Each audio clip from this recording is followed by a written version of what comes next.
Hi, welcome back guys. This is your friend, Cabbage Head Fanfics. Back with amazing fanfiction. This is the series of What If Deku Had Endless Resurrection Quirk. Now before starting, please give this video a like and subscribe to the channel if you want more videos like this. Now let's get into the fanfic. It's over, he thought in despair. He could barely even keep his eyes open at this point, much less use any of his quirks. I'm so sorry, everyone.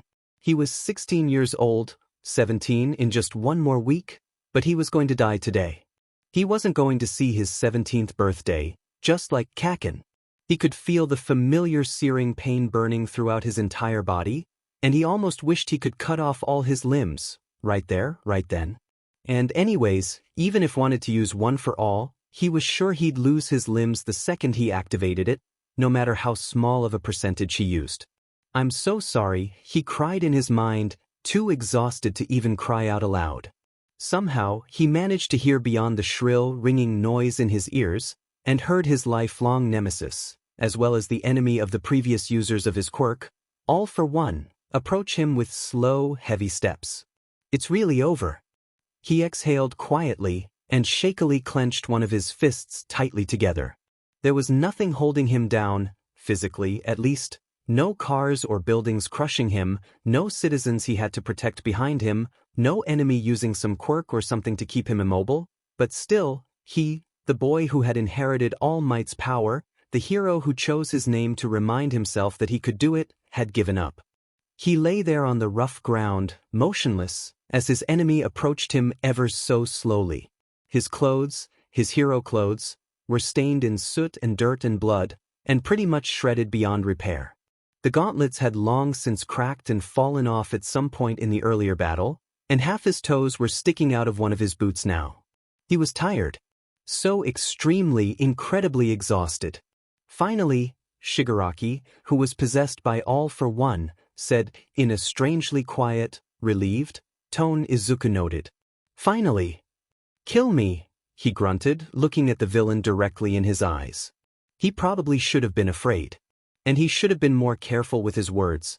After all, what if All for One chose to keep him alive and torture him forever instead? But then he shouldn't have given up at all. And Izuku had no FS left to give, and he wanted nothing more than to stop. He had started cursing more often ever since Kacchan died. At the thought of his childhood friend, something inside him shattered, just a little bit more. Kacchan hadn't made it to his 17th birthday either, dying just a few days before it in April. That was almost exactly 3 months ago now, and Izuku was tired of fighting. He wanted to join Kacchan. Of course, the villain mocked, spitting on his face. He couldn't even be bothered to wipe it off. But first, shouldn't the rest of your friends have the honor of witnessing this happen? I'd prefer if I could kill you after killing all of those heroes right in front of your face, but unfortunately I don't think they'd give up so easily like you. So I'll just have to start with your death first I guess, but He stopped breathing as All for One continued on talking about his plans to broadcast Deku's death to the entire planet, but not because he was afraid of death. At this point, he was looking forward to it, to that oh-so-sweet-sounding state of nothingness, but because he suddenly realized that he would be leaving the rest of his friends behind to deal with all this bullshit. What a great friend I am, he thought bitterly to himself. I'm running away from all my responsibilities and leaving it all up to them. I'm such a pathetic hero. I'm not even worthy enough to be called a hero. Are you even listening to me?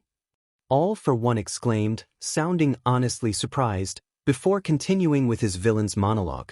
I thought heroes were supposed to never give up and all that. Plus ultra, or whatever. Not that I mind. In fact, I should probably be thanking that oaf All Might for passing one for all to such a stupid child and letting me win so easily. As if Izuku's own self-loathing wasn't enough. Just kill me now, he said instead, ignoring All for One's questions. If you leave it for later, you'll regret it. Just because I'm not fighting back now, doesn't mean I won't try to later. I suppose that is true, All for One hummed, lifting his foot over his head. Fine then. I'll put you out of your misery now, and then deal with the rest of the flies later. Any last words, Deku? The way he spat his name somehow still sounded nowhere near as bad as the way Kacchan had said it back then. back when he was still quirkless and weak. Kacchan. I'm so sorry, Kacchan. I promised I wouldn't give up, that I'd keep fighting for you, but I can't. At least I'll see you soon. He swallowed, though his throat still felt really dry and hot, and he glared up at the grinning expression on Shigaraki's face. Yeah, he rasped, using all the strength he had left to raise his middle finger to the sky. You all for one. The last thing he heard was a short, surprised laugh, before his head was suddenly crushed by the force of the villain's shoe. And then, there was nothing. Ku, can you hear me? Deku. Uraraka? What's going on? He said, startled as he blinked repeatedly for a few times. He looked around the area in surprise, unsure of where he was. We're getting ready for the mission tomorrow, remember? She said, frowning. Did you get enough sleep? Are you sick? Why did you suddenly start disassociation? He stared at the PowerPoint that was displayed on the wall across the table, and then at the pages in his hands. As he flipped through them, a sinking feeling grew inside his stomach, until he dropped them on the table. I died. It can't have been a dream. Ivy died. He looked back up at Uraraka with an uneasy look on his face. I think I didn't sleep enough, he said weakly, before standing up abruptly. I'm just going to use the bathroom, okay? Of course, she said worriedly. He took off before anyone could volunteer to help him. I'm dead. I'm sure I died. Is this a dream then? Is this my life flashing before my eyes or something? Or is this my hell? Do I have to keep reliving this up until my death? He suddenly remembered what it felt like to have his head crushed, and promptly threw up in the toilet for a good few minutes, which was surprising when he was pretty sure he didn't eat much that morning anyways. He froze when he heard footsteps down the corridor approaching the men's bathroom, and quickly flushed everything away after grabbing a bunch of tissue and wiping the stuff on his face. Splashing his face with cold water, he turned around to see Todoroki looking at him. Midoriya, he said with a concerned look on his face. Are you really okay? Yeah, he replied, as cheerfully as he could. He started to head back to the meeting room, but then stopped when he didn't hear Todoroki follow him. Don't worry about me. I'm really fine. I'm feeling better already. I'm sorry for taking so long. No, the other frowned. The others agreed to take a break anyway. If you're not feeling well? I said I'm fine, he snapped suddenly, before going silent. I'm sorry. That was uncalled for. I know you're all just worried about the battle tomorrow. Yes, but we're also worried about you, Todoroki tried to cut in. But please stop asking when I say I'm fine, he sighed. I'm just a little tired. I'll make sure to get enough hours of rest tonight.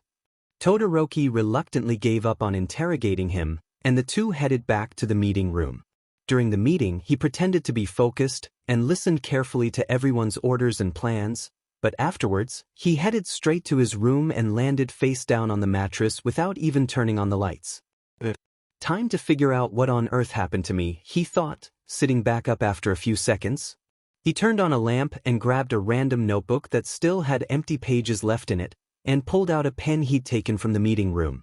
So far everything's pretty much gone the exact same as yesterday, or what yesterday was for me anyway.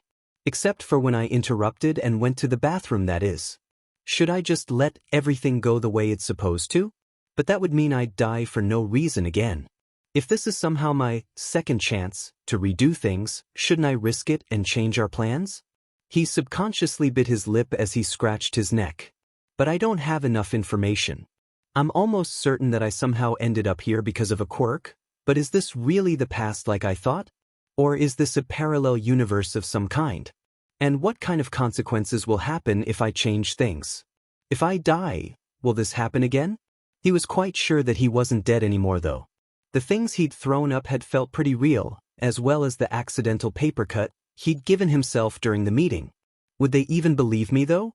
If I told them that I've already lived through this day, as well as half of tomorrow's, will they believe me if I tell them I've died already?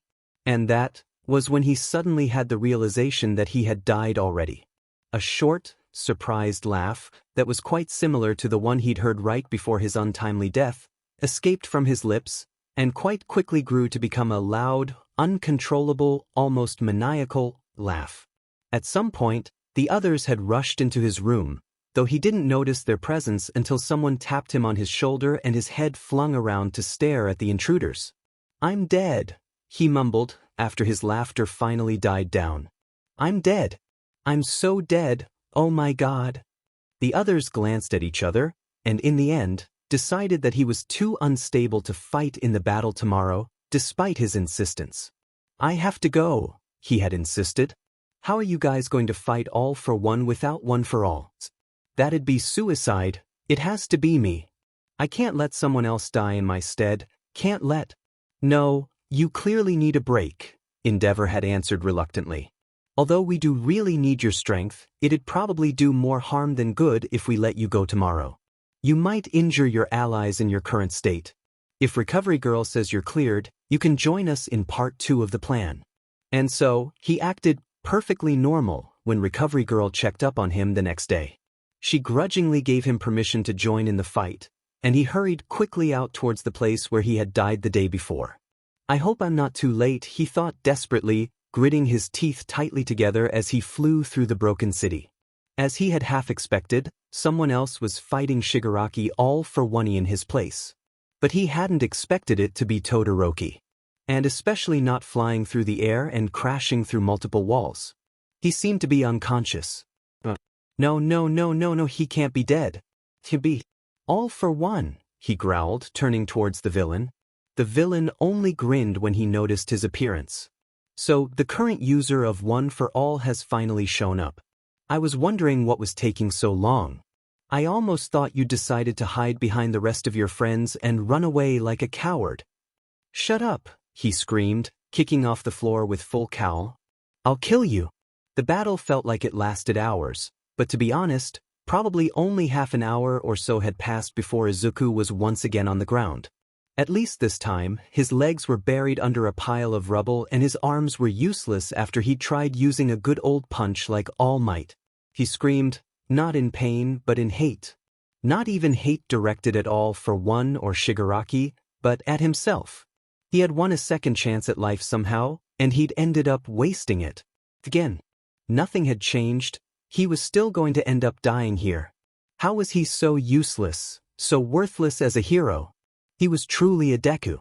All Might should have chosen someone else as his successor, was his last thought as his consciousness was suddenly cut off once more. This time, when he woke up in yesterday's meeting once again, he simply raised his hand and asked to take a short break. He headed straight for the bathroom once more and laughed. He stared at his still unblemished hero costume in the mirror and continued to laugh unrestrained until he felt an urge to rip the entire thing into pieces. He wanted to tear it apart, he wanted to punch the window and shatter it and stab the shards into his arms. He couldn't even die properly, it seemed. What could he do right? Wait, he suddenly realized, stilling instantly. There must be a reason why I'm returning to this point. And do I only return here if All for One kills me? Is this his quirk? No, then the other users who died to him should have been able to change their fates eventually. So maybe it's one that came from One for All, but isn't everyone's quirks already accounted for? Is this a hidden quirk within One for All then? But the other users wouldn't have died during their fights with All for One either, so? Doesn't that mean it's my quirk? If it is a quirk, that is. He stared out the window. They were at least 10 floors up. Surely this was enough, and opened it as wide as possible. I must be crazy, testing my own life like this, he thought queasily. Sure, one option he could take would be going back and telling the others everything that had happened.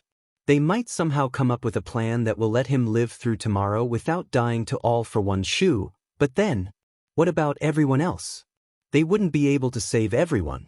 If he went through with the other option though, there was a chance he could save a lot more than just himself. Sure, one possible result would mean he just dies and that's the end of it, but if it worked? If he could keep returning? He crawled onto the thin window ledge and stared down at the empty street below without a second thought. Taking a deep breath, he closed his eyes. Please, please work. He prayed, to someone, anyone. And he let himself fall. Woke up, with a start. Lunging for the closest device with a clock and the date on it, he realized he'd gone back to the day before yesterday, when comparing it to his original death day anyways. I go back 24 hours every time I die, he noted, almost gleefully. He checked over his body quickly, certain that there would be some kind of drawback to a quirk this powerful, before suddenly stopping dead in his tracks. A quirk, he thought as his eyes widened in shock. I have a quirk. I've always had a quirk. That's the only explanation for this, isn't it? I just had no way of finding out until I died for the first time. Despite his attempts to stay calm, he couldn't help the massive grin on his face. He whooped silently in celebration and started coming up with new ideas of how to beat All for One. Sure, he'd given up earlier in the final battle, but with this quirk, he could save everyone. If I go back far enough, I could even stop All Might's injury, he realized as he paced around the room. I can stop Sir Night Eye and Midnight Sensei's deaths, Aizawa Sensei's injuries, Eri from ever getting abused. He stopped walking and clenched his fist. I can save everyone, but nobody will remember this life. He frowned slightly. Nobody would understand the life he'd experienced here, or the lengths he'd gone to save everyone. But it'd be worth it, he thought determinedly, with a grin on his face. It'll be so worth it. And with that, he jumped out of the window without hesitation once again. If he was going to save All Might from getting that injury, he would have to go all the way back until he was about 9 years old. Maybe even further, so he'd have enough time to warn him, since he had no idea when exactly the battle with All for One took place. 8 years then. He'll go back 8 years, which is 2,922 days, meaning he'd have to die 2,922 times. Somehow that didn't really faze him at all. After about 10 or so more deaths though, he started waking up with a terrible headache, even though he was pretty sure he didn't have a headache 2 weeks before his death day. He continued killing himself, until he began waking up with nosebleeds too, and eventually he woke up with muscle pain throughout his entire body. It was so bad that he could barely even get up, so he decided to sleep it off in the end. After he woke up, he realized that that was his limit, for now. He couldn't die too often all of a sudden. And so, every so often, whenever the warning headache began to return, he would take a break from killing himself. That didn't seem like a sentence he'd ever say, or think, and resume after some rest. He knew that he would very likely lose one for all if he returned to a time before he'd gotten the quirk from All Might. He didn't particularly care anymore though. It's already clear that he made a mistake choosing me to be his successor, he thought. At least I'll be able to return it to him this way, and he can choose a better person this time. I'm pretty sure anyone would be a better successor than me. Time went on like that, or time for Izuku anyways, not for anyone else, until eventually he found himself back inside Yu, which was when the difficulties began. At first, it was pretty simple. He'd simply jump headfirst off any building he could get to quickly. He tried to keep his suicides to nighttime so it was easier, even if it was just using Black Whip to climb high up and then letting go. But then he'd reached the point where he couldn't use Black Whip as well anymore. The reason why he only killed himself during the night was that it was simply easier. He could sneak out onto the roof, and there would be nobody to save him at the bottom since everyone was indoors, asleep. But every so often he would need to stop killing himself and rest, which meant by the time he was ready to die again, it would be day again. Those times he would just hang around until evening, and then repeat again.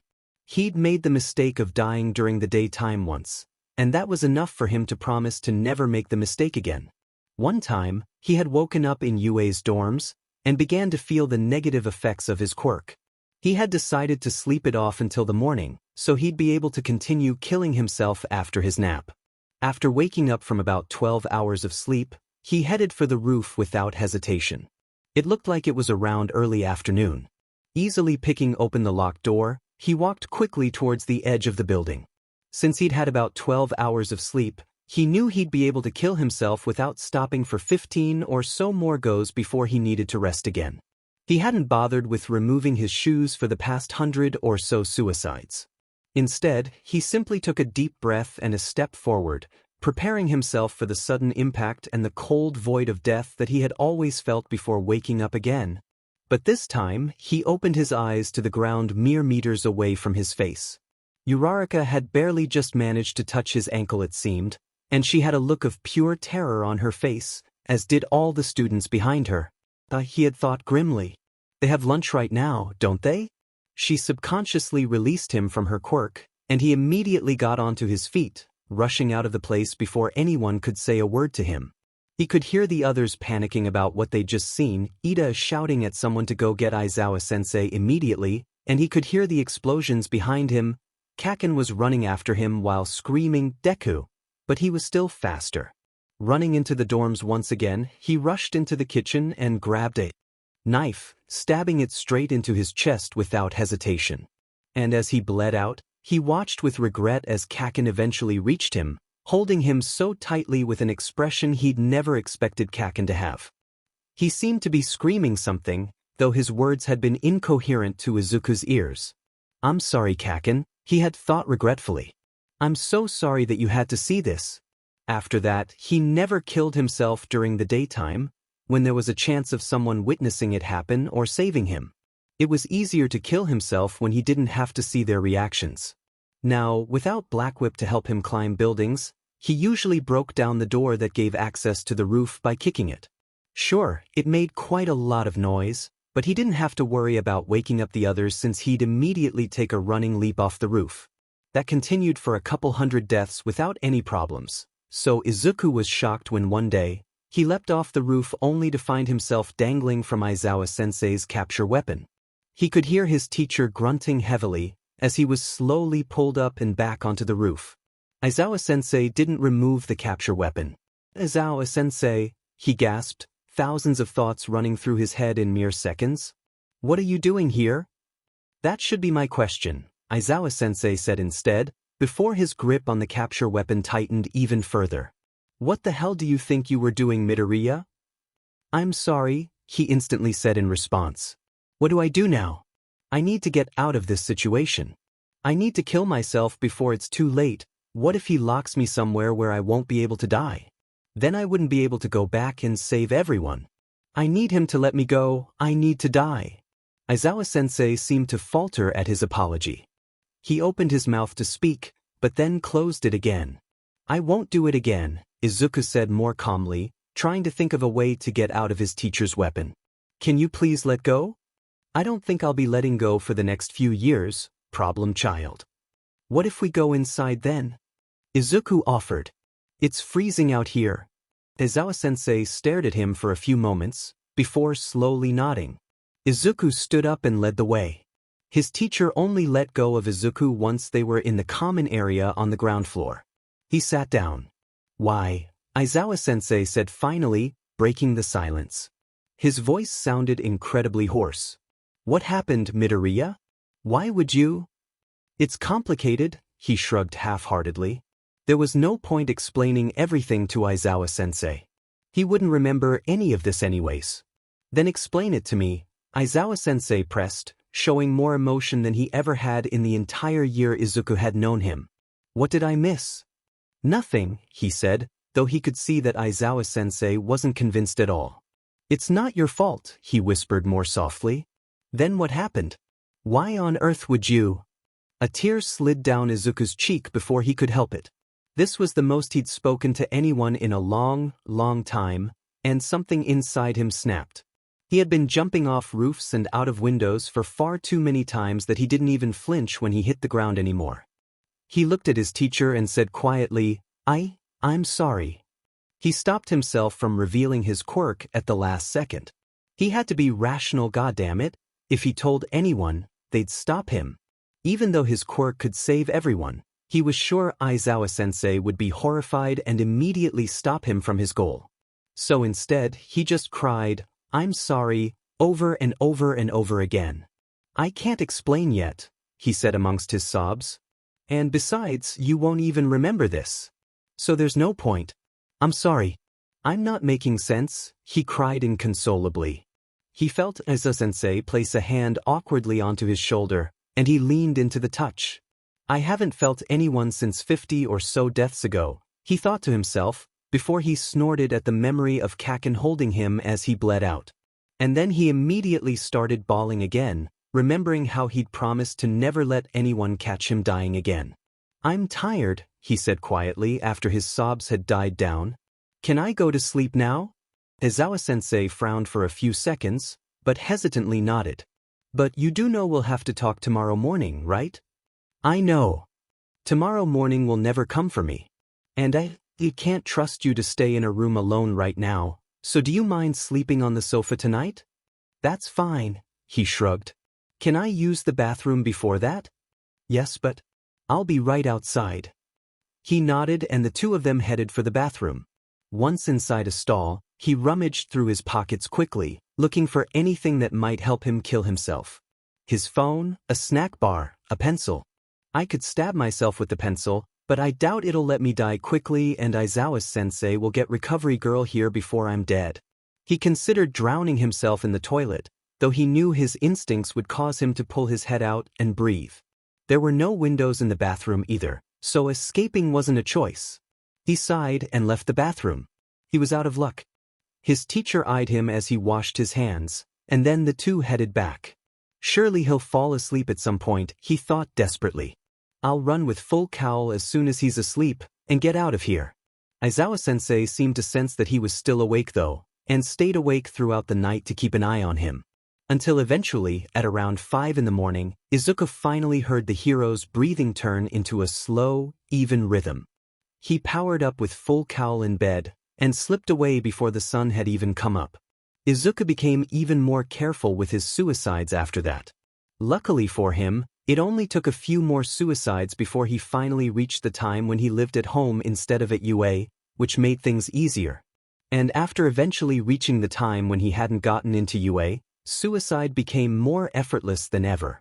Now that he had less people keeping an eye on him, he was finally able to experiment with different methods of dying. He wasn't going crazy, he was just testing out the limits of his quirk. He needed to know if all methods of dying would send him back, and he needed to know if different ways of dying would have different consequences. He wasn't actually enjoying dying. He knew he was lying to himself. As glad as he was that he had a chance of saving everyone, he was also frustrated that he was the one to have this quirk. Why did it have to be him? Someone else more heroic should have gotten the quirk. Sometimes, he wished that he could just die permanently, and it frustrated him so much when he returned without fail every single time.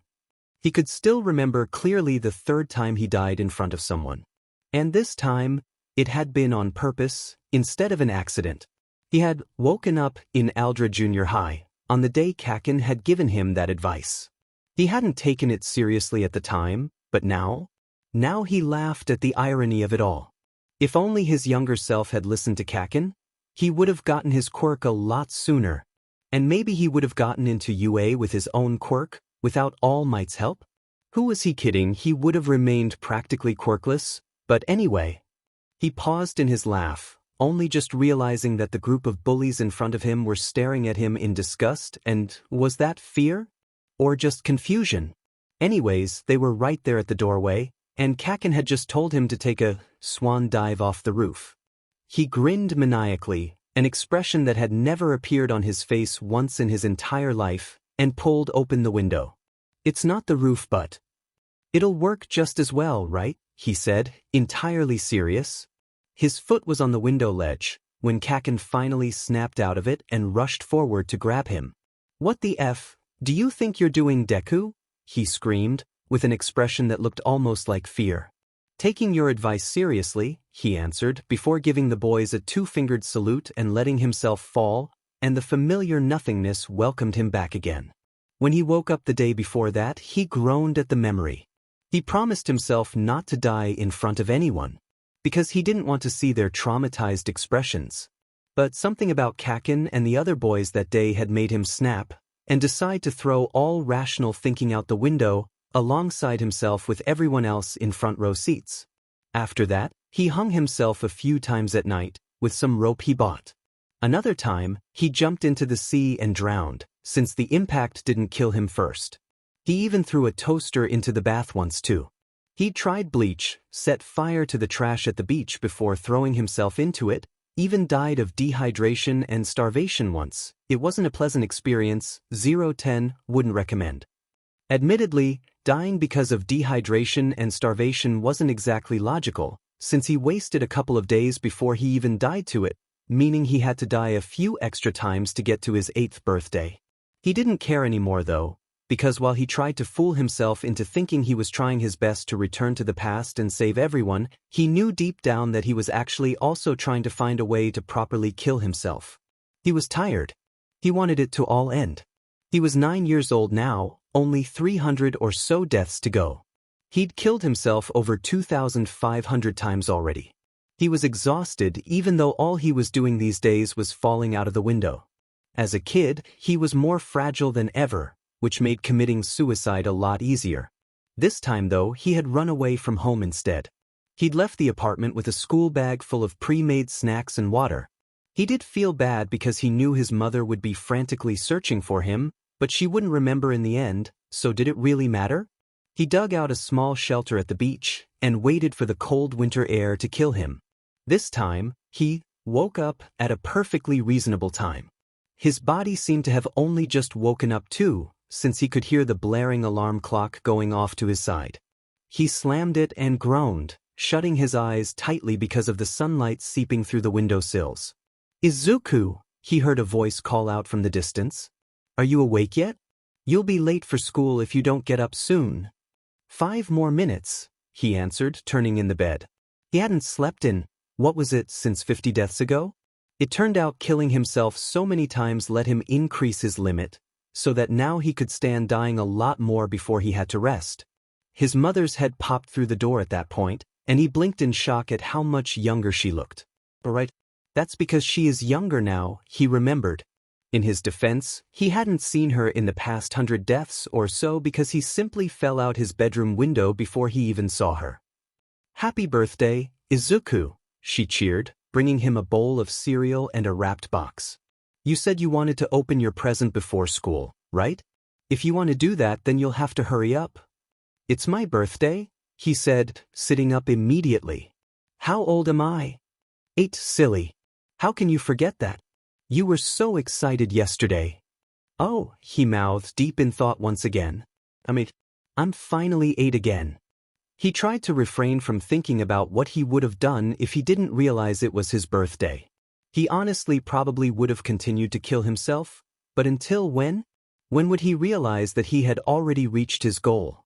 Or would have he continued to kill himself, even after he realized the truth, until he didn't exist? But how would a baby kill himself anyway? So there must be some point where he'd have to stop, but... "Zuku!"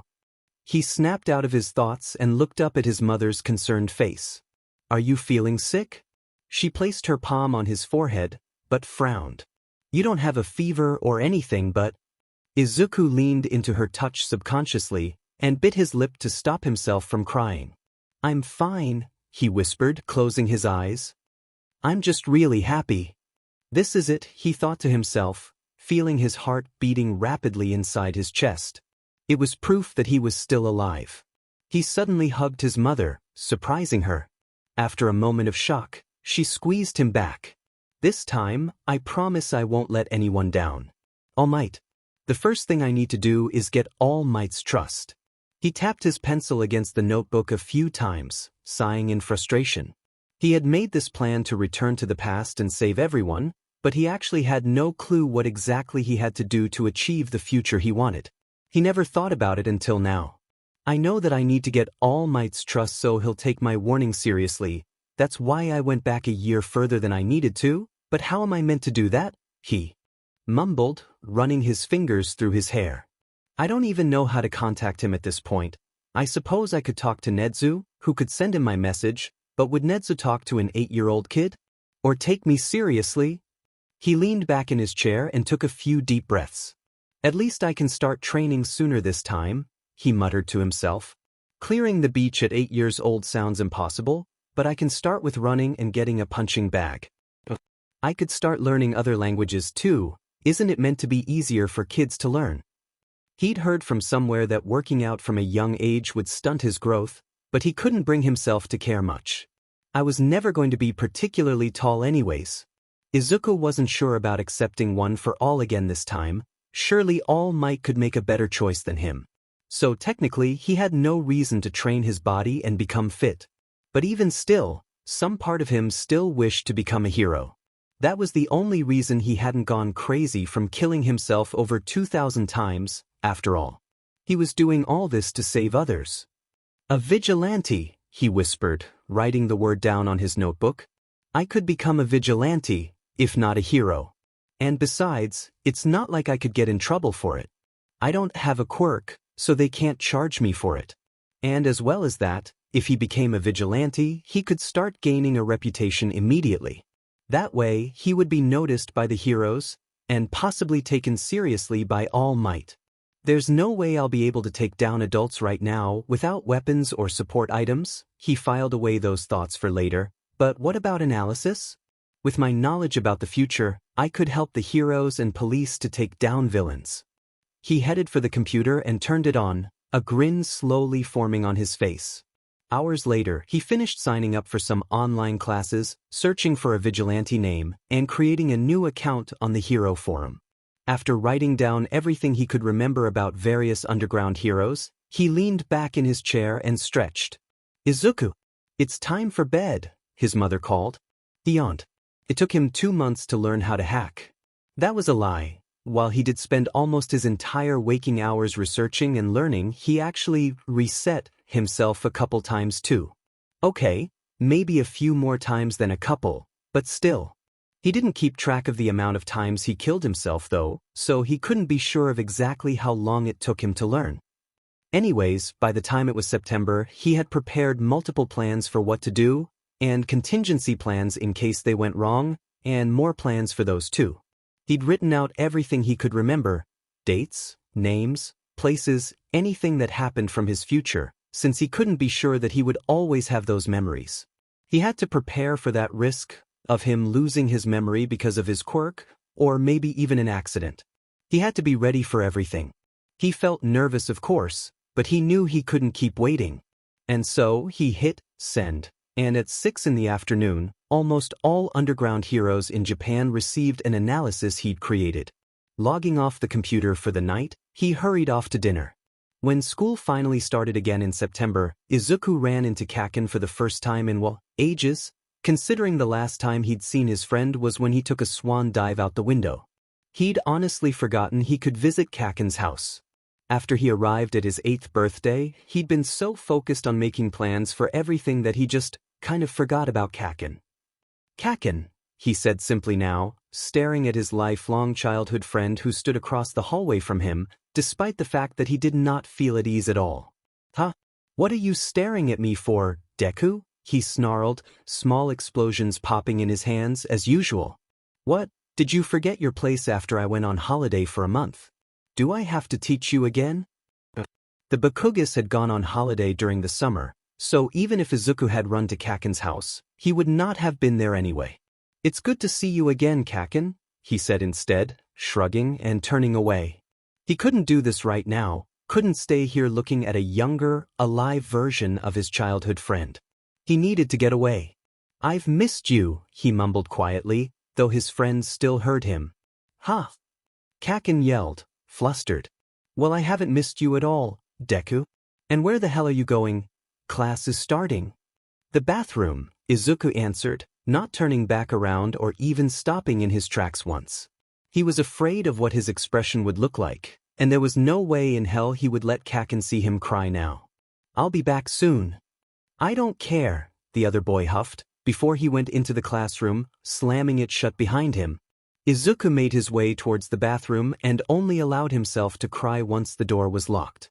He slid onto the ground weakly, his head leaning against the door, and sobbed as quietly as he could. Kacchan, he thought as he wiped at his tears in vain. Kacchan? Kacchan? Kacchan is alive. He's really alive. Izuku hugged himself tightly, his fingernails digging into his arms, and continued to sob, though his lips pulled upwards and his sobs soon became laughs, as he slowly realized more clearly than before the situation he was in. I did it. I saved him. I brought him back. He put his head in his hands and cried, the tears still uncontrollable. But what am I meant to do now? How do I save him now? I don't want to get him expelled, or ruin his chances of getting into UA, but how do I make him learn that it's not okay to hurt me or others with his quirk? Although he came up with multiple ideas and possible consequences of each in his head, He eventually simply sighed and gave up, leaving the bathroom and headed to the classroom, late, but feeling more in control of his emotions. He wouldn't cry at the sight of Kacchan in front of anyone else. "Get out of the way, Deku." Kacchan sneered, pushing him to the side of the corridor. To Kacchan's surprise, though he made his expression blank almost instantly, Izuku didn't stumble and fall onto the ground like he usually did. Instead, he found his footing easily, turned around and stared directly into the other boy's eyes with a deadpan expression. Izuku didn't hate him. Despite what the boy did to him, and what he would do in the future, he couldn't ever bring himself to hate Kacchan. And besides, he knew Kacchan would apologize to him in the future. Kacchan might be an a-hole now, but he'd become a good person, a hero. Kacchan was his best friend. "Kacchan," he said quietly, so quietly that Kacchan seemed to freeze because of how different his tone was from his usual high-pitched cheerful voice. "I'll tell my mom. The only person I don't know how to save right now is you." Unless Izuku could take down the entire school, he knew there was no way to actually get Kacchan the help he needed. Netsu was still too far out of his reach, and he doubted that the police would appreciate a report from a quirkless kid. So, "For now, I'll threaten you." This was the solution he'd ended up choosing in the end, a few weeks after school had started. "Ha!" Kacchan screeched, explosions bursting in his hands.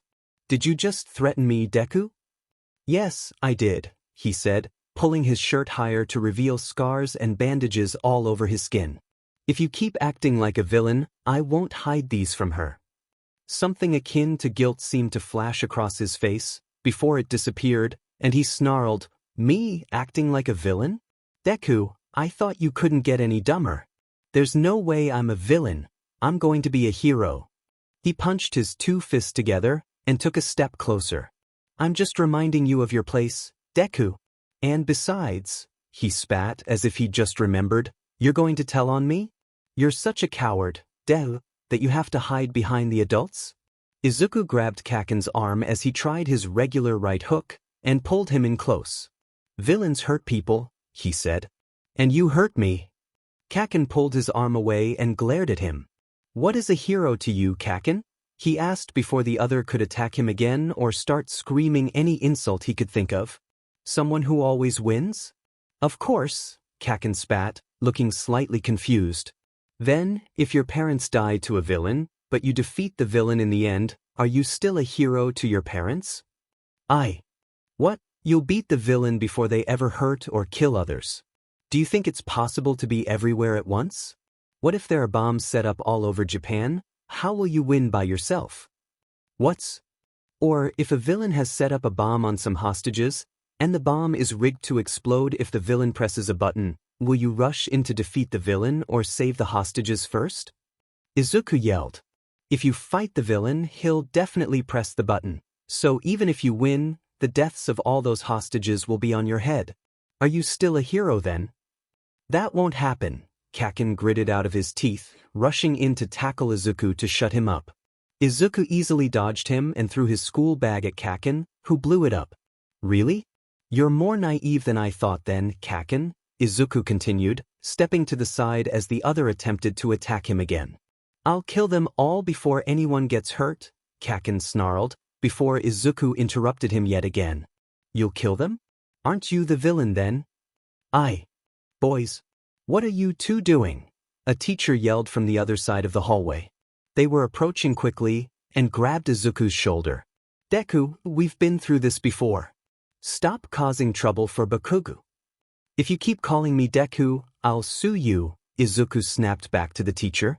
Both the teacher and Kacchan stared at him, stunned.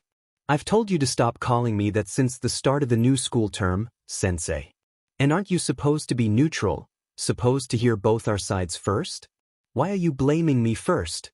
"Oh right, I forgot," he said sarcastically, face-palming. "You're quirkist, aren't you? Everything that ever goes wrong is the quirkless Deku's fault? Anyways, I've got our entire conversation recorded right here, so do you really want to put all the blame on me like this?" But that's illegal," the teacher spluttered angrily, though Izuku cut in once more. "And? I'm just an 8-year-old kid who doesn't know any better, and you're a FING adult who should know better. Whose side will the court take?" Do you really want to take this to court? Kacchan was speechless hearing Izuku curse at the teacher. Even if the law would usually take your side, do you really think the people will care once they hear a Quirkless is the victim? The teacher replied after a moment, glaring at him. Izuku stared at him unimpressed. He really didn't think his teacher could be this stupid. Threatening a kid while the conversation is being recorded? You're really making this easier for me, he said, forcefully pulling himself away from his teacher's grip. I'm going to go to lunch now. Don't bother me unless you want me to post the audio recording online. In an instant, the teacher whacked his phone out of his hand and it skidded across the floor. He stepped on it, crushing it into pieces, then looked back up at Izuku. Well then, he said cheerfully. It's too bad I accidentally broke your phone, isn't it, Deku? Even Kacchan looked horrified at what the teacher just did. Izuku just raised an eyebrow. Thanks for giving my mom one more reason to sue you, he shrugged. My mom's going to freak out when I explain what happened to her phone after I snuck it to school to show off. Anyway, did you really think I wouldn't have backed it up? I'll even send you the video after school if you think I'm lying. His words were cut off with a sudden slap across his face. He stopped and stared at the teacher, who looked shocked at their own actions too, but then glared at Izuku again with so much hatred in their eyes. You've just witnessed a villain attacking a victim, Izuku said dully to Kacchan. Didn't save me in time now, did you, hero? He turned around and walked away before Kacchan could respond. Katsuki stared at Deku's back as he walked away casually, as if nothing had just happened. The teacher seemed to have broken out of whatever trance the boy had left them in and was fussing over Katsuki, asking if he was fine or whatever, but he just felt a ton of burning hot rage at the teacher. I'm fine, he snapped at the teacher, slapping away their hand. Why did you slap him? And break his phone? Who cares? The teacher's response stunned Katsuki. But anyway, I couldn't just let worthless Deku blackmail the future #1 hero. You slapped him, he screamed, explosions bursting in his hands uncontrollably. Instantly, the teacher's tone turned cold. My hand slipped, they said without an air of remorse. You won't say a thing. They phrased it as a fact, and not as a question. Seeing Katsuki's still angry expression, the teacher suddenly smiled sweetly at him as if everything was fine. They patted him on the shoulder, and he wanted nothing more than to push the teacher as far away as possible. You didn't see a thing, did you now, Bakugan? Just like how I didn't see you using your quirk on Deku every day in my class. He felt sick. The teacher was threatening him, after threatening Deku. Was this how they always treated Deku?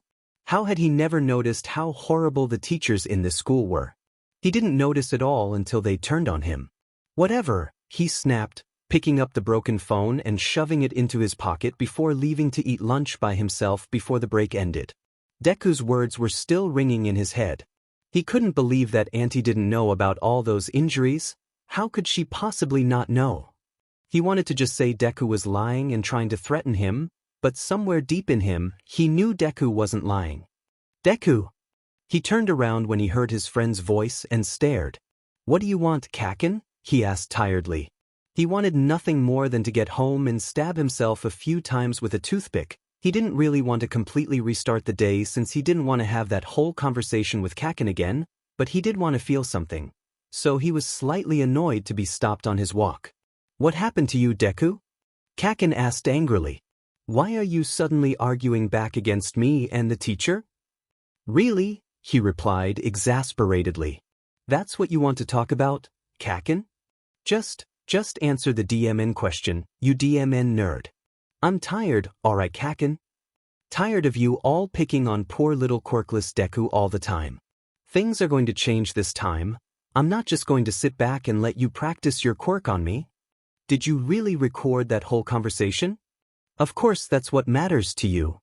No, Just leave me alone if you can't be nice, Kacchan, Izuku snapped. That's all I'm asking. I'm not going to release the recording or tell anyone. I told you right from the start.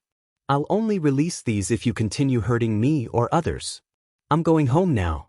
See you tomorrow at school. He kicked a rock and turned away. Izuku had been lying about backing up the video, but the second he got home, he hacked into the elementary school's cameras and saved the recordings. he was lucky that the camera had a great angle of his teacher breaking his phone and slapping him before they could be deleted.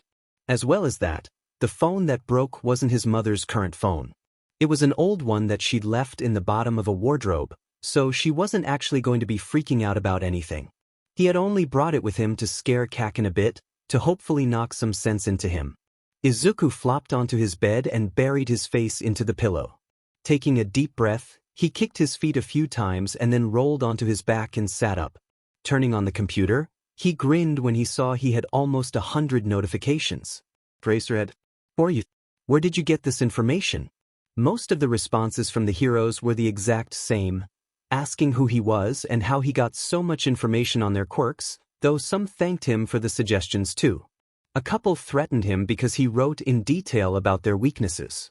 Some told him to leave the work to professionals and said the usual stuff about vigilantism and whatnot, but that didn't apply to him when he wasn't even using a quirk to figure this stuff out. So Izuku simply ignored their warnings. Izuku sent pretty much the exact same replies to everyone, that he was a new analyst in the field, that he won't share their information anywhere else but with them, but he sent a longer response to his former teacher. He was biased, sue him. To his surprise, Izuku didn't say, no, he's Eraserhead now. He'll be suspicious of me if I accidentally call him that, replied to him immediately. The hero asked if he could analyze some villains too, which he agreed to quickly. He watched the 30-second clip a few times, scribbling on his notebook without even looking at it, mumbling along to the video as it looped back to play again. Less than 10 minutes later, he sent 2 pages of suggestions on how to take down the villain while keeping property damage low to Eraserhead. Shoyuta frowned at his phone and pinched his nose bridge before looking back at the screen. The new analyst that had suddenly appeared on the Hero Forum had just sent him 2 A4 pages full of information about a villain, in less than 10 minutes. Even though he'd only sent a video that lasted half a minute. Apparently, almost every underground hero had gotten analyses of themselves last night from a new account on the Hero Forum. Eraserhead hadn't been an exception. They were panicking at first, with good reason. They were meant to be underground, and yet someone had found out this much information on all of them. Shoyuta ended up asking Nezu if it was his work the next morning. The other underground heroes pressured him to, though he probably would have asked anyway, but Nezu had scrunched up his eyebrows and shook his head, which made something sink in Shuta's stomach. Because it meant there was a hacker or analyst, probably both, that was skilled enough to gather this much information, and since they weren't going through the official channels of communications for heroes, or waiting until they could become a support analyst if they were younger, it likely meant they would become a vigilante. And vigilantes became problems for Eraserhead to deal with. He sighed, then forwarded the attachments to Nezu. Hopefully the Chimera would find this new analyst and either make them an official analyst, because the analyses they'd received were actually impressive, or stop them before a villain finds out about their ability and uses it against the heroes. He had a feeling this analyst would be giving him a lot of headaches in the future. Izuku yelped in surprise when he suddenly got a new message from Nezu of all people. "Are you okay?" his mother called from down the corridor. "Yeah. Just stubbed my toe," he answered, clicking into the chat box. "Hello. I heard from a few heroes that you are a new analyst on the field, right? Analyst for all. I didn't expect you to send a message to me. I was wondering if you have an analysis of me? Analyst for all. Yeah, I actually do. I've got an analysis on almost all heroes, not just the underground ones. I just need a second to take a picture of it. Bearby. That is very impressive. Have you been trained to analyze quirks? And are you a hacker as well as an analyst? I can't seem to find out where you are located. Analyst for all. No, I don't been taught anything at all. Figured it all out by myself. And yeah, don't want to be found out just yet after all. I hope you don't mind me asking this then. Are you an ally or an enemy? Analyst for all. An ally to the heroes for sure. You don't have to worry about any of this information getting out to the villains. That is good to hear, though I'm sure you understand if we're still skeptical of you. Do you have another name we can call you by though? It'd be difficult to go pro with a vague name like Analyst. Izuku hesitated for a moment, but typed in the name he chose for himself. He didn't send it just yet. A name was very important. Midnight Sensei had taught them that. It told people what you represent, and once given, you couldn't change it, or it'd be very difficult to, anyway, after it stuck in people's heads. And even though this was a vigilante name, just a temporary name for himself until he achieves his goal of changing the future, it still felt like he was making a huge choice.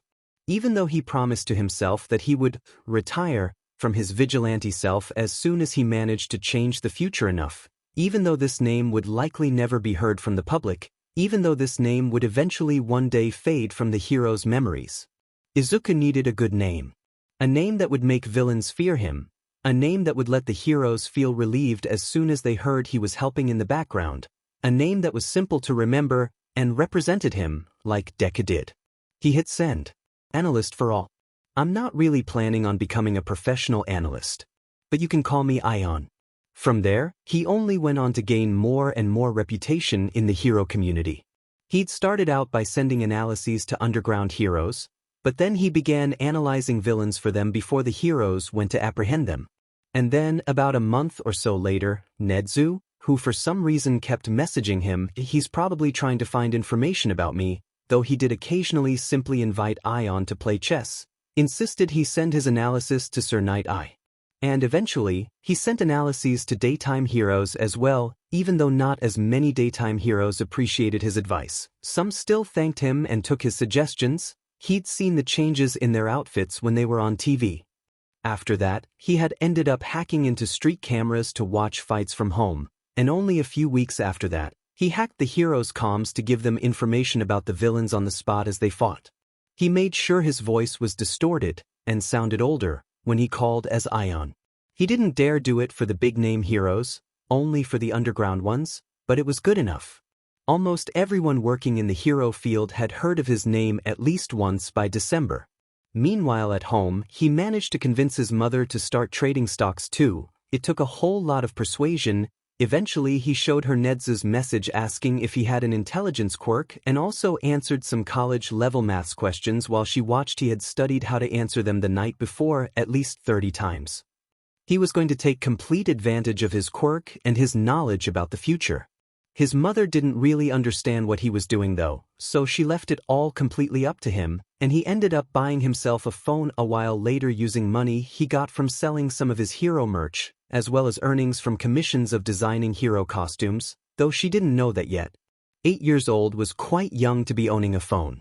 Nedzu had insisted that he had to stop giving advice on pro heroes' costumes and support items for free, so now he was, somewhat reluctantly, getting paid to help design them from the heroes that wanted his advice.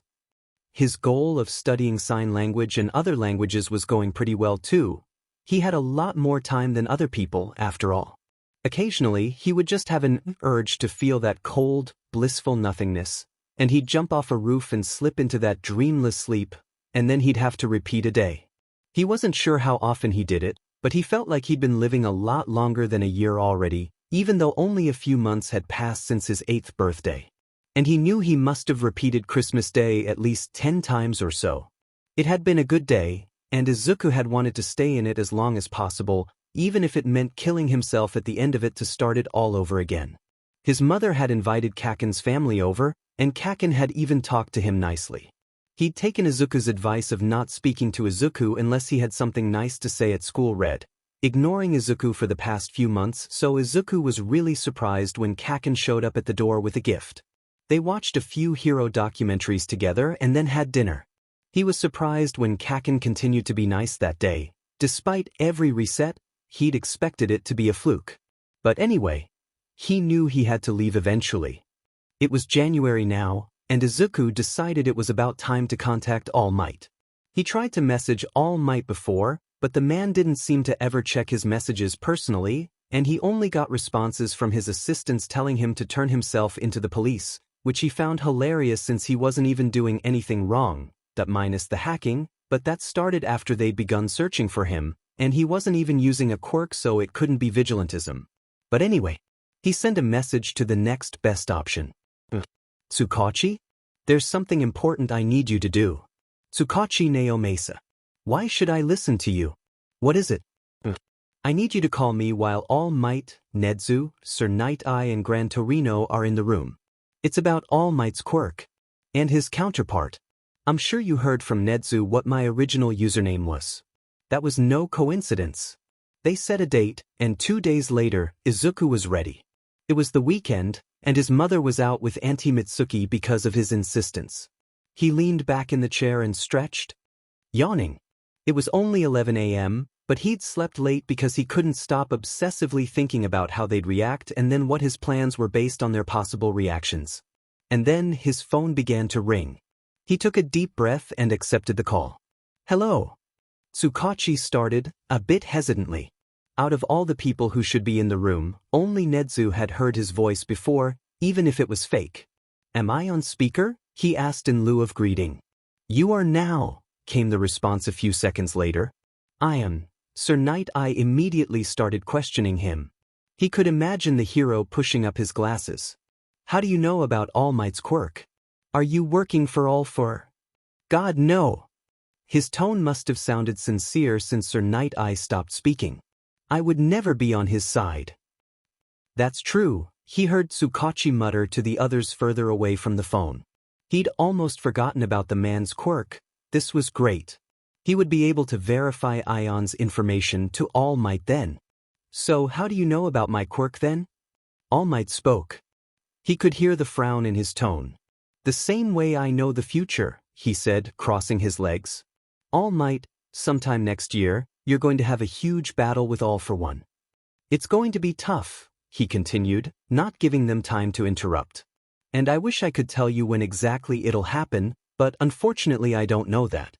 But anyway, I need to warn you to protect your left side.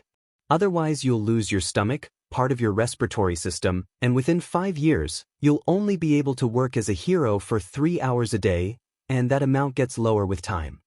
It's all true, Tsukachi said, stunned. The others were silent for a few moments after that until Nedzu broke the silence. How do you know the future, Ion? Nedzu asked, cheerfully, as he always spoke. Is it because of your quirk? All Might asked. It's complicated, Ion admitted, scratching his neck. But I suppose you could say it is. A foresight quirk, huh? Nedzu hummed. Not an intelligence one like I expected. You said you're not on All for One's side, Tsukachi said then. But are you a villain? Or are you really our ally? I'm an ally, but I can't reveal my identity or turn myself in just yet. One day for sure, but not yet. Not until he cut himself off, losing his trail of thought. He swallowed. Not until I manage to change the future that I saw. If you're an ally, why can't you become a hero? Or join the police force? Tsukachi asked at the same time that Sir Night Eye said, You can change the future? It's not possible for me to become a hero right now. And to answer Sir Night Eye, yes. I've changed things before. Is there anything else you can tell us? Nedzu asked. How does your quirk work? I'm certain you haven't had physical contact with All Might since he wasn't in Japan until today, so how can you see his future? It's complicated, Ion repeated, wincing. I just need All Might to remember that unless you have a body, the enemy isn't dead. In the future I saw, you believed he was dead but he managed to escape and live. He paused. As well as that, I need you to look for Shimura Tenko, your predecessor's grandson. He should be about 13 right now. Why? All for One has him, he said. And he's training him to fight against you. He has a quirk that decays anything he touches, including people. His family is dead already because of him. The name he's going by now is Shigaraki Tamura. What? All Might cried at the same time that Gran Torino asked worriedly, Is that true, Tsukachi? Ion's telling the truth. One last thing for now, he said, glancing at the time in the corner of the computer screen. Keep an eye on Dr. Tsubasa, Ujiko Daruma Garaki Kyudai. I don't know which name he is using right now, but they're all the same person. He is working for All for One, and the one who will be responsible for the creation of Nomus, something that I hope you'll never have to see if I actually manage to change the future. Don't arrest him right until after the fight with All for One though, that'd just alert him and cause too many problems. Why tell us all that if we can't arrest him then? Sir Knight I asked annoyedly. And in the first place, shouldn't you trust in the pro-heroes a bit more? All Might could fight All for One early and take the doctor out early. That would mess up too many things, Ion quickly interrupted. I can't see too much of the future, and not often either. If you change things too much, all the other information I have might go to waste. What's the other information? Nezu asked. Just some other villains to take care of. They should show up a bit further into the future. I've got plans for them though, but I will fill the heroes in a bit closer to the time. Oh, he cried, suddenly remembering Kamino. I just remembered. Check out the address I'll send you as soon as you can. I'm pretty certain that's where All for One and Shigaraki's base is, or might be in the near future. Just keep watch on it or something if they aren't there yet. Thank you, All Might said finally. Although I dislike vigilantes, the information you've given us today will be very useful. What I don't understand is, why isn't it possible for you to become a hero? Even though your quirk isn't suitable for combat, it's a very useful one, like Sir Night's. So what's stopping you from revealing your identity, if you plan on doing that someday anyway? That I'm not planning on sticking around forever, he answered truthfully, after a moment of silence. My knowledge about the future will become more and more obsolete, and then my identity as Ion will have to end. I won't be accepting one for all this time either. All Might should really choose a better successor than me. His current plan was to save as many people as he could, and then turn himself into the police when everything, as in, the dangers from the future he knew of, was over. He didn't have any plans on becoming a hero again. He wasn't worthy of being called a hero, not when he failed so many people in his previous life. Not when he couldn't even save Kacchan. After I turn myself in, maybe Eraserhead will use his quirk on me and I'll finally be able to properly die, he thought to himself. But if taking care of All for One in the league and everything takes longer than it should, I'll still try to get into UA, I guess. I could always get into the general department, or maybe even support, and then I'll be able to help my friends grow from the sidelines. But anyway, I won't be a vigilante forever. He had no idea how his words sounded to the pro-heroes on the other end of the phone call. He had no idea how panicked they looked because of his grim announcement. He coughed. I've told you everything you need to know for now. Just good luck, All Might. Stay on guard all year, until July of next year at least, all right? Don't die. With that, he ended the call and heaved out a heavy sigh. He hadn't told the heroes anything about the Shai Hasaikai or Stain yet. He couldn't tell them to prepare to raid the Yakuza to save a girl who hasn't even been born yet. He hoped desperately that he hadn't wiped her entire existence out of being, because wasn't that something terrifying to think about? And Stain hadn't taken up the mission of killing fake heroes just yet. He wasn't exactly sure when Stain would begin, but for the time being, his plan was to simply reset as soon as he heard the news of Stain's first victim. He hadn't told them anything about Dabi or Toga either. He was too trusting, he knew that, but he still wanted to give them a chance. He wanted to save them before they could become villains. He'd heard from Endeavor and Todoroki about Dabi before, and he hoped it wasn't too late to save him.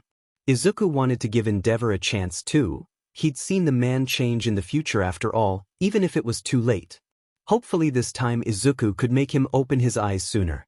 It was March when Izuku first met someone he'd known from the future, in person anyways. The pro-heroes he talked to online and Kacchan didn't count. Izuku had thought about taking online classes instead of going to school, but ultimately decided he wanted to keep an eye on Kacchan.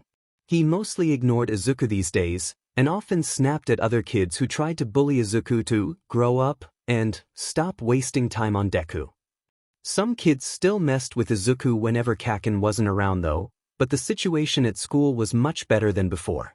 These days, he could walk home without having to worry too much about getting attacked by Kacchan and his group. He had been walking home after school when he'd passed by a group of kids ganging up on a single, familiar-looking boy. The others were pushing him around, all laughing loudly, not letting the boy leave. At that moment, he looked up from the ground and his eyes met Izuku's.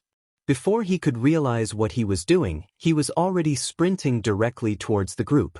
"What the F do you guys think you're doing?" he yelled, glaring at them all angrily as he stepped between them and the boy behind him. They all seemed to freeze in shock for a moment. "Who are you?" one of them sneered. He seemed to be the leader of the group. "It's just a misunderstanding," another said lazily, placing a hand on Izuku's shoulder.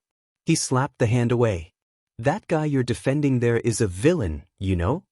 "Oh yeah? Well, it sure didn't look like it to me," Izuku scowled. "What I saw was a group of bullies being immature You brainwashed him, didn't you?" one kid said to the boy behind him, Shinso, his tone full of disgust. "That's why he's defending you." "Oh, Izuku snapped. The day had gone bad enough, with Izuku losing more than a couple pens, given yet another mark on his record, for initiating a fight with the kid who stole his pens, a complete lie by the way. The kid grabbed him first after he confronted him, and being tripped down some stairs on the way out of school. He had been contemplating resetting the day on his walk home when he'd found Shinso. "Your quirks don't define your actions or who you are," he ranted. All Might could use his power to destroy cities with a single punch. Endeavor could burn anything if he wanted to. Their quirks are dangerous, as is everyone's, but they use them for good. There's no such thing as villainous quirks. Unfortunately for him, none of the bullies seemed to have heard a thing. And that was when the leader noticed the shoes on Izuku's feet and blurted out, "Oh my god, you're a quirkless?" They burst out laughing again, and Izuku finally let his self-restraint go. Grabbing the kid by the collar, he quickly pulled them in as he sunk his other fist into their stomach. Kicking them in the ball, he pushed them with as much force as possible into another kid who tried to rush in. They were yelling incoherently now, probably mostly insults of some kind, but Izuku didn't care to listen.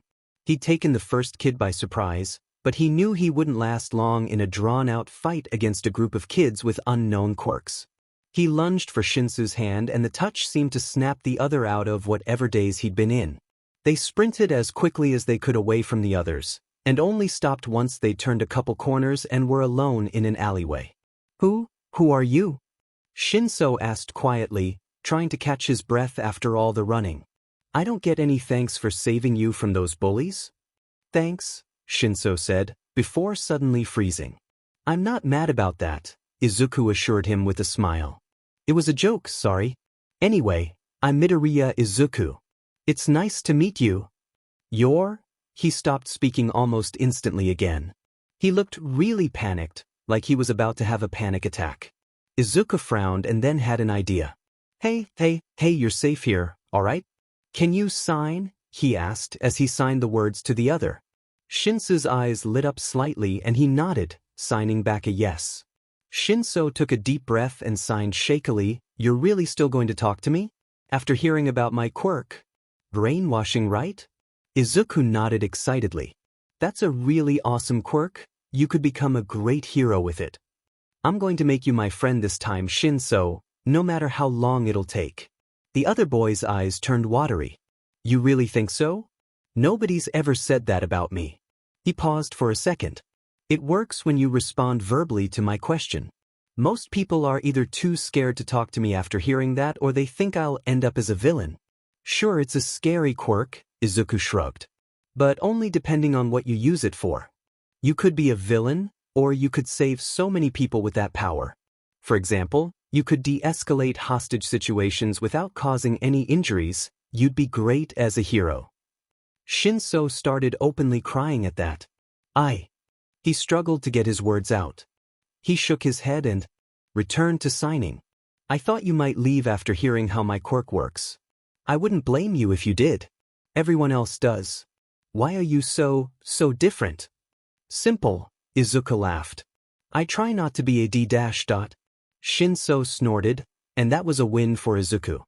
He grinned at Shinso, and soon they were both wheezing with laughter. I'm Shinso Hitoshi." Shinso introduced himself finally, after wiping away a tear from all the laughing. "Thank you so much for helping me today, Midoriya." "Don't worry about it," Izuku smiled. "We're friends now, alright? You can't do anything about it anyway. I've already imprinted on you." Shinso snorted again, then looked like he couldn't quite believe Izuku had made him laugh twice in a day. "God, you really do say whatever comes into your mind, don't you? It's part of my charm, what can I say? Now, Are you going to tell me your number or will you hand over your phone so I can text mine? And with that, he succeeded in gaining his first friend since returning to the past. Do you want to train together? Izuku asked him about a month later. Shinso barely messaged him at first, only sending a text back when Izuku started the conversation first, but now he was getting used to Izuku's presence in his life and was starting to come out of his shell, and he was becoming more and more like the familiar Shinso from the future. Since we both want to go to UA and all that. Although Izuku was planning on fixing all the problems before he even got into UA, so that the USJ incident and problems after that would never happen, he still had to try to get into UA, in case something went wrong. If he managed to get into UA but solved everything before classes even started, great. He would just reveal his identity and hopefully die. If something went wrong but he still got into UA, things should be fine too, because he would be able to no wait, that sounds terrible, influence things from behind the scenes while still being on the scene to save his friends if he needed to. So for now, he really was trying to get into UA again. Shinso and Izuku didn't meet up in person as often since their paths didn't cross that often, but they did hang out together at least twice a week. Izuku sometimes purposely made his way to places where he'd run into Shinso, coincidentally, to check on his friend. You were serious? Of course I was, Izuku said, rolling his eyes. I'm going to be one of the best heroes. Do you not believe me? I can't believe my friend doesn't believe in my dreams. I saw you scare away the bullies. Of course I believe you can be a hero, Shinso huffed. But you really think UA will allow quirkless people to apply to the hero course in the future? I don't just think that, I know that it'll happen, Izuku muttered. Starting the year we go to high school. That would be a miracle, Shinso said wistfully. I hope that comes true then. I'd love to go to the same school as a friend. Oh, you finally referred to me as your friend.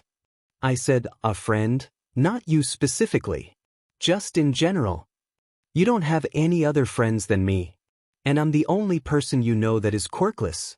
They continued to bicker back and forth, and for the first time in a while, Izuku forgot about all his plans and responsibilities. Basking in the late spring sunset, the two waved goodbye to each other after agreeing to meet every Wednesday afternoon and Saturday morning to train for UA. I'm home, he called, though with a single glance to the floor he knew he was alone. He smiled and took off his shoes, slipping on his slippers as he entered the hallway. After making a small snack for himself, he turned on the computer and logged onto the Hero Forum. If you keep treating your family like shit, you're going to lose everything in the future. Endeavor. How did your message get through? I blocked you. You're still on the blocked list. How are you doing this? Listen carefully, Endeavor. I'm sure you've been briefed about my quirk and that I know things from the future. I could tell everyone in the world about what you've done to Shudo and your other kids. I could ruin your reputation, and you'll never see the light of day again. But I want to give you a chance. Endeavor. What do you mean? There's nothing wrong with training my son. Really? Then how do you think the public will react to hearing about your wife and Tuya? Endeavor. Are you threatening me? You've only just caught on? Yes, I am threatening you. In the future, you will become the #1 hero, by default, after All Might retires.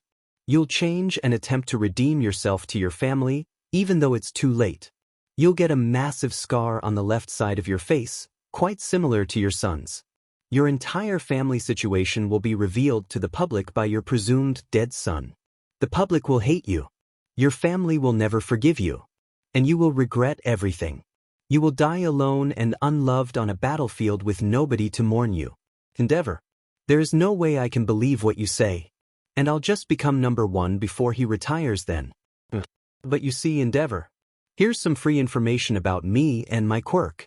My quirk isn't actually clairvoyance. I don't just see the future. I have to live through it to get the information. Endeavor. Time travel? That's impossible. Who decided that? Quirks make the impossible possible. Anyway, Endeavor. Cut back on Shudo's training, give him breaks, talk to your other kids more. I've seen you change in the future before, so I won't expose you just yet. I'm giving you a chance. Don't waste it. Fix your family before it gets ruined anymore. If your own kids hate you, are you really a hero? I'll be watching. Your dad is a bit of a D right now, but I promise it will get better soon. He'll see his faults and be better. If he doesn't, I'll release everything wrong that he did. Then he won't be able to hurt you, your siblings, or your mom anymore. You are strong, so much stronger than your dad. Just hang on for a while longer, okay? Shudo wasn't allowed to have a phone yet, but Natsuo and Fuyumi both had one. One reason was because he was too young, but he knew that the real reason was because he wasn't allowed to be wasting his time playing games or watching those TV shows that his siblings watched with laughter. He had to focus on training all day, every day, so he could become the best hero in the world and surpass All Might. That was the entire reason for his existence after all. Had been drilled into his head. And besides, it's not like he ever went anywhere, so even the usual counterpoint of, "But Dad, I'll need a phone if I get lost or if I need to call you," was moot. But even still, sometimes, when his father was too busy with work or some other thing, Natsuo would let him play with his brother's phone. The first time Endeavor wasn't home, Natsuo helped Shudo set up an account on the Hero Forum, a website where he could read and join in discussions about all kinds of heroes. Even Natsuo had an account, even though he hated their father, because he had said it was a good way to stay up to date about what areas to avoid for the day. Places where there were ongoing villain attacks, or places where Endeavor had been sighted. Shudo was happy when Endeavor suddenly left home in a rush at 6 in the evening. He had left in his hero costume, which meant he was probably not going to be back for a while, at least a few hours, anyways. Natsuo handed him his phone without even taking his eyes off the TV. Shudo logged onto his account and stared in confusion at the private message he had gotten from someone called Ion. He had heard the name a few times in the past year. He was a 6'6", something in between a hero and a villain, from what he heard his father muttered angrily about. Ion apparently helped heroes by giving them information about villains, though they weren't a hero themselves, and the heroes wanted to catch him like the villains, even though Ion was doing good things. It didn't really make sense to Shudo why Ion would reach out to him and tell him that everything would get better soon, but somewhere in him, he felt like he could trust Ion's words. Something must have happened that day. Ever since Ion messaged him, Endeavor looked like he was holding himself back when they trained together. He sometimes slipped up and yelled at Shudo, but then he'd suddenly realize and grit out a "sorry" and tell Shudo to go take a break with Natsuo and Fuyumi. When he got injured, he didn't have to push on anymore. His father would let Fuyumi clean and bandage the burns. He couldn't understand why his father would suddenly change, but he knew it must have had something to do with Ion. Shudo wished he could meet Ion someday and thank him in person. Todoroki seemed to be doing better.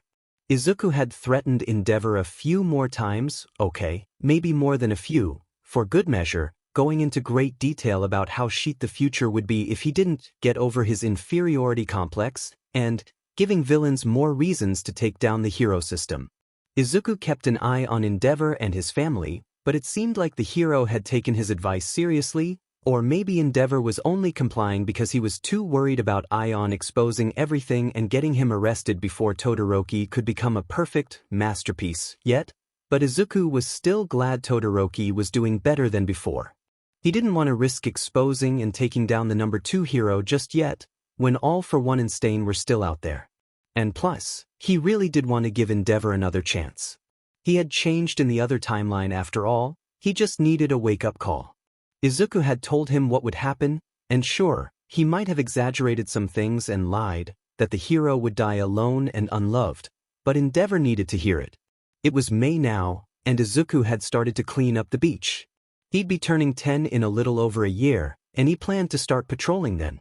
He needed all the combat experience he could get before he turned 12 after all. Eri would be 3 years old by then, and then he'd take down the Shai Hasaikai. And besides, he didn't have to worry about dying, so it was perfect. He continued with his vigilante work too, using the opportunity to practice his analyzing skills. Perhaps he could use that as a disguise if he ever needed one.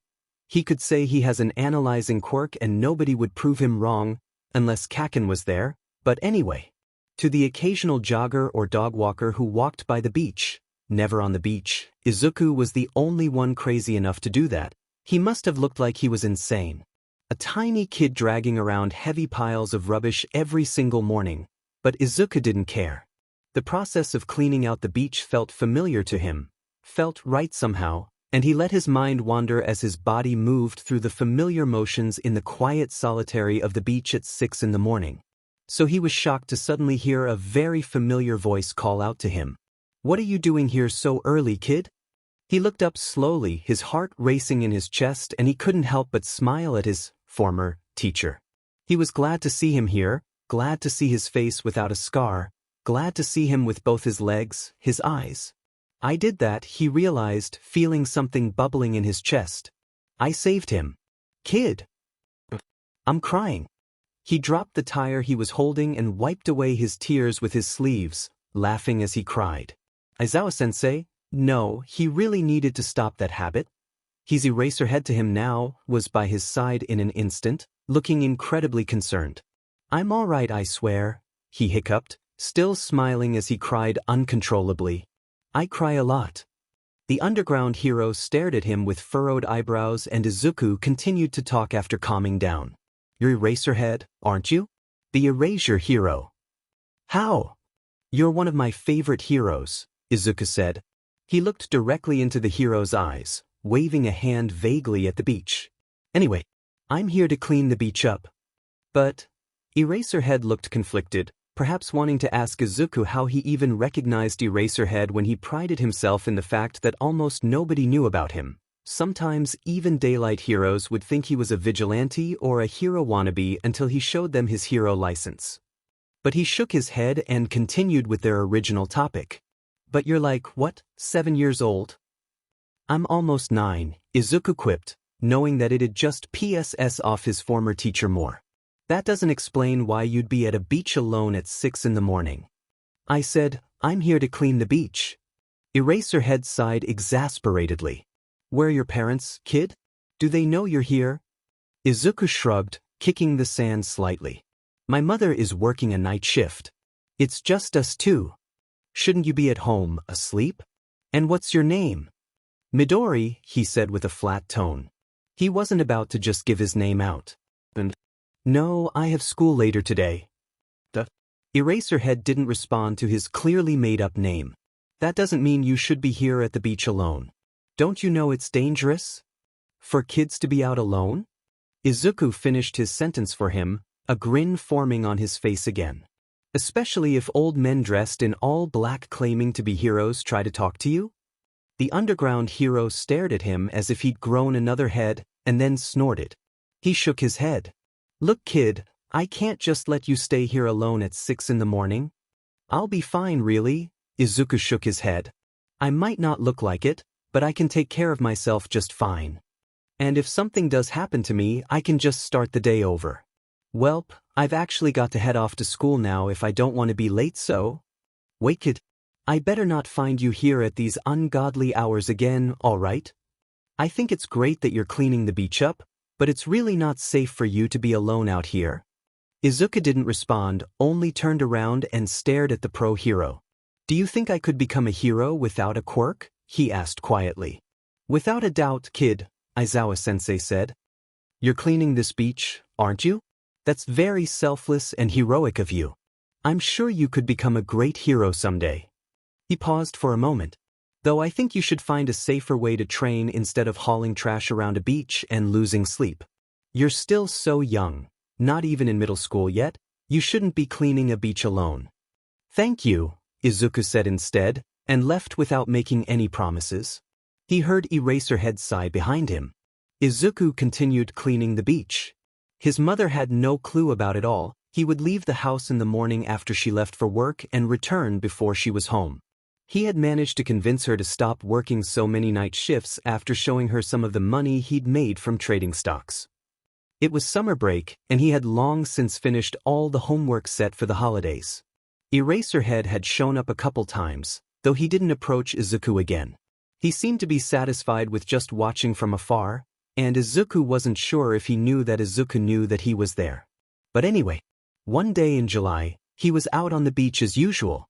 The sun was at its highest point and the heat was getting to him, so he was lying in the shade behind a makeshift shelter using the rubbish around him. And though he was on a break, he didn't stop using a hand gripper, and he listened to some news from an English radio show too. Then, suddenly, a head popped into view above him and they said, "What are you doing here?" His eyes widened in recognition of the girl who stood over him. "Ah," he started, "I've been cleaning the beach for the past 2 months or so. I'm taking a break right now because it's too hot."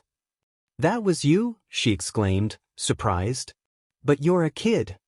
"And?" he replied. "But what are you doing here? I've never seen you around here." "I don't come here that often, but sometimes I come to check out if there's anything useful I can bring home," she said cheerfully, moving away. He sat up and turned off the radio. "I'm going to create so many babies for heroes." Izuku smiled at the familiar words from her. "That's amazing," he said sincerely. "Are you going to get into the support course in UA?" "Yeah," she nodded eagerly. "But I don't want to wait until then to start learning, so I've already started practicing and making some ideas. Sometimes there's useful stuff thrown out at the beach, and why would I let it go to waste?" "That makes sense. I'm actually here to train so I can get into the hero course in UA." "You're going to be a hero?" she cried excitedly. "That's perfect.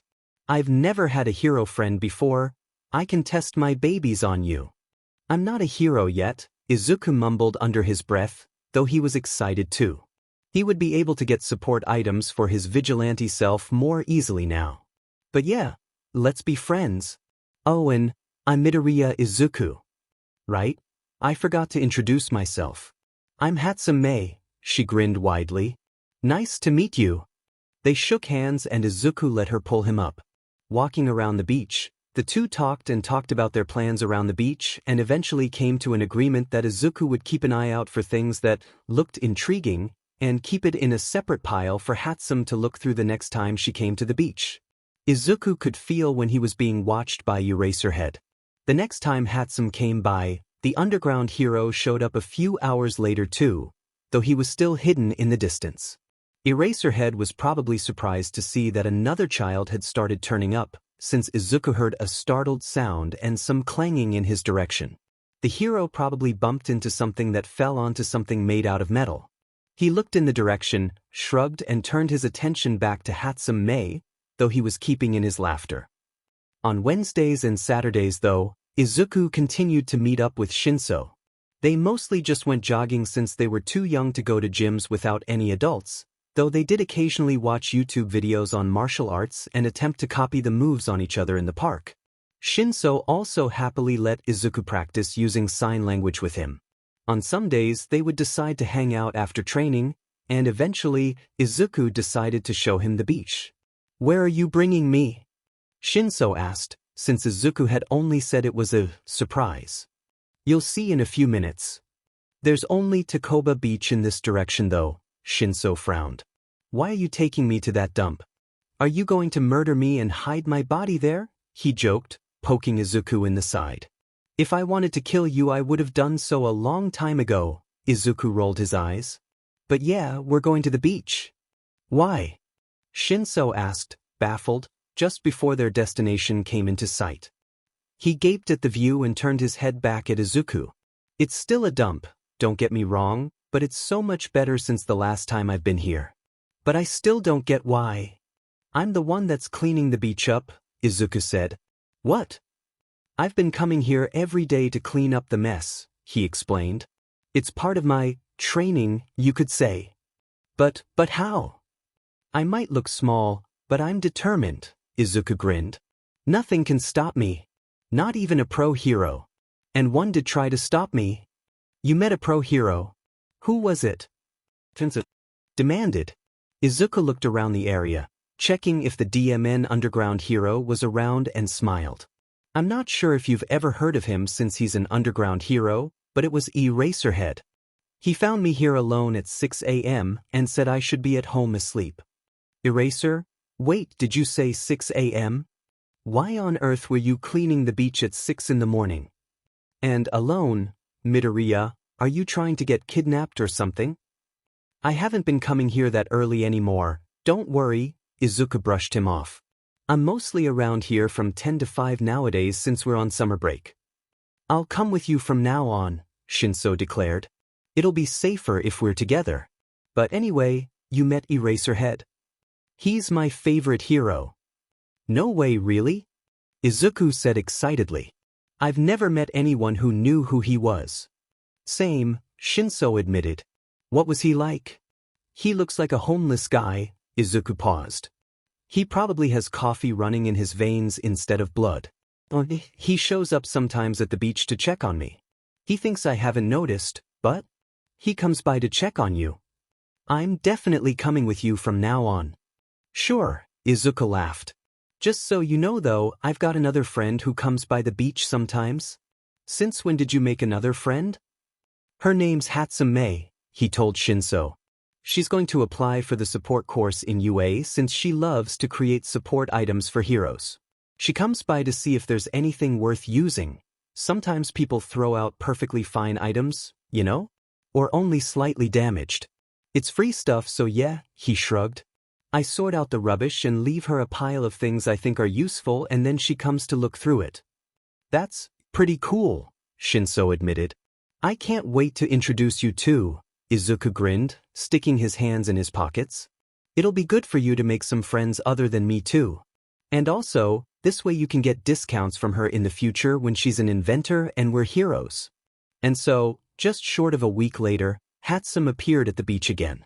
Midoriya, she called, greeting him with a huge smile and waves. She noticed the boy behind him and asked, "Who's the other guy?" "Another friend who wants to be a hero," Izuku said, wiping the sweat on his forehead. He accepted the bottle of water she threw at him and drank a few gulps, before shouting, "Shinso, catch," and threw the bottle at him. He caught it in surprise and signed a quick thanks while chugging it. "He's helping me clean the beach from now on." Another hero friend.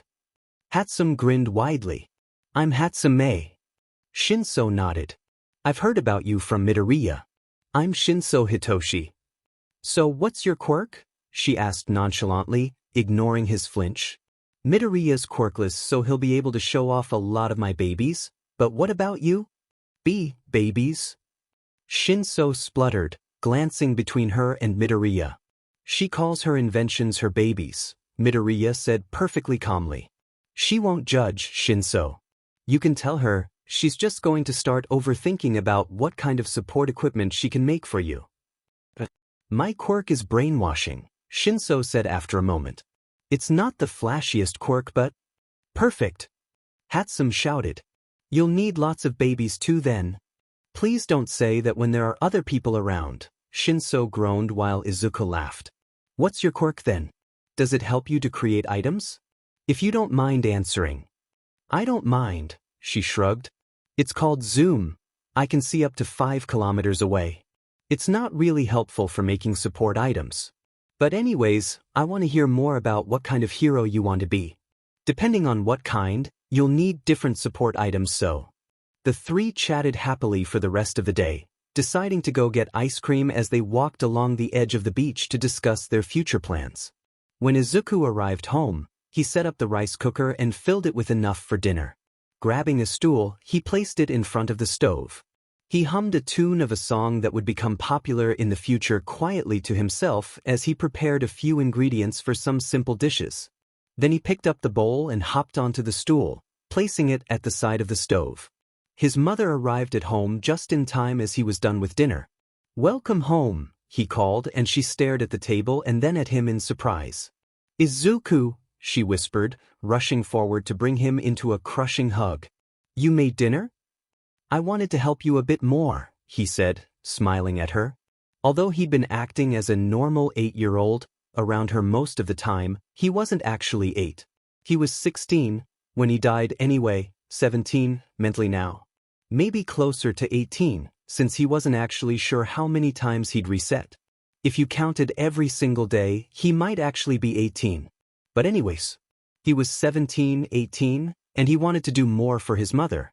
In the other timeline, he had never been able to help around the house much, since she treated him like he was fragile, which, to be fair, he kind of was, when he let himself get pushed about by all those bullies at school, and even after he had started training and getting stronger, he didn't spend much time with her before he moved into the dorms at UA.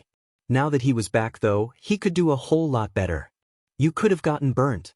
Or cut yourself with a knife," she cried. "You don't need to cook for me right now, okay? You've already done enough for our family with the money you made. I'll be fine, Mom, he said, bringing her to the table. I'll be careful. Let's eat before it gets cold, okay? She started crying again as she told him how good the food tasted. Afterwards, she insisted on washing the dishes and told Izuku to go watch some All Might documentaries. He turned on the computer and looped a documentary, then minimized the tab and logged onto the hero forum. There was no news from any of the heroes about All for One just yet, but the year had only just started, so that was expected. He wasn't surprised to see a ton of notifications from Tsukachi, Nedzu, and Eraserhead though. Tsukachi. Ion, is what Endeavor said about your quirk true?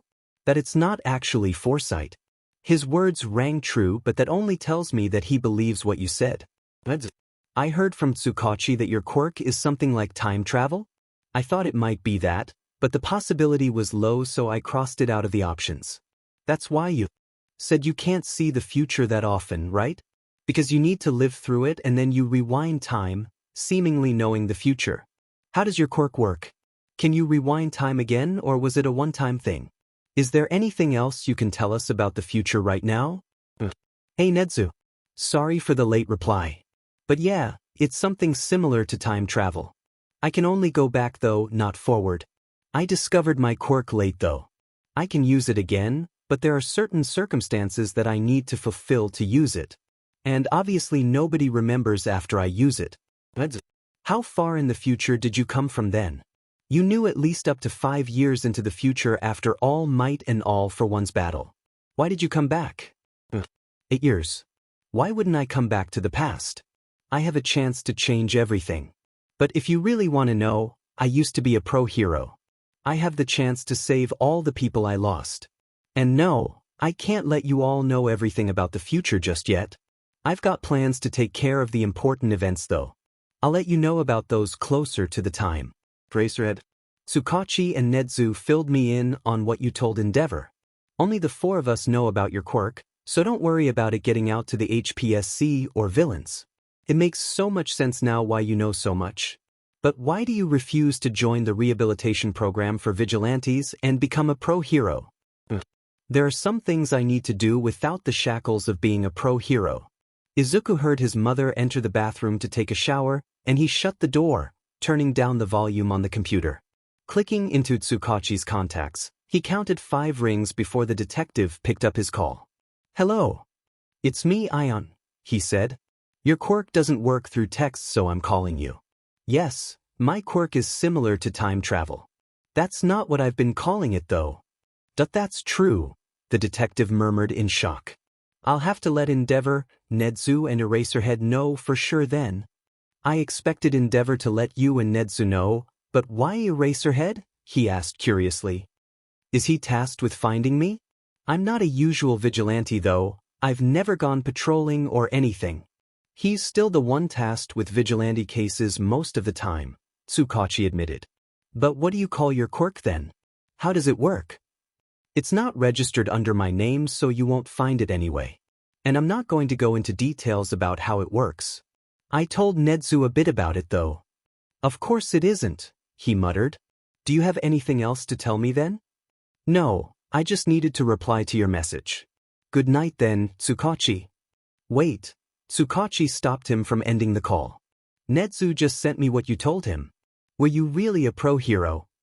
Sort of, Izuku said. He had had a provisional hero license, but he wasn't about to admit that since it would let Tsukachi and the others realize he was a child. Why don't you join the rehabilitation program for vigilantes and become a pro hero again then? Your information about the future and analyses would be very helpful. I'll turn myself in the future, Ion said, sounding slightly amused.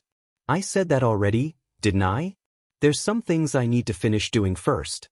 You know I'm not lying, so just be patient and trust that I won't just disappear or become a villain. You might use your quirk again though, Tsukachi pointed out. You might go even further back into the past, before we even remember you. Why would I do that? I'm trying to save the maximum number of people possible, and if All Might doesn't get injured, I've practically already succeeded. You don't need to worry about me going any further back. I can't travel to the future, and you can be sure I wouldn't want to live through my life for the 3rd time in a row. Fine. Tsukachi relented, knowing his words were all true. Night, Ion. Good night, he chirped and ended the call. Time passed, and the school term started again, and Izuku reluctantly cut back on spending time at the beach.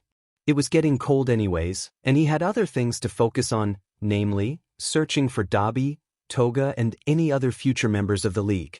His 10th birthday would be coming in just a few months, and along with it, his deadline for debuting as an actual vigilante. As in, one that ran around in the night looking for criminals to take down and helped people. He still wouldn't legally be a vigilante though, since he was going to be fighting Quirkless. He had made a plan for how he would save Dabi and the others, and it required him to be a vigilante. Employee poaching. He was going to create a vigilante group and steal the future members of the league from All for One. His plan was simple.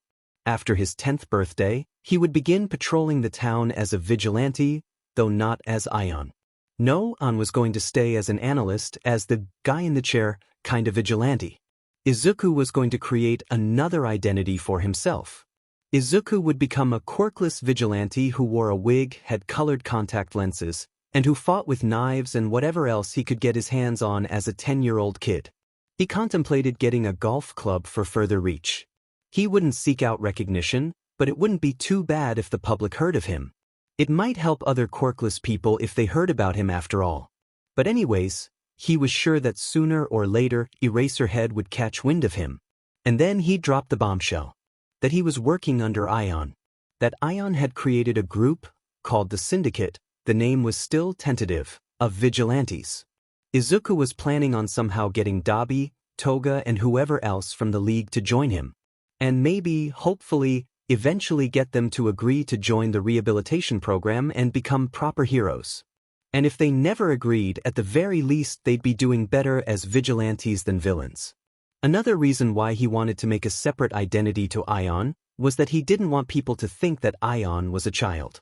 The heroes might not take him seriously after that. He didn't want to risk it.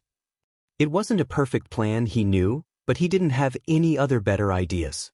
So it would have to do. He continued to work as Ion meanwhile, and it was February when Eraserhead finally approached Izuku at the beach again. He had informed Shinso whenever Eraser had shown up, though he never told his friend where the pro hero was so that the hero wouldn't know he had been noticed. Now though, he just straight up walked up to the two boys. Eraserhead. It's been a while, Izuku grinned. Shinso spun around so fast he almost tripped. Eraserhead. It's really you, he gasped. Eraserhead just stared at them, groaning internally that he'd somehow been recognized by another kid. Where have you been? He asked, looking at Izuku. I didn't see you for a few weeks. You've been watching me? Izuku said, forcing himself to sound shocked. How could you? That's so creepy. Shinso looked like he was going to pass out with what Izuku was insinuating about their favorite underground hero. Just answer the question, kid, Eraserhead sighed. I needed to make sure you were safe while cleaning up the beach. I had some other things to focus on for a while, Izuku said. Like getting knives and other equipment. Like school. I'm 9 years old, you know? The hero sighed again. And who is this? He asked, looking at Shinso. Murasaki, Izuku said immediately, before Shinso could say his name. He's my friend. They both stared at him. I shouldn't have bothered to ask, Eraserhead muttered. Well, I'll leave you two to it then. You're both doing great. Eraserhead praised us, Shinso said in a daze. Izuku just grinned wider. Thanks, Dad. See you around. The underground hero groaned and left. The two boys told Hatsum all about it the next time she showed up. She listened attentively, laughing loudly at Izuku acting out how dazed Shinso had been in the pro hero's presence. Shinso punched him lightly on the shoulder, embarrassed. Why did you tell him my name is Murasaki? Shinso just remembered. I told him my name is Midori, Izuku shrugged. I don't want him to know our names. Why not? Hatsum asked, confused. He's going to find my mom and tell her what I've been doing. I don't want her to know I'm training to become a hero. She's overprotective of me because of my lack of a quirk, and doesn't want me to do anything dangerous. Shinso and Hatsum looked at him sympathetically and nodded. How does he still not know where you live though? Surely Eraserhead could have just followed you home and talked to her, Shinso frowned. Ugh, manage to shake him off every time he tries? Izuku said. They stared at him wide-eyed. I take advantage of my height, he explained. By hiding under things for a few seconds or something. He runs off looking for me and I run the other way. Or I just loop around some blocks until I manage to throw him off. Or hide in a convenience store and run once he enters, wondering what's taking me so long. Stuff like that. He didn't mention how sometimes he sends messages to Eraserhead as Ion telling the hero to go take out some criminals in a nearby area, letting him have some time to go home. I can't believe you've been escaping from Eraserhead, Shinso said in disbelief. Are you sure you're not actually his secret love child? You called him Dad last time too. You know that was a joke. Izuku laughed. I'm just good at staying hidden when I want to. They moved on from the subject and headed for the pile of things they'd left for Hatsum, and helped her with suggestions on what she could use the things for. After moving the things she wanted onto the truck, Hatsum's mom ruffled their hair, thanked them for always helping her daughter, and told them to get home safe. They nodded and eventually went their separate ways. Once home, Izuku dropped his bag on a chair and headed for his bedroom. Almost 2 years had passed since he returned to the past. This time around, he was much happier. Kacchan mostly ignored him at school, he had Shinso and Hatsum as his friends, and he was working as Ion, helping a lot of people by working with the heroes behind the scenes. Things were going pretty well for him. And yet, Izuku couldn't help but feel sad sometimes. Tonight was one of those times. He thought about how none of his friends would remember the experiences they once had together. Saving Kacchan together. Fighting the League. It was a good thing, he knew. Like threatening endeavor to become a better person. He'd saved Todoroki, and yet, somewhere in him, he grieved that Todoroki would never be the person he once knew. He was slightly disgusted at himself. He should be happy that Todoroki wouldn't be as cold and hurt as he had been in his other life. But still he missed them. I don't get to be unhappy, he thought, clenching his fists tightly together. I was going to let All for One kill me in the first place. I was going to leave them first. He reminisced about the final battle, what had ended him, and also started everything. Even with all the former One for All users' quirks, Deku hadn't been enough. They had lost almost everything, and the few surviving heroes had banded together to create a final battle strategy. They were going all out, putting everything they had on the line for this one final attempt to defeat Shigaraki, possessed by All for One. And still they had failed. Months ago, Izuku watched Kacchan die. He lost hope and the will to live, and shortly afterwards, he died too. He wanted to die. He was tired of seeing everything be destroyed, tired of being so weak and unable to do anything about it. So he had been furious when he discovered his quirk. Now, he didn't know what to think of it. On one hand, he was grateful that his friends would get a do-over and he'd be able to save them all from their horrible fates. But on the other hand, he still wanted to die. He could never quite get rid of the urge to jump sometimes. He still thought of suicide whenever he heard a train, still wanted to just sleep and never wake up again. Maybe killing himself 3,000 times or so actually did mess with his brain.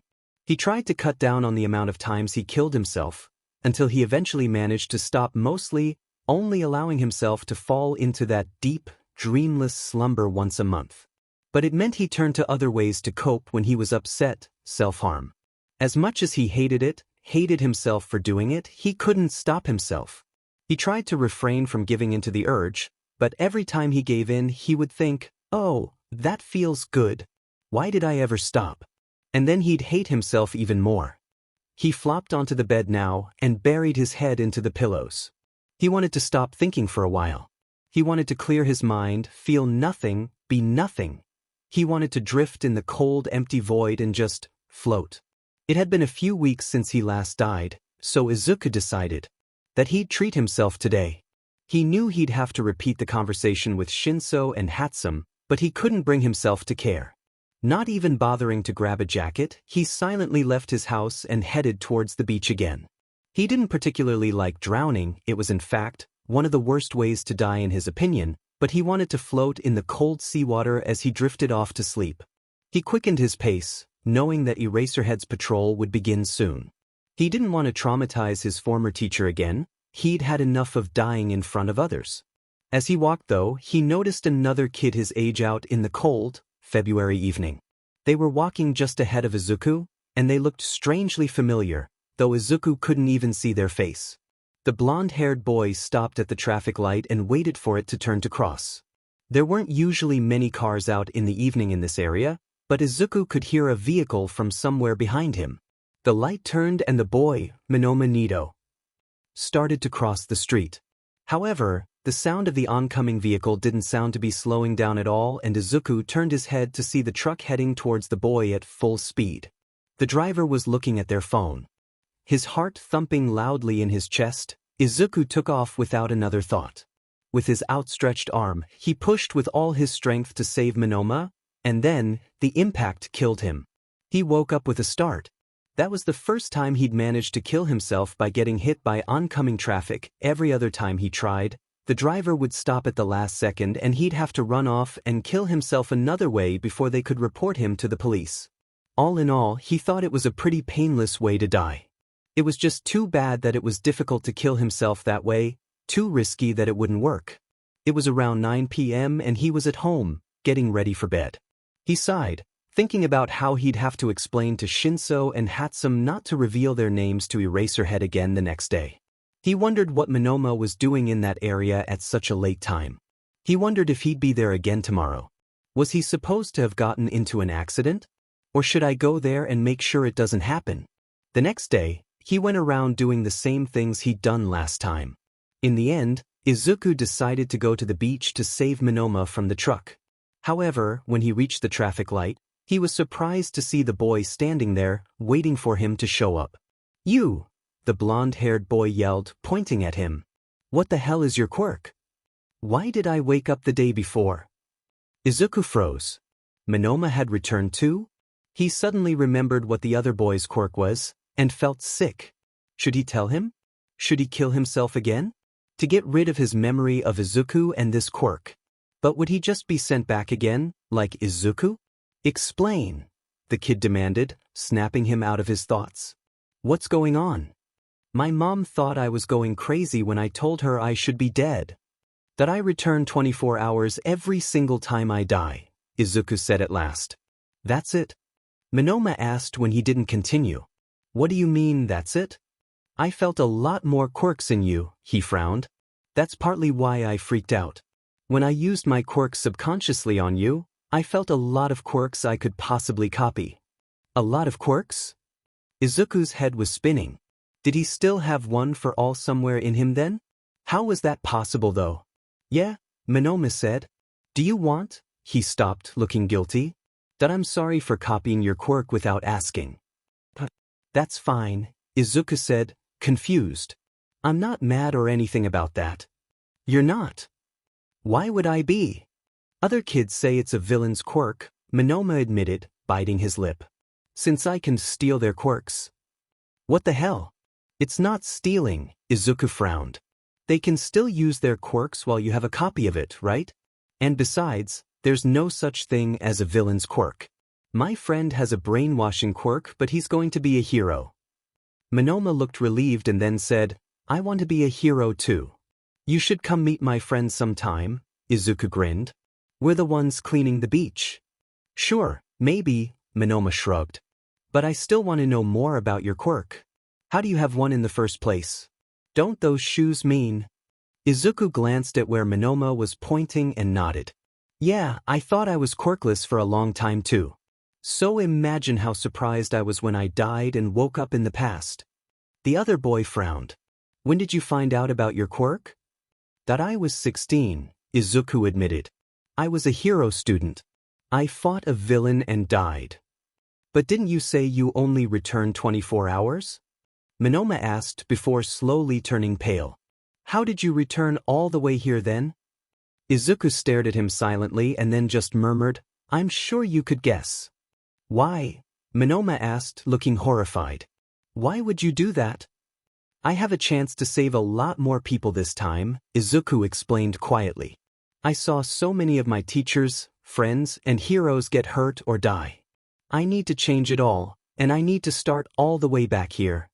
Oh my God, Monoma suddenly realized. Mom didn't remember anything even though I did. Does anyone remember the life you lived before you came back? No, Izuku shook his head. Nobody remembers. You would do that? You would kill. The other boy made a strangled noise. Yourself to save others, you would remove everyone's memory of you to make a better future for them? Yeah, I would. I died trying to push you out of the way of the truck, didn't I?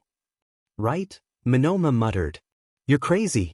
Did you tell anyone that you have this quirk since returning to the past then? Your parents? A hero? I'm sure you can imagine how they'd react to someone having this quirk, Izuku said finally. I've been sending information from the future to the heroes by pretending to have a foresight quirk though. You should let someone know, Monoma insisted. What if a villain ever catches wind of you? I used to be a hero student, Izuku reminded him. I'll be fine. I'll just kill myself if I get captured and can't escape. The boy paled and shook his head. I'll tell someone then if you won't. This is huge. If you tell someone about my quirk, I'll just kill myself, Izuku said with an impassive expression. I'll keep killing myself until you give up on letting others know. Monoma. How do you know my na? We used to be in the same school. I've never. Wait, I was in a hero school too. Monoma brightened up, excited. Where did we go? Did I manage to get into you? Izuku nodded and Monoma looked proud, almost similar to the Monoma Izuku used to know. But then he remembered what Izuku had just said and deflated, saying, You're serious about it, aren't you? That you'll kill yourself if I ever tell anyone. I am, Izuku said, dead serious. But I promise I'll let someone know in the future. Not yet though. He paused. Could you use your quirk on me again? I want to know what other quirks I have. I don't think I should have any other ones. You really don't mind me using my quirk on you? Monoma asked, staring. I don't, he assured him. Sure, Monoma said, holding out his hand. Izuku held it and then the other boy gasped. There's quite a lot here. How? Izuku muttered under his breath. He hadn't been able to use one for all at all. Like what? Some of these are more like secondary quirks though, Monoma explained, sounding in awe at how many Izuku had. You've got resistance to heat, cold, and poison. You can, he made a noise of astonishment, duplicate food? And you should have wings too. What the hell? Izuku's head was spinning. How is that possible, he said weakly, though Monoma just shrugged. You ask me. What do you mean I should have wings? Do you want me to copy it and try? Sure. Monoma apparently copied his wing quirk, though nothing seemed to change about the boy. Did it work? Izuku asked as Monoma's eyebrows furrowed. And all of a sudden, a pair of pure white wings sprouted out of his back. They both gasped, Izuku taking a step away, thoughts racing in his head. Can you take off your shirt? Monoma asked suddenly. I think there might be something on your back. Izuku was confused but did, and then Monoma spoke up again. You have a scar here, he said quietly, touching the center of Izuku's back. They look like wings. Izuku focused his attention on the place Monoma was touching, and felt like it was burning under Monoma's cold hands. In an instant, Monoma's hand was removed and he gasped, seeing the large feathers coming from his back in the corner of his eyesight. He turned his head to look at the huge black wings behind him. He stared. His wings began to flap, and Izuku couldn't help but grin at the sight. He had no idea what had happened to him, but this was awesome. When he focused on it, he could force the wings to appear or disappear. He wanted to sit down and grab a notebook to write this all down, but they were still standing at the side of the street. Is there more? Izuku asked. Monoma nodded. There was a dangerous one, he said, trying to remember the quirks he'd felt. One that would destroy anything you touched. Decay. Izuku spluttered. But there's no way I have that. You can also store a large amount of electricity in your body, Monoma continued. And absorb kinetic energy? And then release it? You have a minor healing quirk too, though it only works if you're touching the thing that caused the injury. What the hell? Izuku could only think of one reason he had all these quirks. His own quirk, he had named it Reset, since he didn't know what else to call it, seemed to have some sort of copying ability. He never realized he had wings or that wing-shaped scar, since he couldn't see his back. Scars that weren't rewound by his quirk. That could only mean his quirk caused them, right? The fire resistance and the others suddenly made a lot more sense to him. After dying of poison once, it hadn't worked again. He woke up shortly afterwards with a massive headache, before jumping off a roof again. He hadn't tried to kill himself by burning to death or hypothermia after the first time, since it was too painful, but apparently he'd developed resistance to them too. Duplicating food. Storing electricity inside of him. Absorbing kinetic energy. These quirks all seem to be a result of various kinds of death. There were two kinds, Izuku realized, suicide-based ones and murder-based ones. His quirk seemed to be trying to stop Izuku from dying, returning him to the day before and giving him a quirk that would cause a second attempt to die, fail. Dying to murder seemed to just let him copy the murderer's quirk, though he wasn't completely certain of that, since he only had Shigaraki's to base that theory on.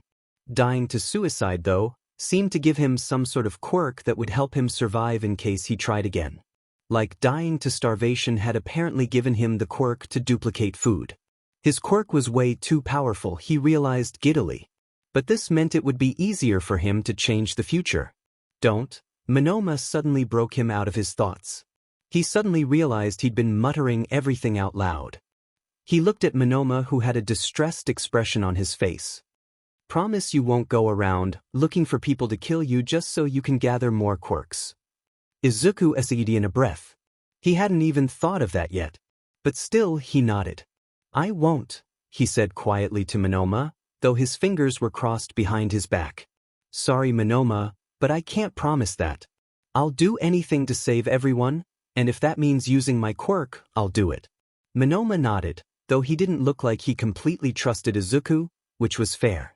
Also, he said, looking at him with a serious expression on his face, please don't kill yourself so that I'll forget. I think it's better for you if someone knows what happened to you, and even though I've only met you today, or yesterday, whatever, I know that I'll be happier to know the truth about you. I mean it. Sure, Izuku said. I suppose that is true. It'll be nice if I have someone to talk to, someone who understands what I've gone through. The blonde-haired boy shifted uneasily and checked his watch. I should probably be heading home now. You should too. It's really late. Yeah, Izuku nodded. I'll be at the beach again tomorrow until 6 p.m. Will you come? Monoma hesitated for a moment, before nodding. See you tomorrow then, Izuku said, waving and turning to leave. Wait! Monoma shouted. You still haven't told me your name. Oh right. I forgot, Izuku smiled. I'm Midoriya Izuku. Just remember, don't tell anyone about my quirk. As soon as he snuck back into his room, he grabbed his hero analysis book and flipped to the section about himself. He started writing everything that happened down and listed out the ones Monoma had named, trying to figure out exactly how he'd gotten each quirk. Suicide. Falling, jumping, a scar that I can will into wings. Bleeding, minor healing quirk that only works when I'm holding onto the thing that caused it. Hanging suffocation? Drowning? Electrocution, storing electricity? Like a battery. Poison, poison resistance. Burning to death, fire resistance. Dehydration? Starvation, duplicating food. Hypothermia, cold resistance. Traffic accident, blunt trauma.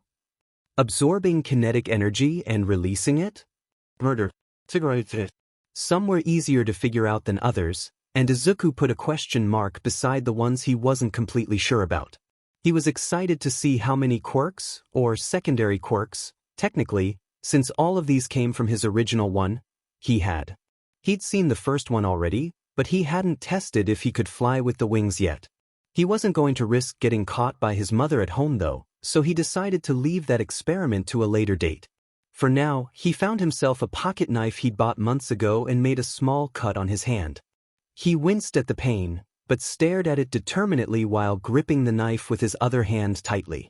Slowly, he watched the cut close and thin, and before he even blinked, it was gone.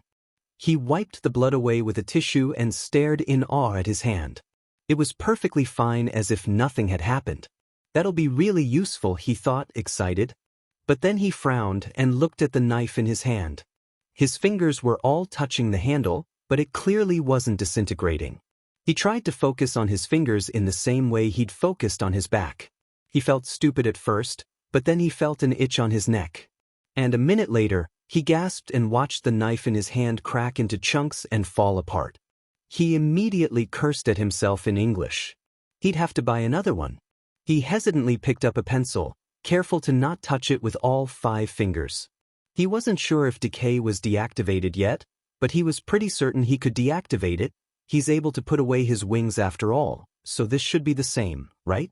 Breathing slowly and evenly for a few more seconds, he placed his final finger, his pinky, onto the pencil and smiled.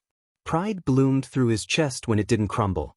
He couldn't exactly test electrocuting himself right now, and he wasn't about to leave the house again to search for a car to hit him. Searching his pockets for any food, he eventually found a chocolate bar in the bottom of his backpack.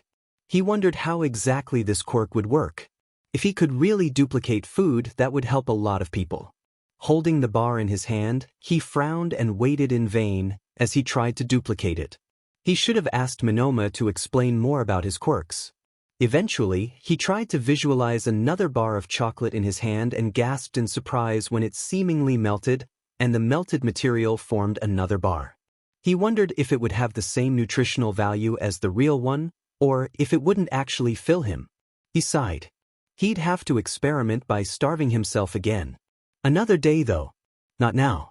He started to think about what quirks he might have gotten from other forms of suicide, like drowning. He still died to it. He drowned himself a couple times before, but maybe there was something hidden, like the wings? And so, he decided that he would do some experiments at the beach the next day.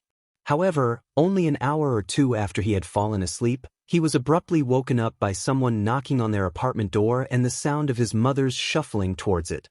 He sneaked out of bed quietly and pried open his door slightly, watching her open it after rubbing her eye and yawning. "Sorry for intruding at such a late time," a man's voice said. He sounded familiar, and he must have been here for an important reason, since it was already past midnight. Izuku's mother seemed to be confused for a moment since she started to ask something about who he was, but he continued and Izuku froze when his mother shifted slightly, which allowed him to see the man's face. "My name is Tsukachi Naomesa. I'm a detective. I got a concerning call." Izuku thought. I knew I shouldn't have said anything to Monoma. How was I stupid enough to trust a 9-year-old kid? He took a step back slowly, desperate to stay silent, and then another. He had almost reached the window when he stepped on a pen that had fallen off his nightstand earlier and immediately backtracked, causing him to lose his balance and accidentally knock into his nightstand. His notebook fell onto the floor with a heavy thud and the voices from afar immediately went silent. He stood dead still, holding his breath.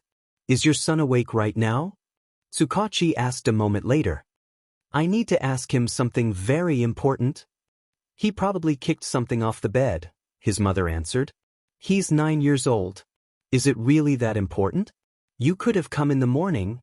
"I don't have time to wait until then," he said, and he must have tried to barge his way towards Izuku's room, because the next thing he heard was his mother protesting and trying to tell him to leave.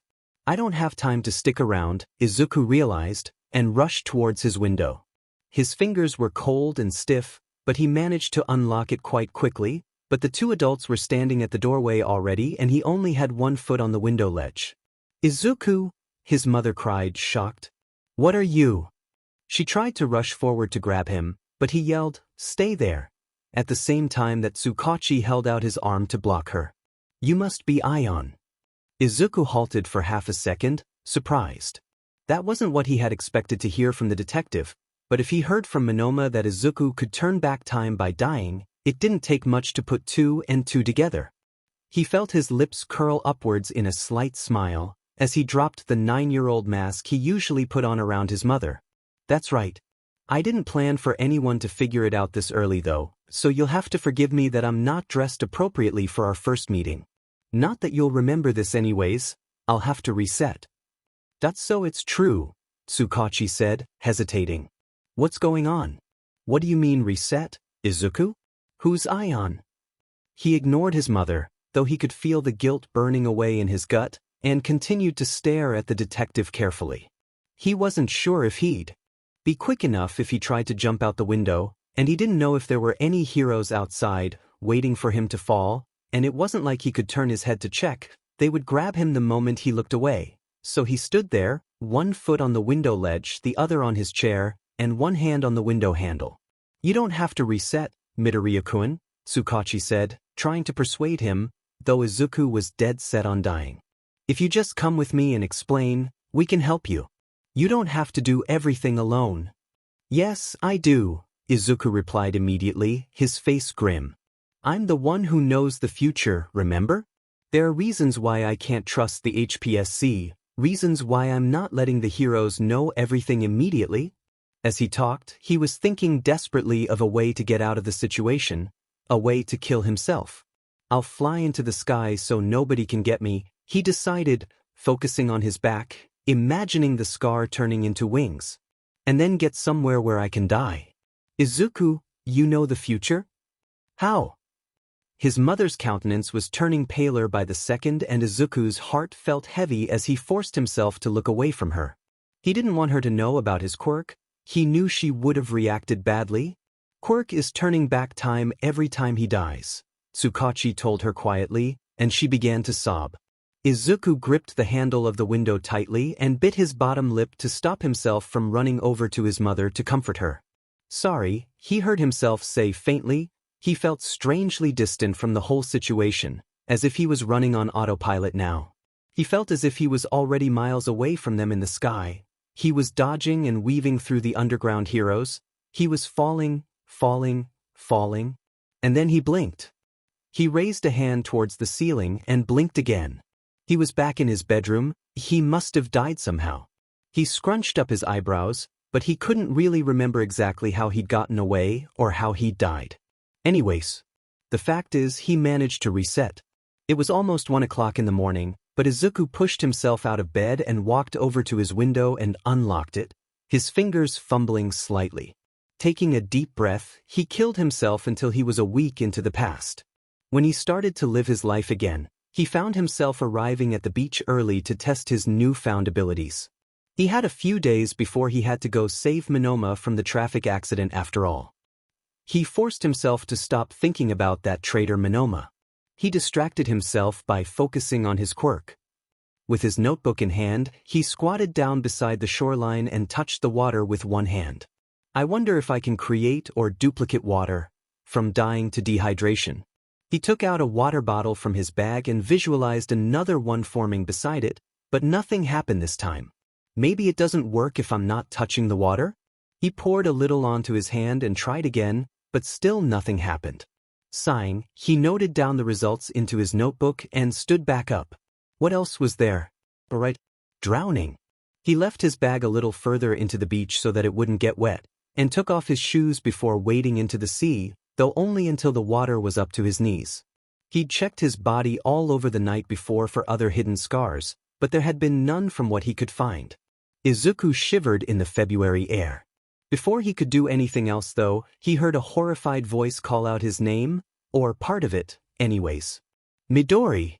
Eraserhead screamed, running at him with a speed Izuku had never seen before, in this timeline at least. Eraser! He greeted cheerfully. What are you doing here? That's my question, kid, he said. Why are you here so early again? After what I said. And walking out to sea. Izuku checked his watch and said, It's 8 o'clock, Eraserhead. That's a reasonable time to be awake. Not in the sea though. I wasn't going to kill myself, Izuku said truthfully, walking back towards the shore. He had done enough of that for the next while. What were you doing then? Don't you know how this looks to me, with your shoes and bag all laid out back here? Izuku stared.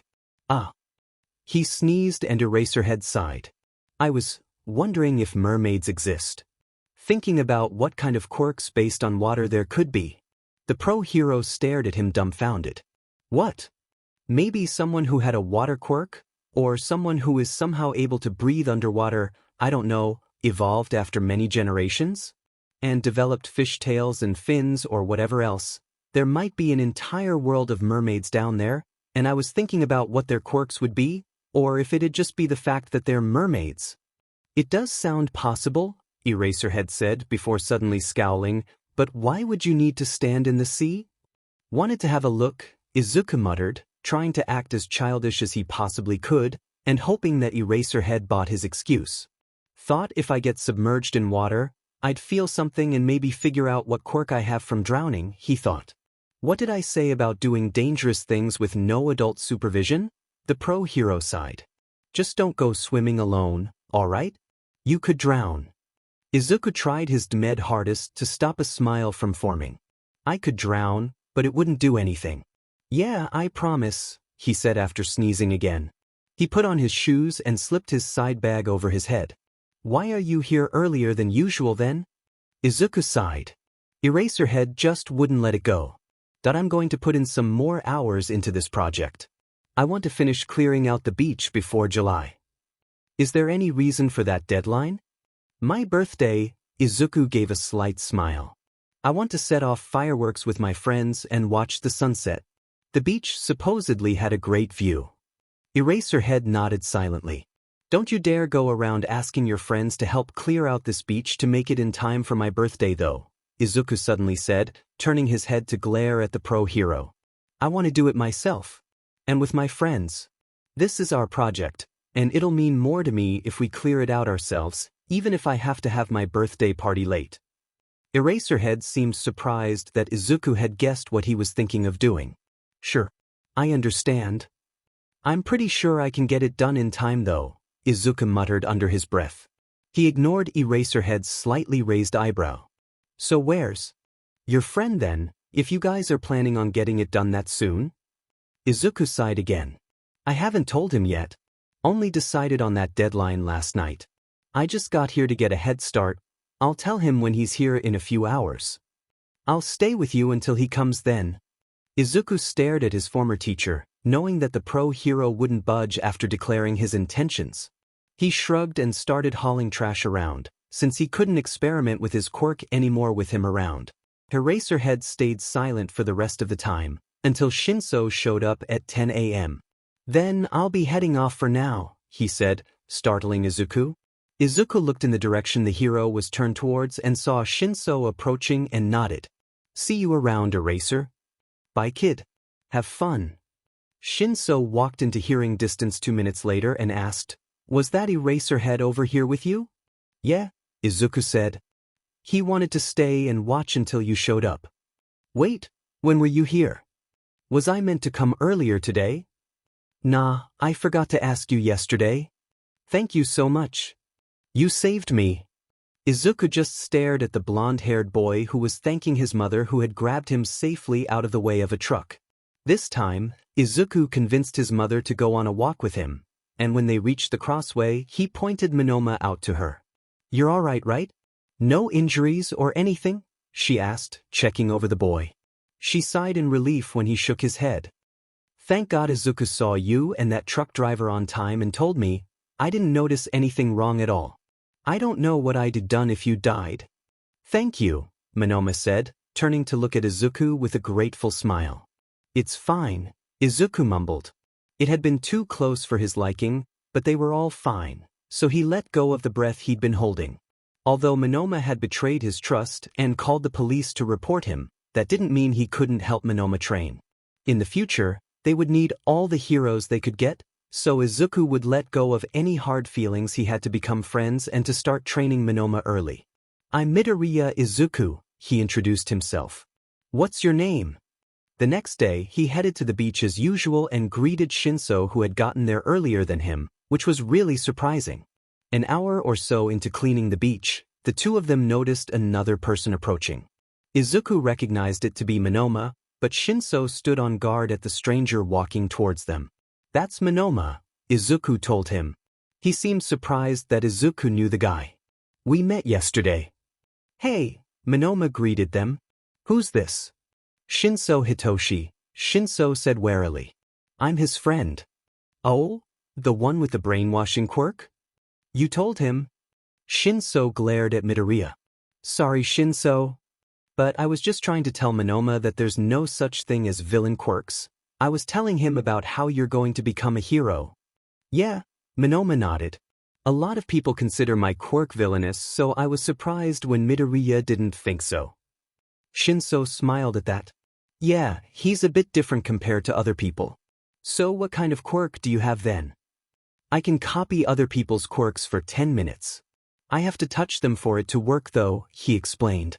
Oh yeah, I can see why others would think that's villainous, Shinso mumbled. So, Monoma glanced back at Midoriya. Why exactly did you ask me to come here again? I said yes on impulse yesterday, so I ended up coming. Well, Izuku said, a grin forming on his face. You're here to help us clean this beach. What? Both boys spluttered. You're my friend now, Izuku continued. You don't have a choice, so you'll help me with cleaning this place. It's good practice for the UA entrance exam. You also want to get into UA? Shinso asked, staring at Monoma, who nodded determinedly. That's great, he grinned. We could be the villainous hero duo in the future. Monoma just stared at the two and sighed. Sure, I'll help. I'm here today anyway. So where do we start? A few hours later, around 1 o'clock in the afternoon, Izuku noticed Hatsum waving at them in the distance. Hatsum, he exclaimed. How come you're here again? You were only here yesterday? I knew you both would be here, she said. I wanted to see if you guys wanted to just hang out for a while. I wanted to show you both the babies I made from the stuff I got here. But who's the new guy? He's Monoma Nito, Izuku said. But sure, we could take a break for now. He turned around and called his friends over, and then introduced Monoma to Mei. I knew it was a good idea to become friends with you, she grinned at Midoriya. Now I have 3 heroes to give my babies to. Babies? She means her inventions, Midoriya and Shinso said at the same time, deadpan. So, do you 3 want to go? Sure, Shinso said. Are you all right with it though? He asked, looking at Monoma.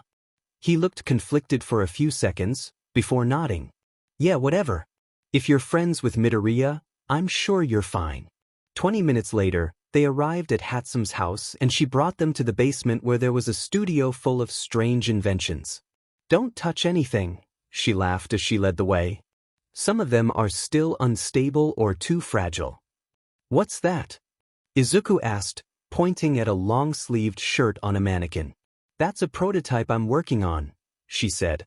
It looks quite thin, doesn't it? But knives won't be able to cut through it. Or at least, that's what I'm trying to do. I've got other ideas for it too, but haven't gotten around to it yet. That's really awesome. Thanks, Midoriya, she grinned. If I finish it, it'll be yours. What, why? I mean, I'd be really honored to have it, but... Because you're one of my best friends, she said, looking serious for once. I want you to have it. Thank you, Hatsum, he said softly. You're one of my best friends too. What about me? Shinso asked, nudging Izuku. Do I really have to say it? Izuku said instead, sticking his tongue at him. Ow, ow, stop poking me. Okay, you're one of my best friends too, Shinso. You're all really close, Monoma said, staring at them all. Should I just go home? No, stay with us. Izuku answered. We actually only met in the past year. Let's check out Hatsum's babies and then go get ice cream. Don't pick up her weird habits. Shinso huffed at the same time that Monoma said, but it's February? Ice cream on cold days is the best, Izuku said with a completely serious expression. But if any of you are too scared, feel free to get hot chocolate or something. The day went by quickly, and Izuku was glad to see that Shinso, Hatsum, and Monoma got along well. Monoma seemed to just fit right into their group. He joined the 2 boys in their bi-weekly runs and training, though Izuku was careful to not get touched by Monoma, and helped out at the beach whenever he had time, and soon enough, 2 months had passed in the blink of an eye. It was April, when Izuku finally got the dreaded message he'd been waiting for. Tsukachi, we got him. All Might wanted me to let you know. He called the detective immediately, who picked up on the first ring. Tsukachi, he said quietly. Is All Might? He's fine, just some scratches, Tsukachi answered, relief flooding through Izuku. He's busy with Sir Night-Eye right now though, they've just left to go question All for One about Shigaraki's whereabouts. Why aren't you with them then? He asked. Oh, am I interrupting? No, I'm going to leave for Tartarus in a few minutes too. I just wanted to grab a coffee first, he paused. We actually arrested him a few days ago, but completely forgot to mention it to you. I didn't really want to tell you, but All Might said you'd probably hear it eventually anyway, so I said I'd send you a message. He sat down on his bed dizzily, feeling incredibly happy at the news. Thanks, Tsukachi. I'm really glad All Might didn't get injured this time. Well, now that we've got All for One captured, are you going to reveal yourself? Shigaraki is still out there, he said, shaking his head though the detective couldn't see him. Just be patient. Worth a shot, the detective sighed. I've got to go now, Ion. Bye. Goodbye, he said before ending the call. He flopped down onto the bed, his heart still thumping loudly in his ears. Izuku had saved All Might. He'd done it. He'd managed to change All Might's future. One part of him was sad. It meant All Might probably wouldn't choose him as a successor. In fact, they'd probably never meet, since All Might not even teach at UA in 5 years. I did a good thing. Izuku slapped his cheeks, sitting up. He'll be able to save a lot more people this time. And besides, he can choose a better successor this time around. Over the 2 months, Izuku had experimented with his quirk, and all the quirks that came with it, a couple more times. Okay, maybe more than a couple. He'd figured out a few things, like the fact that drowning gave him the ability to create bubbles of air around himself and others when he willed it. Jumping off from tall heights had given him scars that looked like wings, that could become actual wings when he wanted them to. He was able to fly with them too, which was expected, since his quirk's main function seemed to be, try to keep Izuku alive, but he wasn't able to control separate feathers like Hawk's was. Dying from electrocution had made him into a human battery, and if there was too much electricity in him, he would overheat. But since he had fire resistance, he hardly noticed a difference. When he touched others though, they would jump at the intense heat or get shocked. And somehow, just by touching a phone, he could charge it. Dying from fire and poison didn't let him have control over those elements to his disappointment, but dehydration had given him the ability to create a ball of water in his hand. However, he couldn't control it at all, and after a few seconds of holding it in place, it would fall to the ground with a splash. Basically, all it did was give him an infinite source of water. He was also able to survive a lot longer than usual before dying from dehydration a second time. He seemed to have evolved into something like a camel, able to store large amounts of water in him. That explained why he drank less often, but in huge volumes. Starvation gave him a quirk to duplicate food, as well as being able to survive without eating for longer. It wasn't pleasant, but he could function all right during those days.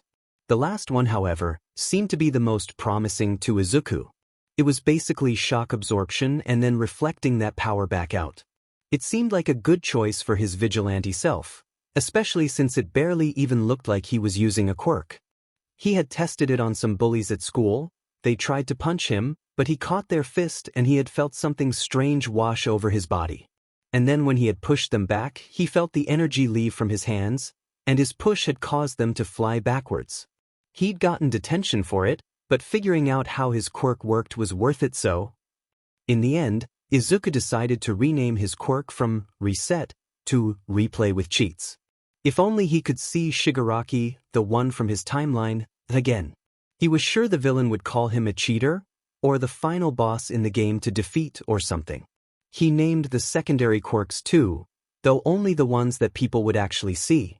Most of them were quite simple, just what they literally were. The wings were just wings, the bubbles were bubblehead, the water ball was water ball, the storing electricity quirk was battery. However, he named the food duplication quirk feed, the minor healing quirk mend, and the kinetic absorption and release force reflection. He wasn't planning on using any of the visible quirks for vigilantism yet, anyways, since he wanted to get some more control over them first. For now, he planned to just use knives and a golf club, and maybe force reflection if he got into a physical fight. It didn't look like he was using a quirk anyways, just made him look slightly stronger than he should be. That's so yeah. Izuku didn't even need to be All Might's successor anymore. It would just be greedy to take another quirk for himself when he could literally gather any quirk he wanted, as long as he got the person with the quirk to kill him, but still. That's the last one.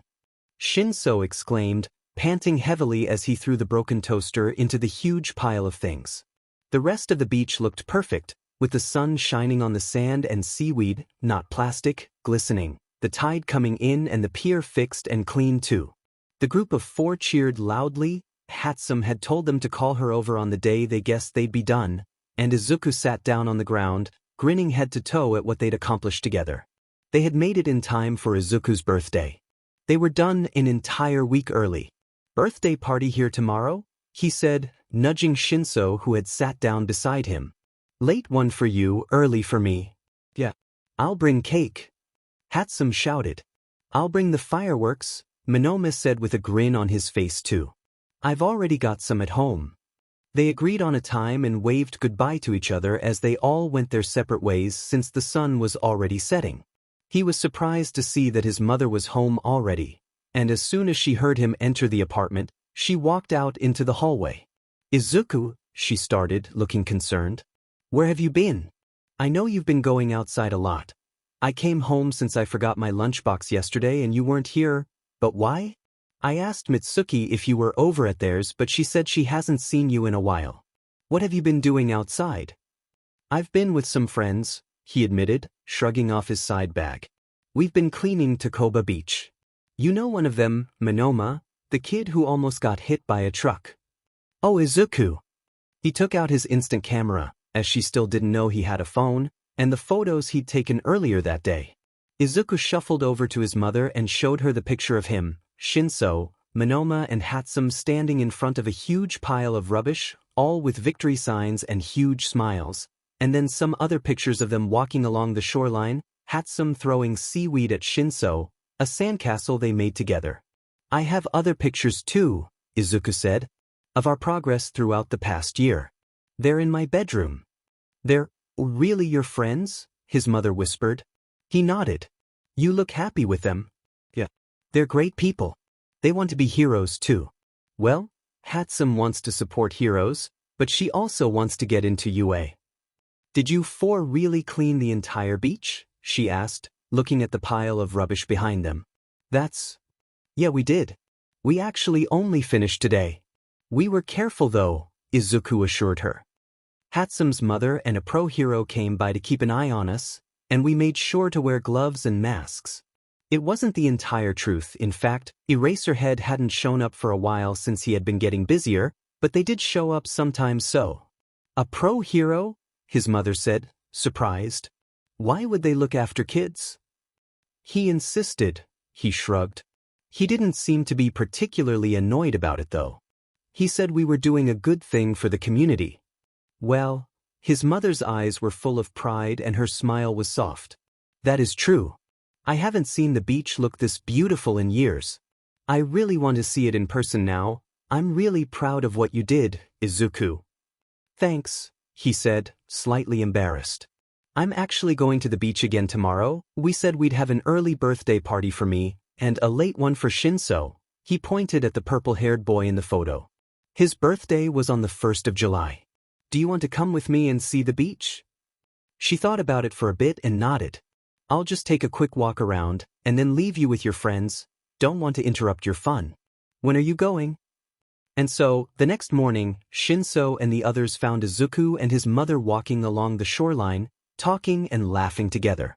"This is my mom," Izuku said, introducing her, looking slightly embarrassed. "I just wanted to show her around the beach." He introduced his mother to his friends. "You look exactly like your mom." Hatsum grinned, as Monoma and Shinso nodded. "I'll leave you with your friends now then, Izuku," Izuku's mother said, kissing him on the forehead as he squirmed. "Don't be out too late though." "She's amazing," Monoma said, as Shinso laughed at Izuku's embarrassment. "She's great," Izuku mumbled. "But let's get going. I want ice cream." An hour later, they were sitting on the empty but clean pier, liking the melting ice cream from their hands, chatting and laughing about anything and nothing. The gifts his friends gave him were put safely in his backpack. Shinso had already gotten his gifts the week before, and Izuku sat there in the middle of them, absolutely elated. He was happy. In a week, he'd be 10 years old, and he'd managed to save All Might, Todoroki, and a lot of others already.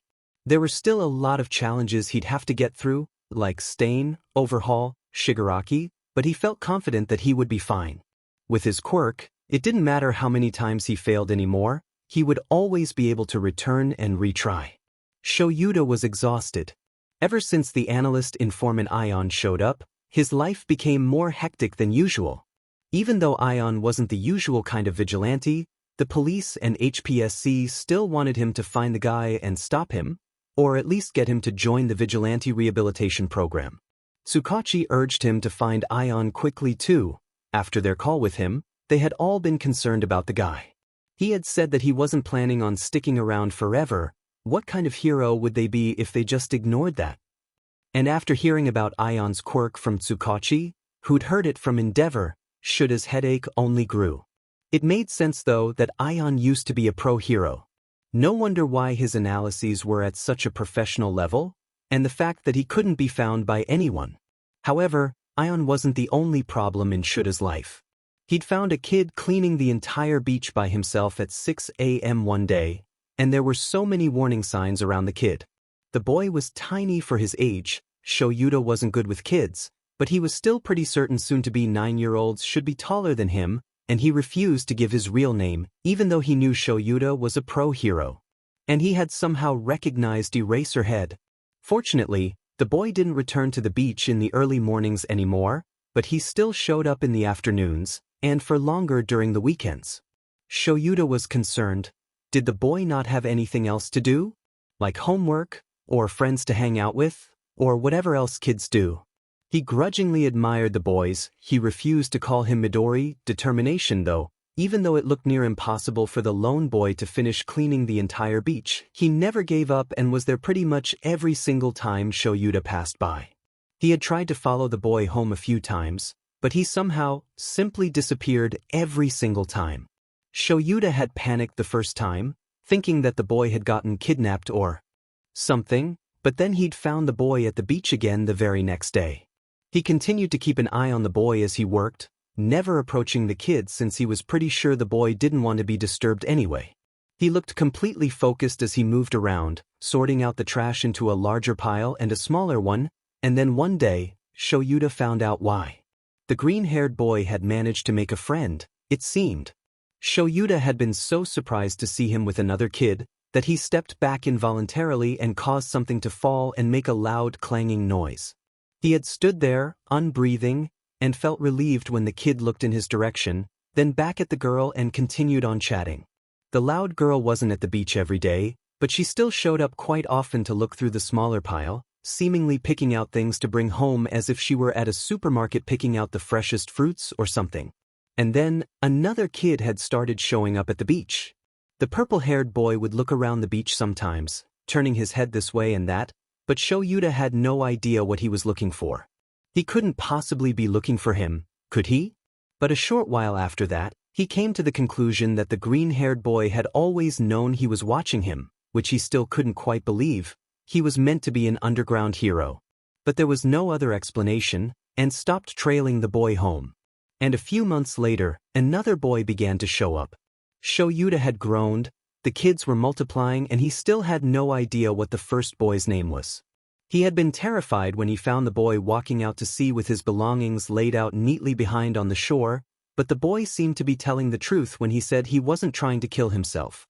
It still gave Shoyuda a heart attack though. He had told Hisashi everything about the kids he'd been keeping an eye on. It's not babysitting, Zashi, stop calling me Dadzawa. But he kept one thought to himself.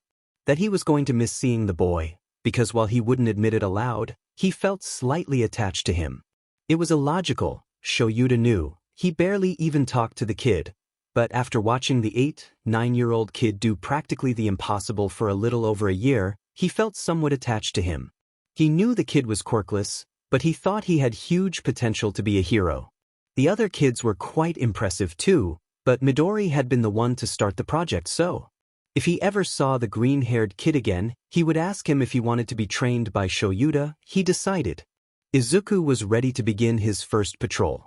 He was wearing a wig with black curly hair and red contacts in his eyes, and he had used makeup to cover his freckles. He was wearing a simple red hoodie and black tracksuit bottoms, a black cloth face mask, red-rimmed swimming goggles, black gloves, and his usual red corkless shoes.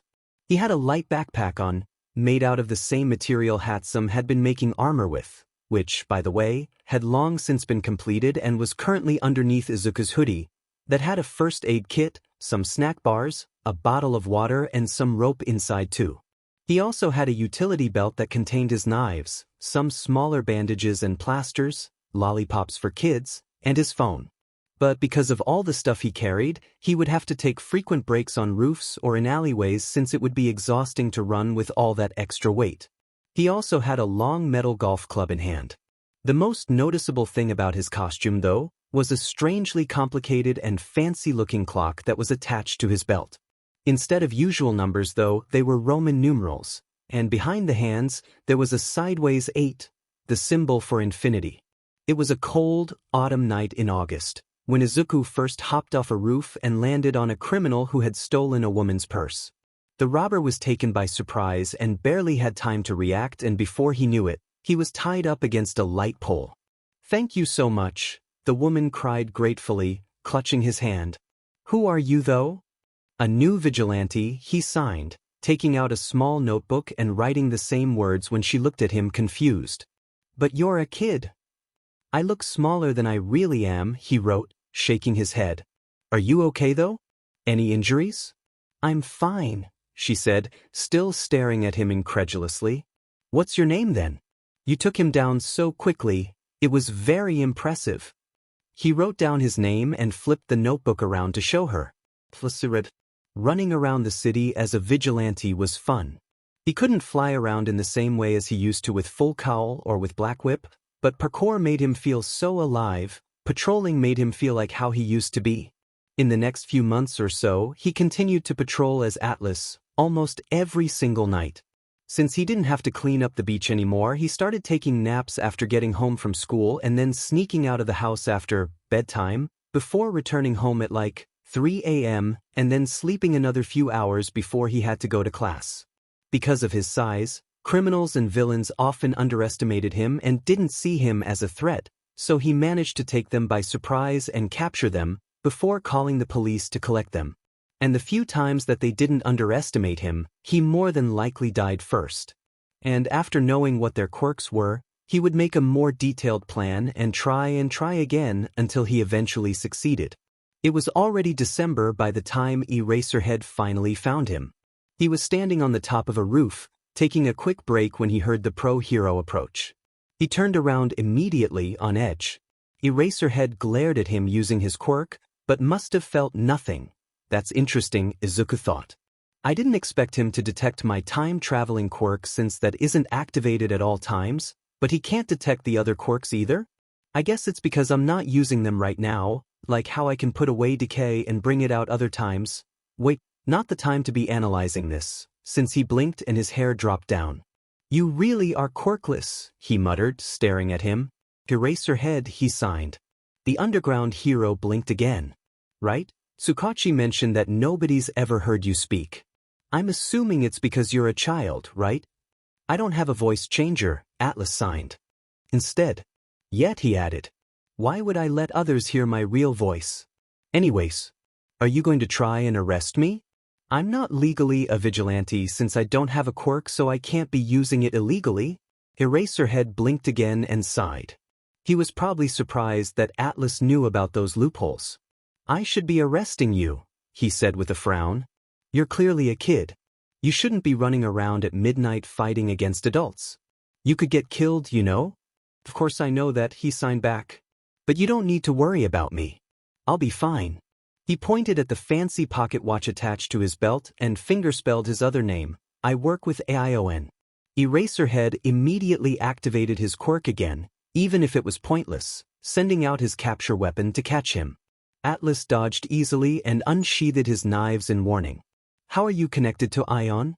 Eraserhead gritted out of his teeth. How do you know his name? Only heroes should know about him. Ion is the director of the syndicate, he signed quickly. My boss, you could say. Goodbye, Eraserhead. With that, he jumped off the roof and sprinted away as the underground hero remained still, in shock. You're sure Atlas knows Ion? Tsukachi asked again, and Shoyuta nodded, sighing again. He fingerspelled his name, I wasn't mistaken. And he said that he was his boss, that Ion is the director of the syndicate. The syndicate? My guess would be that it's a group of vigilantes, Nedza said, giving them his thoughts. I never expected Ion to hire a child though. So you did predict that he would make a group of vigilantes? Shoyuta asked, glaring at the principal. The Chimera nodded. There was a 81% chance that Ion would team with another vigilante, and a 68% chance that he would create his own group and be the leader behind them. Both Tsukachi and Shoyuta sighed again.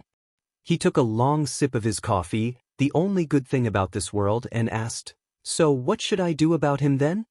Try to get him to trust you, Tsukachi said after a while. He's our only lead on Ion. And since he's really quirkless, we wouldn't be able to charge him with anything, and besides, I wouldn't feel right arresting a kid who hasn't hurt anyone. He's even healed the criminals he's brought in. Hopefully he'll answer some of our questions after getting to know you, since Ion refuses to answer them himself. Shoyuta groaned when he thought about all the extra workload. A week passed before Atlas ran into Eraserhead again. This time he found the underground hero first, and approached him loudly so as to not startle him. Eraser, he signed after waving. Ion wants me to do something. What is it? Eraserhead asked, frowning slightly. Dr. Tsubasa or Ijiko? Tsukachi will know if you talk to him about it. Ion wants me to help the heroes arrest him. No, the underground hero immediately refused. There's no way the other heroes will leave you alone if they see you. I can take care of myself, the kid scowled. I'll be there whether you agree or not. I'm not here to ask for permission, just here to tell you I'll be going. Why? He asked. Why are you working for Ion, kid? You shouldn't be out here risking your life. One question, Atlas signed after stretching. You can have one question about me, Ion, or the syndicate a day. If I don't want to answer, I won't. You can choose something else if I don't. Eraserhead looked at him in disbelief, probably thinking it was strange that Atlas would willingly let the pro-hero question him. Why are you working for Ion? He asked eventually. Atlas paused, thinking about how to answer the question. I wanted to help people, but I didn't know where to start. Ion needed a vigilante. I help him with what he needs done, and he keeps me safe. Win-win for us both. Okay. Eraserhead sighed. See you tomorrow then, kid. Don't die. Izuku left the roof and headed on the second part of his patrol, grateful for the quiet night. There didn't seem to be much for him to do tonight. He always kept an eye out for anyone from the League, but he had never managed to find them anywhere. Perhaps they weren't in this town yet. Returning home, he hopped onto his window ledge and nudged open the window wider, before slipping in quietly. He didn't feel that tired yet, so he logged onto the Hero Forum and checked over some news and did some quick analyses on the video clips of heroes in action from the day before until he finally fell asleep. Izuku knew that he wasn't exactly living a healthy lifestyle. Remember how he had managed to cut down on killing himself so much? Well, he was starting to get into the habit of dying again. It started out as an accident. The first time he died while being a vigilante, he had been chasing after a villain at midnight, pretty standard stuff, wondering what the guy's quirk was, since he hadn't used it at all. He had been on edge, watching him carefully, but to his surprise, he managed to tie up the villain pretty easily. The villain never used their quirk. He was about to leave them after making sure the ropes were tight enough, but then all of a sudden, the villain got free and assaulted him from behind. The last thing he saw was katana blades retracting into the man's forearms. After that first sudden, brutal death, Izuku started to slip up more and more often. He'd accidentally make a novice mistake, and then he'd die to their quirk. He knew he promised Minoma, the one in the past anyway, that he wouldn't go around dying on purpose, but he would swear he wasn't. They were accidents, nothing more. And if he didn't die in battle, He would cut a small lock of hair from the criminal or villain and heal himself using it. He had discovered months ago that touching even just a part of someone, their hair, a nail cutting, anything, would let him heal wounds caused by them. More than 2 years had passed since he returned to the past. He tried not to think about it that often. It made him too upset whenever he thought about how All Might wouldn't know him, how his friends wouldn't remember what they'd been through together. He used to distract himself by cleaning up the beach, but now that that project was completed, he needed something else, which was partly the reason why he was patrolling as Atlas so much. School didn't matter to Izuku anymore. He got better and better at simply not getting noticed, and it didn't matter if the teachers changed his grades. He simply kept all these instances as proof for when he eventually took down the school. Did stand up for another kid who was getting bullied though, and fought back using force reflection, earning him a 2-week suspension, which he didn't care for since it simply meant more time for patrolling. He wanted to hurry up and fix all the problems, but he knew that it wouldn't be that simple. There were 2 more years until he could go after Overhaul and the Shy Hasaikai, and 3 until he could save Water Hose, Koda's parents, from Muscular. There was still no news about murdered heroes or Stain yet, and Shigaraki apparently still hadn't been found, so he had nothing major to do for a while. He hated it. Izuku wanted something to do. Whenever he was left alone to his thoughts, he'd ultimately come to the same conclusion every single time. To just go back to sleep. And try to stay asleep. At least he could stop himself from listening to his thoughts. Most times, he would just go on more patrols, get into more fights, accidentally get murdered, instead of committing suicide more often. When Tsukachi let Ion know that the date of arresting Dr. Ujiko Garaki Kyudai, whatever his name was, Izuku was excited. He could hardly sleep the night before, too excited for the coming fight with the familiar villain, because he knew that during the fight with the doctor, he would be able to forget, if only for a short while, what timeline he was currently in. Eraserhead, have you seen Atlas around yet? Tsukachi asked. Not yet, the underground hero said gruffly.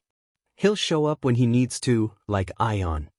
Yeah, I guess so, Tsukachi sighed. Let's start then. Atlas stood on the roof of the hospital, gazing down on the target for the day. Garaki Kyudai was standing with a group of nurses, unaware of what was about to happen to him. The police were already surrounding him, dressed up as civilians entering the hospital, but the heroes were in an ambulance in the parking lot, apparently waiting for him. He was listening into their conversation though, since he'd hacked into their comms and was listening through his own earpiece that he'd stolen from Eraserhead a while back, knowing that the hero would just get another one. He pulled the goggles over his eyes and jumped downstairs 4 steps at a time, running as quickly as he could to the hidden basement that he knew was there while listening to Tsukachi giving orders. Once inside, he paled slightly when he recognized the creatures the doctor had been experimenting on inside the tubes. He had seen them every day for the past week leading up to the raid, but he still felt squeamish passing by them. I don't have time to be reliving trauma, he thought bitterly, running further into the doctor's lair. He found the main control system pretty quickly and exhaled in relief to find the USB stick he'd snuck onto the computer was still there. After hearing about the plans for the raid, Izuku had snuck into Garaki's basement every day for the past week to download files while he was working. And by now, Izuku had no clue how many times he has reset this week. Every time he got caught, every time he messed up somehow, he reset. This time, most things went well, since Izuku had memorized which paths to take, what times Garaki would be at certain places, and he had taken care of the minor villains that had been hired to infiltrate the hospital to protect Garaki already. Everything was going swimmingly, and all he needed to do was download the last few folders. If I can find anything about Kurogyri, maybe I'll be able to reverse it. Did Atlas show up at all? He heard Tsukachi ask someone. Well, never mind then. Has anyone found anything related to Nomus?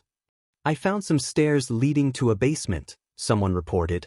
Atlas grabbed the USB stick and wrapped it around some bandages in an attempt to keep it safe, and ran back out towards the hallway with the lined tubes of Nomus after putting it in his bag. The Nomus looked nowhere near complete as the ones they'd fought in the future, but he couldn't be sure. Hiding behind the tubes, he waited for the heroes to advance further inside before he continued running, grabbing one of Garaki's doctor coats as he went, pulling it on and slowing into a speed walk when he reached ground level. His mask and goggles were in his hand inside the pockets, and he walked quickly as more civilian-disguised police ran the way he came from. "This is horrible," one gasped when they saw the creatures, and Atlas winced when he heard them throw up. He switched channels and caught the last bit of someone's sentence. "Believe he's that old?" Either the Quirk suppression cuffs must have revealed Garaki's real age, or Eraserhead was there to arrest him. At that moment he heard a loud, screeching noise and he panicked. "What's going on?" Tsukachi was demanding, but all he could hear was terrified screams. He cursed. His plan had been to retrieve the last USB before the raid even happened, but Garaki had been down there all morning until he finally left just as the police arrived. Atlas was meant to have joined the heroes to discover the underground base, so he would have been able to fight along them in case the Nomus did actually work, but he had to retrieve the USB and keep it somewhere safe, so he was conflicted about whether he should leave the scene to the police and heroes so he could keep the USB safe or join in the fight. If he joined in, he might die and then he'd have to try again, and he'd be risking causing damage to the USB in his bag. But in the end, his heroic instincts won. Save people first. He decided without hesitating any longer, pulling on his mask and goggles and turning back towards the basement. Fortunately, it didn't seem that anyone had gotten injured from what he could see. The police had just screamed from fear, and were now backing up against a wall, shooting at the still unfinished creatures. He counted 3 heroes, Eraserhead, Endeavor, and All Might. The Nomus didn't seem to be taking orders from anyone though, and Atlas was confused. Maybe these Nomus are just coded to attack anyone once they wake up? He took out his phone quickly, almost dropping it, and connected it to the heroes' comms so he would be able to speak to them as Ion with the voice changer. "Eraserhead, have you cancelled their quirks?" "How the never mind, Atlas must be watching us or something." "I tried, but they don't have any quirks." "They haven't been developed that far yet, I guess," he muttered, half to himself. Garaki should have been trying to make these Nomus strong enough to beat All Might. So their strength is likely higher than normal, but if they haven't gotten the quirk surgery yet, that's all there is to them. All Might, you're going to have to do most of the work, but try to keep the damage to a minimum, alright? There are important hospital equipment up there that can't be easily replaced, so endeavor keep your flames low. "I'll try," All Might said, a grin still on his face but looking slightly unsure about taking orders from a vigilante. "But you know what UA's motto is? Plus ultra and all that." "Yes," Ion said. "If you don't think you can hold back your punches, concentrate your power into a finger. A single flick at 100% of your strength should be more than enough, but it might be better if you still held back just a bit." He watched from afar as the heroes started to fight the Nomus. There were 5 in total. They didn't look like the ones Izuku had seen before, still looking slightly human, but they had clearly been experimented on with their blank expressions and unusually large muscles and proportions. All Might's smile never left his face, but his eyebrows were furrowed as he tried to use the strategy Ion had told him, and flicking his finger at the closest group of Nomus, they all watched in awe as they were flung backwards by the shockwave. Endeavor sent his flames at the remaining 2 Nomus, and they crashed into the wall which was right beside Izuku's hiding spot. The wall began to crumble and he raised his arms up to protect his face, rolling to the side when a larger piece landed in the spot he'd been in a moment before. Izuku was really glad that the Nomus hadn't been developed that far yet. They were knocked out easily, and the police managed to tie them up quickly. Eraserhead must have noticed him while he was focused on watching the heroes fight, because he suddenly felt a hand on his shoulder and he nearly jumped out of his skin. "Atlas," the underground hero said, ignoring how he just scared the shit out of the vigilante, "you were reporting things back to Ion, weren't you? How come Ion didn't just hack into the cameras though?" Yeah," Atlas signed, his heart thumping loudly. "There's no cameras down here. I'm going to go now though, since everything's been sorted out." Eraserhead frowned. "Your shoulder is dislocated." Atlas blinked. He hadn't even noticed. It must have happened when he got hit by some of the falling pieces of the wall. "I'm fine," he signed on instinct. "Atlas," Eraserhead hesitated. "It looks quite bad. You might have gotten other injuries too. You should get checked by the doctors." "You know that the police would arrest me if I stay," he signed, taking a step away. And I don't trust hospitals or doctors anyway. I'll really be fine, we've got a healer in the syndicate. Atlas fingerspelled the name. Aeschyletius. The reason why Izuku didn't choose the more obvious moniker of Apollo for the healer of the syndicate was because that title was reserved for a very special someone. The underground hero sighed and nodded. Of course there's more of you, he muttered as Atlas dipped his head and ran out of the basement, dodging the police as he went. Fortunately, this time he didn't get caught by anyone else. Once he got home, he celebrated the fact that he didn't need to repeat the week of sneaking into Garaki's lab to get information on Nomus anymore. After they finished the raid and captured Dr. Ujiko, or whatever his name was, Shoyuda went to give his report to Tsukachi. The syndicate's got a healer, he announced grimly. Asclepius, if I remembered the name right. Atlas refused to get checked for his dislocated shoulder and told me they've got one. So Ion really is gathering more people into his group, Tsukachi grimaced. But why? No idea. Since he won't tell us anything more about the future, we're just going to have to wait for now, Eraserhead sighed. I'm going to fill in Nedzu about it, maybe he'll have some theories. The Chimera did in fact have some ideas. Once is a chance, twice is coincidence, 3 times a pattern, Nedzu said, cheerfully as ever. Have you noticed how the members all have names beginning with A? I don't know if that has any meaning yet, but the other noticeable thing about them is that they're all Greek mythological figures. I've heard about Atlas before, Shoyuda said, frowning. But who are the others then? Nedzu turned around his laptop and showed him the screen.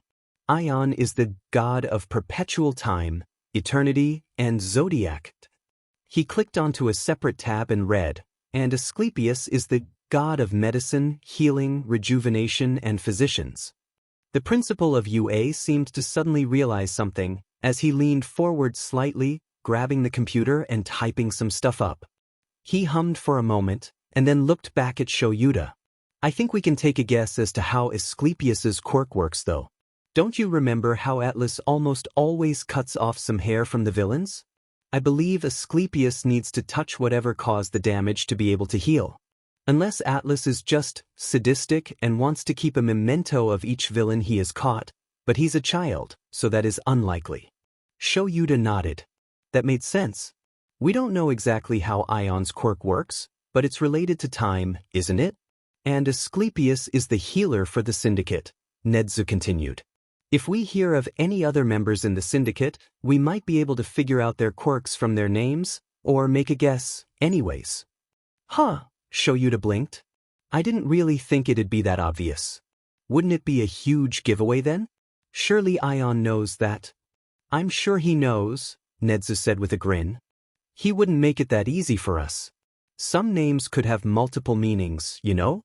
For example, Hermes is the god of trade, luck, language, travel, to name a few.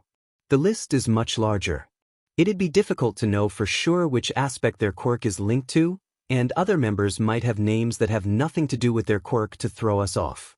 Shoyuda sighed. He just wanted to go home and drink some coffee. Whoa, did something good happen recently? Izuku turned around to see his purple-haired friend wave a hand as he entered the playground. Shinso. Izuku greeted. Yeah, I got some good news recently. Feeling really happy right now. He had gotten the doctor and all for one arrested in a little over 2 years. The last USB stick had been retrieved successfully, it hadn't gotten damaged even when the wall fell on Izuku, and now he could look for a way to reverse the Nomu surgery to potentially save Shirakumo, his former teacher's friend. Surely he was allowed to relax and be happy for a bit? I was thinking, Shinso said casually, sitting down on the swing beside Izuku, we've been friends for about 2 years now, isn't that right? I think so. About 2 years. Well, if you want, you can call me Hitoshi then, he said. Izuku blinked and smiled widely. Sure, Hitoshi. And you can call me Izuku. At that moment, Hatsum and Minoma arrived at the same time and Izuku turned to them. You two can call me Izuku too if you'd like, he said. Call me Mei then. Hatsum said with a huge grin, as Minoma nodded. I'm fine with you 3 calling me Nito, he said, shrugging. But why are you suddenly bringing this up? We've been friends for a while now, Hitoshi said nonchalantly. It just makes sense, doesn't it? You two can call me Hitoshi too, by the way. Even though we've only met like a year ago, it feels like I've known you all my life. Yeah, Izuku murmured with a wistful smile, Hitoshi's poignant words cutting deep into his heart. It really does feel like that. Izuku took back his earlier words. What was he thinking? He didn't have time to rest, didn't have time to waste, he had so many other things left to do. He still had to find the future members of the League and convert them into vigilantes. He had to prepare for fighting against Overhaul, Muscular, Stain, had to save Eri, Waterhose and Koda. He had to stop the Meta Liberation Army before they got too big, had to help Hawks and somehow get rid of the Hero Public Safety Commission. And as long as Shigaraki and Kurogiri were out there, walking free, he couldn't relax. Both of them could help all for one escape Tartarus, and there was no way he would let that happen. Izuku slammed the punching bag and breathed heavily, ignoring the blood dripping down his knuckles. He had so much left to fix. He swallowed and bit his lip, lost in thought before eventually heading to the bathroom and cleaned the raw skin. He didn't touch the punching bag as he wiped the blood off it, because he didn't want to heal the wounds just yet. He wanted to feel the stinging pain in his hands because they told him he was still alive. After cleaning up the mess, he changed clothes and pulled on his wig and put in the contacts. He hadn't planned on patrolling that night, but he wanted to run across roofs and feel the cool air push against his face. Sliding his window closed, he jumped down the windowsill and made his way around his usual route. It was more quiet than usual, which usually would have been a good thing, but Izuku wanted to fight. He wanted to run into a villain or a group of drunk people harassing someone, or something, so he could have an excuse to fight and possibly be killed. He was looking for someone to kill him. It was ironic, but getting killed was the best way to prove that he was still alive. Eventually, at about 3 in the morning, right about the time he was going to give up and just hop off a roof instead, he finally found a group of suspicious-looking people heading into an alleyway, and he watched from above as they swapped goods. Great, I guess I'll be doing a drag bust then. There were 3 of them, but only one of them seemed to have an obvious quirk. They had what looked like raccoon ears on their head.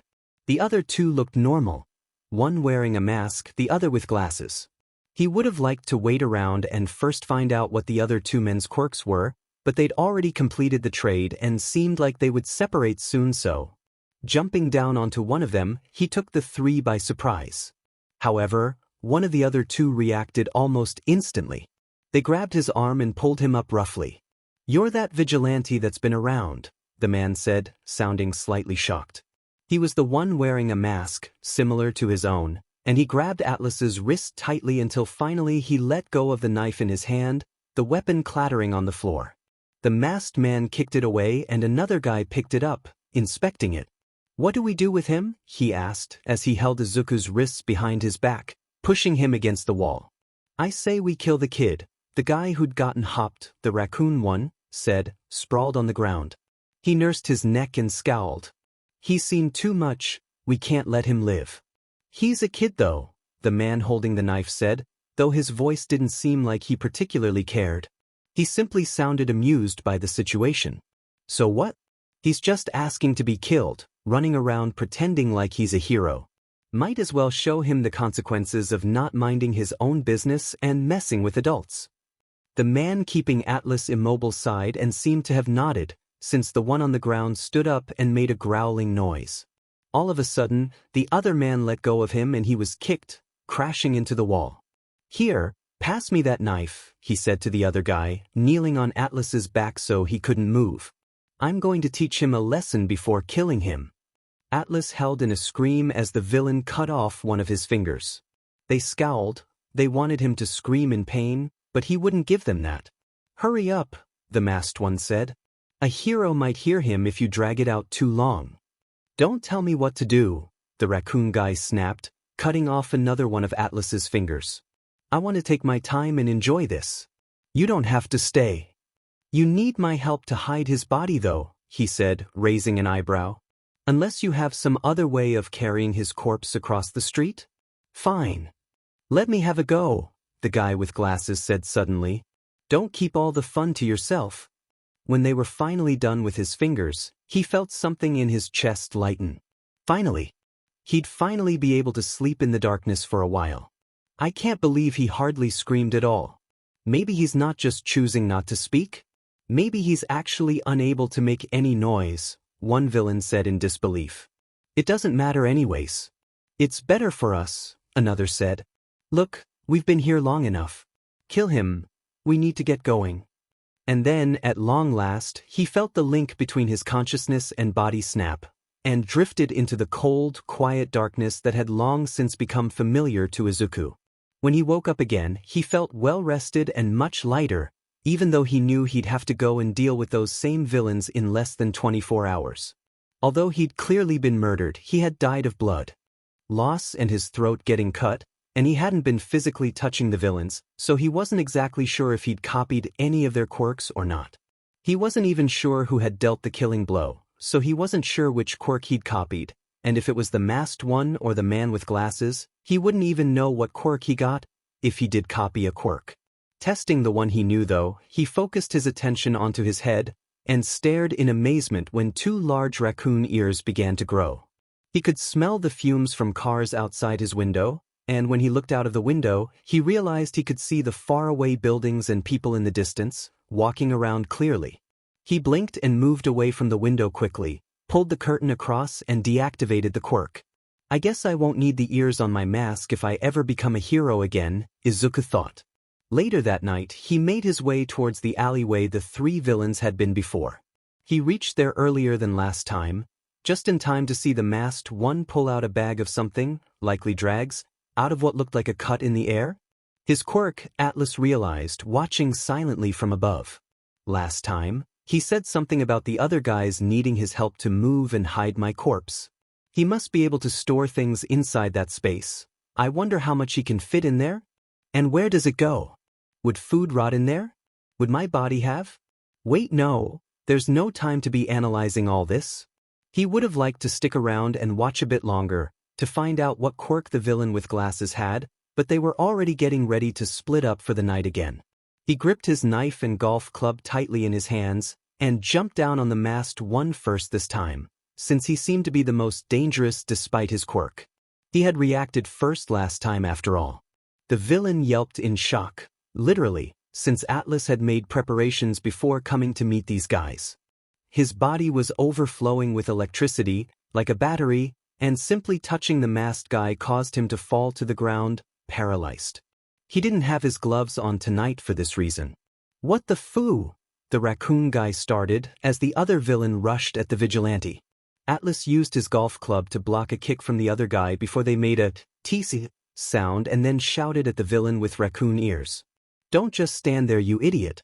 And don't touch this guy. He must have a paralyzing quirk or something. I thought the kid vigilante was meant to be quirkless? Atlas threw a knife at the raccoon villain, but he jumped up and dodged easily, grabbing the paralyzed guy as he went.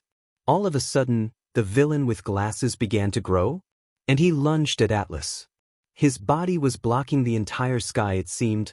He would be crushed to death if he didn't move, but he dropped his weapons at the last second and used his hands to push back against the villain with all his strength, and force reflection caused the villain to go flying into a wall, cracking the bricks. Atlas placed a hand on the villain's hand before he could get up, and panted in relief. Little kids like you shouldn't be out here so late at night, the raccoon villain growled, and Atlas realized that the man had his knife in his hand. I would have let you go earlier, but I'm ticked off now. I'm going to teach you why you shouldn't mess with villains. He snorted. You would never have let me go the moment you knew I saw you guys. The man seemed surprised for half a second, but then kicked off the ground and leaped at him, the knife glinting slightly. He dodged it, and brought his hand down to whack the guy with his golf club, before realizing that he hadn't picked it up off the ground yet. The villain realized that too, and grinned a terrible grin, and kneed him in the stomach. Although force reflection had absorbed the pain, he fell onto the ground and the raccoon guy stepped on his chest, immobilizing him. He twisted and turned, panicked, but the man pointed the knife at his throat. He was about to talk, but Atlas grabbed the villain's leg, accidentally activating decay, and watched in horror as the man yelped in pain and took a step back involuntarily, and they both stared horrified as cracks began to appear all over his body. The villain screamed and rushed at Atlas as a last stand, who rolled out of the way, but the man threw the knife down and it grazed his side. Immediately, it felt like his side burst into pain and he bit his lip down to stop himself from screaming. He grabbed his side and winced when he saw the blood smeared on his hand. He looked around the alleyway and saw that there was no trace of the villain with the raccoon quirk left though, only the other two paralyzed men. Of course the one day I don't wear the protective gear May made, I get Effenji stabbed. Izuku cursed at himself internally. What's going on over here? At that moment, he heard someone's voice yell from afar, and he knew there was no more time. He grabbed the knife stuck in his side and pulled it out. The two villains stared at him with terror in their eyes, probably thinking he was going to finish them off too, though their fear quickly turned into shock when he dug it straight into his own neck. Falling to the ground, he closed his eyes.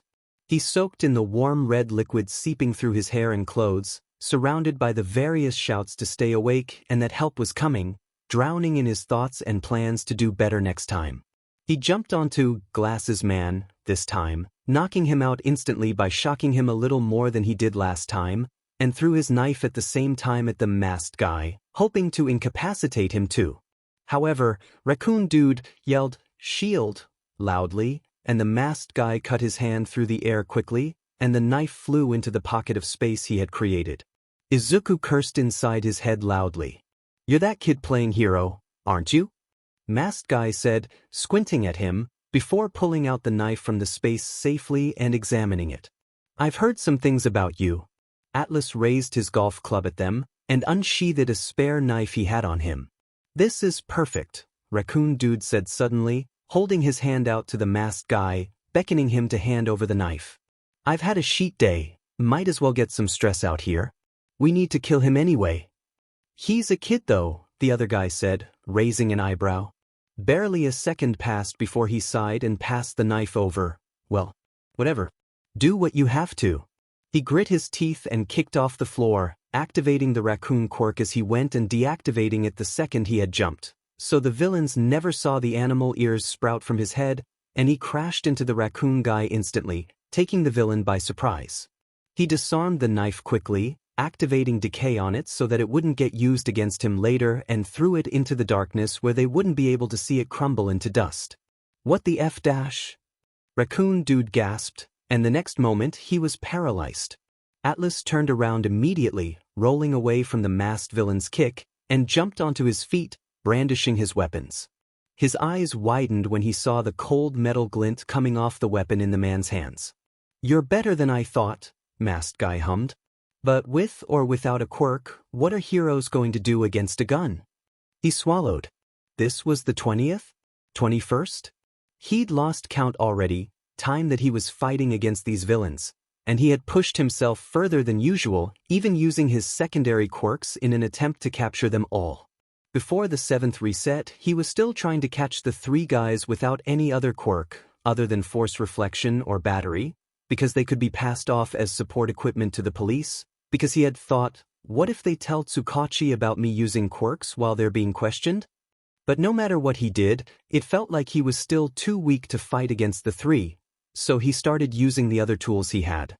After his second death, he had realized he had not just Raccoon Dude's quirk, but the other two villains as well.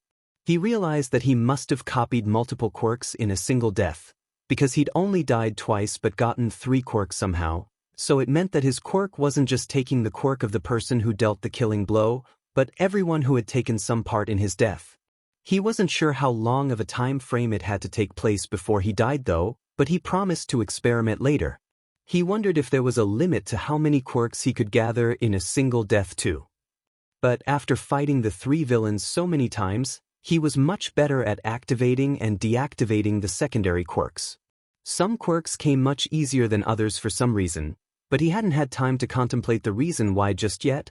He'd do that after he lived past this day, like decay of all quirks. Atlas could activate his quirk wings and attempt to dodge the bullets. He could use Glasses Man's quirk to shrink himself to hide from the villain. He could survive the wound as long as he touched the gun afterwards to heal himself. He wasn't completely sure that he could use any quirks on time though, and now he froze, like a deer in headlights.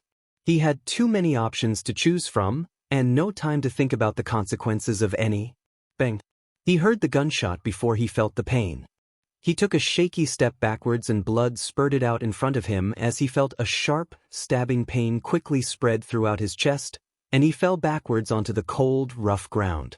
He lay in a pool of his own blood, gasping in pain, and he rolled onto his side, clutching his chest tightly. His breaths were uneven and panicked as he realized that this timeline was another failure. Another gunshot, to his head this time, rang through the air, and cut his dying thoughts off abruptly. Izuku woke up with a start. Resetting always felt like that, no matter how many times he did it, and took a few deep breaths to calm himself. The warning headache wasn't back yet. He could die another 30, 40 times before that, but his heart rate was increasing.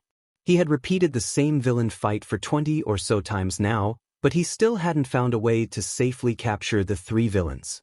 It was roughly 1 o'clock in the morning, but he pulled out a notebook to get his thoughts down because he knew he wouldn't be able to sleep until he'd gotten them out.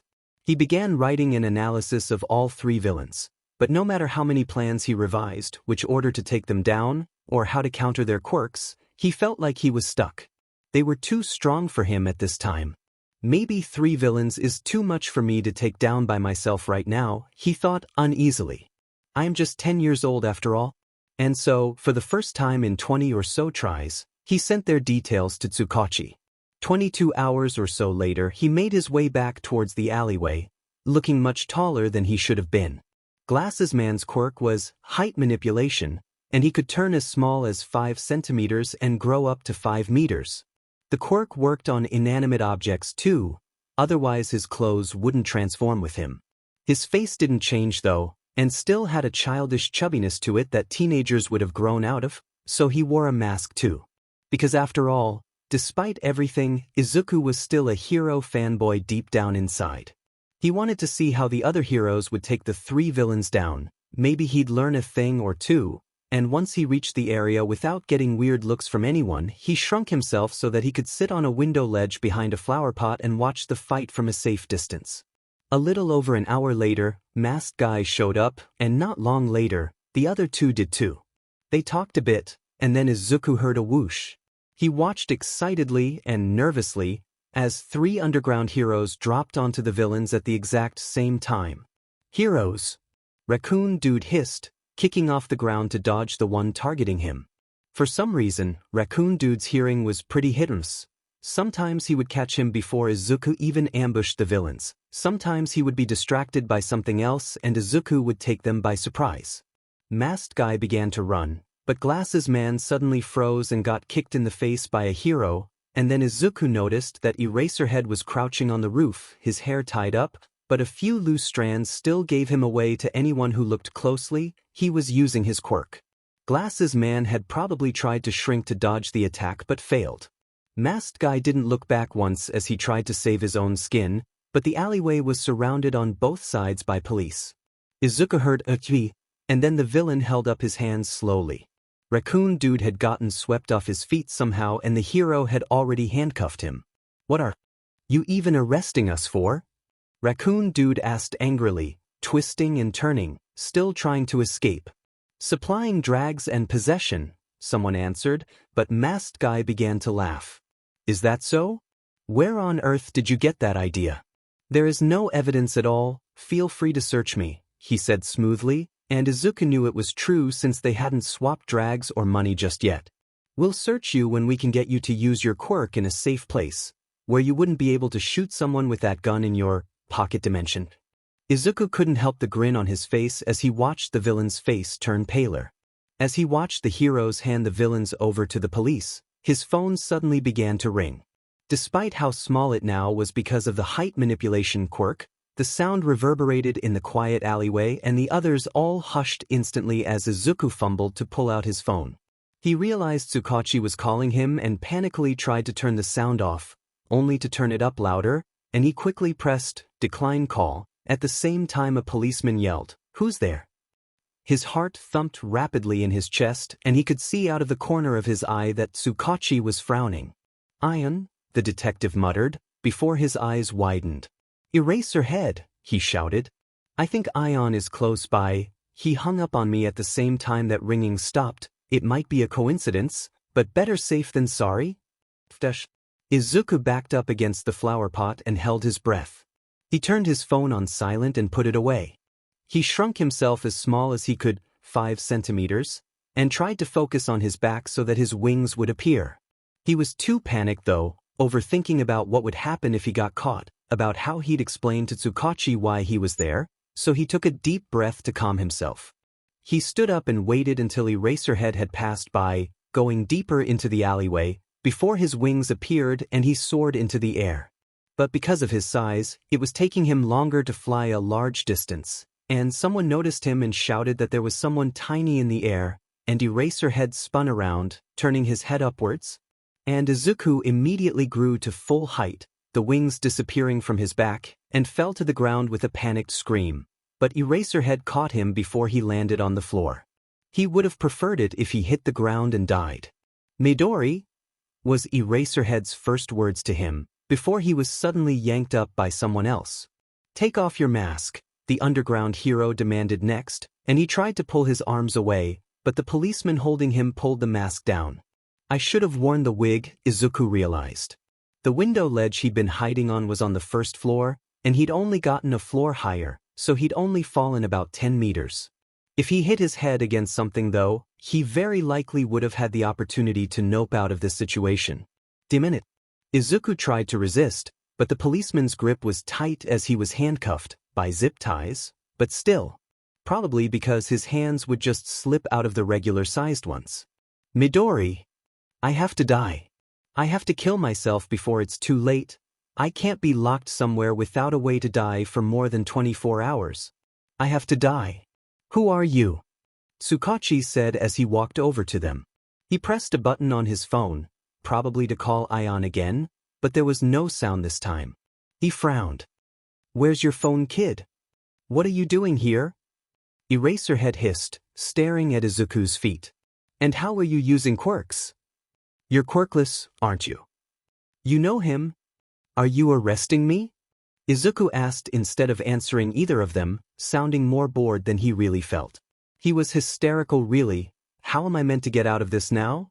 How do I kill myself with these on? And if Eraserhead uses his quirk on me when I die, will I still reset to the day before? What did I even do?" "He's the kid that cleaned Takoba Beach," Eraserhead told Tsukachi after a moment. "That you're suspected of being a vigilante," Tsukachi said to Izuku, after a sigh. He directed his next words to the other policeman. "Bring him back to the station. We'll have to call his parents before we can interrogate him anyways." He turned back to look at Izuku, searching his face for something, but he only sighed again. "If this is a misunderstanding, we'll just get your parents to collect you. It's far too late for kids to be outside alone anyway." "I won't tell you anything," Izuku said, glaring at them. "We'll find out anyways," Tsukachi answered, opening the car door for him. Since Izuku was only 10 years old, they technically couldn't charge him with anything. Besides, he hadn't really done anything wrong in the alleyway in the first place. He'd been hiding out of sight from some villains, nothing unusual. But anyways, the police were struggling to find his information. They were searching up his quirks, the ones they'd seen in the alleyway, but he was registered as quirkless, so their work was in vain. And since Izuku refused to tell them his name or call his mother, they were at a standstill. Tsukachi entered the room and sighed as he sat down. "Kid, if you don't call your parents?" It was 4 o'clock in the morning now, and Izuku was exhausted. Not just physically, but mentally. Although he'd lived past the villain trio encounter, he was now in another mess. His head was tired of all the planning and he wanted nothing more than to sleep for the next century. "I want to use the bathroom." "Fine," Tsukachi said eventually, after thinking about it. "But Eraserhead goes with you. So you won't transform and run off." He was annoyed, but he simply nodded and followed the underground hero towards the restroom. He raised his hands and asked him to take them off. "How am I meant to get my trousers down with them tied?" Eraserhead only sighed in response. "I'm watching the space under the door," he said after a while, since Izuku insisted he needed to use the toilet in a cubicle. "I feel like I'm going to take a massive sheet," he had said. Language, kid. Hurry up, the underground hero had answered, looking disgusted. He grinned and went inside, happy for the privacy away from Eraserhead's prying eyes. The 2 or so hours he had been in the interrogation room hadn't completely been for nothing, although he had been hyperventilating and disassociating some of the time, most of it. Izuku had also thought of a way to reset. The moment he closed the door, he activated Katana Arms, the quirk he'd gotten after the first villain he'd died to. Well, not the first villain, since that was Shigaraki possessed by All for One, but the first since he became a vigilante. And without a moment's hesitation, he cut his own throat. His vision blurred immediately as he choked on the thick, metallic liquid that spurted out everywhere, and the last thing he heard before he drifted off into blissful unconsciousness was the bathroom door getting knocked down, far too late. Izuku woke up in the middle of the night, sweating and out of breath. He shut his eyes tightly together and tried to calm his breathing. He was fine. He managed to die before it was too late. He opened them again and rolled onto his side, picking up his phone. The information he had sent Tsukachi a few hours earlier was still there, and he sighed in relief. He didn't need to send it all again, since he'd died later than last time, so it didn't get reset. Effing hell. He muttered underneath his breath to himself in English after he put away his phone and rolled back onto his back. I never want to see those 3 again. He didn't bother going to the scene the next day, instead staying asleep until late afternoon. When the time for the drag bust arrived, Izuku was wide awake in anticipation for the call from Tsukachi, and he made sure that his mother was asleep before climbing out onto the fire escape for the call. Not long later, his phone began to ring and he picked up immediately. Ion, I wasn't sure if you'd be awake or not at this time, but I guess you are. You picked up quick. I'd like to go back to bed, but I thought you'd call. I was waiting for you, he said. Tsukachi paused for a moment. You mean you knew I'd be calling? You've reset this day? He winced at the mistake he made but sighed and confirmed it. Tried a few times to take care of them myself, using Atlas's help of course, he quickly added, but we're not ready yet I guess. Well, we've got them now. We'll get Kita to take out all the stuff he's got stored tomorrow, and I'll be there to ask him if he's telling the truth that it's everything or not. Izuku realized. More than 20 days with these villains and I never got their names. I'm ashamed of myself. You're sure he's got a gun in there? And drags? Absolutely 100% sure, he answered. I've died from that DMN gun so many times. He could imagine Tsukachi's grimace. I'll let you go to sleep now then. It is quite late after all. Don't stay up working all night either, Tsukachi, he laughed. Night. He ended the phone call and climbed back into his room as quietly as he could, becoming more sleepy the instant he was under the warm bed covers. And now that he was safe and warm and alive, Izuku cried himself to sleep. After that day, Izuku had been too afraid to go on patrol immediately anyways. He was too afraid that he'd meet some obstacle he couldn't cross again, too afraid that he'd have to reset too many times in one go again, too afraid of running into the police as well. He spent the next while inside, working as Ion instead since it was safer. But without the adrenaline pumping through his blood, he just didn't feel right, so Izuku mostly vented his pent-up frustrations out on his punching bags, multiple, since he broke them too easily and he usually wanted to keep fighting a while longer before he could go fix one. He continued hacking and looking all across Japan for any signs of Dabi or Toga or any of the other would-be League members, but he couldn't seem to find anything yet. And since he wasn't making any progress on his goals, it wasn't long before he found himself back in the city, running along the rooftops in the middle of night. He felt guilty if he wasn't making progress, and as much as he liked helping heroes as Ion from the shadows, that kind of work did little to soothe him. It didn't feel like he was doing enough. So almost a month had passed since the arrest of the doctor, 3 weeks since the trio of villains, and Izuku was outside running around as usual. Not even 10 minutes later, he found the first villain of the night. The guy was trying to corner a woman, and seemed to recognize Atlas when he stepped into view. The woman saw him too and took the opportunity to run away when the drunk middle-aged man was glaring at him. There are videos of you on the internet. You're the kid who's been running around, playing as a hero, aren't you? He sneered, kicking over a trash can from the restaurant beside them. But you'll never be a hero, Because you're quirkless, he spat. You should just give up, because you'll never amount to anything. Atlas simply raised his golf club at him and the guy laughed. Do you think I'm scared of you? But just as he lunged at Atlas, capture tape shot out from behind and wrapped around the drunkard's wrists and legs. He loosened up and saw Eraserhead emerge from the shadows. Stealing my kills? He asked as the hero tied up the guy. Sometimes I forget you're only 10 years old, and then you speak and I suddenly realize you should be at home, playing video games with your friends or something, the underground hero muttered. What did this guy do? Other than attempting to attack me? He signed quickly, snickering. He tried to sexually assault someone. She ran that way when I showed up though. Eraserhead nodded. Can you stay here until Tsukachi comes to pick him up? I've already notified him of this location. I'll go see if I can find that woman. Do you remember what she looks like? Atlas gave him a detailed description and the hero left. The drunk guy was tied securely to the lamppost, but Izuku had agreed to stay, so he waited in the alleyway, wanting to have an escape route if the police tried to arrest him too. You should kill yourself, the man spat, his words slurred but filled with anger. I don't even understand why you're trying to help this town, this society. Don't you know how fed up people are? Of course you don't, he continued, since everyone knew Atlas didn't speak. You're a naive little quirkless kid who doesn't understand their place in this world. Just kill yourself and do everyone a favor. Suicide baiting as well as whatever else you were caught for. Tsukachi grimaced, walking up to the criminal. The other policeman with him cuffed the man and practically had to drag him to the car. Atlas. Are you, he swallowed.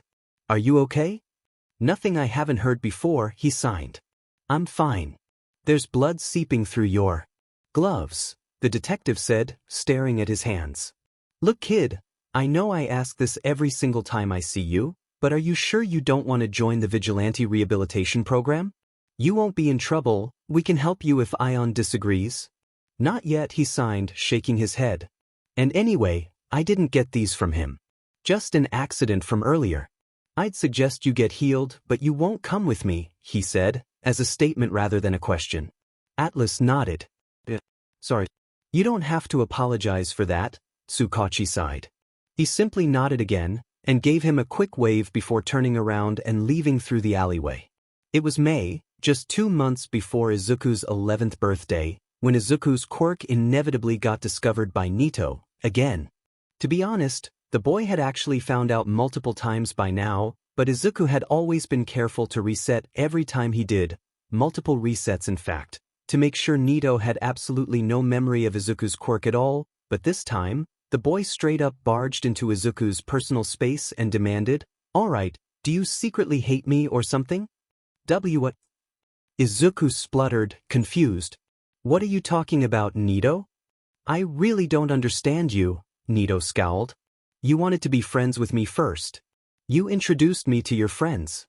You support both Hitoshi and I even though we've got villainous quirks. You're one of my best friends, and you said that we are your best friends too. So why do you sometimes look like you want to get as far away as possible from me? It's been over a year since we became friends, but you still avoid me like the plague. Did I do something wrong to you?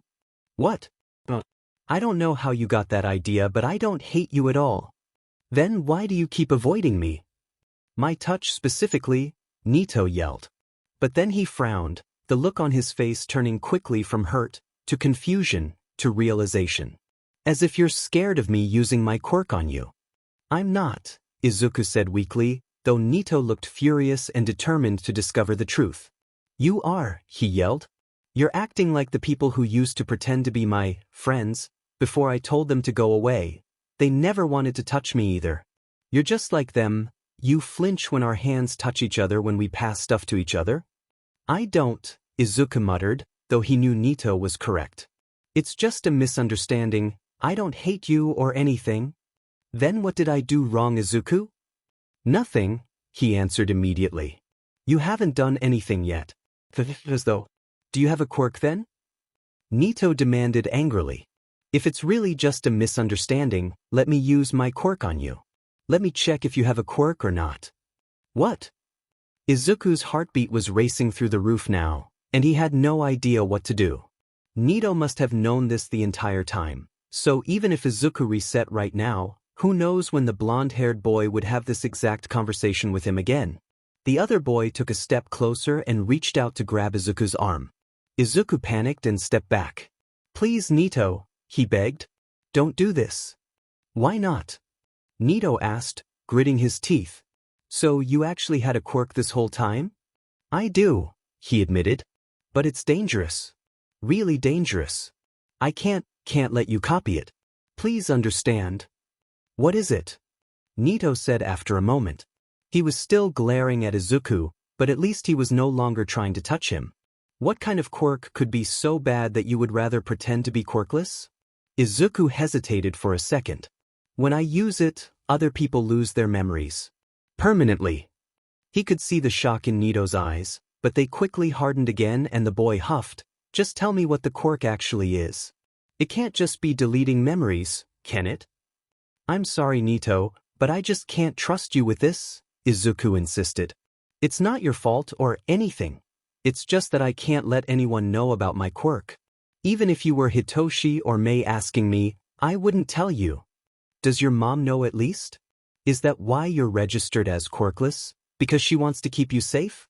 Or does she—" Nito's eyes widened even more than before as he said quietly, horrified, "Does she even know you have a quirk?" "She doesn't know. How do you think I figured out the drawback to my quirk?" "Oh my god." Nito looked sick. "If I copied your quirk, would my mom also lose her memory?" "It's not just my mom that loses her memory," Izuku said warily. "A lot of people do. You understand why it's dangerous now, right?" "Yeah," Nito muttered. Now it was him that took a step back. "I'll talk to you later, okay? I need to think about some things." Izuku sighed. He knew that it wasn't feasible to stay friends with Nito and not get his quirk revealed to the boy, but he had hoped it would be a bit later, when the other was older and more able to keep a secret. Although it was true that a year and a bit had passed since they became friends, Izuku still didn't trust Nito enough to tell him the truth. A year was a long time to grow and mature, but Nito was still a child, wasn't he? Even if he was mature enough to keep a secret, it wouldn't be fair to put so much pressure on a kid. Izuku felt like he could finally, truly understand the saying that went something like, "There are times when it's better to know nothing." The knowledge of the future and of Izuku's quirk would be a heavy burden for a 10-year-old kid to hold. He sighed again before walking over to his wardrobe and putting on his disguise. He slid open the window quietly. "I'll go on patrol today," he decided. It would be a nice distraction after his talk with Nito. "So, have you thought up a question for today yet?" Atlas signed quickly. The quirkless vigilante and the top underground hero were currently taking a short break in the early hours of the morning, and were perched on their favorite location, the tallest rooftop in the area. After obtaining the quirk, storage, from the villain Izuku had named Masked Guy. Tsukachi said the guy's name had been Kita. If he remembered correctly, he didn't need to take as many frequent breaks while patrolling anymore, since he wasn't getting as tired as quick. He didn't have to bring a bunch of heavy items, first aid materials and water bottles for example, with him anymore, since they could be kept in a special dimension that only Izuku could open at any time. The only drawback Izuku had discovered about the quirk was that the more things he put in there, the more tired he got, so all he really had to do was find a good balance. Still, whenever he bumped into Eraserhead, they would take a break on a nearby rooftop and they would exchange a question and an answer. "Just, how many members are there in the syndicate right now?" He stifled a laugh. "Technically, there's only one." Atlas raised 3 fingers in response. The underground hero made no obvious expressions of surprise or otherwise. "Ayanu and the healer." He nodded. Eraserhead sighed.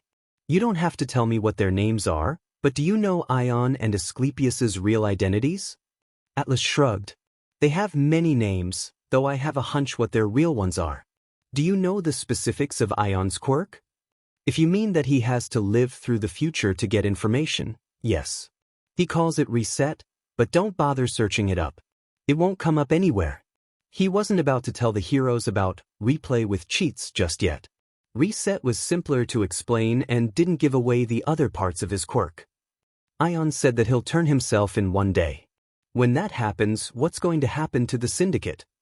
Atlas's eyebrows scrunched up together. For the first time, he had to pause to think about his answer for a bit. He raised his hands to sign, but then hesitated a bit more. Hopefully join the Vigilante Reformation program? I can't speak for everyone though. Eraserhead frowned, hearing the implication that there was more than just Atlas and Asclepius. Are you guys trying to get other vigilantes to join the syndicate? Just some future would-be villains. Ion wants to make them vigilantes and hopefully get them to become good this time, Atlas explained. Have you ever met Ion in person before? No, because I can't meet him. I am him. Atlas just shook his head. I've heard he's handsome though. Days passed, and then weeks did too, before Nito finally decided he wanted to talk to Izuku alone again. The fact that he stressed alone told Izuku exactly what they'd be discussing today. At about 5 in the afternoon, the two met at the closest park to them both.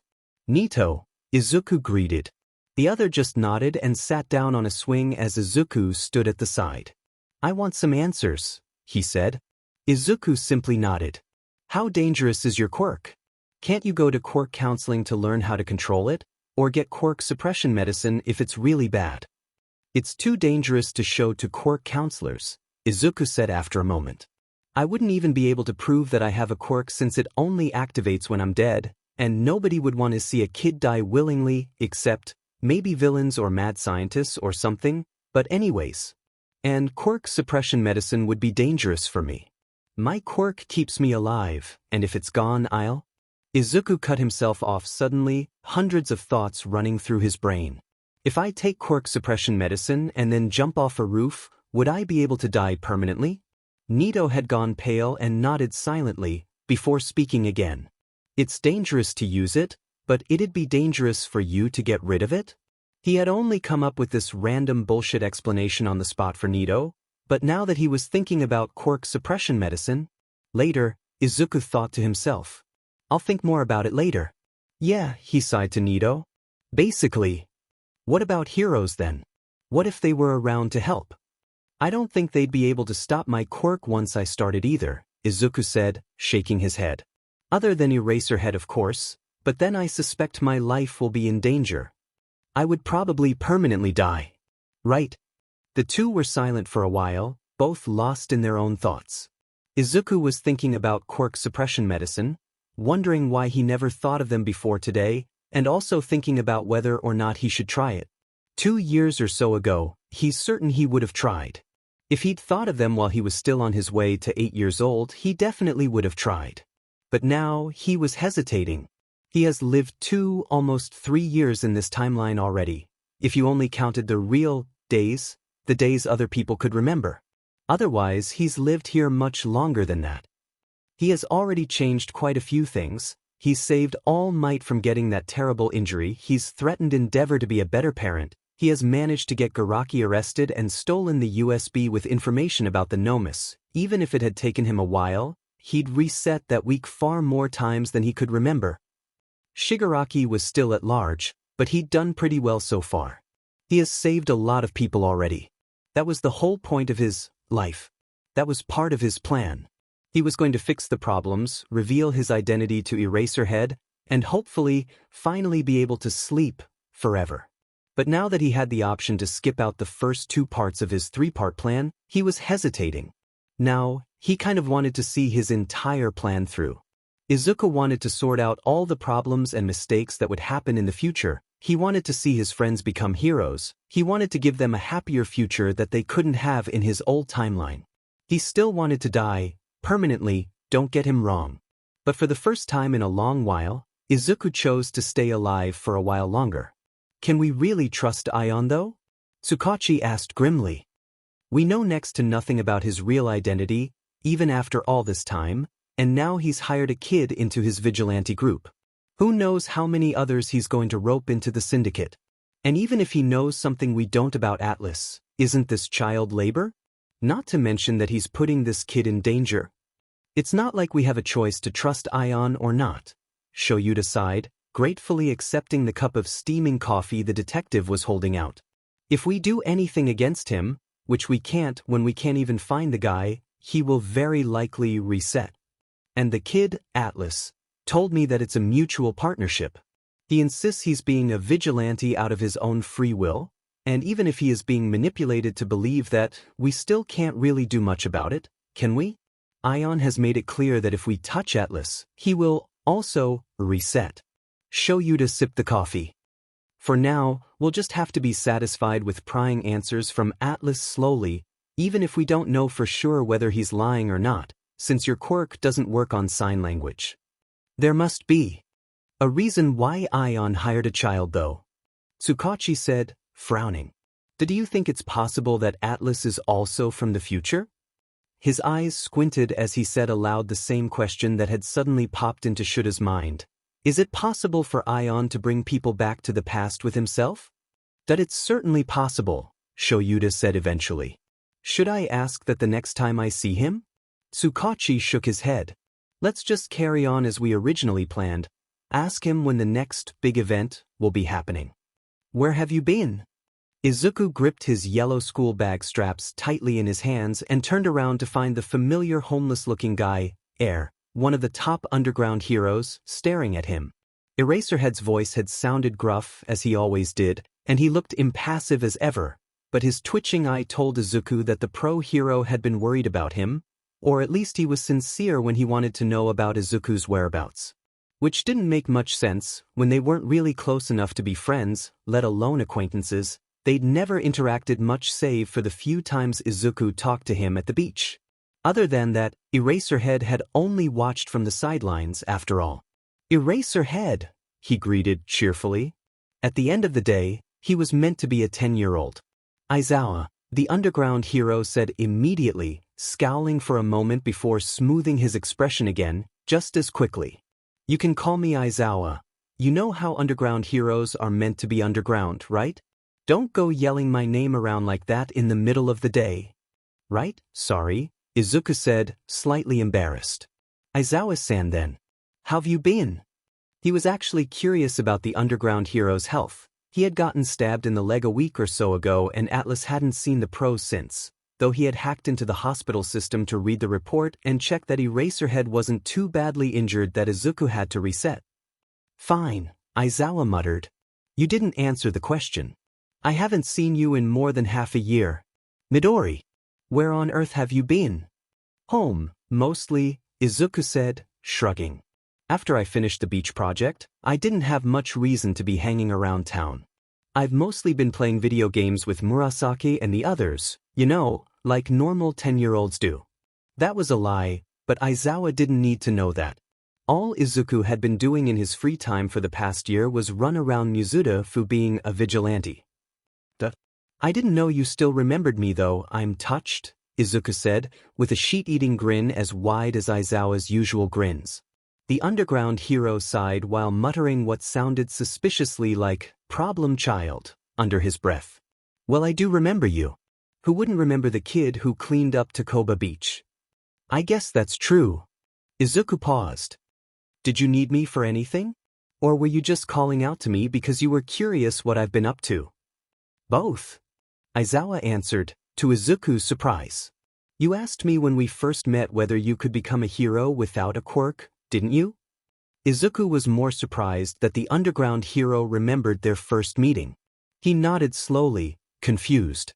Well, Aizawa said, pulling the capture weapon wrapped around his neck up a little with one finger, would you like to be my student? I'll train you so that you can be a hero, if you want to. Izuku stared at him, stunned speechless. What? He felt like he would burst out laughing at any second with the current situation. Thinking it over quickly in his head though, weighing the pros and cons, whether the risk was worth it or not, he nodded slowly once more. It'll be good to practice hand-to-hand combat with an actual pro. And as long as I'm careful, I'm sure he won't figure out my other identities. I would, he said quietly, but why me? I'm quirkless. You have huge potential, his former teacher hummed, unaware of how much exactly those words meant to Izuku. Tears began to form out of the corners of his eyes and he nodded, more enthusiastically this time. Thank you, he said, the tears flowing down his cheeks freely now as he bowed. Aizawa-sensei. More time passed, and Izuku started to drop his guard around Nito again. The boy seemed to have accepted his explanations, and hadn't tried to use his quirk on Izuku, hadn't even touched him at all lately. They still met and chatted and trained together, of course, but they didn't speak any more about Izuku's quirk either. He felt slightly bad for lying, of course, but it was for Nito's good. It was better if nobody knew the truth. So when Nito suddenly jumped and latched onto Izuku one day with more determination burning in his eyes than Izuku had ever seen before, he didn't realize what was happening until it was too late. "Holy crap," the boy whispered. "What on earth?" "Monoma Nito," Izuku said, angrily, yet somehow his voice wasn't raised at all. "What do you think you're doing?" He let go of Izuku, who turned around slowly. The other was staring at him with wide eyes, though his expression was a mix of shock, horror, and confusion. What?" he stammered. "That I wanted to know? You would risk other people's memories to satisfy your curiosity? I didn't know if you were telling the truth or just getting me to leave you alone." "Well, you have your answer now," Izuku said bitterly, quiet for a few seconds. "Are you happier knowing the truth then?" Nito opened his mouth to speak, but then closed it again, looking distraught, until he suddenly said something that slightly surprised Izuku. "I found out about your quirk before this, haven't I? And every single time you turn back time to make me forget." Izuku's lack of a response was good enough of an answer. "Why?" "You exposed me to the police," he said finally. "Even though you promised you wouldn't. Are you going to make me forget again?" Nito asked, panicked. Izuku nodded, not even bothered to lie anymore. "I can't risk anyone knowing, you know that." "Won't I find out again?" "You probably will, but I'll just have to be more careful." "Why are you even friends with me if you don't want me to find out?" Nito cried. I can't understand you. Why would you do that in the first place?" "I was a hero student when I first died," Izuku explained tiredly. He wasn't even sure why he was explaining all this to Nito again, when he was only going to forget everything once more. It was because of it. Villain, not suicide, actually. You were a student at UA too. The future went to shit when this 200-year-old villain with the ability to take and give quirks showed up with his successor, All Might's mentor's grandson. After discovering my quirk, I decided to bring myself all the way back here so I could fix the future. "How can I trust you though?" Nito yelled. "You could be a villain, for all I know. And with that many quirks in you, that sounds all the more suspicious. You could be working with that villain you just said. Did he give you all your quirks?" "What? No." Izuku scowled, disgusted at the idea of working with All for One. "My quirk's the one that gives me more quirks. But it doesn't matter whether you understand how my quirk works or what's going on, whether you trust me or not, because none of this will have ever happened." He turned to leave, to run off and find a rooftop, but the other boy grabbed his wrist and pulled him to a stop. "Wait!" Nito cried. Don't go, Izuku." "But, and let you expose me to the police again? I know you have no reason to distrust the police or heroes or HPSC right now, but there is a reason why I'm keeping it a secret." Izuku snapped, glaring at the other. "They are corrupt, and if they learn that I can turn back time repeatedly, they will very likely try to control me. They will probably stick me somewhere for 24 hours first, with no way for me to die there, so I won't ever be able to escape them, and then make me carry out missions for them for the rest of my life. Do you want that to happen to me?" "I won't expose you then," Nito said, still not letting go of his grip on Izuku. "I'll keep it a secret, this time I promise." "And how can I trust you?" Nito faltered at his sharp words, and he pulled his wrist away immediately. He didn't run though, just continued to glare at the other. "Why should I take the risk? Last time I trusted you, I ended up having to reset pretty much right in front of my own mother." Nito was completely pale by now, and Izuku felt a twinge of guilt. Just a twinge. "I'll show you," Nito insisted, shaking. "I'll prove it to you that you can trust me, Izuku. So please don't go and kill yourself." This time, it was Izuku's turn to falter. Because maybe, just maybe, Izuku wanted someone he could be honest with. He could have turned away and reset the instant Nito grabbed him. He could have left without explaining anything to the other. He could still ignore the other's pleas and promises to keep his secret. You don't have to do everything alone. Nito cried. You don't have to hold on to the burden of fixing the future by yourself, Izuku. I can help you, I'll be there for you. Just watch me. Izuku bit his lip and gave the tiniest of nods eventually. I hope I won't come to regret this. But watching Nito sob with relief seemed to make him feel a lot lighter, knowing that someone now knew the truth and would be there by his side. Sure, he'd have to be on edge for the next while to make sure there aren't any heroes or police watching him, but it seemed like Nito was serious about keeping his secret this time around. So those two really don't know anything? Izuku eyed Nito, who stood beside him as they waved goodbye to Hitoshi and Mei, who lived on the opposite side of town, and muttered, "About?" A few days had passed since, but nothing seemed different about Tsukachi or Eraserhead or anyone else. Izuku was still on edge most of the time though, and at one point he almost decided to go kill himself, since he was too scared of risking someone else knowing the truth, but in the end he didn't go through with it. The future, Nito said quietly. Your quirk. Anything. They don't know. Who are they really? The blonde-haired boy asked. I'm sure there's a reason why you're training with them. Are they also future hero students? Were you meant to know them, or did you change their lives, like you changed mine? Nito and Izuku hadn't talked about any of, this, ever since that day Nito copied Izuku's quirk. He had explained a bit more about the future and why he had more quirks, but hadn't really told Nito what he was currently planning. He did tell Nito that he was a vigilante, however. That I met them at UA, Izuku said, still not looking Nito in the eyes. But it can't hurt to help them out a bit, can it? I'm just giving them a bit of a head start by doing this. I suppose, Nito said as the two started walking towards their homes. Izuku, are you ever going to tell them the truth? That I'll probably have to, he admitted, sticking his hands into his pockets. I don't think I could keep this a secret forever. One day, I'll be gone.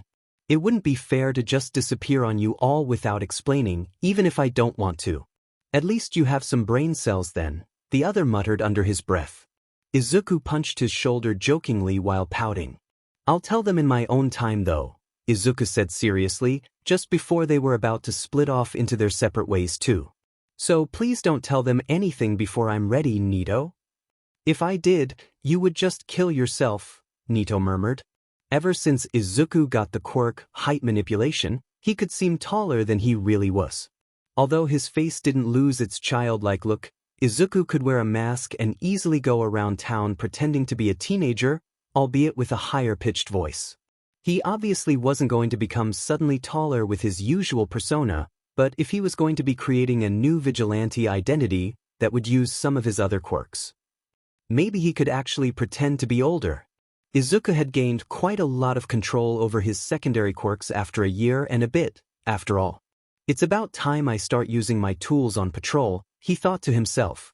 And plus, if I make another new identity, that's one more member to the syndicate. Shoyuta was exhausted. Shortly after the green-haired kid, Midori, he still didn't know the kid's name, he could hardly believe it himself, completed cleaning up the beach, the Vigilante Atlas had debuted and took over as being the biggest reason for his headaches. It didn't help that Shoyuta was the only one who was allowed to ask Atlas questions about Ion or the syndicate. It just gave Shoyuta more responsibilities and work to do. But either way, after that vigilante rudely barged into Shuta's life, he had been busy for quite a few months, dealing with the villains Ion sent information about, finding Atlas to ask him questions, taking down Dr. Garaki or whatever his name was, until one day, Shoyuta suddenly realized he hadn't seen the beach kid in months. He had been considerably worried about it at first, even showing up at the beach multiple times in the morning wondering if the kid would be there. He even checked around other places known for their, pollution problems, but the boy was nowhere to be found. Logically, he knew that the 10-year-old boy was most likely finally hanging out with kids instead of cleaning dump sites. He should have been glad that he wasn't finding the boy out alone at such early hours in the morning anymore, but some part of him was still worried. So when he suddenly found the kid he'd been looking for one afternoon, seemingly on the way home from school, He dropped down from the roofs immediately and landed quietly behind the boy, asking, "Where have you been?" sounding slightly more annoyed than he really was. The green-haired boy turned around, looking surprised. Eraserhead. "Aizawa," he huffed. "You can call me Aizawa." To his disappointment, him revealing his civilian name did not prompt or trick the kid into revealing his own. But after Shoyuta offered to train the kid, he insisted on meeting the boy's mother to get her permission, and the boy visibly wilted in defeat as he gave his name as well as his address as they planned what day to meet. "Midoriya Izuku," the problem child said, "and goddammit that had to be a lie." "You have got to be joking." "No, that's really my name," Midoriya grinned again. How on earth was this kid copying his grin so accurately? It felt like Shoyuta was looking at his reflection in a mirror. They exchanged phone numbers. Midoriya looked ecstatic and started mumbling on and on about how he now legit had a pro hero's number or something similar, so that Midoriya could send him a time for when the kid's mother would be home so Shoyuta could visit. "Would you be against training Murasake? Or Kinpatsu?" Midoriya suddenly asked. Shoyuta stopped for a moment, remembering the other two boys Midoriya had roped into cleaning the beach with him. Strangely enough, he did remember seeing them around the city a few times throughout the past year. So how had he never run into Midoriya until now? "I hadn't planned on offering them lessons," he sighed. "But I guess it is true they also have potential." His problem child smiled brightly again, and Shoyuta could only wonder if he was making the right decision. Hitoshi, remember Eraserhead?" "Of course," he scoffed. "Why are you asking me this at 1 in the morning? He offered to train me. I asked if you could join in and he didn't say no." "What?" Atlas met Endeavor for the first time on one unusually hot summer evening in June. He would have expected the daytime hero to have gone home already, but clearly he hadn't, because here he was now, running throughout the streets trying to escape from Endeavor. Although he'd seen Endeavor during the raid on the hospital, they'd never actually talked to each other. And Endeavor hadn't seen Atlas. Only Eraserhead did. All Might and Endeavor had been focused on capturing the Nomus and helping the police, so they hadn't noticed Eraserhead talking to Atlas. F dash, F dash, F dash, F dash, F dash. Atlas cursed quietly under his breath as he ran with everything he had, trying to find somewhere he could hide or slip into, so the hero wouldn't be able to follow or to trick him to run past Atlas. Endeavor wasn't the number 2 hero for nothing though, and in an instant he caught up to Atlas, crashing him into the floor with too much force. Atlas gasped as the blunt force was absorbed into his back. He could feel the pure energy coursing through his body, and he was so glad he had fire resistance right now, and the hero was grabbing his hands to cuff him behind his back. Atlas curled his legs around the hero and pulled one arm in and pushed the other out to make Endeavor slightly unstable, and rolled around while pushing Endeavor with all his strength, forcing out the kinetic energy he'd absorbed from the hero's attack, and jumped back onto his feet, nursing his wrists. "I'll have to die," he thought to himself, panicked, his hand reaching for a knife. "There's no way I can escape from him." But just as he made the stabbing motion towards his own neck, his chest was protected from knives because of maze armor, he was suddenly stopped by Endeavor grabbing his arm, making him drop the knife. "What the hell are you doing?" the pro hero shouted angrily, before suddenly freezing in place as he looked directly at Atlas's face. Endeavor's fire had burnt the mask off, and his goggles had snapped in two when he was thrown to the ground. The pro hero took in his entire appearance with a horrified expression. And then, suddenly, his grip on Atlas's arm loosened. Atlas was about to run off to find a roof to jump off of, but there was something strange about Endeavor's countenance. It was like the hero had suddenly been switched off or something. His eyes were blank, unblinking, and he looked like he was about to fall over for some reason. Atlas was going to just leave, but then Endeavor blinked again and grabbed his arm again. "What's the date today?" he demanded suddenly out of nowhere. "Huh," he panicked. It's June 26th, 2XXX. He was surprised to see Endeavor's face soften at those words. The hero let go of him again, but he didn't run, instead listening to him mutter underneath his breath. "It really worked then. I'm really back." Well, he stared at the hero who looked out of it, completely uncaring of the vigilante right in front of him. Endeavor was looking over his body, looking ecstatic at seeing his leg and hands. "What's going on? Have you heard of Deku before?" he said suddenly, the pro-hero's head snapping up to look at him instantly. "How do you know that name?" Endeavor demanded. "If it's 2XXX, he should be 10 years old. Who even are you?" The hero seemed to have only noticed where they were. "Where the hell am I? I've never seen you in my life before, and I remember every villain I've taken down." Izuku stared at him. "There's no way, is there?" He reached up for his hair, Endeavor's flames increasing slightly in warning at his sudden movement, and pulled off the wig, revealing his messy green curls. "If I'm wrong, I can just reset," he thought to himself.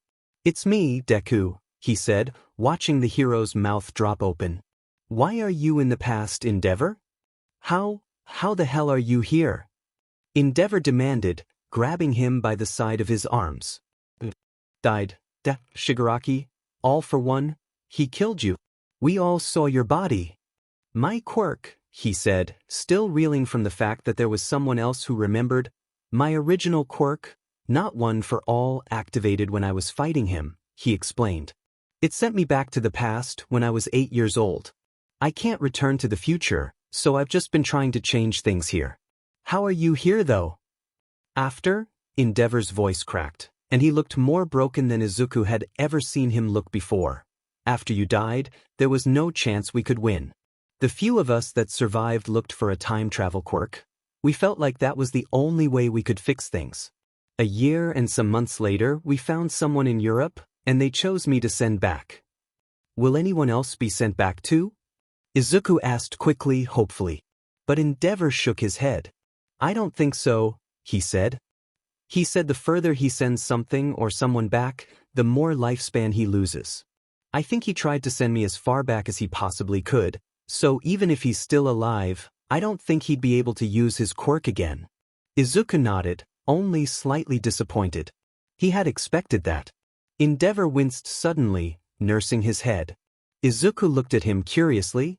He hadn't injured the hero at all during their earlier scuffle. "These?" the pro-hero gasped, squeezing his eyes shut. "Memories?"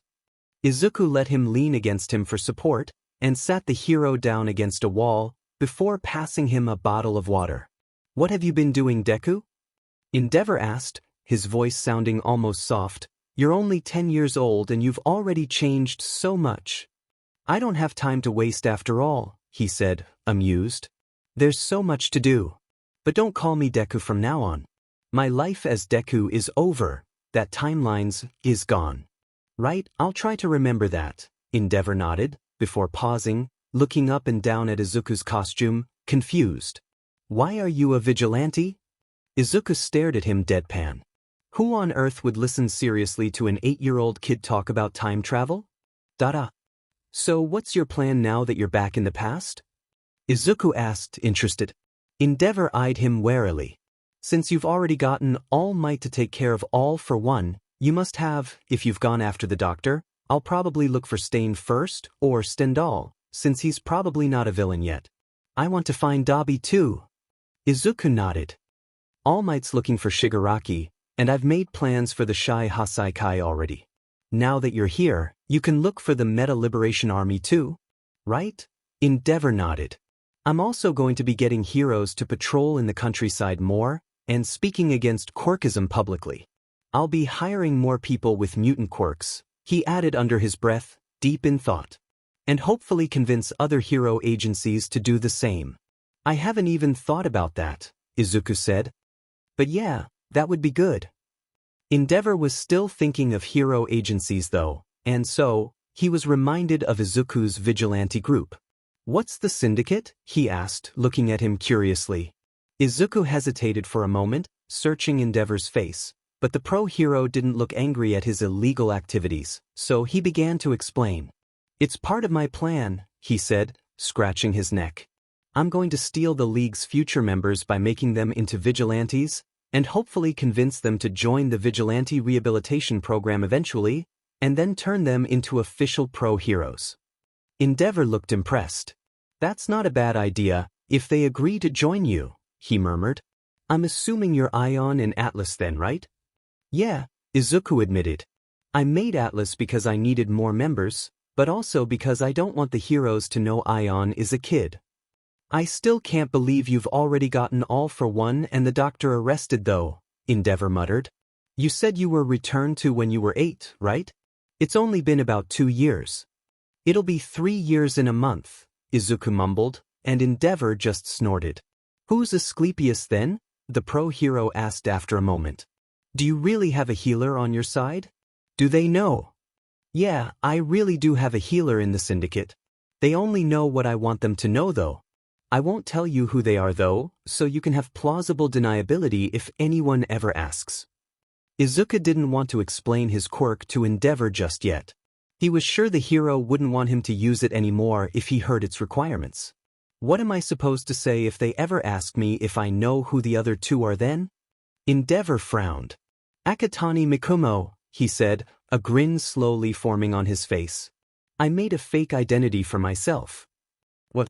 But I learned to hack, Izuku continued, so if they ever searched, they really will find a 10-year-old Akatani Mikumo with black hair, red eyes, quirkless.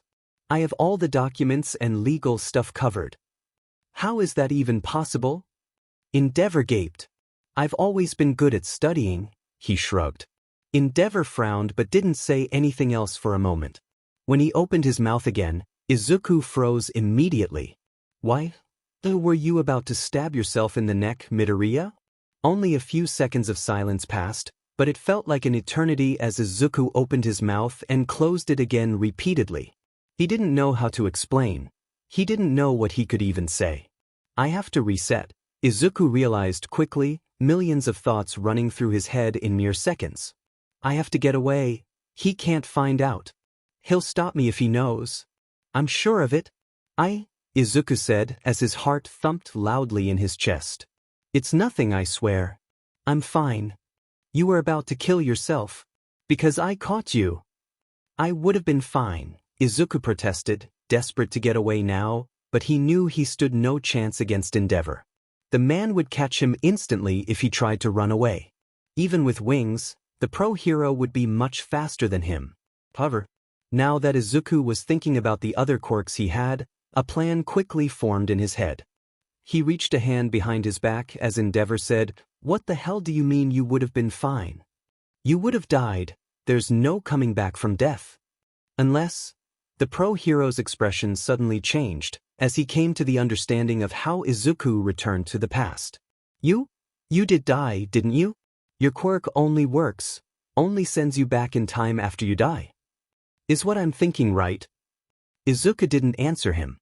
In his head, he was apologizing profusely to the pro-hero for what he was about to witness, and a second later, the arm behind his back had transformed into a katana blade. He stabbed himself in the back. Because of the angle, the blade barely even reached the front. He could still see the tip of it though, and he coughed out blood all over his chest before falling straight into Endeavor's arms. Midoriya? He heard before his eyes started to close. I'm sorry, he muttered quietly over and over and over again. How do you know why? Endeavor panicked, pulling Izuku up into a bridal carry as he tried to rush towards the closest hospital, but Izuku knew he wouldn't last long enough for that. Why did you do that? I'll be fine, Izuku murmured, his words slurred as he curled up deeper into the hero's arms. I'll see you again, soon, Endeavor. I promise. No, Mito Deku Izuku. Please, The pro-hero's words were more distant than ever before as the familiar, comforting feeling of death came to take Izuku's entire being from this world, this timeline. Can't watch why, die ag. Sorry, Izuku thought, as his consciousness was pulled into the void. Izuku's chest was heavy with guilt when he woke up the day before. Although he was looking forward to finding Endeavor again tomorrow, now that he knew the pro-hero would return to the past like him, Izuku felt terrible for putting him through that experience of watching Izuku reset. Even if he didn't remember it. Because Izuku did. Because Izuku will never forget that expression he had on his face as he saw Izuku fade away once more. Izuku didn't want anyone to ever see him die, but it couldn't be helped sometimes, including this time. He was pretty sure Endeavor wouldn't have wanted him to use this power to save people, and there was no way Izuku would agree to stop using his quirk. He distracted himself the rest of the day until finally, he returned to the place where Endeavor had found him before. The chase picked up much in the same way, but this time Izuku just sheathed his knife the moment he pushed Endeavor off him. The hero was confused, but as he took a step towards Izuku, he froze, much like he did the time before, and Izuku smiled, welcoming the hero from the future to the past. They had almost the exact same conversation as before, besides the part about Izuku attempting to stab his own neck, and sometime afterwards, Izuku insisted that he had to head home, because he had school the next day. Endeavor nodded numbly, but then called out, "Dek, Midoriya." He stopped in his tracks and turned around to look at the pro-hero, waiting. "Thank you," Endeavor said, his voice oddly filled with emotion. He titled his head slightly. "For what?" Endeavor's explanation shocked him. "For threatening me so that I'd stop abusing my family," he explained with a half-smile. "For not exposing me just yet, even if it's just because you wanted to wait until the League and Stain were dealt with so the public wouldn't lose complete hope in heroes?" "Oh, I did mean it in those texts though," Izuku said, "that I wanted to give you a chance to change. And I still mean it. If you fail again though, I won't hesitate to let the world know." "Thanks. I won't waste this chance," Endeavor promised sincerely. "Deku." "Yeah." Endeavor walked up to him, closing the distance in just 3 steps, leaned over and hugged him. Izuku's eyes widened as he stood there, stunned. He would swear later that the number 2 pro-hero Endeavor was crying quietly on his shoulder. He held up a hand, unsure of whether to just stay still or hug the hero back. "I'm glad," Endeavor said eventually, his voice hoarser than before. "I'm glad you're alive, and I'm glad that I'm not alone." Izuku understood all too well what Endeavor meant. He squeezed the only other person in the world who remembered that other timeline, that other life, the only person who would actually understand what it's like to remember everything in a world where everyone else has forgotten, because they've gone through it too. Izuku hugged him tightly and whispered, "I'm glad you're here too."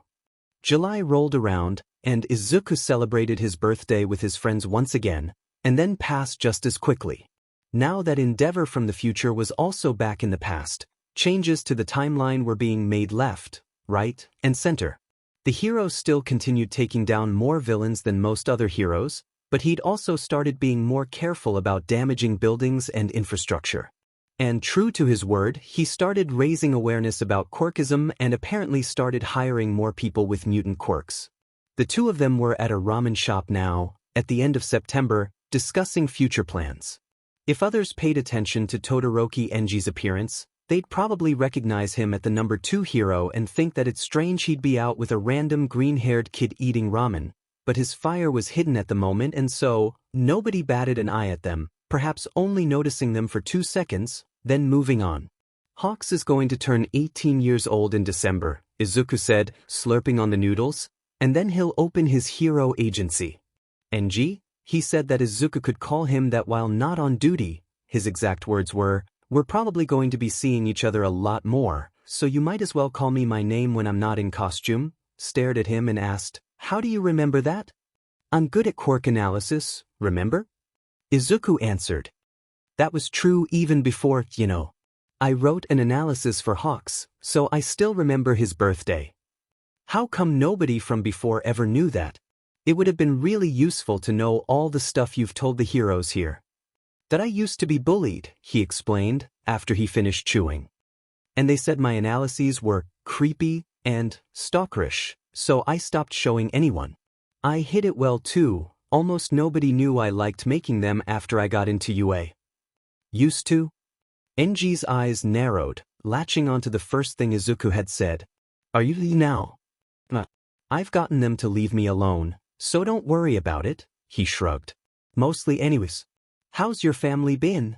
Enji sighed. He had told Rei that she could go home whenever she wanted to almost immediately after he'd returned to the past, apologizing to her and promising to change, but she was still quite scared of him, even if she did say, "Thank you," to Enji for apologizing. So for now, she was still living in the hospital. Though NG visited every week, trying to earn her trust again in any way he could, whether by bringing her flowers, her favorite food, books, or just simply talking to her about anything she wanted to talk about. And he obviously allowed the kids to visit her whenever they wanted to. Izuku knew all this because NG had told him a few weeks ago. NG had asked if Izuku wanted to meet Shudo, but Izuku said it'd probably be better if they didn't. Shudo was big on conspiracy theories, and Izuku didn't want Shudo finding out about his vigilante identity, not to mention the fact that Izuku is literally from the future, to keep him safe. Fuyumi's been really happy, the pro-hero said, staring down at his bowl. She's pretty much forgiven me completely already, even though I feel like I don't deserve her. Natsuo is still angry about Tuya though, not that I can blame him. He seems conflicted about his feelings recently, so mostly he's been avoiding me. Shudo went to see Rei for the first time since, he seems to be in a better mood these days. Rei apparently heard about what I've been doing on the news and said she's proud of me, so there's that too. That's good, Izuku murmured. They stayed silent for a while longer, both absorbed in their own thoughts and busy eating. So, NG started putting down his glass of water. The syndicate. They made it onto the national news last weekend, did you see? Of course, he muttered. How could I not? What's your plan for it? The older man asked. You never fully explained it to me. Are you going to get any other vigilantes to join you? Or just the future league members? Is Asclepius one of them? But they didn't have a healer. He muttered, half to himself. I don't want to encourage vigilantism, Izuku said quietly, but I'll allow people to join if I think they won't end up on the path to villainy like some vigilantes do. And only people who I think have the potential to be pro-heroes, the ones who I think I might be able to persuade to join the rehabilitation program.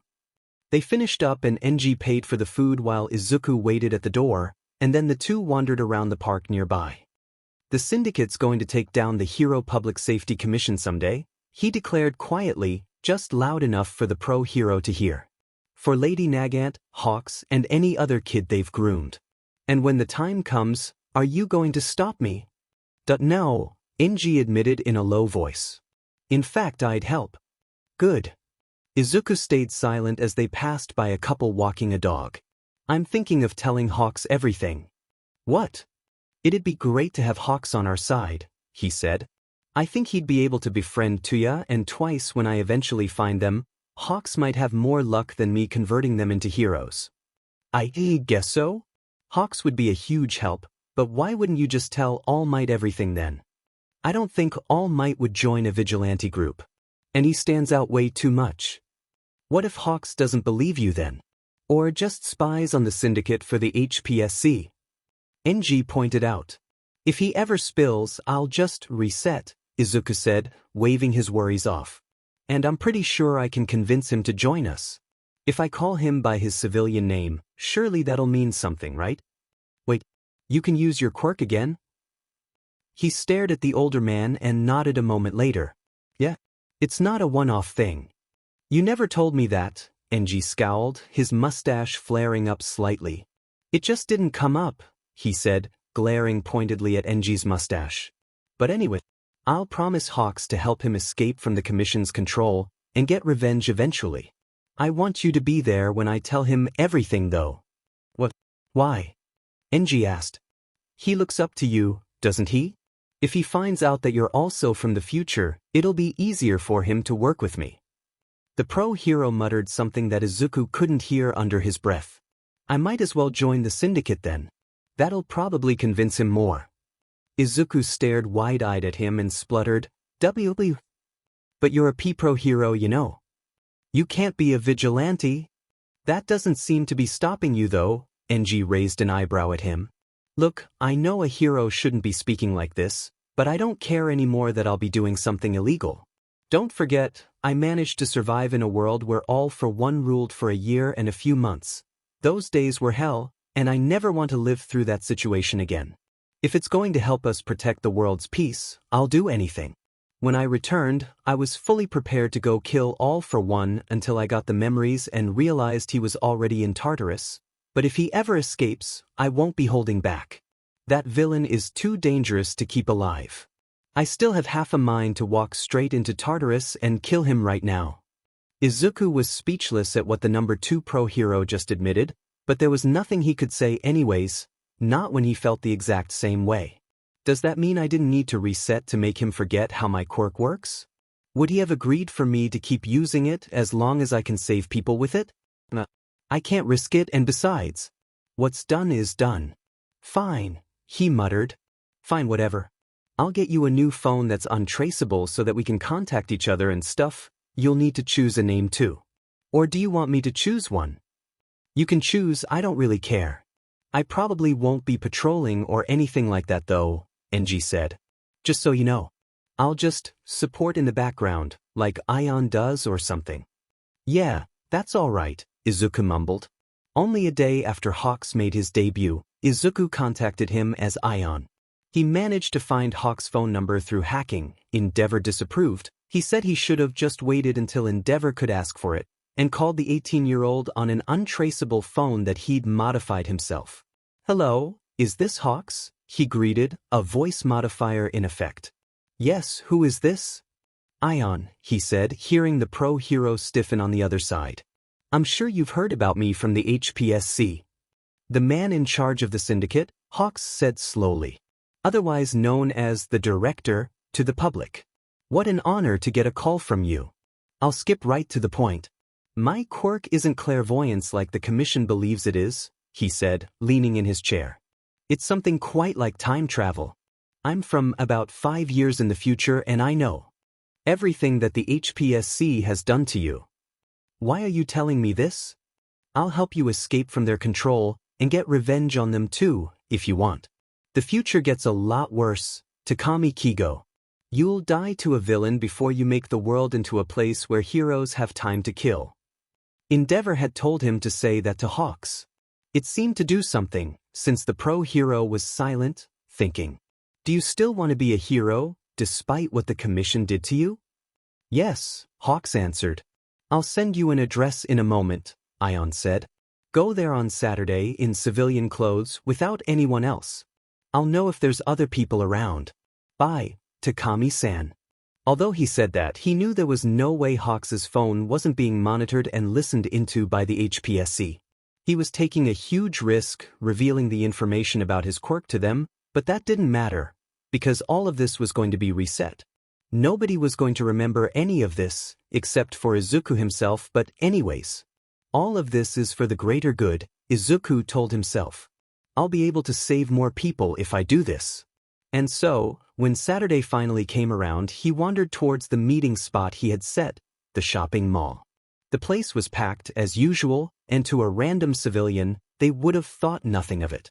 But Izuku and Enji, who was watching from afar, talking to Izuku who had an earpiece hidden underneath his hair, easily noticed the suspicious policemen and some heroes dressed in civilian clothes, wandering around the place or sitting in cafes, eyeing Hawks every once in a while.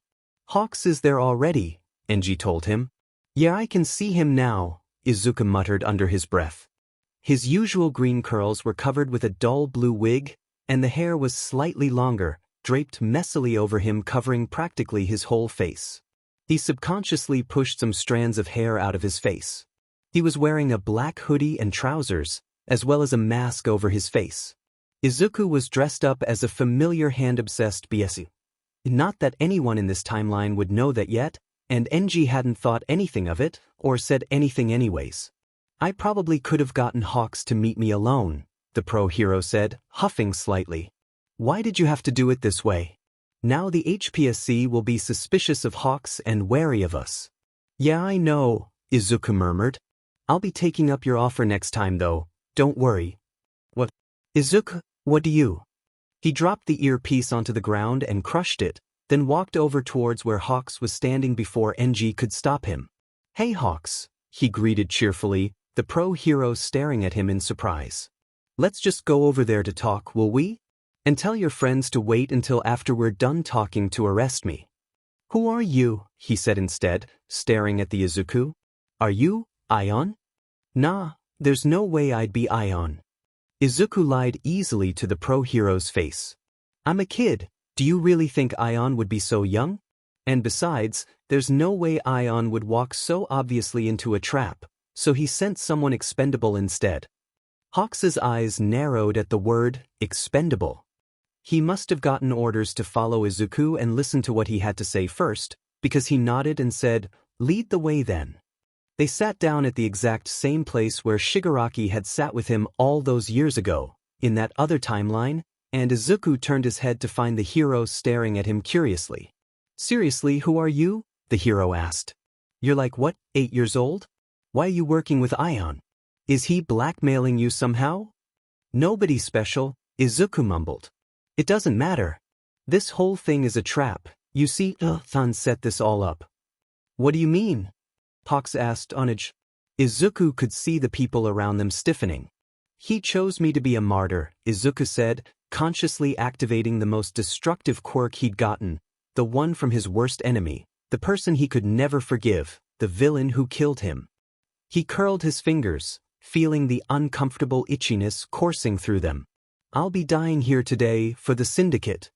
If I get heroes to kill me, I'll get a bunch of useful quirks that I can use in the future to save more people." Sure, Izuku had technically promised to Nito that he wouldn't do that, but he'd had his fingers crossed. Besides, how could anyone expect Izuku to do nothing when he had a way of becoming more powerful, or in other words, to be able to save more people? After that encounter with the 3 villains, Glasses Man with height manipulation, Raccoon Dude with raccoon, Masked Guy with storage, Izuku had realized he could collect multiple quirks with a single death, as long as they all had some part in killing him.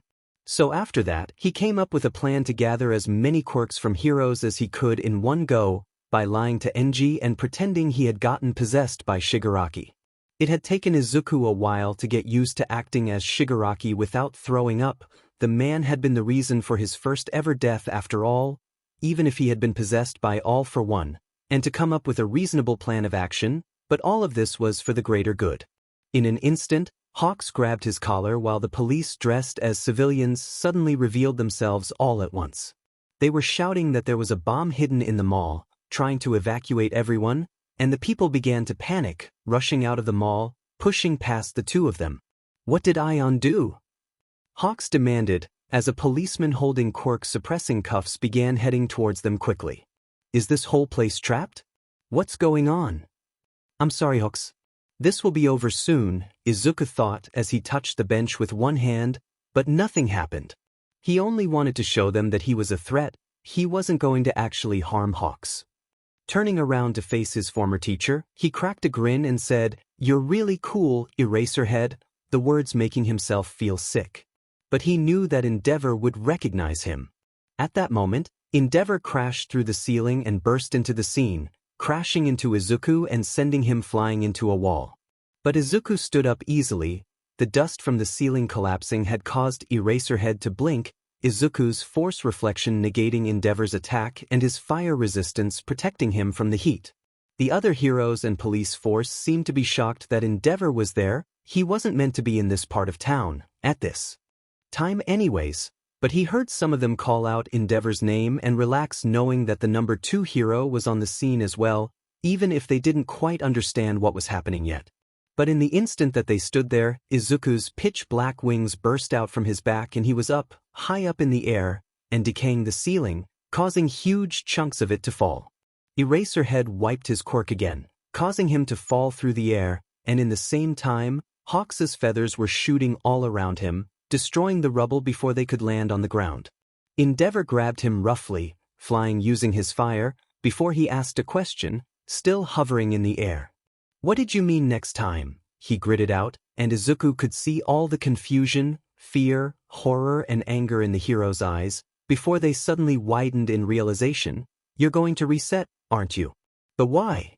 And how do you have wings, and Shigaraki's quirk?" "Endeavor!" Hawks yelled out as he spread his wings and soared up to help him. "What's the situation?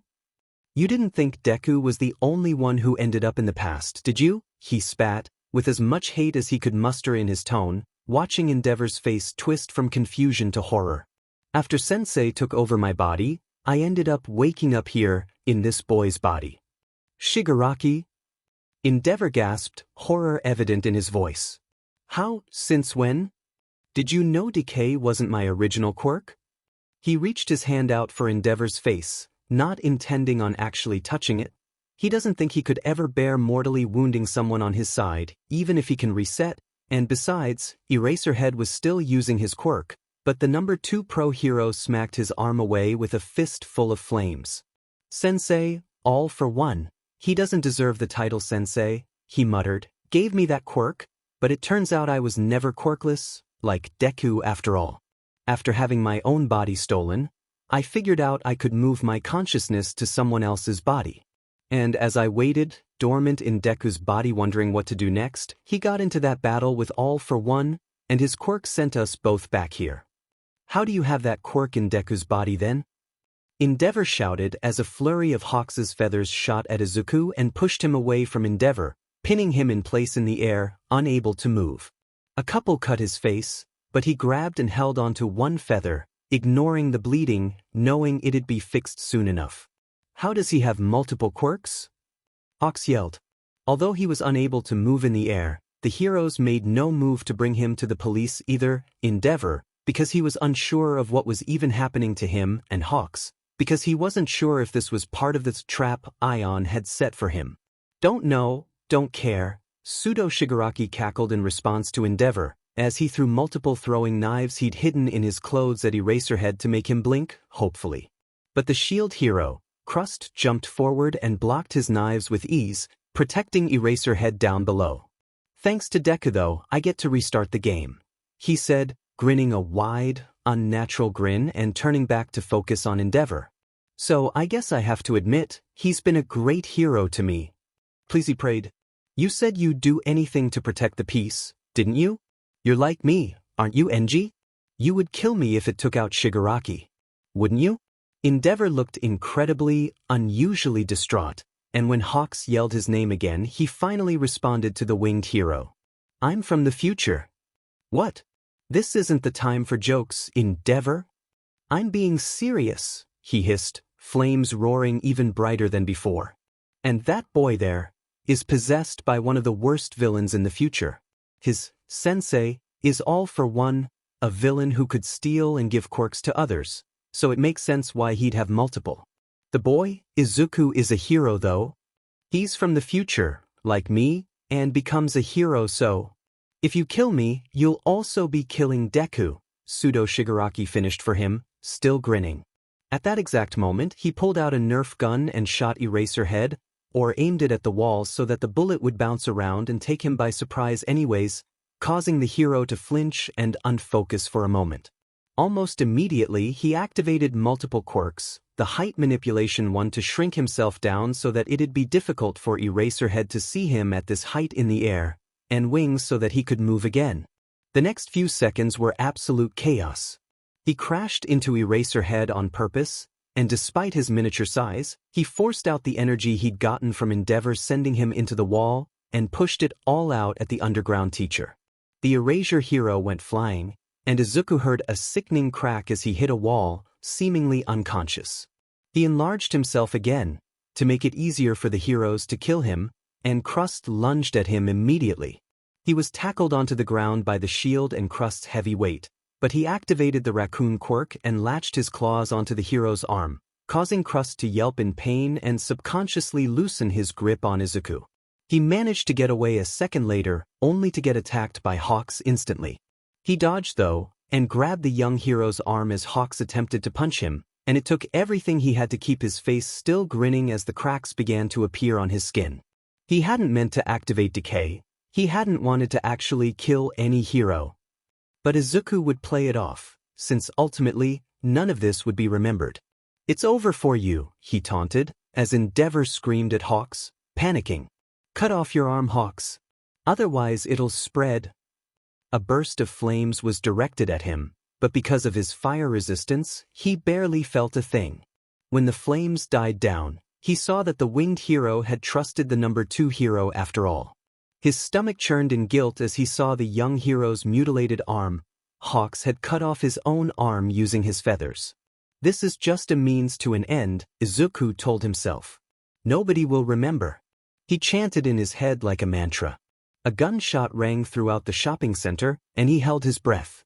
God, I hate guns so much, he thought to himself. Pain burst out from his shoulder. A policeman had missed his aim. Endeavor looked incredibly angry though, and Izuku's heart softened knowing that the hero cared somewhat about him, but he also knew that he had to get as many heroes as he could into murdering him, including Endeavor. Moving on to his final plan, he grabbed his shoulder with the opposite hand and gasped loudly, immediately dropping the act and tearing up, whimpering. "NG?" he cried. I. He twisted his expression around a bit, before looking down so that his face couldn't be seen. "Endeavor, kill me." "Stop!" Endeavor ordered, glaring at the policeman below. "Don't fire at him. He's a kid." Endeavor reached out towards him, but then hesitated. "Izuku, are you in control again?" "It's difficult," he said, gritting his teeth tightly together. At least he didn't have to act like he was in pain. His shoulder was killing him. Literally. Endeavor grabbed him almost immediately afterwards, although still wary. Hawks looked close to passing out too, from the blood loss caused by his missing arm. Izuku curled up slightly and began to speak as hysterically as he could. "Kill me, Endeavor, kill me. Before it's too late. You said you'd do anything to protect the world, didn't you? Kill me then." "But, Deku, if Shigaraki's living in my body, nobody will be safe," he screamed. He was honestly surprised at how good he was at acting. Maybe he could become an actor someday, if he could ever stop feeling suicidal. "I shouldn't have brought him back here." "You didn't know though, right?" the pro hero asked quickly, and Izuku just shook his head just as quick. "I don't know when he'll take control again. We can't risk it." "Kill me, NG," he begged, desperate for that sweet release. "Hurry up and do it," he thought as he stared into the pro hero's eyes, only to see hesitation and grief. One more push, Izuku thought, and he shifted back into the villain character. He didn't activate decay, but he grabbed Endeavor's arm with a manic grin, and the number 2 hero immediately realized his mistake of letting Izuku get close while in control. And the world burned hotter than it ever had before. The first thing Izuku did upon waking up was take a cold shower. After that, he flung himself off the roof a good couple of times, until he was back roughly a week before he called Hawks in the first place. He sent NG a message, saying that he made a plan regarding the winged hero, and then climbed out to the fire escape. It was situated in a narrow alleyway, which meant that nobody would see him here, and he began to test out the results of his incredibly overcomplicated plan. Holding out a hand, Izuku watched in awe as a small flicker of fire burst into existence in his palm. It grew when he wanted it to, but it didn't seem like he could make fire come out from any other part of his body, unlike Endeavor. But the longer he watched the flickering flame in his palm, the more nauseous he grew, and before he could realize what was going on, he was throwing up on the floor. He stopped playing with fire pretty quickly after that. He knew he'd have to deal with his trauma eventually if he wanted to use all his quirks properly, but another day. Izuku focused on his back and activated his wing quirk, and watched giddily as the feathers from his wings zipped around in the air around him. In the dark alleyway, the black feathers couldn't even be seen until they were close to the light coming out from between his curtains. It was difficult to control the feathers accurately, but that was to be expected when he had no experience with them. An hour, or perhaps 2, later, Izuku had come to the conclusion that he'd copied over 5 quirks in total. Hellflame from Endeavor, Fierce Wings, or the feather control part of it anyways, since he got his wings from Suicide by jumping, from Hawks, Erasure from Eraserhead, Shield from Crust, and a hedgehog quirk from the policeman who shot him. Although he had been focused on the fight against the multiple pro-heroes, Izuku had still noticed out of the corner of his eye that the policeman who shot him had spikes coming out of his hair, and now that he had reset, Izuku decided he might as well test if he got the policeman's quirk too, even though he never actually physically touched the policeman before he died, and it turned out that he did get the quirk. His messy green curls turned straight and spiky the instant he focused on them, and hedgehog spines sprouted all down his back too. He cursed in English when he realized his current favorite shirt got completely torn apart, and leaped off the fire escape without a second thought. When Izuku woke up again, the first thing he did was rush to the bathroom and throw up whatever food he'd eaten that day, He had no idea what since it had been more than a week, and then he stared at his own reflection in the mirror. What the f did I just do? Izuku thought grimly, staring at his sickly appearance and the dark circles under his eyes. He took a deep breath and splashed some water on his face. Killed myself just so I could fix a t-shirt? He turned off the tap and shuddered involuntarily, crouching down and hugging himself tightly with his eyes shut. His nails dug deeply into his forearms as he began to hyperventilate, and Izuku wondered when he stopped having second thoughts about resetting his days. He knew deep down that it had been like that since the start. He had never hesitated about killing himself, except maybe that one time where Enji had woken up in front of him. Izuku went back into his bedroom and found his phone, then sent the message to Endeavor again, since it had gotten reset. He flopped onto the bed and covered his eyes with an arm, doing nothing for a few moments to calm himself. I'm fine, he told himself over and over again. Everything is going to plan so far. I've got more tools I can use now, more ways to save everyone and fix the future. I'm fine. I'm fine. The next day, Enji appeared at Izuku's school gates to collect him. His fire was off and he was wearing normal civilian clothes, but he still stood out a lot and the other kids muttered between themselves when Izuku frowned, turned red and grabbed Enji before pulling him away quickly. Izuku took a few deep breaths. Enji's betrayed and horrified expressions were all that he could see right now, but he knew that that was the past, and that Enji had no memory of it. Izuku had made sure of that. Now, all he had to do was forget the past too. What the hell are you doing here? He said, deadpan.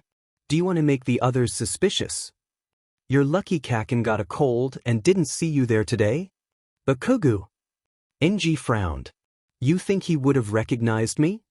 He's a huge hero nerd, even if he doesn't seem like it, Izuku grumbled. But don't change the subject. Why are you collecting me from school? You said you wanted to talk about the plan regarding Hawks? I sent you the place where we're meeting, didn't I? I was in the area already, so I thought, why not? Enji explained.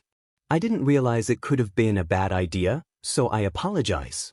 I guess I should have messaged you and asked first. It's all right, Izuku murmured. No harm, no foul. But let's get somewhere more private so we can talk in more detail. The two headed for a restaurant recommended by Enji and got a private room. After ordering some food, the waiter left and Izuku pulled out his notebook and started to explain. The plan was quite simple, really. Izuku would influence things behind the scenes and get some unlucky villain to run around a predetermined path set out, which would lead to Endeavor and Hawk's first chance meeting. Endeavor would find some way to complement the new, upcoming hero, one of the more difficult steps, and somehow set up a meeting to discuss hero stuff or something, and then drop the bombshell about knowing Takami Kigo's history and the abuse from the HPSC, as well as coming from the future. And hopefully, that would convince Hawks to join the syndicate and help them out with saving the future. It was barely a proper plan, they both knew, but it would have to do. A day passed, then 3, then 7, and before Izuku knew it, Hawks had debuted and it was already the middle of January. It had been more difficult than he expected to get Endeavor to run into Hawks naturally without drawing suspicion, but he finally managed it. He was listening into the conversation between Enji and Hawks now, from a hidden communicator Enji had on him. So, why would the number 2 hero want to see me, a hero that just debuted? Hawks asked. Izuku's chest still felt heavy with guilt when he heard the winged hero's voice. All he could see was the hero's mutilated arm and sick, horrified expression. I'll be straight with you, Takami Kigo, Enji said. Izuku was watching the conversation from his computer. He'd hacked the cameras in Enji's house long ago. Back then, it was to make sure Endeavor hadn't been abusing Todoroki anymore, but he couldn't see Enji's expression since his back was facing the camera. He had a great view of Hawks though, and could see the young hero was flustered from hearing his name so suddenly. Where did you hear that name from? Doesn't matter who. But I heard it in the future. What? I'm from the future, Hawks. Have been since June. I remember things up to 6 or 7 years in the future. And I'm not the only one. Have you been briefed about the director of the syndicate yet? The leader of the vigilante group. You mean Ion, right? Isn't his quirk registered as clairvoyance? Yes, but he's actually from the future like me. He returned to the past with his quirk, reset, about a year before I left the future, but he woke up much earlier. Izuku had told Endeavor that his quirk was called reset. He didn't want to explain what replay with cheats meant, after all. That's, why are you even telling me all this? NG paused for a moment, but then said in a softer tone, almost nostalgically, you'll die before you make the world into a place where heroes have time to kill Hawks. You're going to be a great hero, you know? Youngest hero to become top 10, you were the number 2 hero in the last ranking. Last? Yeah. Even though you will become a great hero, everything, the future, it all turns to shit, NG said grimly. A 200-year-old villain took over the world after he killed All Might's successor and after All Might was forced to retire. We lost so many people, but eventually the remaining survivors found someone in Europe who could send someone back in time, and so, I'm here now. To fix things before it's too late again, and I need your help. Hawks was quiet for a while, taking all the information in. So that's why you suddenly changed, is it? I was so surprised to see people online saying they got photos and autographs from you. NG coughed. Thought it would be better to give heroes a better image. Lots of things went wrong in the future because civilians lost faith in heroes. I guess that's a good start then, Hawks said with a slight smile. But how can I help you? I've only turned 18 like a week or two ago, what can I even do? Just having someone on my side will be a huge help, NG said. I haven't told anyone else. Ion doesn't count because he found out about me first actually. I haven't even told the HPSC about the future. But anyways, the two of us used to work together. Maybe I'm just feeling nostalgic, but I'd be glad to have you on my side again. And of course, I'll help you break free from the Commission's control this time. The winged hero froze slightly, but then relaxed again. I guess it makes sense you know about that too, if you already know my name. I'd be happy to help you change the future, but how will you do that? The Commission. Don't worry about it too much, NG said calmly. We'll take care of them for you. We'll? I still didn't mention it? I'm working with Ion to save the future. I'm in the syndicate. Hawks looked stunned, but then began to laugh. The number 2 hero is in a vigilante group? I can't believe it. Well, you better. Izuku could hear NG's grin. Because I'll do anything to save the future, even illegal things. I can't go through the same future again, never again. And besides, you can trust Ion, Hawks. You can call me Kigo, Hawks said immediately, before pausing. When we're alone anyways. But why? He asked. Who is he? Ion was All Might's successor. It didn't take too long for Hawks to agree to help them out, though he did request one thing before joining their vigilante group. He wanted to meet Ion. Should I wear a disguise? Or just go as myself? I mean, I did prepare an outfit and wig so that if I ever needed to meet heroes as Ion, I would look different, but Hawks knows that I'm from the future now, and he'll be working with us in the future, so should I just be honest and show him my real appearance? But what if he gets interrogated about Ion's appearance in the future? He wouldn't be able to lie to Tsukachi then. Izuku muttered quickly, walking back and forth in his bedroom. Just come as yourself, NG's tired voice said through the phone. There's only 20 minutes left, are you even going to get there on time? Wait, there's only 20 minutes. Izuku yelped, grabbing his phone off the bed to look at the time. Sheet, he cursed in English. He grabbed a coat and ran out the apartment, yelling a quick goodbye to his mother as he went. It'll be fine. I think he thought to himself. I can always reset if I need to. I'll be there as quickly as I can, Izuku said, the phone on his shoulder. NG just huffed and said, It's all right, I'm sure I can entertain Hawks until you arrive. See you soon. Their meeting place was somewhere quite unusual. They planned to meet at a cat cafe of all places. Since it was a weekend, NG's kids would be at home so they couldn't meet there. Izuku was still worried that Todoroki would realize he's a vigilante. And besides, ever since January 11th, Todoroki's birthday, NG's wife had returned home. Izuku arrived at his destination sometime afterwards, luckily not too late, and quickly found the 2 pro-heroes dressed in civilian clothes curled up in a corner with only one cat between the two. He stifled a laugh at the scene in front of him. He walked up to them and sat down, 6 or 7 cats walking up to him instantly. Enji glared at him in jealousy, while Hawks just stared, open-mouthed. "Are you?" he started. Izuku nodded with a smile. "Nice to meet you, Takami Kigo," he grinned, holding out a hand. "My name is Midoriya Izuku. Or as heroes know me, Ion. The public knows me better as the director, though," he said, just loud enough for the 3 of them to hear. "Holy shit," Hawks whispered. He turned towards Enji. "You didn't mention that Ion was a kid." "I'm mentally older though," Izuku shrugged as he pet the orange cat curled up in his lap. "Probably around 20 now? I'm not actually sure. But I'm still older than you.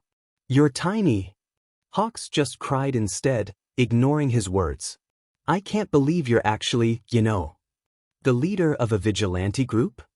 Izuku said wryly.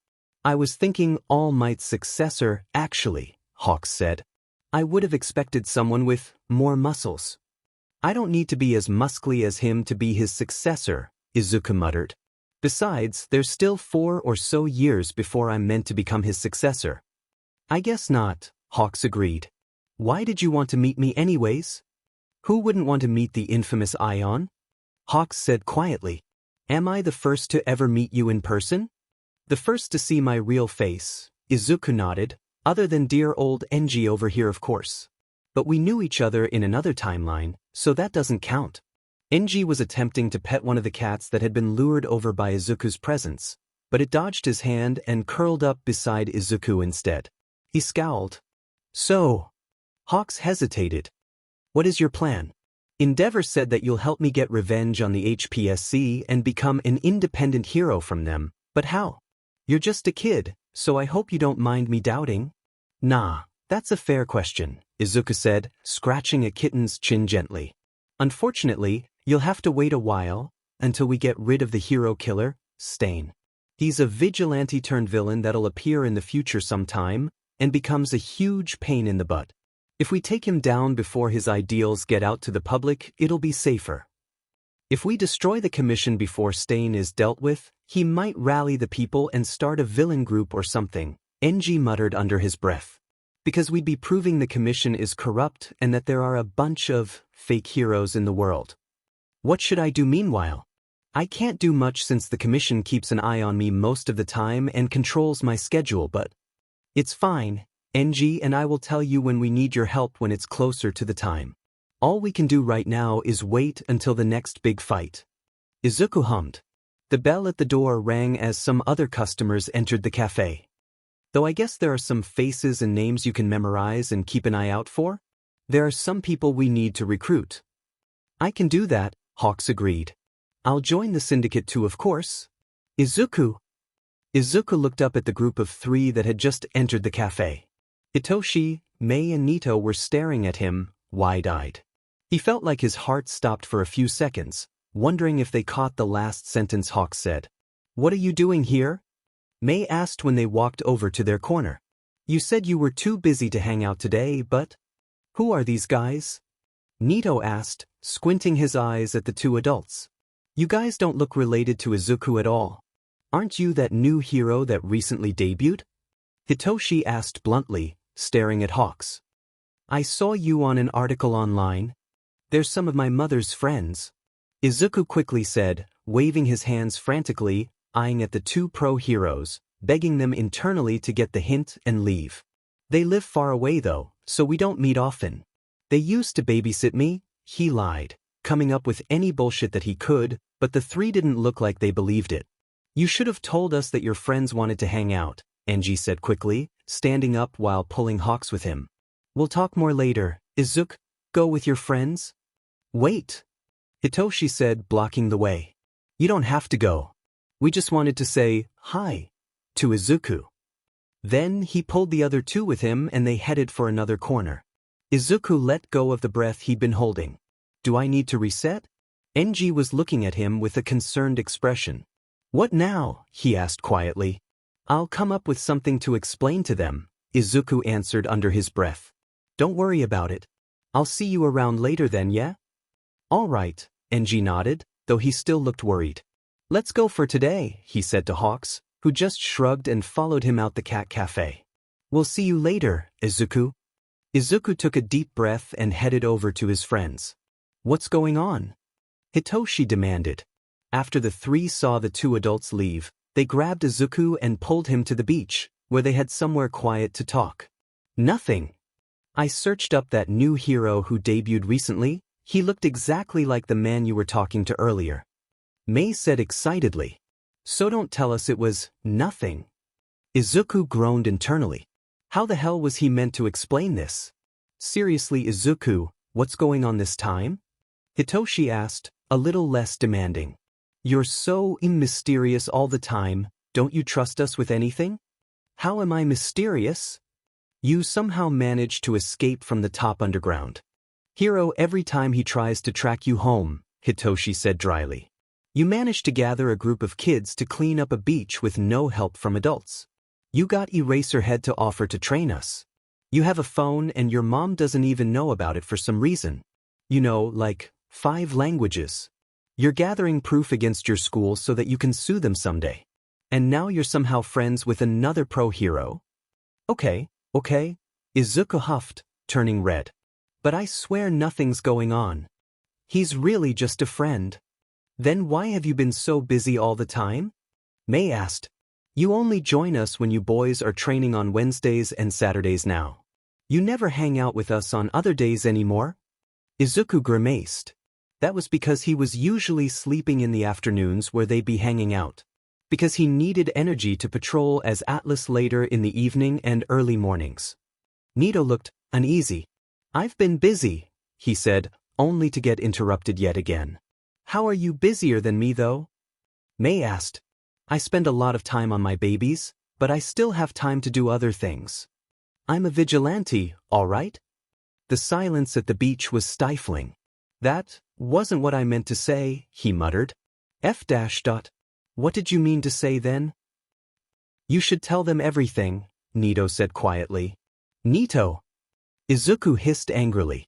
You said you'd never say. All right, tell me what's going on, Hitoshi said again, more forcefully again. Why does Nito know more than me? I've been friends with you for longer. Knowing will only put your lives in more danger, Izuku said, gritting his teeth. I'm sorry, but I'm going to go now. I'm going to jump off a roof so that nobody remembers this. Nito grabbed his wrist, knowing what he was planning on doing. Don't, he started, though Izuku cut him off, furious. I don't know why I keep trusting you, he fumed, pulling his hand away. I'm going and there's nothing you can do to stop me, Nito. Nito looked hurt, but Izuku felt nothing but betrayal and anger, so he continued on. You said you'd let me tell them in my own time. Did you forget what you promised? Izuku, why don't you trust us? Hitoshi yelled. I do, but... A wave of familiar fog crashed through his body and his mind felt blank. Hitoshi's quirk, he realized, feeling sick. Sit down, Hitoshi commanded before turning back to look at Nito. Explain.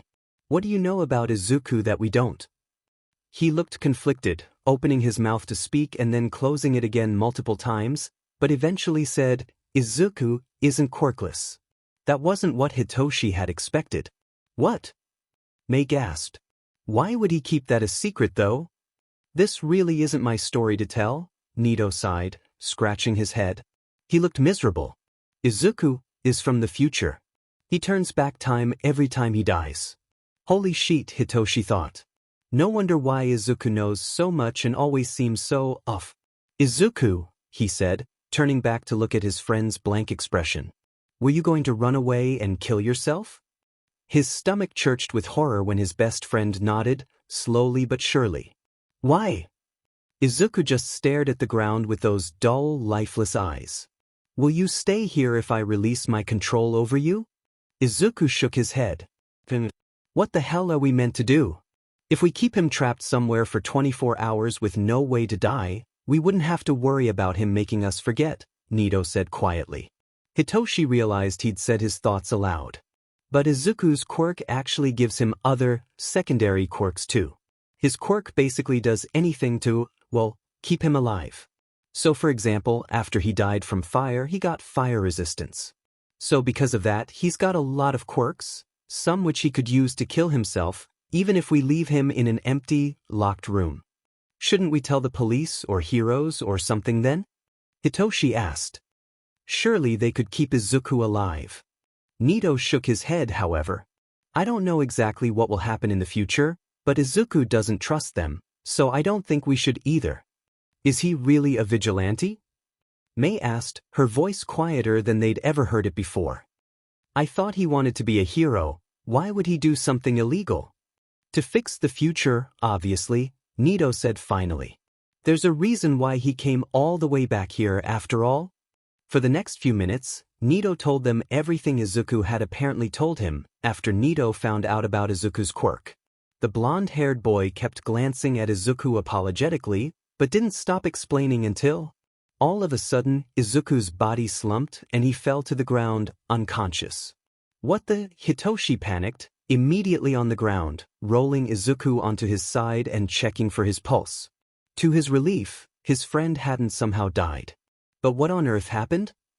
Izuku opened his eyes and was glad to see that the fog was gone. He began to cough and hack, scaring his friends meanwhile, and then brought his hands up to his throat. He sat up and took a deep breath, before looking back up at the three, glaring at them all. He had held his breath for as long as he could, hoping that the lack of air would eventually shake him out of Hitoshi's brainwashing, or at least maybe make him faint if he couldn't die, since his body would automatically start breathing once he was unconscious, and then he could find some way to die after he woke up. But because he had hung himself in the past, it had taken him way longer before he fainted. Give me one reason why I shouldn't reset to before we were ever friends, Nito, Izuku said, his voice stony and flat. I'm not sorry, Nito said quietly. You shouldn't have kept it a secret from everyone. I said I would reveal it eventually, didn't I? When would you have? Don't lie, because I know you would have kept it a secret for as long as possible. Why don't you trust us? Mei asked, upset. Izuku sighed, closing his eyes. Look, the things I know are dangerous, too dangerous for you three to know right now. You're all only 11 years old. I'm mentally almost double your age. I can't risk your lives or destroy your futures, so can't you guys just forget about this? Why would you want to be friends with us then? Hitoshi asked, suddenly angry. Why did you even bother talking to us? Was our friendship all a lie? Were you just manipulating us because you needed something from us in the future? No, Izuku said immediately. I wasn't lying about being your friend. I wouldn't lie about that. Then listen to our advice, Mei insisted, determined to keep Izuku alive. We can help you, Izuku. I could make babies to help you. But other than that, isn't it too sad if you burden yourself with everything? There is a reason I chose Atlas as my vigilante name, Izuku muttered, cracking a small smile as if there was some inside joke. Hitoshi turned slightly pale though. He was the first to recognize the name. Isn't that the quirkless vigilante in the syndicate? I heard about them on the news a while back. Yeah, Izuku sighed. That's me. You're in the syndicate? Mei yelled, suddenly excited again. I can't believe it. You've been working with the famous analyst then, right? The director of the syndicate. That's yeah. Izuku sighed again. He put his head into his hands. I'm the director. What? Nito said, surprised. Didn't you just say that you're Atlas? That I'm both, Izuku admitted. Asclepius as well actually, he muttered. The three members of the syndicate are actually just one Imi. Hitoshi opened his mouth to speak again, but at that moment, they all heard footsteps approaching them. Izuku's head spun around quickly, only to see Hawk standing not too far away. You guys should really find somewhere more hidden if you're going to be discussing this kind of stuff, Hawks said nonchalantly, sticking his hands into his pockets. Don't you know there could be people listening in? Izuku sighed once more. And how long have you been eavesdropping? Since you said you were mentally almost double your physical age? He closed his eyes for a moment, before pushing himself off the ground. Brushing his trousers, he resigned himself to his fate and began to walk. Well, are you guys coming along or not? Izuku had been really frustrated, But now that he had some time to think, while he led the way to an abandoned building, he knew that he might as well tell them the whole truth. It would only get more difficult to hide his secrets from his friends, and it was true that having Mei's help would be a huge advantage. That didn't mean he had forgiven Nito for so easily betraying his trust again though. Once they arrived, they made themselves comfortable, or as comfortable as they could get in a rundown apartment, anyway, and Izuku began to tell his story. He didn't go into detail about his quirk, obviously, and didn't mention how many times he'd reset in total, since honestly, he didn't know the answer himself, but they were all pretty smart, and could at least tell that it had to have been over a couple thousand times if he'd been 16 and turned back time to when he was 8. However, once he finished explaining why he set up the syndicate and why he became a vigilante in the first place, he was shocked when Hitoshi suddenly declared, "I want to join the syndicate." He spluttered. "No. I'm not going to let you risk your entire future, Hitoshi. But Mei can help supply you with equipment? That's different." "I want to help you, Izuku," Hitoshi said. Izuku could see the determination in his eyes. "But you're a kid." "So are you." Nito snarked back. "Even if you're mentally an adult, you're risking your life every day, going out there and fighting villains." "It's not like anything could actually harm me though," Izuku muttered. The silence that followed was stifling and awkward. "Even if you won't let me join the syndicate, I'll be a vigilante anyways," Hitoshi said, glaring at Izuku, daring him to say something. "If what you've said about the HPSC is true, I'd probably be better off being a vigilante anyways." "It is true," Hawks confirmed quietly. Fine. Izuku grumbled. "You can join the syndicate, but only if you can beat me with hand-to-hand combat quirkless, alright. If you go on patrols before I say you're ready, I'll fire you. And Mei isn't allowed to go on the front lines, ever. You're sticking to supporting us, got it?" "That's fine with me." Mei agreed easily, bouncing up and down, excited at the prospect of creating equipment for them all. Although it seemed like Izuku was agreeing, he wasn't planning on ever letting them go on actual patrols. "Sure," Hitoshi relented eventually before snickering, "should I call you boss, then?" "Please don't," Izuku huffed. "We'll need to come up with names for you all then, and I'll have to go get some untraceable phones for you guys. I don't really want to be a vigilante, but is it alright if I keep training with you guys?" Nito said suddenly. Izuku looked at him and nodded. "I've already got a name, if that's alright with you," Hawks said, standing up and stretching his arms. "I assumed you wanted to stick to a Greek mythological figures theme, right? I'll be Icarus." "That's what I was going to suggest anyway," Izuku said, smiling. "I won't be able to help much with the HPSC watching me most of the time, but I want to stay informed with things, got it? And you can call me Kigo when I'm not in my hero costume." "Sure. I'll be heading off for now then, since otherwise the commission will be wondering where I've been. See y'all later." And with that, the winged hero jumped out the window and flew out of view. Izuku realized that the hero was leaving before he could hear the others' vigilante names, probably to give himself plausible deniability, and smiled despite himself. "It's an obvious choice for me then, isn't it?" Mei said. "Hephaestus, god of blacksmiths, craftsmen, etc." "Yeah," Izuku nodded, sighing. "I need to choose a new name for myself too. I'm going to start using some of my other secondary quirks now." "I thought you wanted to fight quirkless because of the loophole though?" He shrugged. "That was one of the reasons why I fought quirkless as Atlas, but not the only one. I didn't have good control over my other quirks before, and I wanted to prove to others that quirkless people aren't weak. But now, I couldn't care less if I'll be arrested or whatever for using my quirk without a hero license. There are going to be some villains that I won't be able to fight against, no matter how much I try. That's just reality. I need to use whatever tools I have in my belt if I want to protect the future." That was a lesson he'd learned after fighting the 3 drag-dealing villains in the alleyway multiple times without finding a way to win while fighting quirkless. The group of 4 discussed ideas for names for a little while longer, and by the end of the day, Hitoshi and Izuku had chosen names they were satisfied with. Although the other 3 were hesitant to go home and leave Izuku alone, Izuku insisted and promised he wouldn't reset. And so, they reluctantly said their goodbyes and went their separate ways. Izuku hadn't been lying when he said he wouldn't reset, but that didn't mean he was going to stay indoors all night. No, he was still going to go on his usual patrol, and if he somehow accidentally died, that wouldn't entirely be his fault now, would it? If he somehow got killed and ended up resetting, then maybe the others finding out about everything just wasn't meant to be. If he survived the whole night though, then he'll just take it as fate telling him that this was the right choice. However, he wasn't going to be wearing his usual vigilante equipment. To be honest, most of it was the same.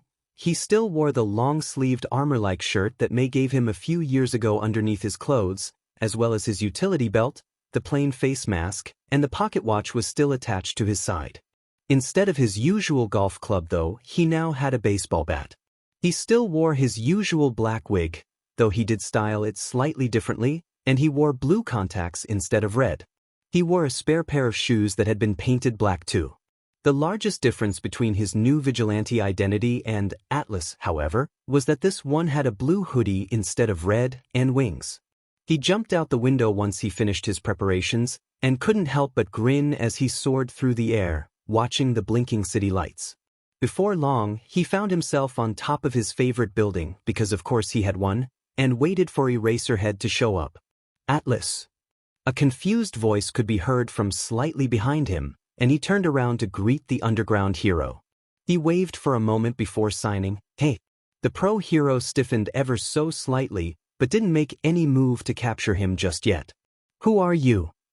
He seemed to be eyeing the watch attached to his belt before continuing, "Are you in the syndicate?" "Nice to meet you," the vigilante signed instead. "I'm Atlas's brother, Ether." To his surprise, Eraserhead only sighed and grumbled something that sounded quite like, "More dim in paperwork." Shoyuta could feel a major headache forming already. The syndicate really managed to get another member. And it was Atlas's older brother, of all people. The vigilante looked quite similar to Atlas, especially since their outfits looked almost the exact same except that Atlas's was mostly black and red, but this guy's was mostly black and blue. Not to mention that they wore the same plain cloth mask over their faces, and both had the symbol of the syndicate, the pocket watch, attached to their belts. He even had the same diamond goggles dangling around his neck, just with a blue strap instead of red. Ether looked young, but at least not as young as Atlas. He was much taller for one thing, and was most likely a teenager if he was Atlas's brother, but could probably be a young adult too. The other major difference was that Ether clearly had a quirk. The pitch-black wings on his back were huge, and reminded Shoyuta a lot of the newly debuted pro hero, Hawks. He'd seen the guy on the news when he took down a villain in the middle of town really quickly and efficiently. He wondered for a moment if it was possible that this new vigilante was Hawks in disguise. Wing quirks weren't that common after all. But he dismissed the thought just as quickly. I doubt a pro hero would be secretly a vigilante, he thought. Plus, while someone could easily wear a wig or contacts to change their appearance, he didn't think it would be easy to change the color of wings, if it was even possible to dye them in the first place. A vigilante because I want to save people, why else? Shoyuta focused back on Ether's swift signing. He was kind of surprised that both kids knew sign language, and he wondered if it was Ether who taught it to Atlas. Ether certainly seemed more confident with it, more than Atlas had been at first, anyway. Shouldn't you become a hero instead then? I'm sure you're aware of the laws for quirk usage without a hero license. Ether simply shrugged. Shoyuta wanted to shake the vigilante. Don't you realize I should be arresting you? Sure, Atlas might have an excuse using that loophole, but what will you do if you get caught? But you're not trying to catch me, are you? Ether signed quickly. But anyway, he quickly continued on, seeing how Shoyuta was about to interrupt. What Ion said about Atlas applies to me too, you know. He would reset if anything happened to any of us in the syndicate. The syndicate was sounding more and more like a yakuza or villain group, the more information they gathered about it. Considering that it was a group of vigilantes though, he supposes it wasn't too far off. But isn't Ion meant to be a pro hero? That if you're really siblings with Atlas, why are you letting him, a kid, run around risking his life, fighting villains? Shoyuta asked. Do you really think someone quirkless could become a hero through legitimate means? Ether signed instead, surprising Shoyuta. No hero school in Japan even accepts quirkless people, so how on earth is he meant to get his hero license? And besides, Ion will look after him. He promised us that. He grimaced, because it was true. He never really realized that before now. No, he never even thought about it, but there had never been a quirkless hero, had there? And he'd never seen a quirkless kid at a hero school either. He did say he was going to train the quirkless kid at the beach, Midoriya Izuku, and help him become a hero, but now Shoyuta realized he hadn't even thought about the problem of getting into a hero school, and now he wondered if Midoriya knew that no hero schools accepted quirkless people. Shoyuta would be having a talk with Nezu about all this on Monday morning. Ether was waiting for him to talk though. He looked back at the tall figure and sighed. Do you know about the deal I have with Atlas? Can I ask you a question about the syndicate, since Atlas isn't here? Izuku continued to be on edge, always watching out for any suspicious people or things happening around him. He trusted Kigo, Hitoshi, Mei and Nito with the truth far sooner than he would have liked. He would have preferred to keep it a secret to his grave, but a few months passed with no policemen knocking at his apartment door, or heroes jumping at him while he was on patrols, no more than usual or more aggressively, anyway. It was March now, and Izuku planned on raiding the Shai Hasaikai's base in a few months. He wasn't sure exactly when Eri was going to receive her quirk, but he knew that she accidentally rewound her father out of existence at a very young age. He guessed that she would be around 3 years old now, a year before the average age most kids got their quirks around. If she had the quirk already, and was already being used by Overhaul, great. Well, of course it wasn't great that she was being hurt, but he would be able to rescue her a lot sooner than he had in the other timeline. But if she hadn't gotten her quirk yet, he would just have to kidnap her anyway. His actions would look bad to the heroes, and Eri would probably hate him, since it was possible she had an alright relationship with her grandfather, who is probably still in charge of the Shai Hasaikai at this point, right? But with Tsukachi's help, they'd have no choice but to take his word. And hopefully Eri would understand why he took her away from the Yakuza. It would be easier if she already had her quirk. The reason why Izuku didn't want to wait much longer, or wasn't planning on stalking Eri to check if she had her quirk or not, was because he'd already told the heroes about the Shai Hasaikai and the troubles they would bring in the future. He had only told them about the quirk-destroying bullets. Only Nezu, Tsukachi and Eraserhead knew about the source, namely Eri. Do you know about the deal I have with Atlas? Can I ask you a question about the syndicate, since Atlas isn't here? Eraserhead asked. Sure, Ether signed, while shrugging simultaneously. What is it? Do you know what the next big event is? What is Ion planning on doing next? We're going to be taking down the Shai Hasaikai. At Eraserhead's confused look, he began to explain how they were a dangerous Yakuza group that would eventually create quirk-destroying bullets in the future if they didn't stop them soon. The source of the bullets is a young girl. Her quirk rewinds living things, and the leader, Overhaul, takes parts of her body to create the bullets. Parts of her body? The underground hero looked sick. Yeah. Once she's rescued, Ion is hoping you will adopt her again. Again! You did in the future, after all. You're the only one who can take care of her, since you can erase her quirk when it goes out of control. I guess that makes sense, but how am I meant to take care of her? I barely know how to take care of myself. I'm sure you'll figure it out as you go. You already seem like a very caring person to me from what I've heard from Atlas, Ether signed, while grinning, even if Eraserhead couldn't see it. The underground hero just scowled. The girl's name is Eri. She's about 3 years old right now. But don't tell the HPSC anything about her or her quirk, otherwise they might just take her themselves. Eraserhead only nodded. Also, Ion told me to let you know this, Ether continued. Eri is an honorary member of the syndicate, and if anything happens to her, Ion will also reset. You can tell Nezu and Tsukachi everything, but nobody else.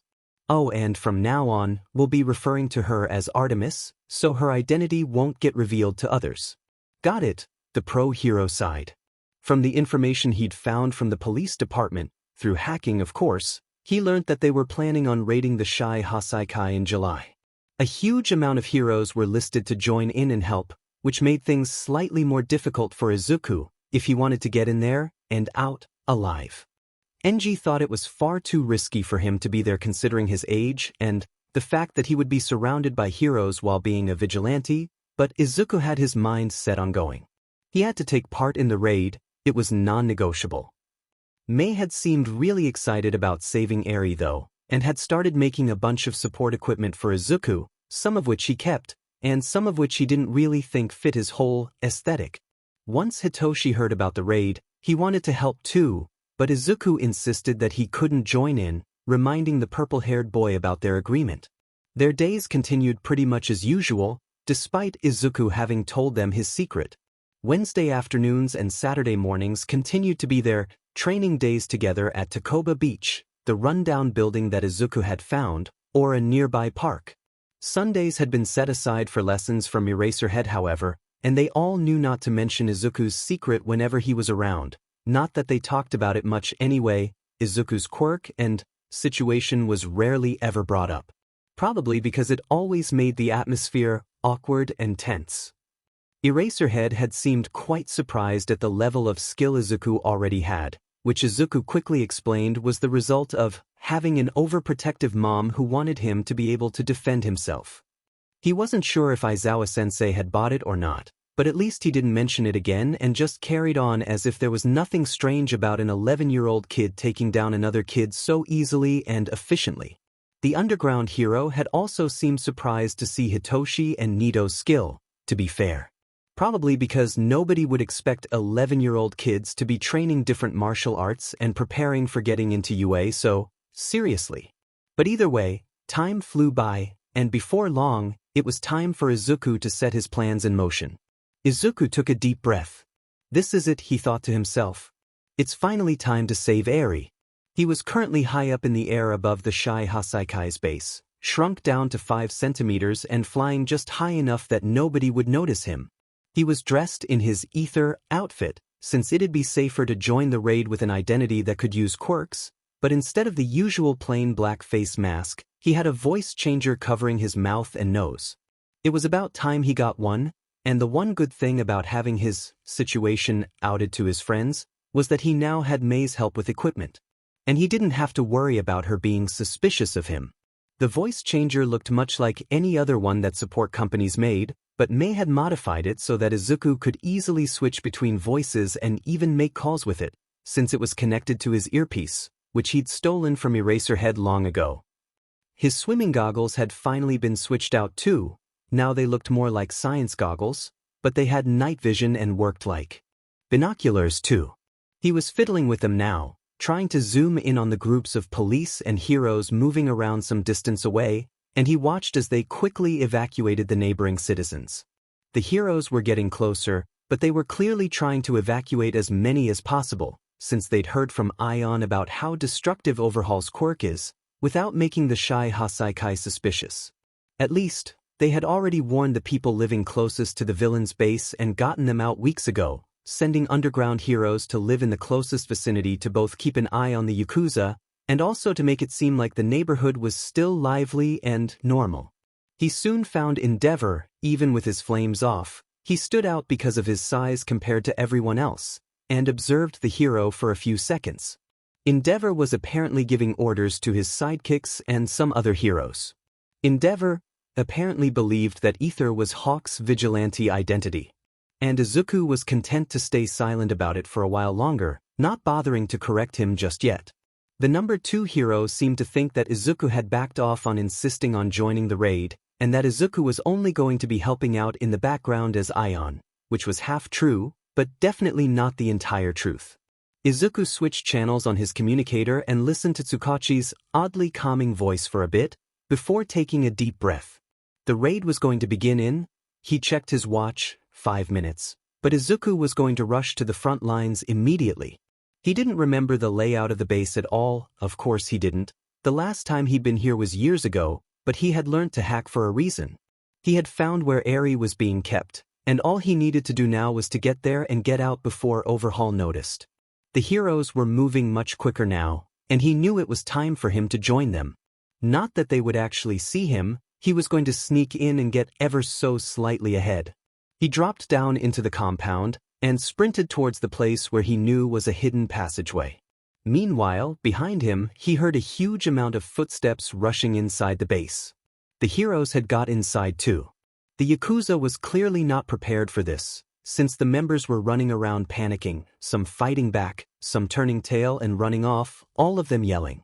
Izuku ignored them all, decaying the entrance to the basement and rushing downstairs. Staying 5 centimeters tall was starting to give him a headache though, so he quickly reverted back to his usual size and continued his path towards his goal, Eri. Every second of the police raid counted. On TV and movies, they sometimes seemed to drag out and last a while, but in reality, the raid could be over in a matter of minutes. Izuku had no time to waste at all. Crash! All of a sudden, the walls around him began to transform. Columns of concrete, stone, and whatever else the building was made of, began to shoot towards him, blocking his path and almost giving him a reason to reset immediately. He dodged a few, though one stalactite grazed his cheek, and continued flying down the hallway. As soon as he decayed the door, however, he was faced with another obstacle. He could see Eri on the other side of the room, with Overhaul carrying her, but directly in front of him was one of the Shy Hasaikai members, a man with some sort of barrier quirk. If he remembered correctly, this was the guy that Kirishima had talked about fighting. Overhaul only glared at him with disdain, turned away with Eri in his arms, and began walking out towards the exit on the other side after telling the other guy, "Take care of him. You're not getting away." Ether growled, the voice changer crackling slightly. "You'll have to get through me first," the tall blonde villain answered, stepping in front and blocking his view of Eri and Overhaul. "I don't have time to deal with you," he thought angrily, his fights curled tightly together. Taking a deep breath, he glared at the man, while activating Erasure, and flew directly into him, taking the villain by surprise. He released a tiny bit more electricity than he intended, but it knocked the villain out anyways, so whatever. Overhaul was obviously surprised at how quickly he took down one of his members too, and turned around immediately when he heard the crash. "Who the hell are you?" he growled. He ignored the villain and looked straight at Eri, who was staring at him nervously. She had less bandages than the one Izuku had met in the original timeline, but it still made him boil with rage.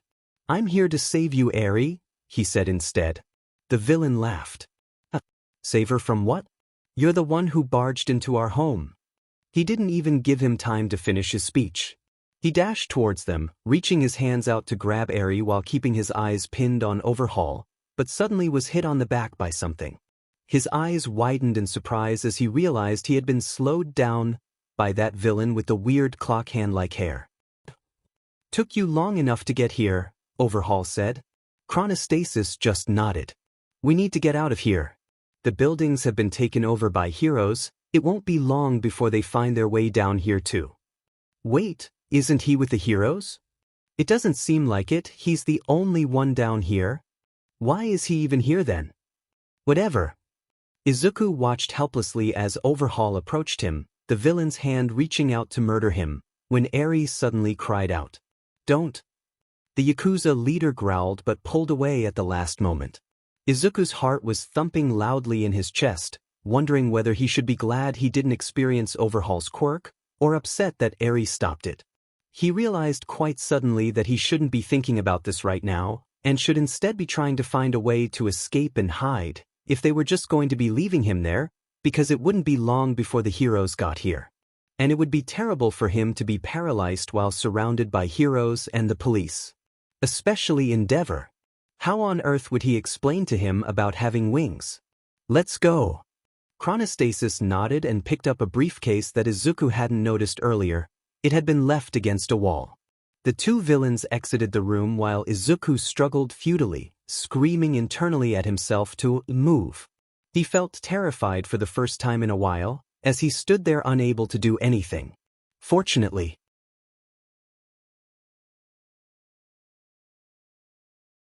sneaking back to his room, he quickly changed clothes and covered the bloodstains on the ground with his school bag and some other clothes, hoping to have a chance to clean them tomorrow morning. He hid the bloodstained shirt and knife into the space created by the storage quirk, and then went to find his mother in the kitchen. "Thanks," he murmured quietly as his mother handed him a mug.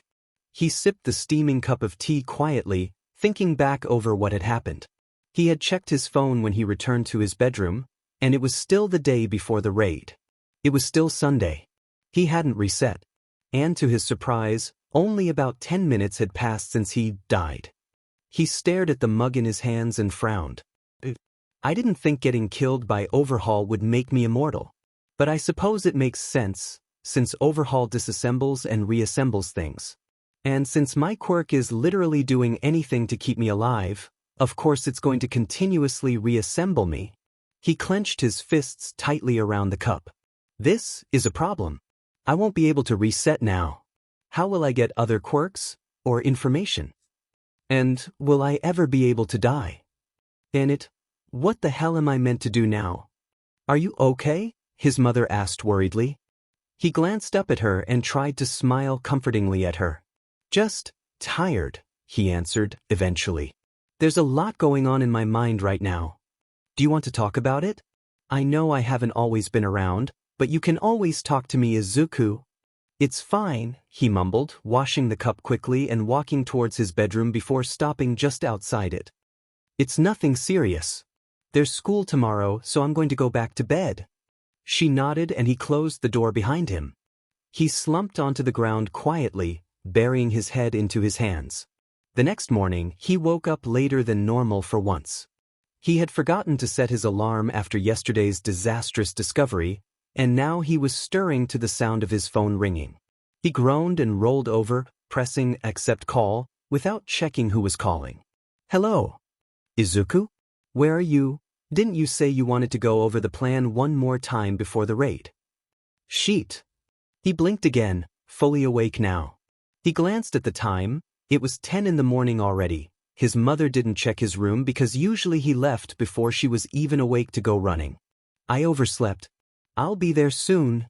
He felt incredibly guilty just for making Enji wait for him. He even had half a mind to reset and start over, so that he'd be there on time next time, but I can't reset. His breathing stilled instantly and his mouth felt awfully dry as the reality hit him once again. Izuku couldn't die anymore. By normal means, it seemed, anyway. He swallowed, but he felt like there wasn't enough air. He felt like he was drowning on land, gasping desperately for more air when... Izuku, what's going on? Are you having a panic attack? Take some deep breaths. No, he panted, squeezing his eyes shut tightly. I'm fine, he told himself. Take deep breaths. I can't reset anymore. What? Why not? Why? You know how I have specific requirements that must happen so I can use my Q quirk? Yeah. I see can't make it happen anymore, so I'm stuck here. That's all right, isn't it? You've lived in one timeline for 16 years after all. Don't you get it? I can't use it to escape from dangerous situations anymore. I can't gather information. I have no more second chances. Oh, Endeavor murmured quietly. I'm sorry, Izuku sobbed, his shoulders heaving as fear and worry racked through his body. I'm so sorry, Enji. I'm so scared. I'm going to mess things up. It's fine, Enji comforted him awkwardly. It'll be okay. It doesn't matter if you have a quirk or none at all. We've got more than enough information and memories between us to fix things, Izuku. I'm on my way over now. What? I don't want to waste your...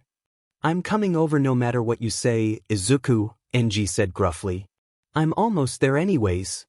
Okay. Sorry. It's fine, Enji repeated. But, will you tell me what the requirement to use your quirk was? Izuku exhaled and looked at the ceiling. When had he slumped onto the floor? Knew he shouldn't have let anyone know about his quirk, but now, 3 people knew the truth. What was one more? And it wasn't like he could use it anymore anyways. Maybe it would be okay to tell the truth to Enji too. It's really, he started shakily. UW won't like the truth. Is it memory loss or something? No. Izuku answered, confused. Why would you think it's that? There are drawbacks to every quirk, Enji explained. Memory loss seems like something that would happen if you keep resetting and repeating days. What is it then? I'll tell you in person, he swallowed. He clenched his fists tightly together and then let go, looking at his palm. Why you're going to have a lot of questions. He opened his mouth to speak. The words were right there in his mind, but they just wouldn't escape his lips. He closed them again and sighed. He started, struggling.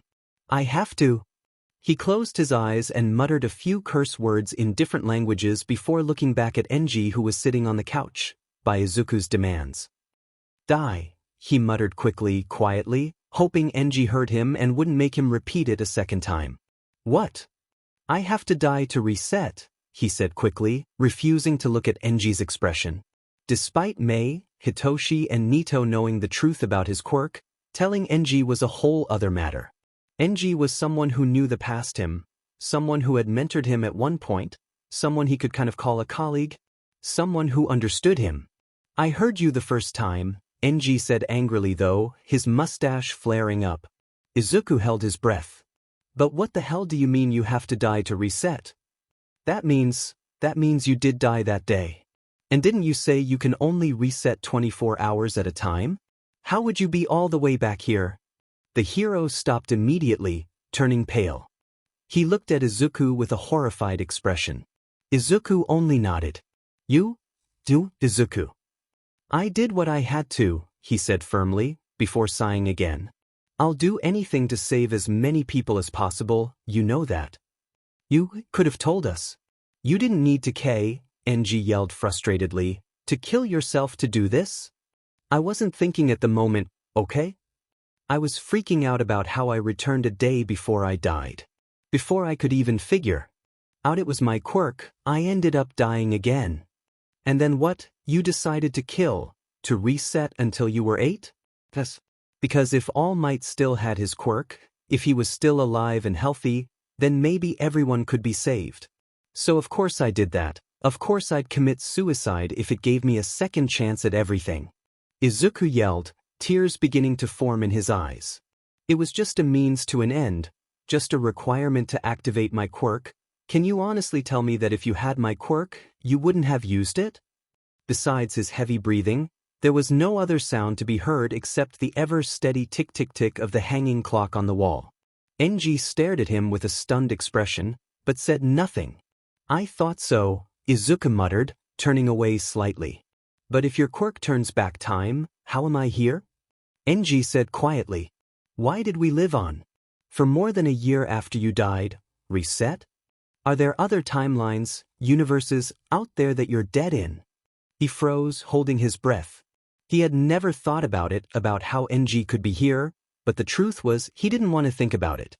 He avoided thinking about it, avoided the topic, avoided coming up with theories, avoided trying to figure out the truth, because part of him, somewhere deep inside him, he knew that once the idea was in his mind, he would feel guilty.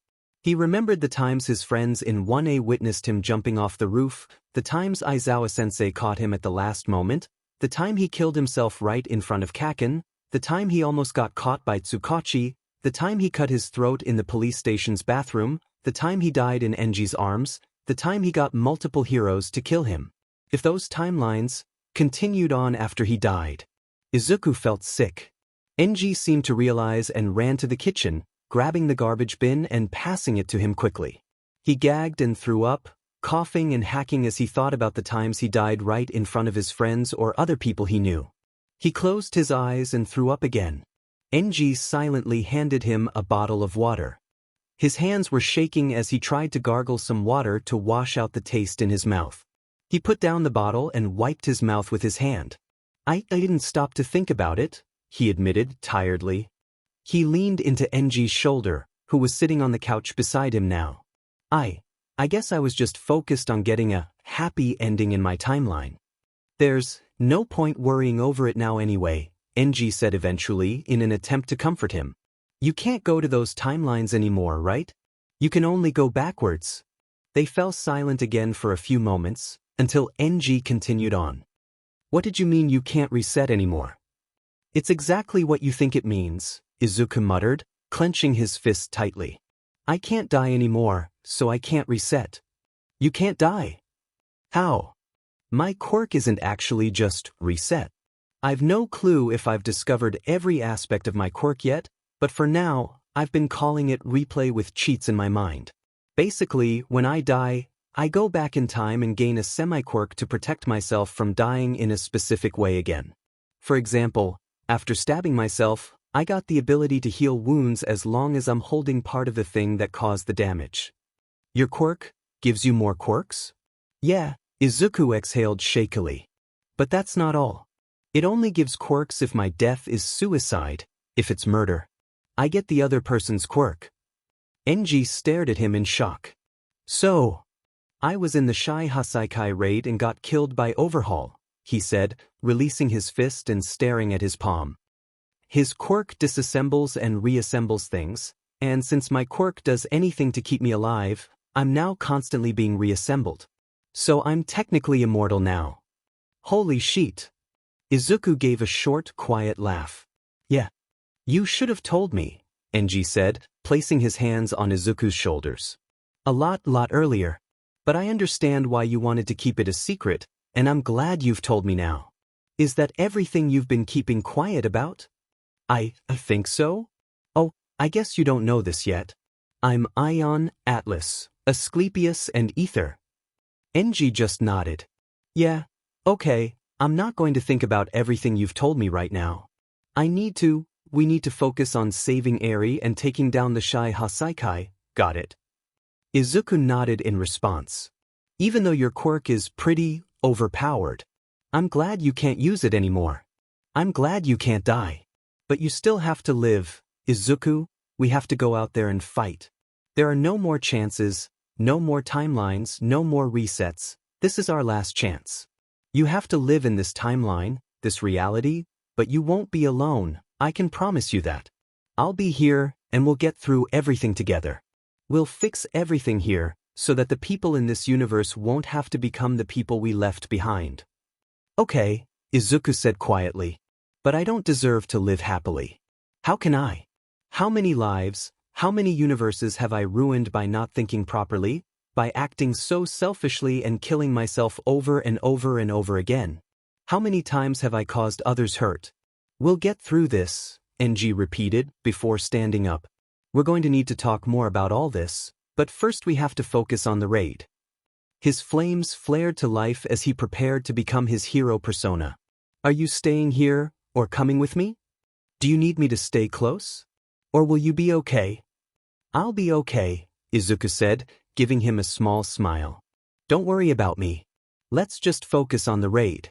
You go on ahead, I just need to connect my things to the channel you guys are using. Endeavor hesitated, but nodded and left the alleyway, walking towards the police, other heroes and sidekicks. Izuku took a deep breath. Forget everything for now, he told himself. Focus on saving Eri. He pulled down his goggles.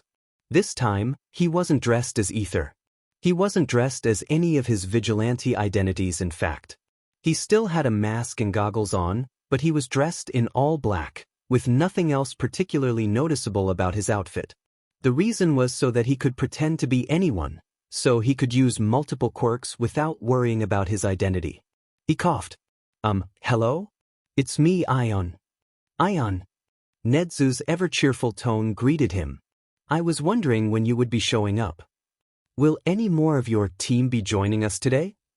Eraserhead's tired, gruff voice asked. Not sure, Ion answered.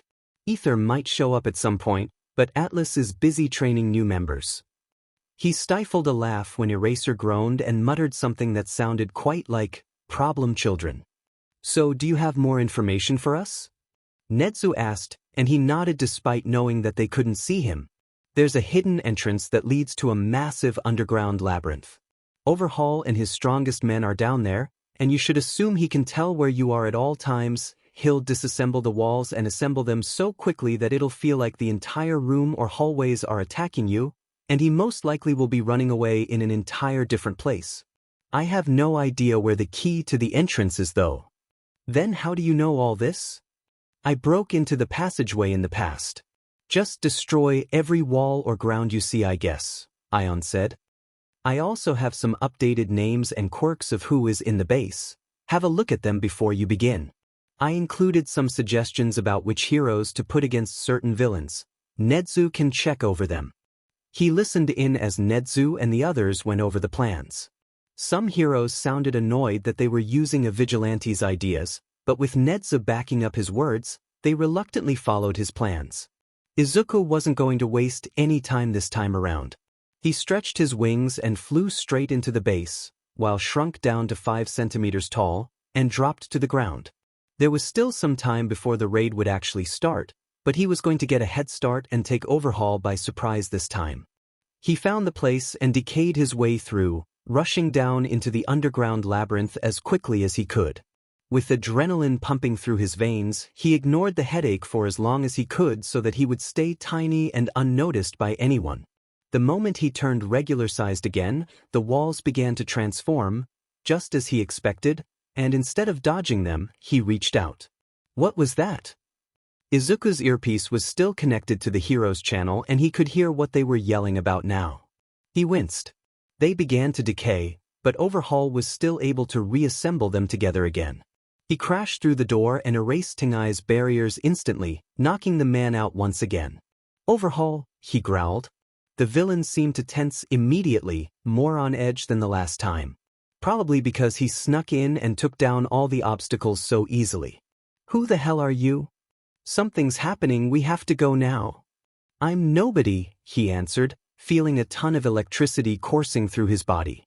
Just before he entered the base, he had electrocuted himself by throwing the toaster into the bath. Enji didn't know what he was doing and thought he was just getting cleaned up. He had been careful not to touch anyone on their way over too. I'm here to save Eri. I'm not going to let you kidnap my daughter. That's not going to Enji work, Izuku spat. I know everything, Chisaki Kai. You're not getting out of here alive. He dashed towards the villain, throwing up a barrier behind him just as Chronostasis attacked him. Isn't that? Chronostasis started to say in surprise. A massive wall suddenly appeared between Izuku and Overhaul, but Izuku simply decayed it with a touch. Transforming his arm using the Hero Crust's Quirk shield, he punched Overhaul as hard as he could while glaring at the villain with erasure.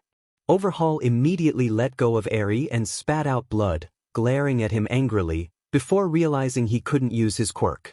What the hell? He has multiple quirks? Izuku created a barrier around the entire room so that neither could escape, and the two villains stared in shock as his hair began to transform, just like Chronostasis's did. One lock of hair lunged for Chronostasis while the other went for Overhaul, and both dodged them since he wasn't used to controlling it so well yet. They're using trigger. It looks like he can't cancel both our quirks if we're on other sides of the room. Chronostasis yelled. They both began rushing towards him, but he shrunk just a little bit down when Overhaul was about to touch him, and spun around, grazing Chronostasis slightly since the man didn't expect him to turn around so quickly. He released some of the electricity and watched as the man fell to the ground, paralyzed. Overhaul seemed to realize Izuku was stronger than him, and lunged for Eri this time, who had been cowering in the corner of the room. Eri! Overhaul roared. You need to help me. This villain's going to kill us. He stepped between her and Overhaul, causing the villain to back up for a moment.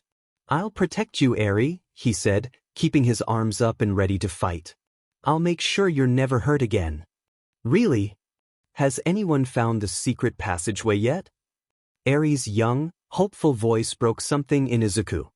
He swallowed and smiled even though it was hidden behind his mask and said, I promise.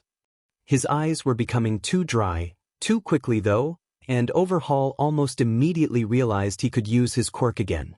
The room began to fall apart instantly, and Izuku dashed towards Eri, but the piece of ground she was standing on was being lifted into the air and away from his reach.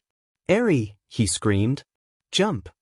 You're dead now, boy, Overhaul snarled, throwing stalagmites and stalactites at Izuku who dodged a couple, decayed a few, but still missed one. It pierced through his stomach, and he spat out blood, stuck in place. Eri, Overhaul fumed. Someone else is going to die because of you. Is that what you want? Eri, come over to me right now, we're leaving. Don't come out, Eri, he warned, gasping for breath. I'll be fine, I won't die. Please, please don't. He held his breath as he decayed the spike and regenerated his body, but the young girl walked out anyway. I don't want that, she cried. Eri, he screamed in unison with Overhaul. The Yakuza leader began to manipulate the ground to get her to him, but Izuku wasn't about to let them leave. He spread his wings and soared directly at the villain, the itch to decay forming inside his hands and steadily growing larger, and crashed into the columns of stone that Overhaul was standing on, destroying it. Overhaul stumbled as he tried to save himself, and Izuku flew towards Eri. "Please, jump," he yelled, holding his arms out for her, desperate. She hesitated for a moment longer, but took a deep breath and leaped off the cliff she'd been on, and jumped right into his arms. He landed on the ground some seconds later, putting her on his back. "You'll be safe soon," he promised her. "It's almost over. Over here. I've found something." "Eri!" Overhaul screamed, emerging from the rubble as he reassembled parts of his body. Izuku could feel something strange, something familiar running through his body, that felt quite like the electricity, but wasn't, and only when he kicked off the ground to fly towards Overhaul did he realize what was happening to his body. He crashed into the villain almost instantly, breaking tons of walls as they went, and he felt better than ever. Even the dry eye from erasure and the headache height manipulation gave him were gone. His mind was clear, he felt great, and this was a feeling he had only experienced in one timeline before. One for All was coursing through his body right now, at 100% strength. Eri's quirk was working, and he was being rewound and fixed because he stole Overhaul's quirk. But how on earth was he using One for All? Did Eri rewind his body until he still had All Might's quirk? But shouldn't that make him lose all the other semi-quirks he had gathered? And he still had the wings on his back and the itch to decay lingering in his fingers. "I don't understand what's going on," he thought, "but there's no time to worry about it anyways. I have to fight, I have to win. I have to save Eri." He clenched his fists together and stepped towards Overhaul again. The villain was almost completely out. He probably had a concussion or something since he was barely reacting, lying on the ground, but Izuku grabbed Chisaki's shirt with 4 fingers and said, "You disgust me." He was about to soothe the itch in his hand by placing it on the villain's head, but he realized suddenly that Eri was still on his back. He didn't want her to see something so gruesome, even if it was Overhaul's death. He let go of decay, and fired up his arm with Endeavor's Hellfire instead, and punched the Yakuza leader with as much strength as he could. With both the raging flames and One for All coursing through his arm, he was sure that Overhaul was knocked out. The villain slumped to the ground and he stood up, staring at the mess they'd made. Using the raccoon Quirk's ears, he could hear the heroes approaching them. He put Eri down and knelt in front of her, pulling his mask down so she could see his smile. "Eri, I have to leave now. But I'll be leaving you with some of my friends, people you can trust. They're also heroes, okay? You have to go?" "I do. We'll see each other again someday though." What's your name?" she asked, clutching his hand. He patted her head with his other hand and hesitated. "That my name is Udis," he answered quietly. He watched quietly as the small scrapes on Eri's face disappeared, as Chisaki's quirk Overhaul, now his quirk, Regeneration, mended all the physical injuries on them both. "I'll visit you someday soon. We're friends now, okay?" "Friends," she nodded, and his heart melted at how cute she was. He knew he didn't have much time left though, and let his hand fall to his side. "Artemis," he said, squeezing her hand before letting go. "That's your nickname, okay?" "What's a nickname?" "A name for your friends," he replied, as Eraserhead's capture weapon flew towards him. He pulled out his knives and cut them, then stood up. He whispered to her, "This is Eraserhead. He's safe. He's one of the heroes that will protect you." "Who are you?" Eraserhead asked, glaring at him. Endeavor was right behind him, as were a couple other heroes.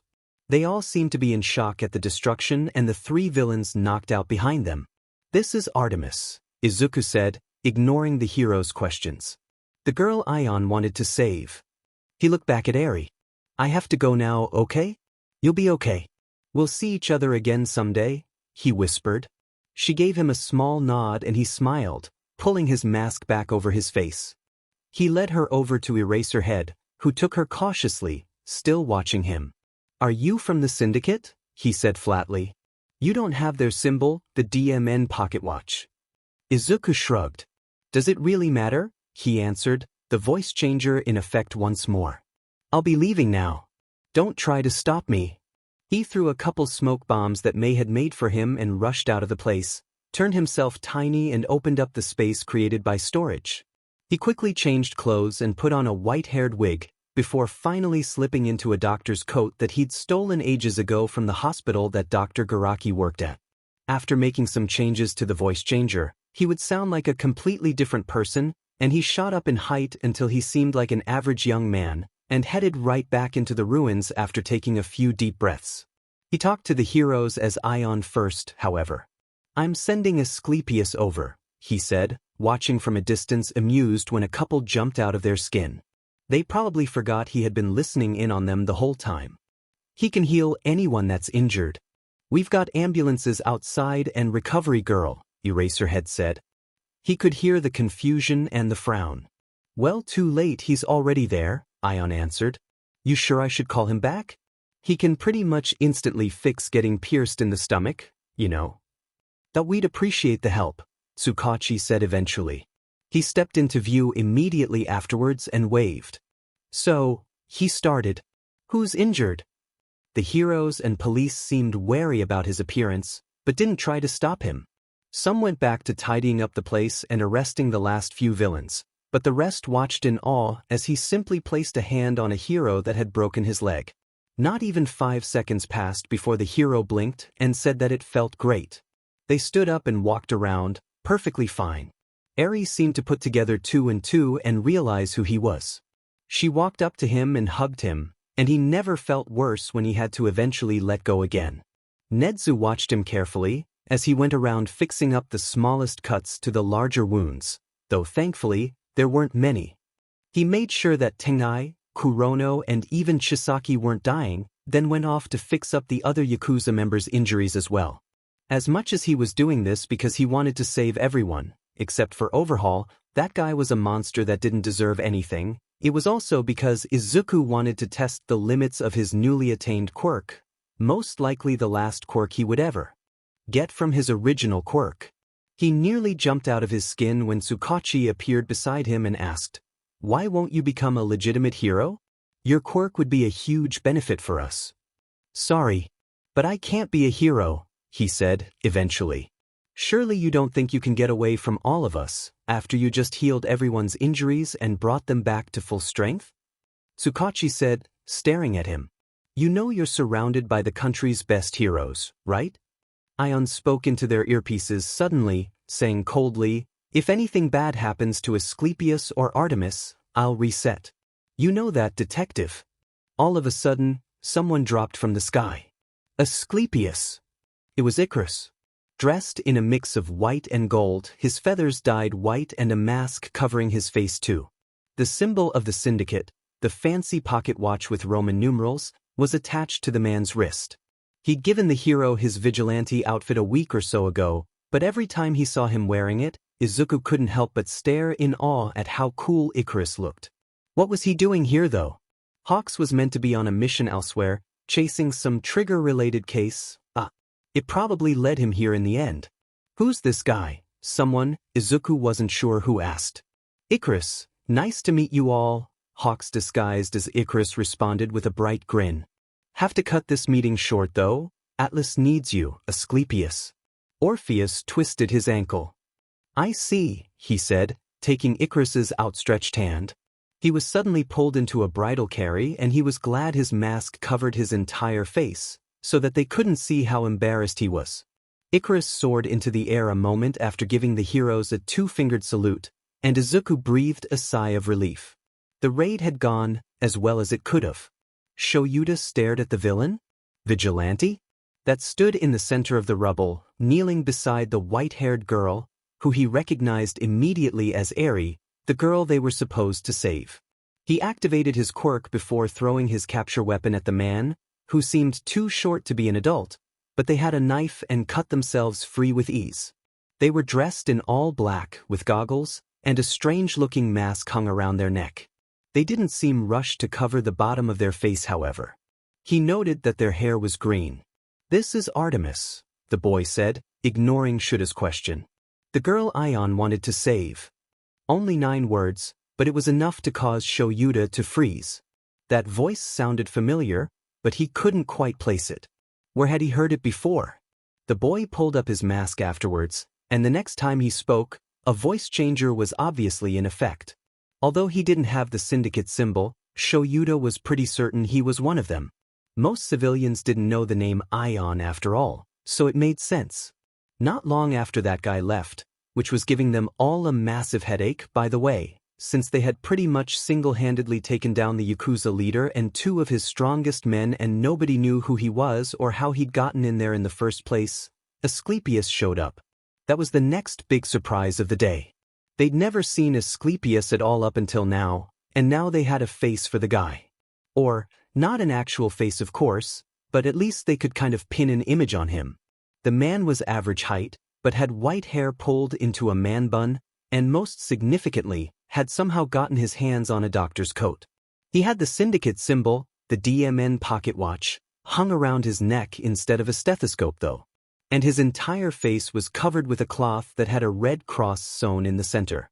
Shoyuta wasn't sure what Ion or Asclepius were thinking, letting a vigilante waltz right into the center of what was basically a group of hungry wolves. Was Ion testing them?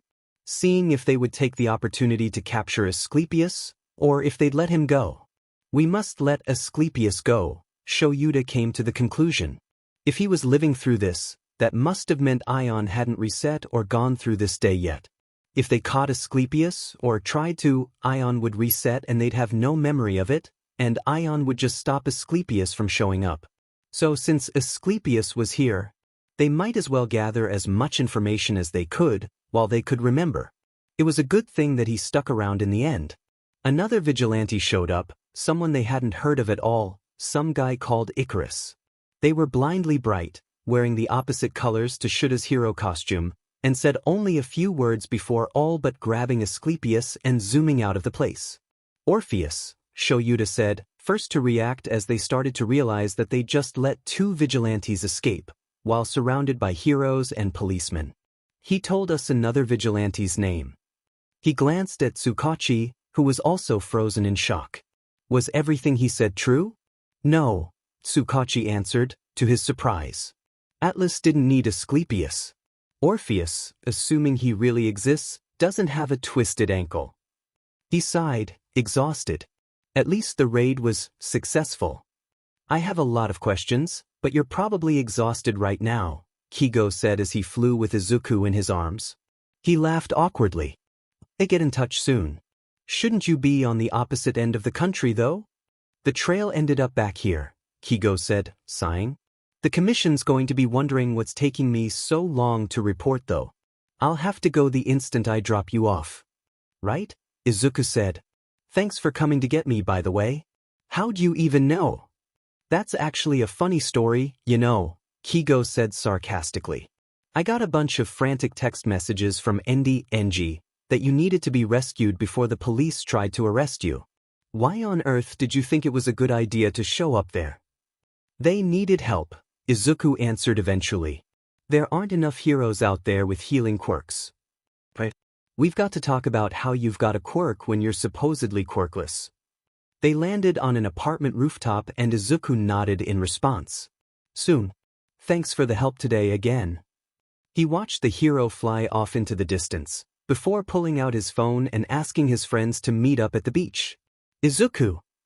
He was greeted with a sudden hug that surprised him greatly. Mei, why are you hugging me? Because you're still here, Nito said in lieu of greeting. We told Mei about what happened yesterday at training. Okay, right? Mei asked. Hitoshi walked over last and plopped down beside them on the sand. Of course, he nodded. You know I can't get hurt too badly. So how did the raid go? Hitoshi asked. Aries safe now. That's not the reason I called you all here today though. It's not about the raid? What is it then? He took a deep breath, staring out at the ocean in front of them. I'm never going to reset again. They stared at him in shock, silently. Eventually, Nito spoke first. Don't make promises you can't keep, Izuku. I mean it, Nito. I literally can't reset anymore. What do you mean by that? After Overhaul killed me last time, I got his quirk, which, combined with my one, pretty much instantly reassembles me the moment I die. So I'm basically immortal, Izuku explained quietly. Oh my god. I'm glad, Hitoshi said after a moment, as they stared into the sea. That you can't die anymore, Izuku. Same, Mei and Nito murmured. Izuku ran his hand through the sand beneath him and said nothing. I am not sorry for it. I know it scared and worried you all a lot, but I wanted to fix things no matter what. Even if it meant dying. I guess I have no choice but to keep living. He closed his eyes and thought back to the words he'd said to his friends earlier. I wanted to fix things no matter what. Even if it meant dying. But Enji was proof that the timelines continued on, even without him, wasn't he? So how many timelines, how many universes did Izuku ruin? How many lives had Izuku hurt, by acting so selfishly, trying to get the happy ending for himself? How many people would he have sacrificed to get the ending he wanted? He wasn't sure. It scared Izuku, but he wasn't sure if he would have stopped. He had avoided thinking about whether or not the other timelines continued without him for as long as he could, but now, he realized he probably would have continued on resetting, even if he knew what he knew now. He opened his eyes and stared down at the road that he knew the police car would take towards Tartarus. I shouldn't do this, he debated with himself. There's no need to go so far. He shook his head. I have to do this. I have to stop him before he's put in Tartarus. He leapt off the building and landed on the police car quietly before deactivating his wings. Releasing just enough electricity through the car's system, he knocked out the policeman and swung himself into the driver's seat before pulling the car to a stop on the side of the road. The cameras installed were destroyed too. It was past sunset by now, and there weren't many people outside. Nobody would see or hear them. After making sure that the policemen were all right, just unconscious, he opened the door to the back and glared at the villain who was tied down with multiple cuffs and chains. You! Chisaki started, staring at him in surprise. He was wearing all black, the clothes he'd worn while fighting Overhaul. Who the hell even are you? Are you a villain? Why are you after me in the first place? What did I ever do to you? I'm nobody, he answered quietly, eyes fixed on the villain that was steadily turning paler by the minute. I'm not a villain. Not a hero either though. Why are you here then? Are you going to kill me? Finish me off now that Eri isn't watching? You know, you're one of the worst villains I've ever met, Izuku said, ignoring Chisaki's questions. One of the only ones that I think are unforgivable, and there aren't many, I can tell you that. I am usually a very forgiving person. I haven't even done anything. That's a lie, and we both know it. And I know what you would have done in the future, he spat, glaring at the villain in disgust. You're utterly despicable, you know that? A heartless monster. He pulled out a knife he'd hidden in his sleeve, watching in amusement as Chisaki froze. Overhaul's dull, gold eyes stared back at him, terrified. I'll tell you the truth though, he said, running a finger down the edge of the sharp side of the blade, watching his blood slide down his finger. The pain stung, but somehow made his mind clearer, and as he paused, he heard Overhaul gulp. Some dark, twisted part of him was glad that Chisaki was realizing just how much danger he was in. He was careful not to let any of his blood drop though, to not leave any evidence of himself behind. Mere seconds later, the finger cut had disappeared, as if it had never happened. You were right, I'm here to kill you. Here to finish you off before you're left safe and alive in Tartarus. If anyone deserves to die, it'd be you, and I know how painful death is, he ranted, ignoring all of Chisaki's confused and terrified looks. If anyone deserves death, it'd be you. You hurt Eri, a little girl, a child. Not even 4 years old. How could you be STRD? I should bring you somewhere else so I can prolong your death as long as possible, draw it out and make you beg for mercy. I know all the best and worst ways to die after all, he finished, panting for air. He could see the fear in the villain's eyes and he slumped ever so slightly. He sighed and closed his eyes. But I won't kill you. He ran a hand through his hair. As much as I want to watch the light in your eyes fade, I refuse to kill you. Refuse to kill anyone, he said, gritting his teeth. It's the last part of my humanity, of my morals. After all, if I kill someone else, I know I wouldn't stop. I can't let that happen. I can't kill anyone, not even you, as much as you deserve it. He exhaled slowly, taking deep breaths. But Eri deserves revenge for what you did to her, doesn't she? Not just in this timeline, but in every other one where you hurt her. I can't save her there unfortunately, but here. He shook his head again, debating with himself, pacing around. What am I saying? I can't do this, I can't. Overhaul was just watching him, with a scared expression on his face, which was probably a normal reaction, honestly. The villain was right to be scared of him. His fate was in Izuku's hands, and Izuku was an insane, unpredictable person. That doesn't mean I can't injure you though, he murmured eventually. He stared at Overhaul's hands. The heroes will realize something is off soon. They're probably already on the way over, he muttered to himself. I have to do this and get out of here. They both watched as Izuku reached out for Chisaki's wrists.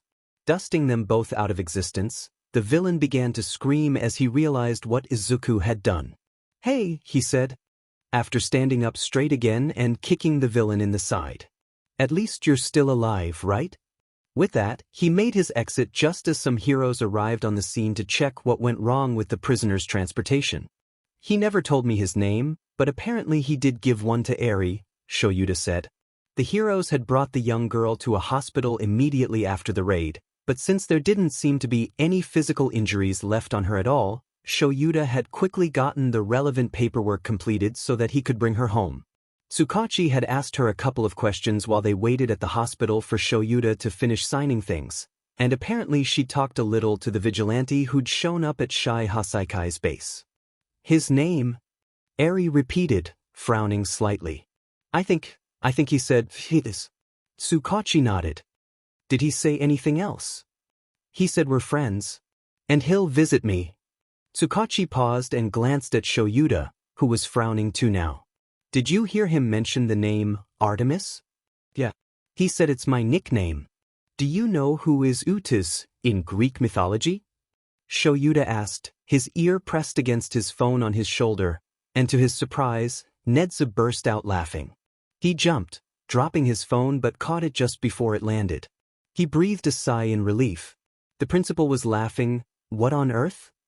Shoyuta had half a mind to hand over his resignation letter right there and then, but pretty much immediately dropped his plan knowing that Nedzu wouldn't let him quit anyways.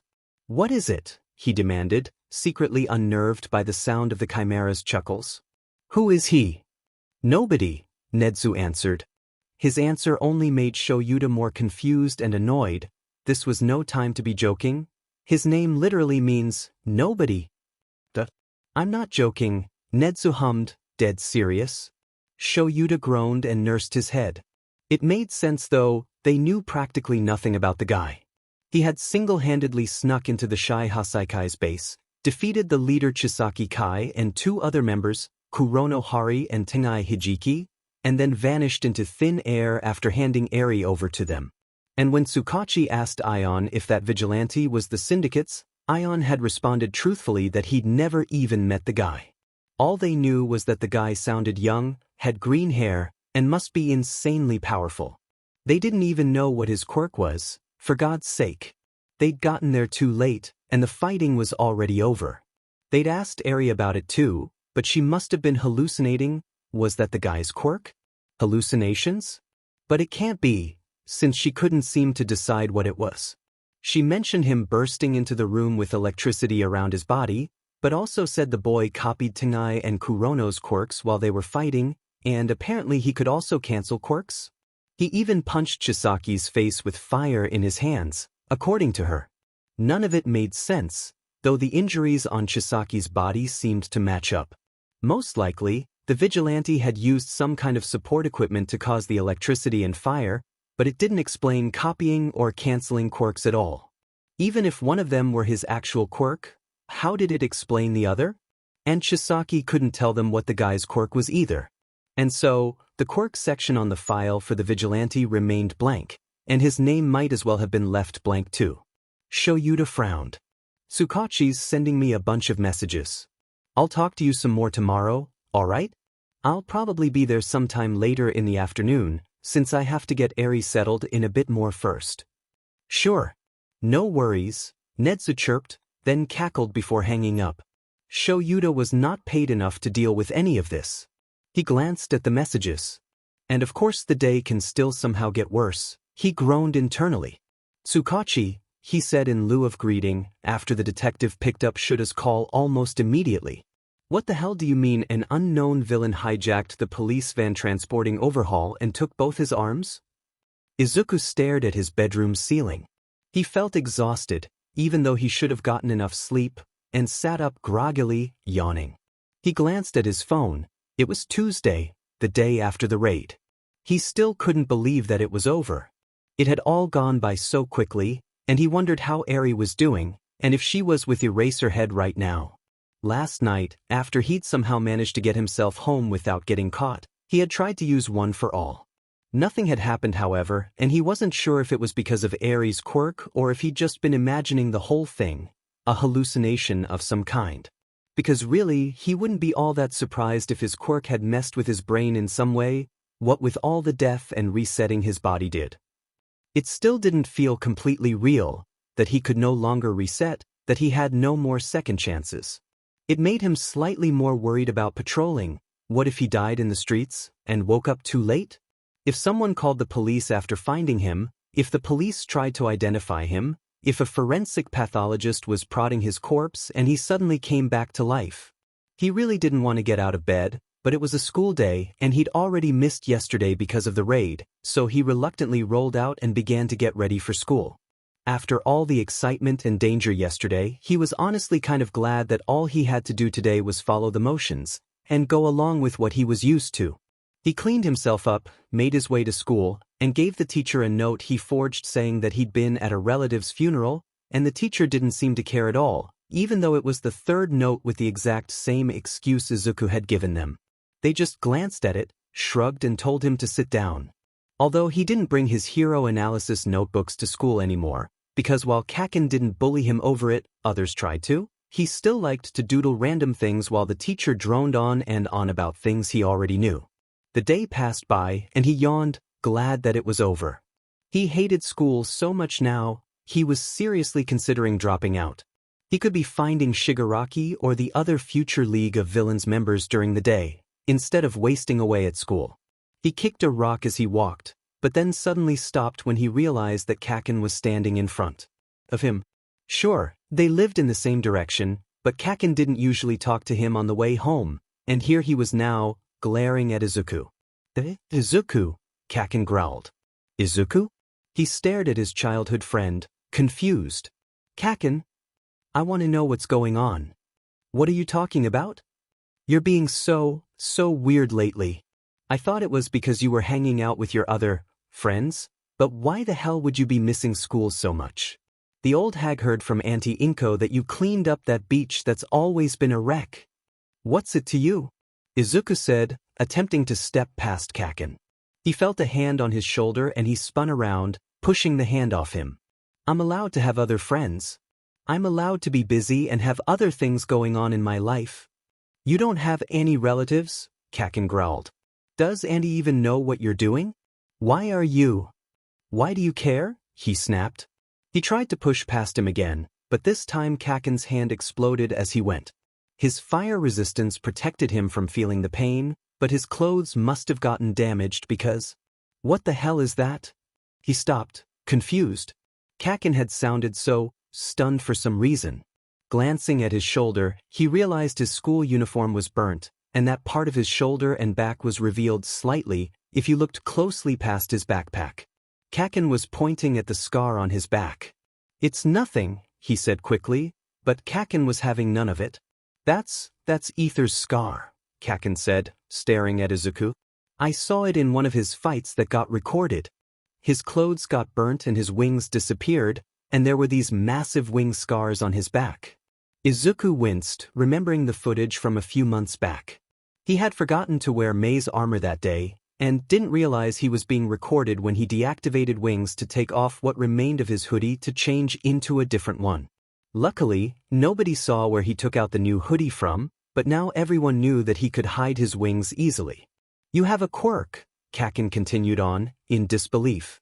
You're a vigilante. What the F-dash, Izuku? Why would you? He sighed and grabbed Kacchan's hand suddenly, surprising the other boy. Dragging him back to his home, he muttered, "Let's have this talk at my home." "Stop shouting it for the whole world to hear, Kacchan." "Ether is tall," Kacchan murmured underneath as they walked. "What the hell? What the hell indeed? How am I supposed to explain things to him?" His mother was surprised to see Kacchan over, but seemed happy to see him. He brought Kacchan to his room and closed the door behind him, then almost crashed into Kacchan, who hadn't moved forward at all. "What are you?" Izuku stared at his box of first aid equipment that he'd left on his desk. He shoved it into a drawer and turned back to look at Kacchan. "So, what do you want to know first? Why did you hide your quirk? Why didn't you effing tell anyone at school?" "I only got it a few years ago," Izuku explained, quietly. "I was 9. I practiced until I could control it better, fly with them, and became ether when I was 11. Kacchan hesitated for a few moments before asking something that surprised him. "Can I see them?" He paused, running the risks through his head about whether his mom would likely enter his room or not, but eventually nodded, and a moment later, his huge pitch-black wings emerged from his back. Kacchan looked at them in awe, stunned speechless, until he finally said, "Congratulations. You finally got a quirk." The blonde-haired boy folded his arms together, glaring at him. "I'll still be a better hero than you, though." Izuku smiled. "I'm still confused, though," Kacchan said, after Izuku made his wings disappear again. "Why the F are you a vigilante? And how are you one in the first place? You're 12 years old. How do you look so tall in the videos?" "I just wanted to save people," Izuku answered, hoping Kacchan would just accept his answers. "You know how I am. I finally got a quirk. I don't want to wait to save people who need help." "But how did you join the syndicate then? And aren't Ether and Atlas supposedly siblings? You don't have any weight." Kacchan seemed to put 2 and 2 together and his mouth dropped open. "Izuku, Atlas is a quirkless vigilante." He sighed. Kacchan was too smart for his own good. "I guess this is happening then," he thought to himself. "I can't reset anymore." "Yeah," he grumbled. "'Kay, you got me. I'm also Atlas. I started training, cleaning the beach when I was 8, then got my quirk at 9 years old, then started being Atlas at 10, Ether at 11. Then, are you the director too?" Nope, he wasn't going to admit that much to his childhood friend just yet. "Why would you think that?" He laughed awkwardly. "There's no way I'd be 3 different identities in one of the best vigilante groups in Japan." "The director is an analyst though," Kacchan said, still fixed on finding out everything. "He's got all that creepy information on everyone, heroes and villains. And he apparently started showing up when we were around 8 years old." Izuku groaned internally. "You know what? Screw it. I guess everyone's going to be finding out now," he muttered to himself. "You're right, Kacchan. I'm the director too." "There's no FNG way," Kacchan spluttered. "How is that possible? The director has a clairvoyance quirk, and it's already strange enough that you have wings when neither of your parents' quirks are related." "I made that up," Izuku sighed, nursing his head. "Then how do you know so much in advance?" "I'm from the future, Kacchan," he said tiredly. He clenched his fist tightly. "I'm a hero, and I came back in time to fix things before it gets ruined again." "No way." "It's true." He flopped onto his bed and exhaled. "If you wait 2 or 3 more years, you'll see. I can tell you now who will be in your class at UA. I get into UA?" "Of course you do," Izuku said, sitting up again. "Though you died before you could graduate." "Same for me, actually." Kacchan was silent for a while, thinking about it, before he finally said, "So what's your plan now? Why can't you just tell everything to the heroes right now? Are you going to quit being a vigilante once you get into UA?" "I don't trust the HPSC," he said. "It'd take too long to explain. But anyways, it's useful having multiple identities. I might stay as Ion, the director, but slowly quit being Atlas or Ether."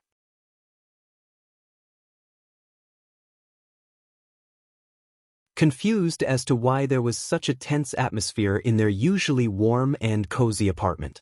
"Izuku," she started, before gesturing at the chair in front of her. He sat down across the table from her, wondering what was going on. "Did I leave behind something that gave my identity away?" "No, I cleaned up all my weapons and first aid stuff after Kacchan left last night, so what?" I overheard your conversation with Katsuki last night," she said quickly, as if to get it all out before she could hesitate any longer. Izuku's heart dropped and he opened his mouth to speak, but nothing came out. She held up her hand anyways and continued on. "I didn't know what to say, or what to think even, so I hurried off to work in the morning, but I can't keep avoiding it." She paused for a moment, before she changed all of a sudden, and she looked into Izuku's eyes with a fierce determination. "What on earth happened to my son?" Izuku swallowed. This was the first time he'd ever seen his mother look so angry and at the same time, terrified at him. She had only ever looked towards his direction with love and care, that something inside him froze and it hurt him more than any of his deaths had before. "I'm still your son," he murmured weakly, looking down at his clenched fists in his lap. "I've always thought there was something off," she said eventually, breaking the silence again. "I mean, what 8-year-old child would suddenly have the will and determination to clean up an entire beach by himself? Not to mention the college-level questions you were answering correctly, or how you've managed to invest in stocks and earn enough to provide for our family, and more. Even if you were just a genius," she laughed weakly, "it wouldn't explain why your personality completely flipped overnight. I know you thought I wouldn't notice, but what parent wouldn't notice their child change so drastically? I know you aren't as enthusiastic about All Might or heroes as you used to be, even if you still scribble essays about them into your notebooks. I know you pretend to act excited whenever we visit Mitsuki's place. I've seen you scowl the moment you turn away from Katsuki yelling at you. I know you aren't really my son anymore, so who are you? I've seen the things about the syndicate, all those vigilantes." He was stunned. She had never really raised her voice at him before, and here she was now, towering over the kitchen table with tears in her eyes as she demanded the truth from him. "I am your son," Izuku insisted, pleading with her. He stood up too now, but he was still slightly shorter than her since he was only 12 years old. I'm from the future, Mom. I'm just older, I've been through a lot of stuff, okay? But I swear I'm still Midoriya Izuku. How am I meant to trust your words? You could be lying. I wouldn't lie to you." "So why didn't you say anything sooner?" she cried. "I want to protect you, you know. If I tell you things, you will be in danger." That was why Izuku hadn't wanted any of the others to know the truth either. If one day the truth about his quirk got out to all for one, it would endanger them all. "I can't lose you again, okay?" he yelled, before he could think about what he was saying. "Lose me again?" Izuku wiped the tears slipping down his cheeks furiously as they refused to go away. A memory that he'd purposely locked away and tried to forget was resurfacing now, and all he could see was the thin, gaunt-looking All Might facing him, with pity and sorrow in his eyes. His idol, his mentor, placing a hand on his shoulder and breaking the news to him, telling him that his mother had been one of the victims who passed away after a group of villains attacked UA. Not long before that happened, Kacchan had died. Not long after that day, All Might had too. "I am a hero," he said, ignoring the streaming tears down his face. "From the future. I'm All Might's future successor." His breathing was quick and shallow now, and he wanted to run, to avoid this conversation. He wished he could kill himself to stop all this, but that would obviously traumatize his mother, so he couldn't do that. He continued explaining. There was a terrible villain who destroyed society, who took over the world, so I used my quirk to return to the past to fix everything. But in the end, he walked over to his mother's side, and held her hands in his, before looking up straight into her green eyes. "I am still your son." Her eyes were filled with those famous Midoriya family trademark tears, and she began to openly wail, hugging him suddenly, squeezing him tightly in her arms.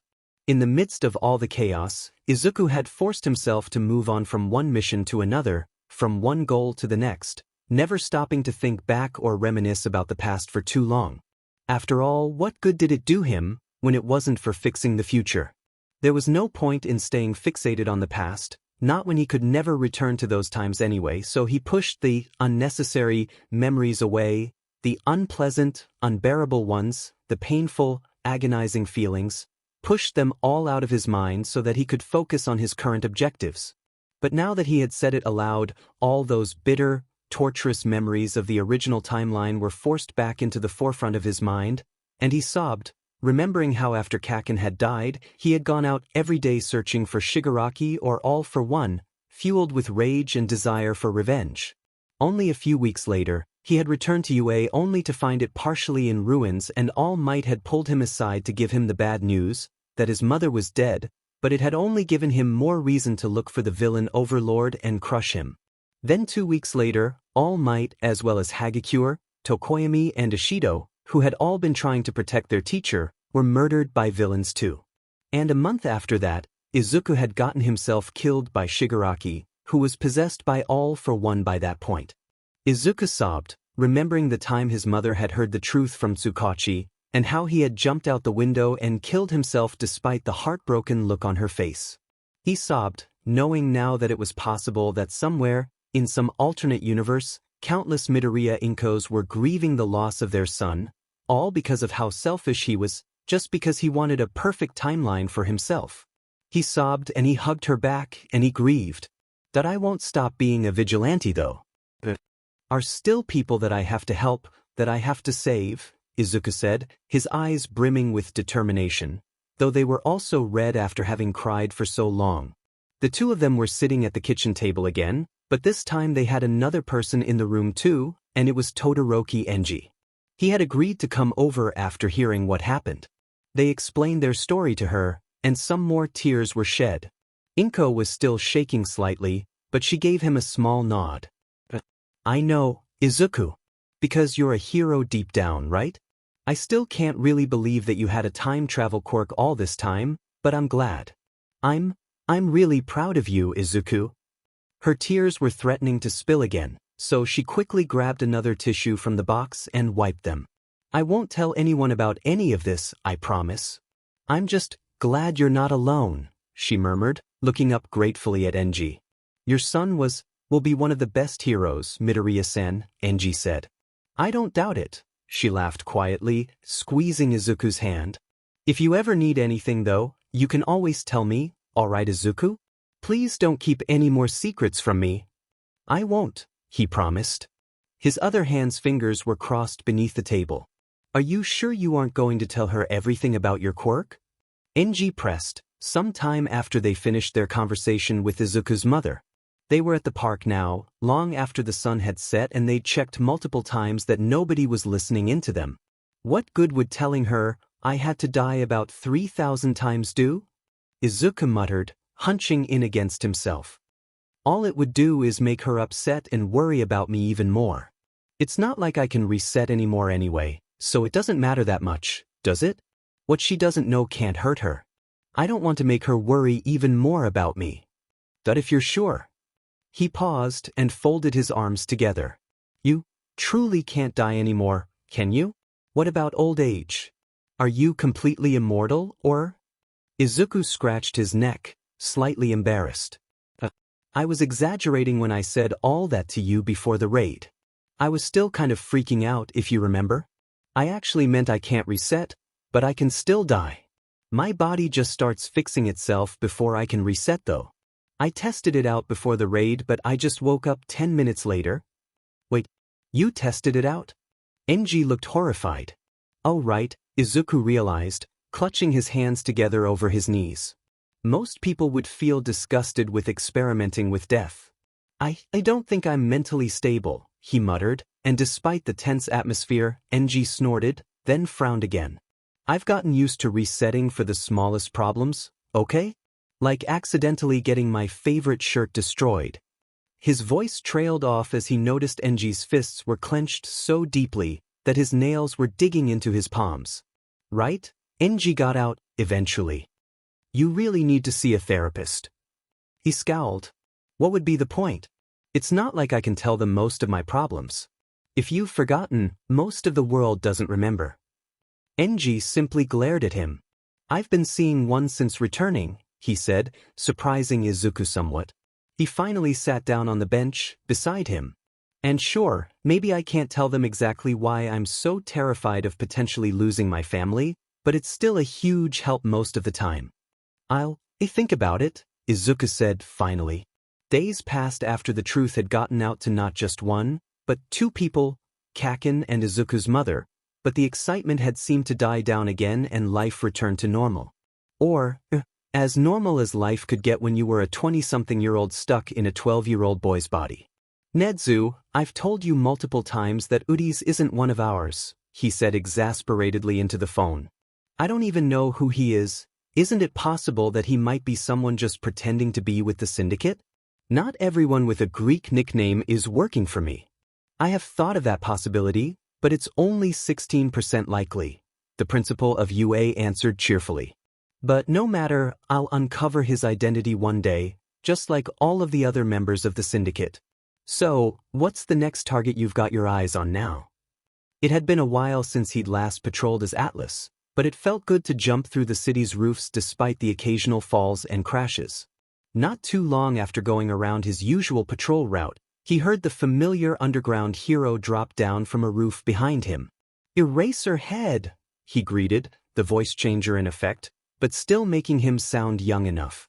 It would have been pointless to make him sound older when he was so short anyways. It's been a while, Eraserhead accused him. Where have you been? Did you miss me? He snarked back. I've been busy, you know.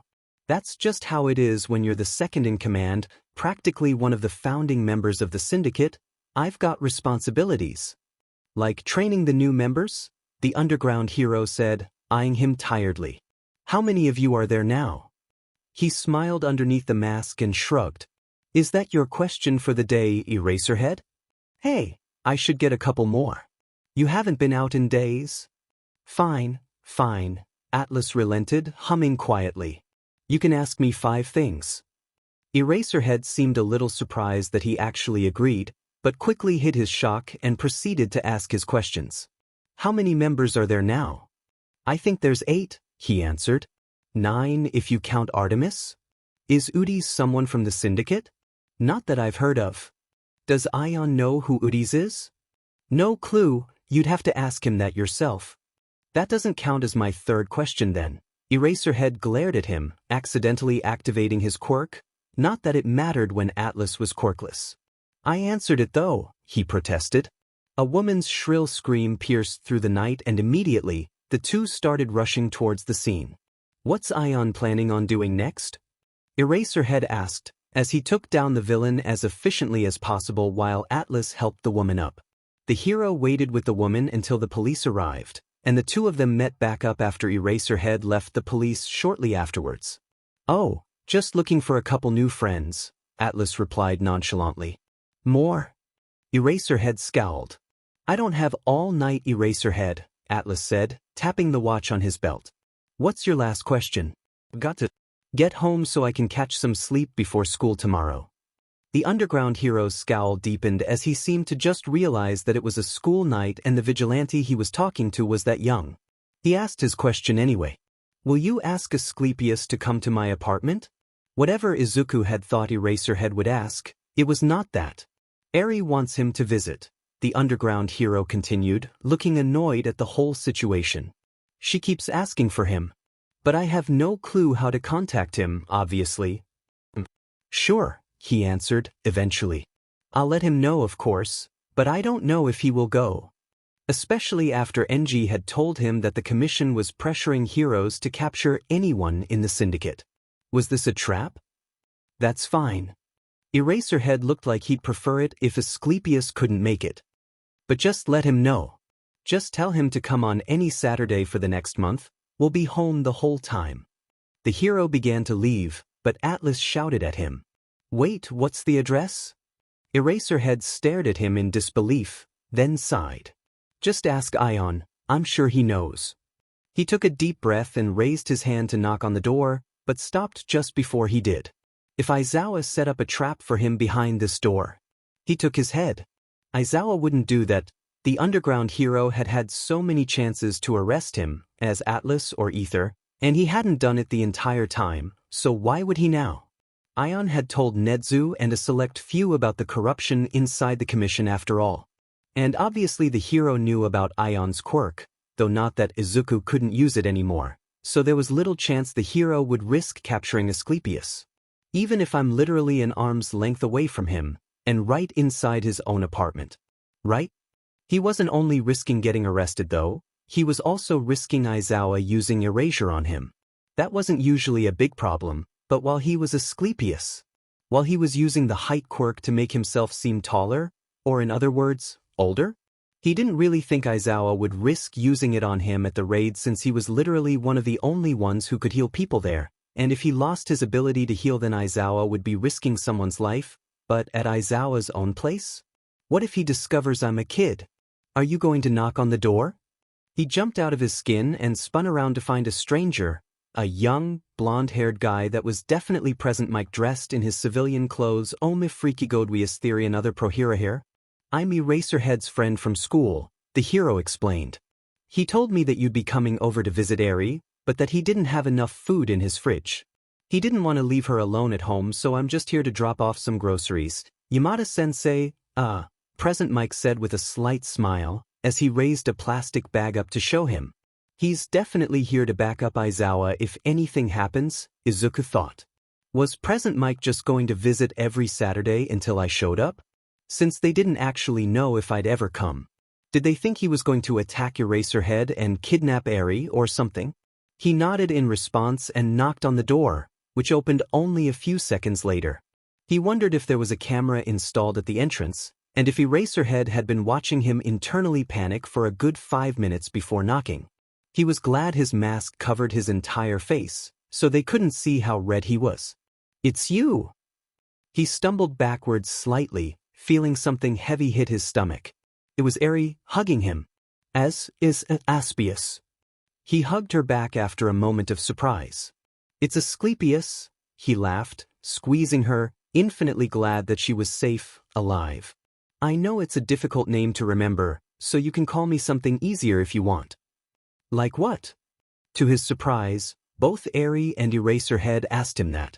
He thought about it for a moment. Eraser was obviously trying to find a clue for his real identity, and if he said Deku, it was possible that the underground hero would link it back to Izuku. So instead, he said, how about the aka, short for Akatani, the fake name I created for Atlas ages ago. Red. Eri seemed confused, as did Eraserhead, but he hid it a bit better. Why red? It's one of my favorite colors, he explained. Why? Well, reminds me of Kacchan. But I can't say that, can I? Hero capes are usually red, you know? They are. Eri said in surprise. He felt a pang of sadness, suddenly remembering that Eri didn't have a normal childhood, or know things most people would think were common knowledge. Shoyuta watched as Eri ambushed the healer vigilante at the door, then closed it once they were in the living room. He still couldn't completely believe that Asclepius had actually showed up and was now mere meters out of his reach. Also, it honestly didn't surprise him that much that Aion knew where he lived. Although Shoyuta didn't actually want a bunch of vigilantes knowing his address or where Eri was being kept, he'd also grown fond of the little girl, despite being slightly miffed at first when the kid was just dropped on him out of nowhere. She was quiet, far too quiet most of the time, and didn't smile nearly as much as children should. It broke his heart, yes, even Shoyuta had one, even if it seemed like he'd long since gotten rid of it.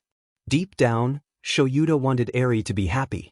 After hearing everything that she went through, and everything that would have happened in the future from Aion, Shoyuta promised to protect her and give her a happier future. Even if it meant allowing those DMN vigilantes to learn where he lived. They were watching Eri watch a video of All Might's debut in Japan, while Hizashi put away the groceries into his kitchen, though he kept an eye on the vigilante the whole time too. Eventually he spoke to Asclepius first. So, how've the others in the syndicate been? The guy waved a hand vaguely. Oh, you know, the same as usual. His voice drifted off. It was silent for a few seconds, except for the video playing in the background, until eventually Shoyuta spoke up again. I didn't think you would actually show up. Why did you agree to come? For Eri, he said finally. I was curious to see if she was doing better anyways.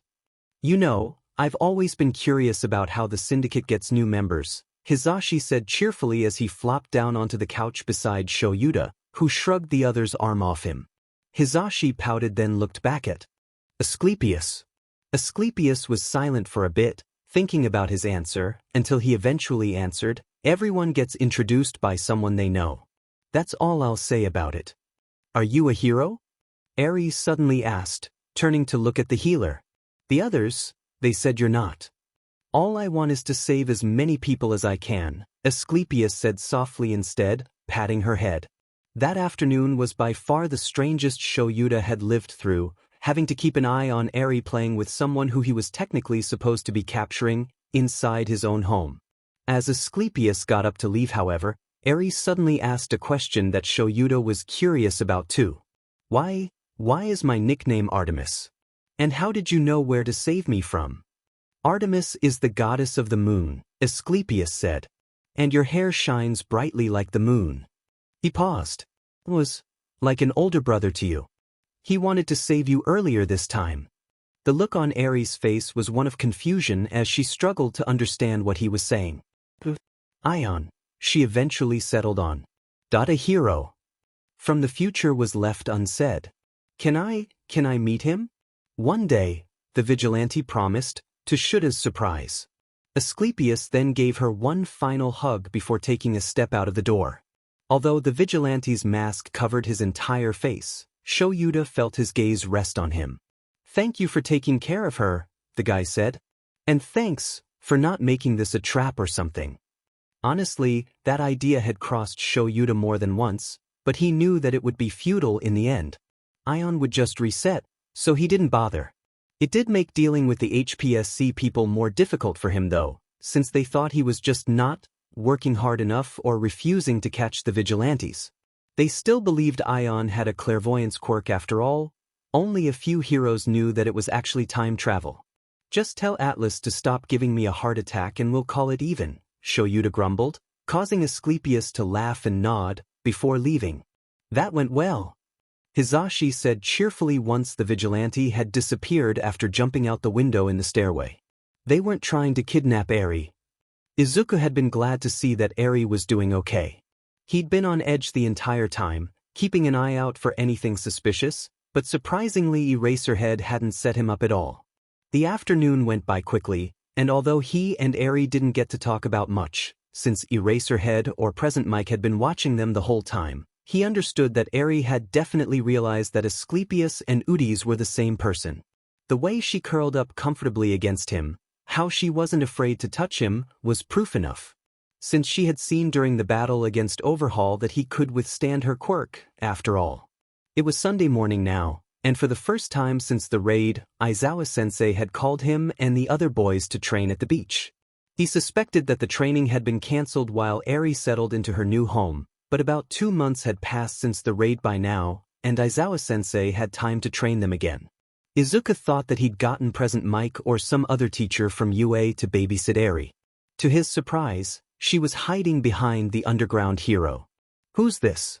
Aizawa-sensei asked tiredly, staring at Kacchan who was beside Izuku. Another friend, Izuku answered. He wants to train too. Is that okay? If it's not he can just watch from the side, but I'll be teaching him everything after this anyway so? Yeah, whatever, it's fine, the hero grumbled. Now one of you 3 won't have to wait while the other 2 spar. So who's the girl behind you? Hitoshi asked this time, looking at Eri who was watching them from behind Aizawa-sensei. All 3 of the other boys knew the truth already, having heard about her from Izuku. She'll be coming along with me until I can find someone suitable to watch her at home, the underground hero said. Her name's Eri. The training went by just fine, but Izuku was happiest when Eri smiled for the first time around him as Izuku, while they ate ice cream, that Aizawa-sensei had very reluctantly let Izuku pay for. All for one and the doctor have been arrested, and the Shy Hasaikai's been taken care of. That leaves Shigaraki, Stain, the Meta Liberation Army, the rest of the League. Izuku mumbled aloud. From what I've managed to find through hacking, Toga's parents apparently died early in a fire this time, and then she ran away from the orphanage she was put in 3 years ago. And I haven't been able to find where she's been since. We've still got 3 years or so, Enji muttered. I'm sure we'll be fine, Izuku. I've got leads on Jiren already, it's just a matter of time before we find the rest of them. I know. I'm just overly paranoid about the fact that Shigaraki still hasn't been found, Izuku sighed. Who on earth has been raising him all this time, since All for One and the doctor are in Tartarus? Is there someone else we're not accounting for? I just can't help worrying over all this. You can let me handle things, okay? I'm not the number 2 hero for nothing, Enji said. Go and take a break for a while, properly this time is... A couple months had passed since the raid, which had been in July, and although the news about the mysterious vigilante villain Udis had died down, the public eye was still focused on any action from the syndicate. Just a week ago, a reporter had stalked Ether while he was on patrol and tried to demand answers, saying that the people deserved to know the truth or whatever. Fine, Izuku grumbled, kicking a pebble. It was November now, and the air was getting chillier, so he shoved his hands into his pockets after trying to warm them up by rubbing them together. As much as I don't want to, it's for the best. After the onsen trip, I'll go back to patrolling. Enji had insisted that Izuku take some actual time off, partly to make the news reporters turn to some other scandal, but also so that he could relax a bit and enjoy life while he could, since Izuku refused to talk to a therapist just yet. So reluctantly, Izuku ended up setting up a trip to an onsen in Hokkaido with his mother during the winter break. Hopefully they'll stop obsessing over the syndicate by January. Enji muttered. What about you though? Izuku asked. Are you going to do anything fun with your family? Enji's home situation was a lot better than their original timeline this time around. Though Tuya was still missing. Izuku had gotten a message from Todoroki online once, about 2 years ago, thanking him for whatever he did to make his father change, though he never responded to him. If anyone ever discovered the messages he sent as Ion, it would be better if didn't get Todoroki involved. Izuku and Enji chatted for a bit longer in the park, before eventually going their separate ways for the night. About 4.5 years had passed since Izuku returned to the past. He was sitting on his window ledge past midnight, and staring out at the city lights and stars that shone at night. Although he wasn't patrolling that night, he couldn't sleep, and he sat there silently, contemplating his life and every moment that brought him to this point. I'm technically in my early 20s by now, with how many times I've restarted each day, right? He muttered to nobody in particular. Opening up the space created by the storage quirk, he reached into it and pulled out a can of beer he'd bought out of curiosity one day while using height manipulation to look taller. Cracking open the can, he stayed unmoving for a few more moments, lost in his thoughts. This is the first crime I'm committing that isn't for saving the world, isn't it? He laughed humorlessly to himself. Even though I'm mentally 20-something, I look 12. He wasn't going to be drinking the entire thing, since he knew that despite his mental age, he was still physically a kid after all. And he had school tomorrow. He was simply curious, and he raised it to his mouth slowly, before sipping it a little. His expression twisted at the taste, and he began to cough. Yeah, no, this isn't for me, he muttered, bringing his knees in and climbing back into his room. He placed the can down on his desk, making a mental note to pour the contents down the drain the next morning and throwing the can into a bin on the way to school, but stopped just before he was going to move towards his bed and attempt to fall asleep.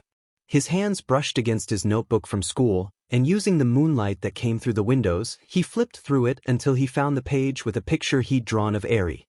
It was her smiling, and before he knew it, a tear dropped onto the page and began to soak through the pages. She looked slightly older in his picture, and was being held by a slightly more indistinct-looking Togata Mirio, only because his memories of his senior at school felt like a lifetime ago at this point. A smile tugged at the corner of his lips, as he remembered the school festival and how everyone in 1A worked together to make her smile, and as he reminisced about bringing her a candy apple at the end of the day. Izuku was glad that she had been rescued so much earlier this time around, but that didn't stop him from hunching in on himself as he sobbed as quietly as he could, knowing that she wouldn't be the same Eri he once knew. He cried, knowing that nobody else would remember everything they'd gone through. I've already made my choice, he told himself, berated himself. If I can save everyone, it doesn't matter what I have to sacrifice. But he was becoming more and more unsure of exactly what it was he wanted now. Was it even possible for him to die permanently? If Eraserhead used his quirk on Izuku, would he stay dead? He wasn't even sure if he wanted to die now. Sure, he still occasionally had those urges to jump off the roof or something, but if he messed it up and somehow got caught, it'd be tough to explain to the police or whoever found him. He missed the feeling of death though, surprisingly. He missed the quiet, empty void that he'd drift in, missed the calm nothingness where he could just be nothing, if only for a short time before suddenly waking up the day before. But staying dead? He wasn't sure if he wanted that at all now. After all, he was much happier these days, hanging out with Kacchan and everyone else. He liked seeing Eri on Sundays, when she visited the beach with Aizawa-sensei.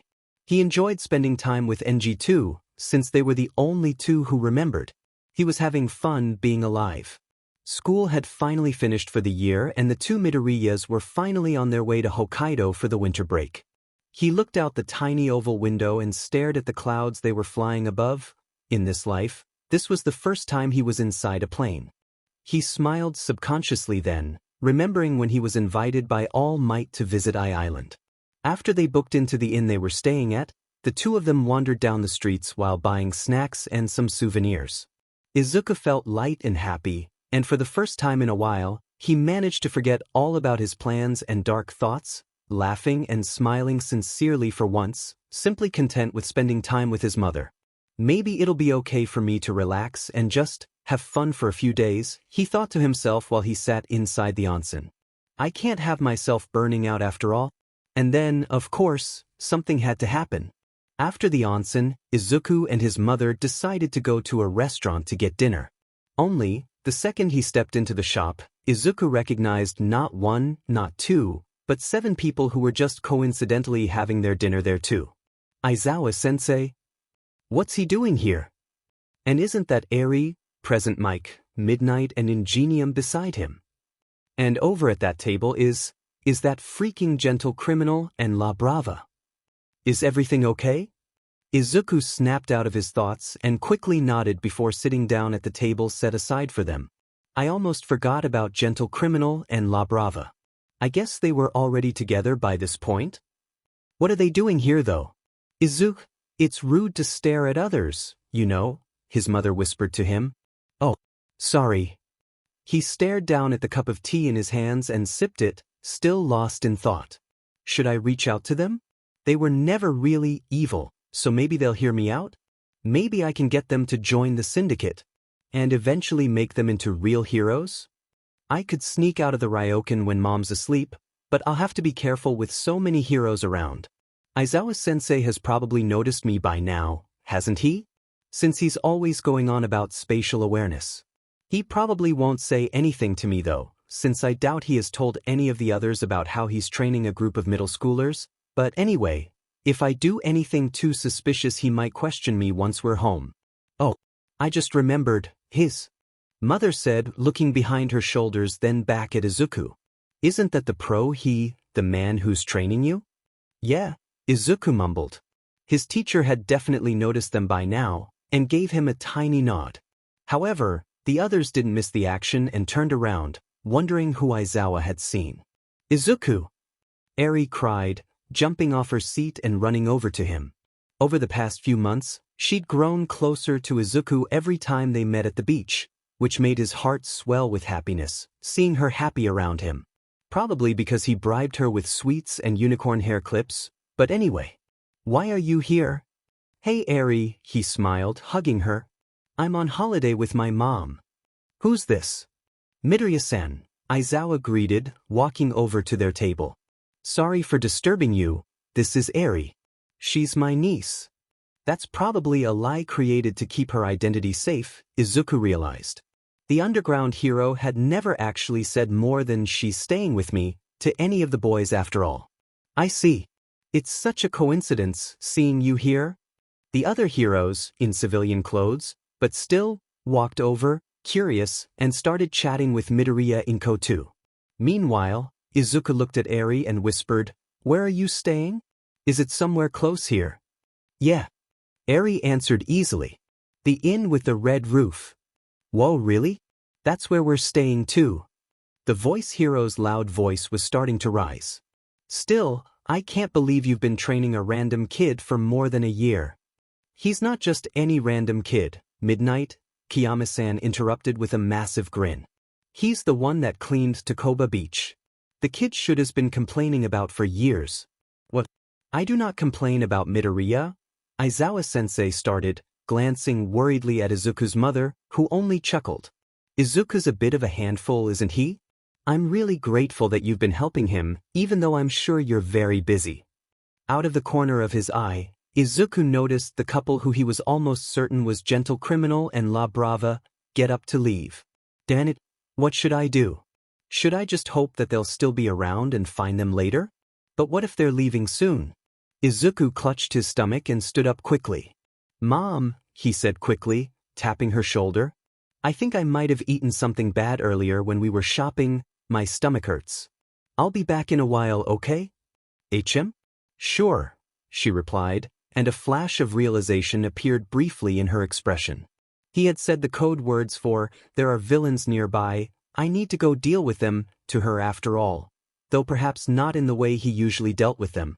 Just don't take too long. He nodded and ran to the bathroom, then threw on his wig, colored contacts, voice changer, hoodie and pocket watch. Turning himself tiny, he escaped out the small window and ran down the alleyway until he found the two villains still strolling along, chatting to each other. What were their names again? Tabita and Iba, wasn't it? Gentle Criminal and La Brava had helped the heroes near the end, but Izuku hadn't interacted with them much before his death. He'd heard their names from somewhere though, and he was glad for it now, even though he kind of wished he could check online to be completely certain. He doubted his memories sometimes, after all. Tabita-san, he yelled, running up to the man who spun around immediately, wary. Who are Atlas? Gentle said, frowning as he recognized the vigilante. He held out an arm to defend La Brava. How do you know my name? What do you want from me? I want to save you too, Izuku thought determinedly. I'm going to make you a hero this time. I know that you're Gentle Criminal and that's La Brava behind you, he said, holding up his hands to show that he wasn't hostile. I'm not here to fight or catch you though. The opposite really. The two of them tensed, but didn't make any moves to run away. What? I want you both to join the syndicate. Is that a joke? If you know our identities, then you know that we're villains, La Brava spluttered. So? That doesn't matter to me, he answered. Look, my boss would like you both to join too. We know about your pasts already, but we still think you two could be great at saving people with your quirks. And if you join us, we'll protect you if you ever get in trouble too. So think about it, alright? Once you have your answer, send a message to AION on the Hero Forum. La Brava looked anxiously at Gentle, who only nodded warily before grabbing her hand and backing out the alleyway without turning his back on Atlas. Once they were at the opposite end, the two ran into the crowd and disappeared from sight. He sighed, hoped for the best, and rushed back to the restaurant while trying to think of a reason for why he took so long to take a dump. Us? Vigilantes? Why would they even? Danjuro muttered, shaking his head. I've found the account for La Brava said, typing away furiously on her laptop that she'd brought along to Hokkaido. It doesn't seem to have any posts, it's probably only used for messaging. Maybe. He fell silent yet again, thinking back to the vigilante's earlier words. We still think you two could be great at saving people. What do you think about it? He asked suddenly, glancing at La Brava. I'm happy when you're happy, she answered quickly, giving him a bright smile. So you decide what you want, and I'll follow you wherever you go. But me, saving people? He swallowed, reminiscing about that one moment in his life that crushed his dream. I can't do it. Do I even look like I can save people? He laughed self-deprecatingly. You do, La Brava said however, cutting his laughs short.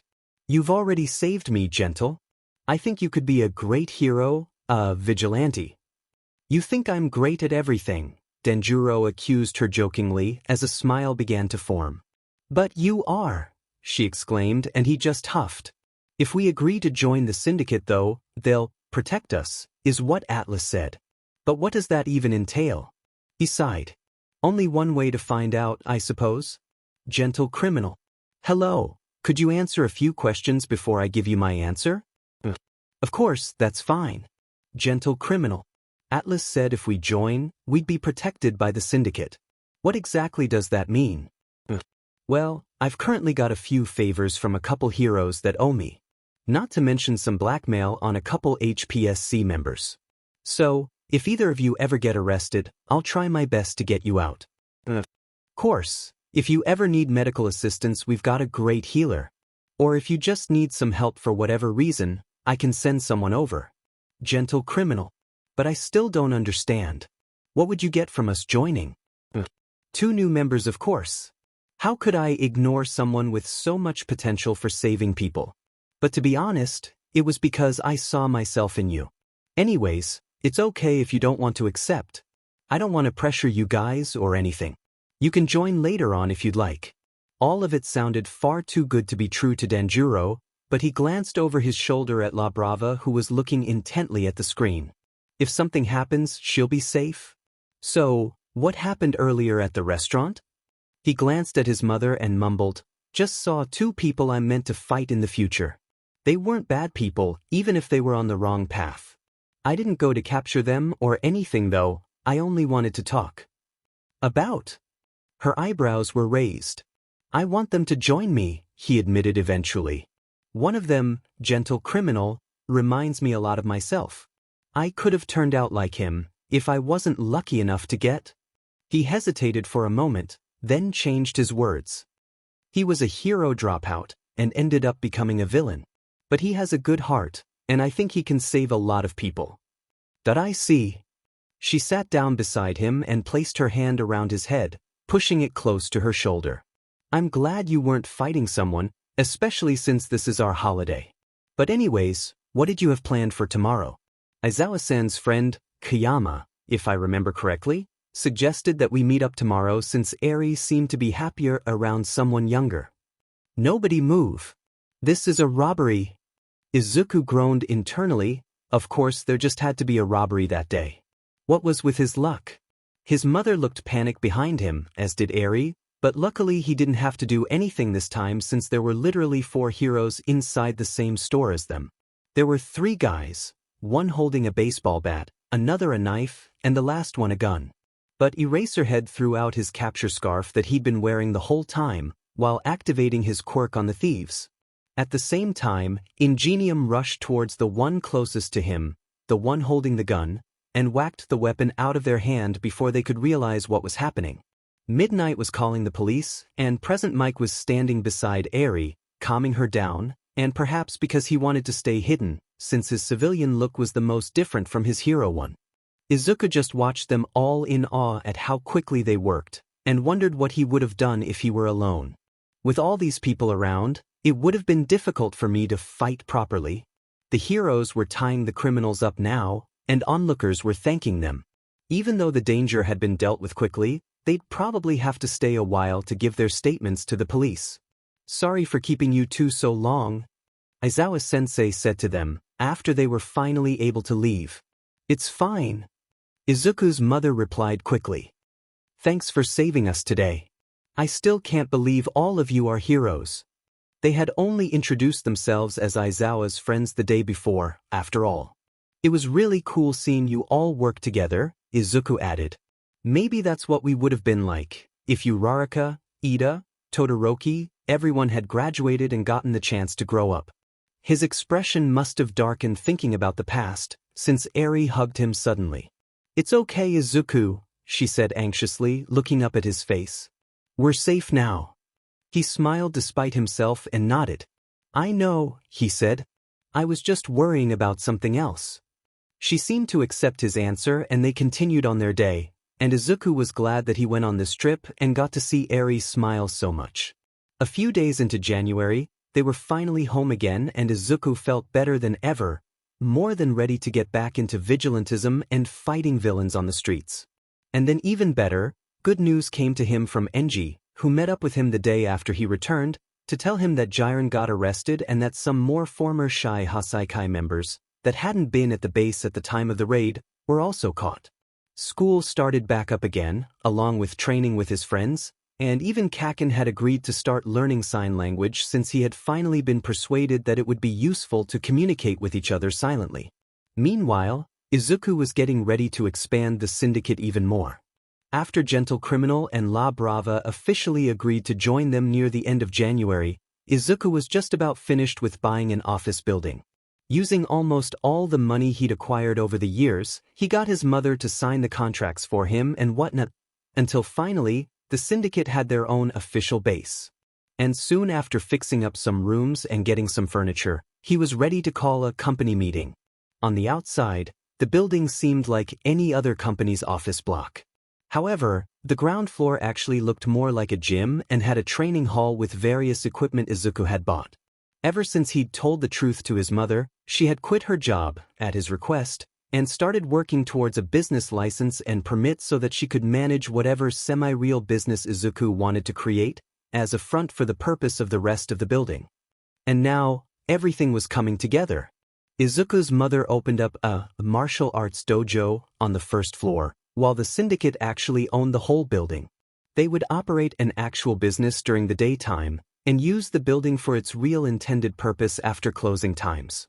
A way to make some extra money and keep the syndicate hidden, it was a double win for Izuku. He heard the door on the opposite side of the room get pushed open, and Izuku spun his chair around. Glad everyone managed to find their way here just fine, Izuku said cheerfully, leaning back in his revolving chair, before putting his feet up on the long table. I was worried someone might get lost. What the hell, Izuku? Kacchan blurted out. How on earth did you buy an entire effing building? He sighed. He had asked his friends not to use his real name around the two new members, but in hindsight, he probably should have seen this coming. It was a huge shock to them all. After all, of course they wouldn't be thinking straight. And it probably would have been revealed eventually anyways. And to be honest, maybe it was better to be honest right from the start. To show them that they could trust him. It just happens when you've got all the time in the world, he shrugged before standing up. Come in, don't just stand there at the door. I got all these fancy chairs for a reason, he joked. Izuku, Gentle Criminal said, raising an eyebrow. That's my real name, he explained. Though after today, I'd prefer not to be called that during work times. And although I look like this today, I'll be wearing one of my disguises in the future. Are you the director? La Brava exclaimed, staring at him in shock. I know I'm just a kid, but I'll explain everything to you too soon. How the hell did you get an entire building? Hitoshi muttered, shaking his head while pulling out a chair and then sitting down. You just keep on surprising me. That's what I'm here to talk about today. Izuku clapped his hands together. This is officially the syndicate's base from now on. I just finished setting everything up yesterday. That's why you didn't show up at school again? Kacchan said, exasperatedly. Hey, you're going to thank me once I show you around the building, he snarked back in response. But first, everyone, I'd like you all to meet our two newest members. I met them in Hokkaido over the winter break. He gestured at the two former villains, who awkwardly greeted the group of kids, probably confused as hell. Izuku continued on. I've made spare keys for everyone, so you all can drop by at any time, even if I'm not here. There's nothing in here that will specifically incriminate us for being the syndicate, but I'd still prefer if you guys don't bring anyone that isn't a member in here, for obvious reasons. Reaching into the drawer inside the table, he pulled out the phones that he'd altered with, prepared specially for them all. Enji and Kigo had gotten theirs ages ago, and they'd gotten their keys last night when Izuku showed them around the building first. Although they probably wouldn't be able to show up at the building much, since they were still keeping their identities a secret from the others, he thought it might still come in handy one day, if they needed somewhere to hide or something. These have my contacts on them already, he said, handing them out. Don't call me on this number unless it's for an emergency though. He looked at Nito. I know you don't want to be a vigilante, but if anything ever happens, you can call me anyways. His friends were excitedly checking them out, especially May, but the two older ones were looking more confused than ever. Okay, so first things first. He muttered to himself. Time to tell them my life story again, he sighed. After telling the two a condensed version of his story, they had needed some time to themselves to think. After all, it was quite a shock to be told that a time-traveling quirk existed, and that a future pro-hero, a lie, but close enough to the truth, needed their help to save the world. As well as the fact that the leader of the syndicate actually had 4 different identities and multiple quirks to make it seem realistic. Izuku left them in the kitchen area to think, and Gentle was ecstatic to find different kinds of black tea in the cupboards. Meanwhile, he showed his friends around the building, and with each floor, they got more and more excited. There was a training hall on the ground floor, filled with equipment that they could use, the meeting room and a kitchen on the floor above it, a laboratory for Mei on the 2nd floor, as well as some empty storage rooms, and finally, enough rooms for each of them on the highest floor. I feel like I'm dreaming, Hitoshi muttered, rubbing his eyes. Is this all a prank? I can punch you if you'd like, Kacchan offered seriously, curling his hand into a fist, which immediately caused Izuku to exclaim, Kacchan, I still can't believe you made me an entire laboratory. Mei exclaimed excitedly. I'm going to make so many new babies here. I don't understand though, Nito said, looking at Izuku. What do you need an actual base for? There are other villains, people that I want to turn into vigilantes this time, Izuku answered eventually, while they headed back downstairs. The syndicate's going to have a lot more people, and I just thought it'd be better if we had somewhere safe to hang out. But anyways, that's why I'd rather you not call each other using real names while here. Although I hope we can all trust each other completely someday, I'd still rather keep your identities a secret for now. Better safe than sorry, right? I can't have someone betraying us and revealing your real names to the police. They all said their agreements in different ways, and then separated to explore whatever interested them most while Izuku went to find Gentle Criminal and La Brava. So, have you guys decided yet? He asked as he entered the kitchen. I still don't understand why you trust us so much, but yes, Gentle said, glancing at his partner then back at Izuku. We'll help you. That's great, he replied with a sincere grin. So, did you think about whether you want to keep your old names or use new ones? I don't really know what to choose, Gentle Criminal coughed. I'm not particularly familiar with Greek mythology after all. So Izuku pulled up the tab with a list of most Greek mythological figures and scrolled it for a few minutes, going back and forth on a couple options, before finally suggesting, how does Soter sound? That's the personification of safety, preservation, and deliverance from harm. And La Brava can be Soteria. The tall man nodded slowly, thinking about it. That sounds perfect for me. But what do you think? He looked at La Brava. Would you rather keep our old names? La Brava was quiet for a moment. I like the name you gave me best, she admitted, but I'm okay with Soteria too. Since our names will match. Izuku grinned. Well then, I look forward to working with you both, Soter, Soteria. Hestia, Izuku murmured. How's Hestia? The goddess of the hearth? His mother asked, confused. She's also the goddess of the family and home, Izuku answered, reading from the list on his phone. It seems pretty fitting, I think. But what do you think? She smiled warmly, and it only solidified the title. It's perfect, she said, nodding. Since she would be working in the dojo they had created, she would have to come in contact with the various people that Izuku would be recruiting in the future. To keep their relationship a secret, since he would try to only come to the building disguised as one of his 4 identities, he decided to make Midoriya Inko an honorary member of the syndicate, since she was sort of their receptionist. And so, they were coming up with a code name for her. I still can't believe this is all really happening, she said, saying the things Izuku was thinking in his heart. It all happened so fast. Yeah, Izuku agreed in his mind. I'm excited for the future though. Shudo had no idea what had happened to his father in the past few years, but he'd changed a lot and he was grateful to whatever god or gods out there that caused it to happen. He had an inkling that it was a certain vigilante that was the reason for his father's change in personality, but they never responded to his message on the Hero Forum, so he wasn't completely sure. But every time he looked back at those few words they sent him years ago, he was reminded that it wasn't a dream, and it made him slightly more certain that they must have had some part to play in it, since otherwise their weird and cryptic message wouldn't make any sense. And then on his 11th birthday, his mother had suddenly returned from the hospital. According to his parents, they had been talking things out and she promised that she'd never leave them again. Endeavor had also promised that he'd never send her away again that day. He didn't really believe either of them though, and always waited to suddenly wake up from this dream, for the day his father would suddenly explode again and inevitably send his mother away again. But to his surprise, it never came. He was pretty sure that Ion was the leader, the director of the syndicate as the rest of Japan called him, but he remembered when Endeavor used to come home fuming and ranting to himself about the vigilante.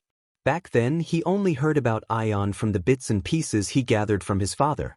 But now he could easily go online and find articles and news reports about the vigilante group and its mysterious leader that nobody knew the identity of.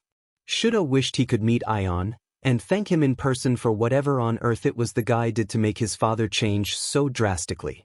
So when one afternoon he just happened to run into the syndicate's second-in-command, the quirkless vigilante Atlas, Shudo grabbed the guy's wrist before he could even think and blurted out, "Can I get your autograph?" "Wah?" The vigilante seemed extremely flustered, but nodded a few seconds later. Here you go?" "Thanks," Shudo said, then continued on before Atlas could leave. "Will I ever be able to meet Ion?" "Most people don't know his actual vigilante name, you know," Atlas said eventually. "He usually just sticks to working behind the scenes. Why do you want to meet him?" "He saved me," he answered simply. "I've always wanted to thank him." The vigilante seemed somewhat uncomfortable for whatever reason, but sighed after a bit. "I can let him know." "I'd prefer to thank him in person," he insisted. "Will he ever be seen in public?" "Probably not," Atlas muttered, then paused, seemingly examining his face. "I suppose he wouldn't mind meeting you once. On a few conditions." "Like?" "Well, you obviously can't go telling people that you met him. I doubt they'd believe it in the first place, but it could make you a target for villains." "That's fine," Shudo said quickly. "I won't tell anyone." The vigilante sighed again and took out another piece of paper from one of his various pockets and scribbled an address on it before passing it to him. "Go there tomorrow, 5 p.m. Don't be late." Shudo nodded excitedly, clutching it tightly in his hand as if it were his lifeline. "I can finally meet my hero." Izuku grumbled quietly to himself. He hadn't expected to run into Todoroki Shudo of all people so suddenly, and especially not for his former classmate to grab his arm and ask for an autograph. He hadn't realized that Shudo had pieced together that Ion and the director were the same people. When he messaged him all those years ago, the syndicate wasn't well known to normal citizens yet after all. Only heroes and some police heard his name. Well, Izuku mused, I guess I should have expected this to happen from the #1 conspiracy theorist. They were going to meet again tomorrow. He wasn't sure what on earth took over him to agree to Todoroki's request, but the boy had looked so serious and determined, and for whatever reason Izuku couldn't bring himself to just refuse. And when he handed the note to Todoroki, he looked so happy. Izuku hadn't seen him smile like that, like ever. That only reminded him that this Todoroki wouldn't ever be the same as the one he used to know. "So all we have to do for now is patrol around town and stop any crime we see?" Soder asked, snapping him back into his own body. They were in the meeting room now, just the three of them, Atlas, Soder and Soteria, discussing what the two would be doing from here on. "Yeah," Atlas nodded. "Just keep an eye out for these people that I've described. You can choose your own times to patrol, but make sure to get enough rest as well, all right? Especially since you'll soon both be working here during the day too." They had hired, legally this time, Tabita Danjuro as the instructor since he had some experience with hand-to-hand fighting from his time as a villain, and when he studied from a hero school, even though the training hall wouldn't be open to the public for a while longer. Tabita had to get his qualifications first after all. They had also hired Iba Manami to deal with the computer aspects of the business. "This all feels like a dream," Soteria said. "I can't believe we've got real jobs too. I needed to hire people anyways, and it works out better for me if they're in the syndicate," Atlas shrugged. "Win-win for both of us, right? But anyways, about your YouTube channel." Izuku was standing at the bottom of an abandoned building, waiting to see Todoroki's familiar hair pop into view between the cracks of the damaged wall.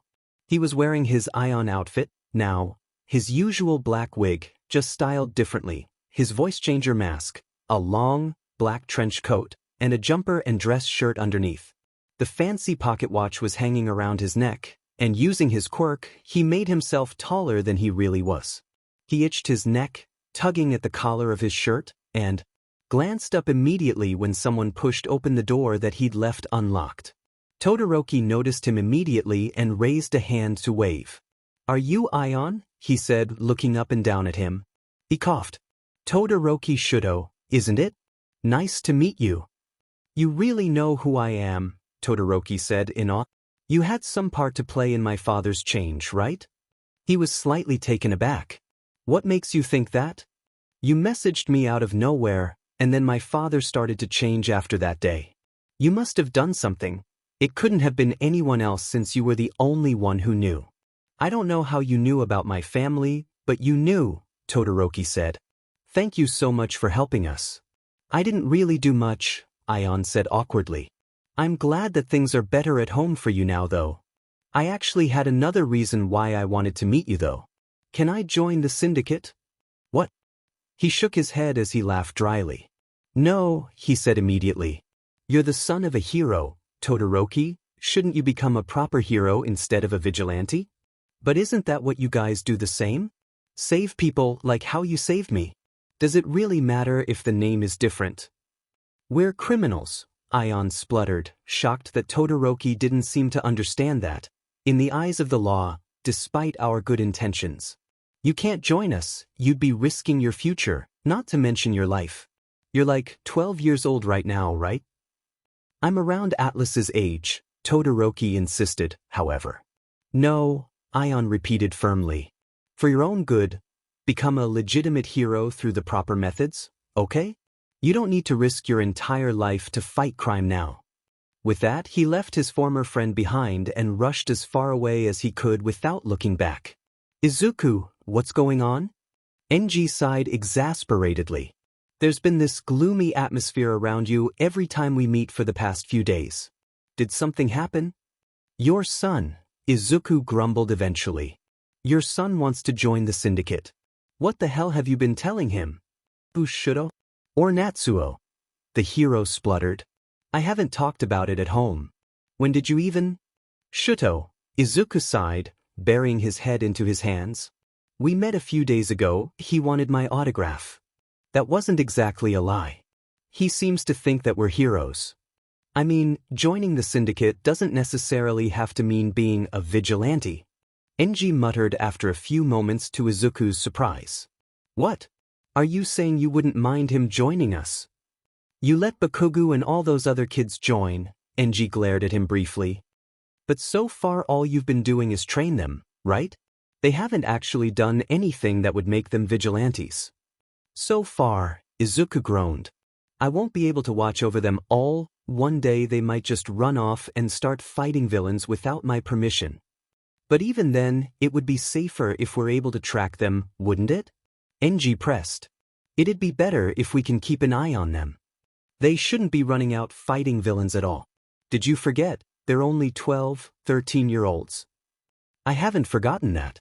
I'm just saying that I'd prefer to be in the know about their actions than them running off and being vigilantes without our help.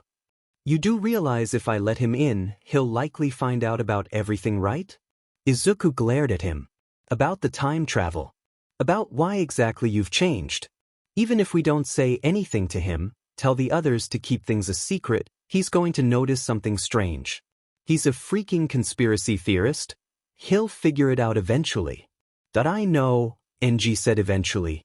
"But I don't know why Shudo wants to be a vigilante so suddenly. Maybe because he still doesn't want to follow my footsteps, but still wants to save people?" He muttered under his breath to himself. "But it'll be fine. I'll tell him everything first. If he still wants to join, then so be it." "You tell him everything," Izuku repeated, stunned. And so, when Enji asked him to meet at the syndicate's building the next day, he went there resignedly. "Ion," Todoroki said, sounding a little betrayed, but also as if he was looking at him in a new light. I can't believe you didn't mention that my father is in the syndicate. I'm not just going to tell anyone about that, Ion muttered. Only one other member knows about your father. Nobody else has even heard of his name before. But anyways, if you're here, I still want to join, Todoroki nodded firmly. Even more now. If you're sure, he sighed. But just so you know, you can't start patrolling until we say you're ready, got it? Everyone, this is our newest member. Ah, another one. Kacchan yelled while May started jumping up and down in her seat excitedly at the idea of having to make equipment for another new friend.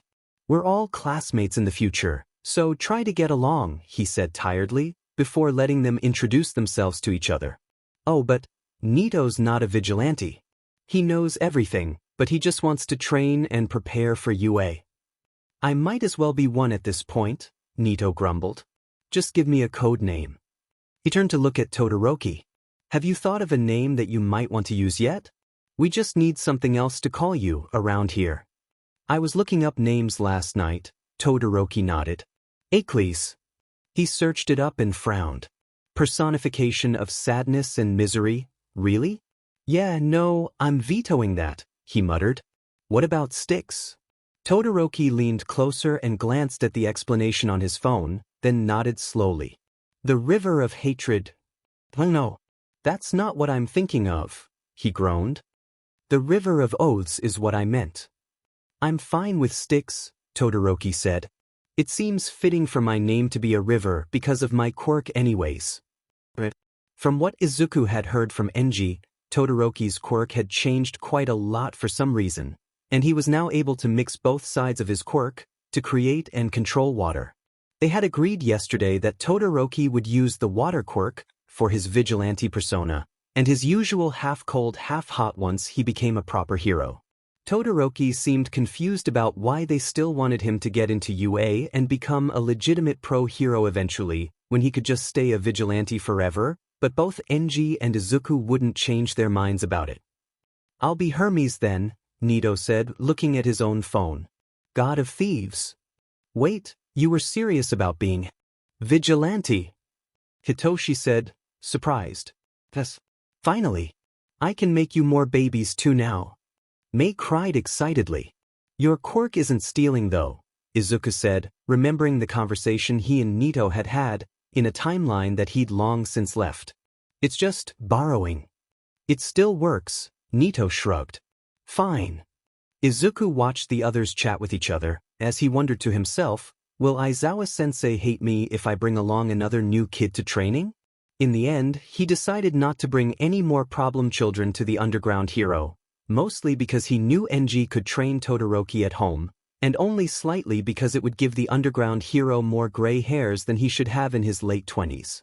It was currently August, and because of the summer holidays, Izuku was spending more time out on the streets, looking for any signs or news of Shigaraki, Dabi, Toga, Twice, anyone. At home, he continued to study the research and information he'd stolen from the doctor, even though the gnomist disgusted him. Until one day, Hitoshi said the words that Izuku had hoped would never come. I want to start helping you fight villains. No, Izuku said immediately. It was only him, Hitoshi, Nito and May on the beach tonight, and he'd felt somewhat nostalgic throughout the day. Although he was glad to be friends with Kacchan again, and that Todoroki was getting closer to him again, he had missed this group of four, just hanging out with ice cream on the beach they'd cleaned up together. Nito and May were currently at the vending machine some distance away though, and Hitoshi was being annoying. It's been 2 years, Hitoshi protested. When are you ever going to let me do something? If you were fighting against the students at UA, I wouldn't be worried at all, Izuku said. Even Aizawa-sensei said that you two are more than ready for the UA entrance exams, and that you guys could probably beat some older students at UA if it was just hand-to-hand fighting. But the villains aren't going to play fair, you know? They'll use their quirks, which you likely won't know beforehand, and do whatever they can to survive, even if it means killing you. I can't risk that. That isn't what you said 2 years ago, Hitoshi glared at him. Yeah, I said that you have to beat me in hand-to-hand combat first, Izuku shot back. And you haven't done that yet, right? You said that on purpose. You knew that I would never be able to beat you. You agreed to it. Hitoshi folded his arms. I'll go out whether you want me to or not, Izuku. I know I'm ready. Well, what if you're not? Izuku answered angrily. And even if you are, shit happens in real life. Sometimes you just get unlucky, and the villains will get a lucky shot. What if you die? What am I meant to do if you get hurt? I can't reset anymore, if you remember, so if you die, what then? I'll be careful, Hitoshi said, eventually. And you know that I want to keep my vigilante persona hidden anyways. My quirk only works if they don't know anything about me, after all. But what about this? I'll only patrol with you around. If you agree to that, I won't patrol on my own. Izuku glared at him furiously. If Hitoshi's going to start patrolling with you, then I'm coming along too, Nito said, walking over with 2 bottles in his hand. May had the other spare one. I've been training this whole time with you too, and if I copy one of your quirks, I'll be fine. He sighed. They're not going to drop it, are they? The situation he'd worried about and discussed with Enji had come true, and all he could really do was let it happen. You can only come with me on Friday evenings, since the next day is the weekend, got it? Saturday evenings won't work since you need to sleep for the training on Sunday, and we can't have Eraserhead getting suspicious of why we're all sleep-deprived every week. They nodded quickly, agreeing to his conditions. Nito, I assume you're going to keep your real quirk hidden, right? So which quirk from me do you think you're going to use as Hermes? The blonde-haired boy thought about it for a few moments, before saying, Hermes is also the messenger of the gods, isn't he? It would probably make sense if I had your wings. Another vigilante with wings, huh? Izuku mumbled to himself. I guess it'll be fine, since your ones are white instead of black, like mine. I've copied your wings before? You were the one who, Izuku stopped. That was a different timeline. I ended up resetting though. Fortunately for him, they didn't question him why. Nito simply nodded and carried on. If I use wings, maybe we can pretend that Hermes is related to Atlas and Ether? Since they're siblings, and Ether also uses wings. Sure, Izuku sighed. You can copy up to 4 quirks now, right? He asked, curiously. Maybe it'll be okay, he thought to himself. If Nito comes, he can copy regeneration and heal Hitoshi too, if anything goes wrong. Yeah, and they can last up to 10 minutes now, he nodded. You should probably copy regeneration and force reflection then. Regeneration so that you can protect yourself and heal Hitoshi if anything happens, and force reflection because it's a somewhat invisible quirk. Izuku paused. If you have 1 spot left open, you can copy the villain's quirk to figure out what it is, only if it's safe enough for you to get close to touch them, of course. Sounds like a plan, Nito grinned, then looked at May. You'll have to work quicker to get my outfit done in time, it seems. Are you effing kidding me? Long time no see, Atlas grinned, waving at his favorite underground hero. I've missed you too. So, Eraserhead said, unimpressed, who are you? Thankfully, Orpheus wasn't here right now because he had somehow gotten a fever and was at home resting. If he were here, he might have started fanboying all over Eraserhead again. Because even though they'd gotten used to seeing him in his civilian clothes when they met every Sunday, Izuku could definitely see Orpheus frothing at the mouth if he saw Eraserhead balanced on a utility pole with his capture scarf billowing in the wind and the hero wearing his goggles. But beside him stood Hermes, taller than him but still very obviously a teenager, and Eraserhead had finally run into them. The name is Hermes, his friend answered, giving the underground hero a mock bow. Newest member of the syndicate. The next few weeks quickly passed by, since nothing major happened, and soon enough they had a new routine set in stone. Izuku continued to patrol as often as he could, read every evening, and brought Hitoshi and Nito along with him every Friday, and the group met up at least once a week in the syndicate's headquarters, even if it was just to hang out and put on a Disney movie in the background while they played Go or something. Tabita and Iba seemed very out of place at first, being the only 2 adults, technically, since Izuku was physically a 13-year-old kid, around, since Izuku's mother was sometimes busy, but Iba got along well with Mei and Tabita didn't seem to mind Izuku's company, so there weren't any problems. After discussing it with everyone, they had ended up deciding to name the martial arts hall Arcadia Dojo and the syndicate base as Elysium. At first glance, the obvious choice would be Olympus or Mount Olympus, but they decided it would be too pretentious when Olympus was the home of the gods. And they were just human. They were already pretentious enough, using Greek mythology figures as their names, so Izuku suggested Elysium to match the high-security prison Tartarus, and Enji later suggested Arcadia, meaning region offering peace and contentment, since Izuku said he wanted the dojo to be safe and open to everyone, including the quirkless people that were turned away from other similar establishments. Life was strange. That was the simplest way to put it. Sometimes, Izuku would just pause and realize it. How different things were this time around, with him being practically a mob boss leading a group of vigilantes that mostly consisted of children, with him surrounded with friends who cared for him, with him ironically having a ton of quirks this timeline, after having none at all, until he met All Might in the original timeline. Even just the fact that he was friends with Kacchan now was enough to make him feel strange, emotional, enough to threaten his tears to come out. Shouldn't you have realized that things would change before you even came back to the past? Kigo said dryly. I mean, isn't that the whole point of time travel? Izuku punched the winged hero lightly and scowled. Obviously, but that's not, he spluttered, then sighed exasperatedly. The two of them were sitting on the roof of the syndicate's base right now, sharing a box of KFC fried chicken, since Kigo was lucky enough to have a night off work for once.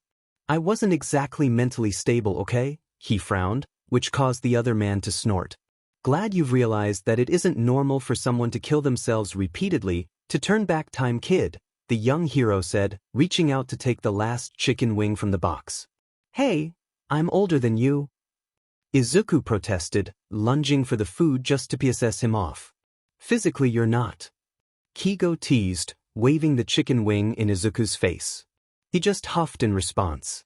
Anyways, I wasn't thinking straight when I made the decision to kill myself approximately 2,900 times, alright. The hero winced at the number, but Izuku continued on. I knew things would change, of course it would, but when I came back, I wasn't planning for all this. He waved his hand vaguely in the air, at the building, at everything. And I know that I said I'd help you expose the HPSC, but I can't even do that until we take care of Stain, and I've still no idea where he is. He sighed. It's all right, Izuku. Kigo gave him a small smile. We'll get there eventually. I can wait as long as I have to. I wish I could just solve all the problems in an instant, Izuku groaned. Why is life so difficult?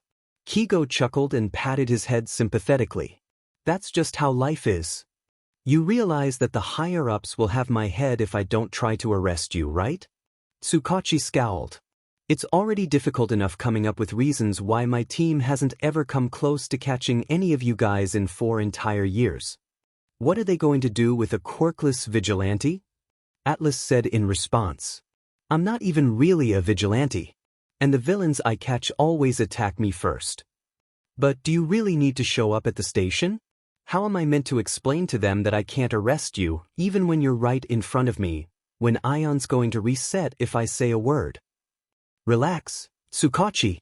I'll delete the footage of me coming to your office if that makes you feel better. That does not make it better. Hey, I brought you coffee, okay? What else do you want? You're the one that wanted to discuss something about All Might. I meant elsewhere. How many others saw you come up to my office? Just the receptionist, I think. Atlas scratched his neck. Just tell them I escaped out the window or something if they ask. The detective huffed but gestured at the seat opposite him, and Atlas sat down, folding his arms. You're the one that insisted we meet up, he grumbled. I would have been fine with a phone call.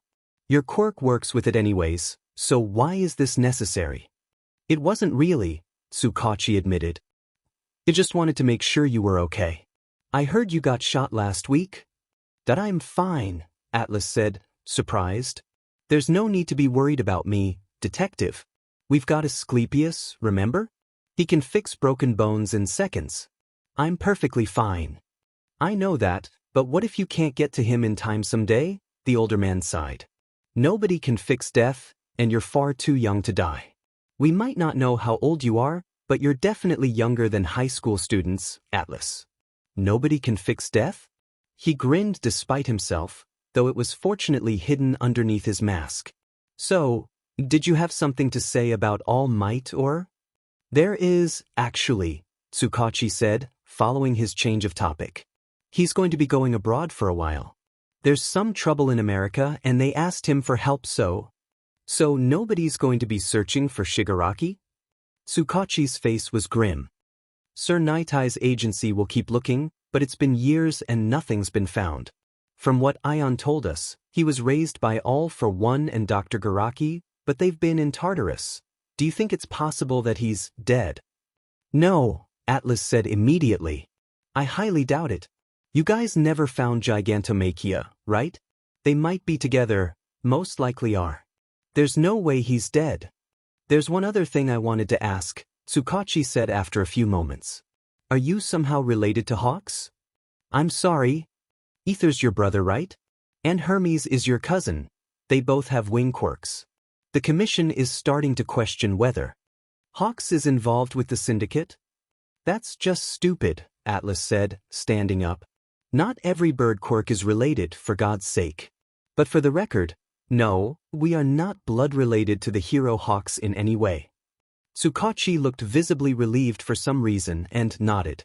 I thought so, but they wouldn't listen to me. I'll pass that information along. Sure. He frowned for a moment, before waving his thoughts away for the moment. He walked over to the window and opened it, then gave the detective a two-fingered salute before hopping onto the ledge. Be careful, Atlas, Tsukachi called at the last moment. The commission's planning on gathering as many heroes as they can to catch the syndicate. They're not going to stop until they get something big or someone. He paused for a second and looked back at the detective, nodding thankfully. I'll let the others know, he answered, before leaping off the window ledge and landing on an air conditioner box, and parkoured the rest of his way down. And that was how the 11 days of hell began for Midoriya Izuku. The very next day began exactly like any other for him, waking up disgruntled and cursing in at least 5 different languages at his alarm clock. Even though it was Sunday, he still had to wake up early since he had training with Eraserhead and his friends at the beach. And because he had to make time for the meeting with Tsukachi, of course he had to make up for it by staying out a little longer on patrol. Meaning he got even less sleep than usual. And now he had to rush to the beach so that he could beat his friend's buttes, while his muscles ached from yesterday. The entire morning he felt like something was off, though he never had any reason to feel that way. Aizawa-sensei was none the wiser about his students, and nothing seemed to be going wrong, so Izuku presumed that something bad would happen when he patrolled later that night. I'll just be more on guard when I go out tonight, he had thought to himself. But no. Something bad did happen, though not during his patrol times. In fact, he never did go on patrol that night at all. At about 6 o'clock, while he was trying to get all his homework finished in one session, his phone began to ring. And when he picked up, he heard Enji's panicked voice say, Izuku, what the F do we do? What happened? They arrested Hawks on suspicion of working with the syndicate. The pen in his hand snapped. They did what? Immediately after hearing the news from Enji, who apparently only knew because he had been right beside Kigo when the police came for him, Izuku practically pounced on his laptop and started hacking into the police station the winged hero was apparently held at. Stealing access to the cameras, that fortunately for him also recorded sound, he quickly found the room and listened into the interrogation while he tried to come up with a plan to stop all this. Wait, isn't that? My name is Tsukachi Naomasa. F-. Izuku yelled, slamming the desk with a fist. Of course he's the one dealing with this case. Quirk is lie detector. And you are Takami Kigo, the number 3 hero, Hawks, right? Yes, Kigo answered quieter than usual. I'm Hawks. While he listened in to Tsukachi going on about Kigo's rights and whatnot, the other half of his mind was focused on planning. If I reveal everything about the HPSC to the public early, society might pick up Stain's ideology. They'd lose faith in the commission and potentially the heroes, and with Shigaraki still out there, I don't want to risk it, but what do I do now? He tapped his pen on his notebook a few times, biting his lip. If only I could just kill myself and be done with it. He shook his head. Even if he could still reset, he'd have to go back at least 2 years to erase all of the Commission's suspicion. He would have to completely erase Ether's existence to stop them from suspecting Hawks at all. I could break him out, Izuku contemplated. I'm pretty sure it'd be simple to do. But afterwards, it'd be obvious that he's got something to do with the syndicate. We could hide him at Elysium, or even Enji's home, maybe swap between them and my home too, just to play it safe, until Stain's dealt with and we can expose the HPSC? Kigo could still save people by being a vigilante, since he'd definitely be losing his hero license if he escaped from the station, but would he be okay with that? Would he be happy with living on the run for God knows how much longer? For all I know, I could be over-exaggerating. They'll probably release him before I have to do anything. He thought hopefully to himself for all of 10 seconds. Yeah, right, there's no way that's happening. The detective had warned him last night after all. The HPSC was cracking down on the syndicate, and they'd stop at nothing to catch them. If only they could be so motivated to find Shigaraki. He paused. An unfamiliar, raised voice was rebuking Kigo in the background now. He caught a few words like disappointment and useless. Maybe they just need a little push? And that was why Midoriya Izuku brought back his best, most hated cosplay of all time. Before he was going to dress up as freaking Shigaraki Tamura and wreak havoc on Japan for not listening to Ion's advice, Izuku made his way to the police station where Kigo was held. It was 11 in the evening by now, and he was pretty certain that he was being reckless, but he didn't care. He took a deep breath. Usually he only had about 10 minutes being 5 centimeters tall before he'd get a killer headache, but this time, he'd taken painkillers beforehand. Turning himself miniature, he snuck into the police station and quickly made his way towards the holding cell using the map he'd conveniently found on their database. Waltzing right through the steel bars, he flew onto the pillow that Kigo's head was resting on. "Kigo," he hissed into the winged hero's ear, making him jump slightly. "It's me, Izuku. I'm using a quirk to be this size, don't get up. I can't stay long, but I had to talk to you." Kigo blinked slowly but didn't say anything.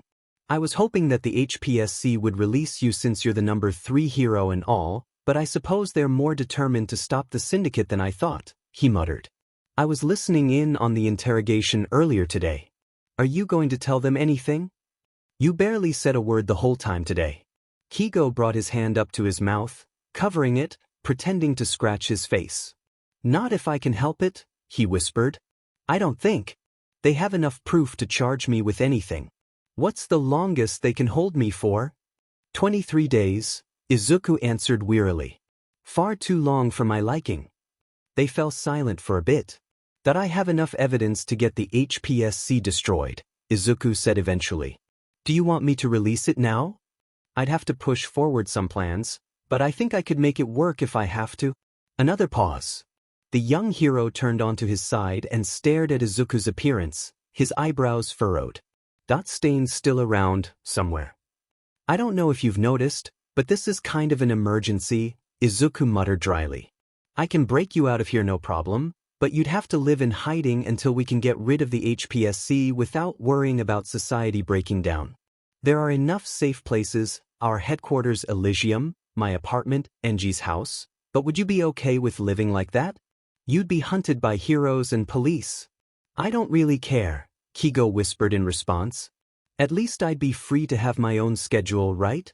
"I guess that's true." "Alright, so here's the plan for now," Izuku whispered. "Just stay silent like you did today, and PSS off the HPSC higher-ups as much as you can without actually, making your situation worse. Since all this is happening, we might as well take the opportunity to gather more proof of how shit they treat their heroes, right? I've recorded all the stuff they said to you today, which should already be enough to prove that they're messed up, but let's go plus ultra, only if you don't mind of course. If you don't want to, I can break you out right now," Izuku mumbled, panicking. "It's fine," Kigo said quietly. "Let's go plus ultra. Keep an eye on the discussions about me from the higher-ups in the HPSC, will you? I think I can make them believe it'd be safer to have me dead than alive. If you record them talking about having me assassinated, and they say I'm the one mentally unstable, Izuku shook his head, slightly amused. I'll try to get you out a different way too, call in a few favors from Nedzu, but I have a feeling it's not going to work. Just hang on for as long as you can, yeah? If it gets too much, say to the cameras that you're craving for some chicken. I'll come break you out as soon as I can. Sure. That was technically the end of the first day for Izuku, since by the time he got out of the police station, it was past midnight. He returned to his usual size once he'd flown into the office building he'd renovated, and stumbled into the kitchen to grab a bite before heading right back out, this time wearing a messy, dull, blue wig. With decay itching to be used and a stabbing headache forming, he cackled loudly as he ran down mostly empty streets, dusting the odd streetlight here and there, a couple vending machines, an entire bus stop. He only left a pole with the bus times taped to it behind. He couldn't bring himself to damage private property or the actual road or something, since what if someone got badly injured by his actions? But all these minor inconveniences around town? People were bound to notice and report it to the police, and hopefully get them to focus on Shigaraki again, like they should be, instead of Hawks. Then when the sun came up the next morning, Izuku thought to himself, it's already daytime? He headed home as quickly as he could, only because his mother had taken to making breakfast for the two of them every day and he hadn't told her what he'd do during the night. Sheet. Izuku suddenly thought, I haven't told anyone about Kigo. I should probably do that. Once inside, he opened his bedroom door and changed out of his outfit. Izuku, his mother called, just as he pulled on a fresh pair of socks. Breakfast's ready. I'll be done in a moment, he answered back, before shoving his villain cosplay into the storage Quirk space. After holding a handful of flames close to his bedsheets, he was careful not to set it on fire. To warm it up so that it seemed like he'd slept in it, he went to eat breakfast, gulped down a cup of coffee, then left the house as if he were going to school like any other day. Izuku did go to school, but on the way he bought some over-the-counter painkillers from a pharmacy store, while disguised to look taller and older, and chugged the entire thing down. Class started, the overdose symptoms kicked in, and he was quickly excused to the nurse's office. Although poison couldn't kill him, it still gave him a headache if he ingested too much at once. Taking just one glance at the quirkless boy, the nurse pointed at a bed and dumped a first aid box on him and told him to take care of himself. Gladly. He closed the curtain after telling the nurse that he wanted to lie down for a while, and she just shrugged and ignored him afterwards. Then, Izuku simply pulled the sheets over his head and took out his phone, and plugged his earphones in to continue listening into the conversations around the police station. Then, logging into his Ion account on the Hero Forum, he began messaging a couple people. Hey Nedzu? Sorry for messaging you out of the blue during school hours, but could you go and tell the HPSC to actually do their jobs and find Shigaraki already? Here's some footage the street CCTVs caught last night around town. I am pretty certain that's him. Same quirk, same hair color and everything. I've sent the footage to them in All Might, don't worry. There's already been a couple complaints about the missing road infrastructure, but the police are still focused on the case with Hawks for now. Alright. I'd also like to call in one of those favors you owe me. Get All Might to come back to Japan ASAP using any method possible, and tell him to back Hawks up. They're wasting time investigating him when there's nothing to find. Atlas confirmed to Tsukachi that Hawks isn't related to any of our members, so why are they even keeping the number 3 hero tied up when he could be saving lives? I didn't think you would use a favor for someone else, but sure. Smiley face. Sure, Izuku knew that using a favor for Hawks would seem very suspicious, but he could just blame Shigaraki's appearance for the lack of his usual, rational decisions. Change of plans. I'm going to need help with that YouTube channel really soon. How do you feel about hacking the HPSC's database and stealing access to all their higher-ups' devices, cameras, everything? I need to listen into their conversations for something important, but I'm at school until 5, at the latest. Soteria. Sounds fun. An hour later, Izuku headed for the bathrooms and slit his throat to reset his body. While regeneration would reassemble and fix any broken bones or open wounds, it did not fix the headache caused by the painkillers. And so, Izuku had learned to use death as a way to solve that problem. He decided to cut his throat because that was the quickest way to die and easiest to clean up while inside a school bathroom. When he woke up again a few minutes later, he simply grabbed his water bottle from his bag and cleaned himself up in the stall before leaving. Huh? Izuku noted. Though the headache from the overdose is gone after dying, I still feel exhausted from staying up for over 24 hours. He returned to class then, and at lunchtime, he looked for Kacchan and pulled him aside, to a classroom where nobody was in. You know how I said there are 2 heroes on our? He gestured vaguely. Kacchan stared at him, unamused. Didn't you say not to talk about that in school? It's an emergency, Izuku interrupted quickly, dead serious. One of them is getting interrogated because the HPSC suspects them of being involved with you-know-what. What? Who is it? He gestured for Kacchan to come closer, and then whispered in his ear, Hawks. The other boy immediately jumped backwards, eyes wide. Are you effing serious? Izuku nodded. I'll tell the others later today, but since we're at the same school, I thought I'd let you know now. What are you going to do? Kacchan asked, eventually. I've already talked to him last night, and we've kind of got a plan. He sighed. It'll be fine. Everything will work out in the end. I just had to let you know why I'm not going to be in class for a while. You fucker. I'm going to have to deal with Tsubasa and all the other extras at lunch for the next few days. Izuku dodged his punch easily and laughed tiredly. Good luck with that. But I'll be dealing with a bunch of corrupt officials from the commission, so unless you'd like to swap. Kacchan flipped him off, and he returned it twofold, cackling as the other chased him throughout the school hallways, knowing that he wouldn't have to deal with any of his classmates' confused or annoyed reactions to the quirkless kid laughing while being chased by an angry Pomeranian screaming unintelligible words. The second school ended, he was out of there and calling his friends one by one to explain the same things he'd told Kacchan. He told Hitoshi, Mei and Nito first though, since they already knew Hawks was in the syndicate and he didn't need to explain everything from the start to them. They were all stunned at the news, though to do, no, he was Shudo now. The boy had said it wasn't fair that Izuku was on first-name basis with his father and not with the boy the same age as him, said he suspected Hawks was Icarus from the start.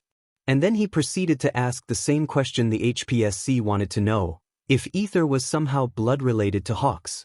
Izuku had spluttered something like, well, you know that those wings aren't permanent like Hawks's are.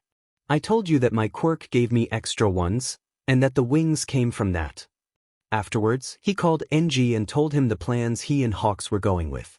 And after the phone calls, he gulped down another 2 cups of coffee and made preparations to do some ever so slightly villainous acts as everyone's favorite hand guy. And he hasn't said anything all day? Nedzu asked, staring through the one-way glass at the winged hero who was alone in the interrogation room.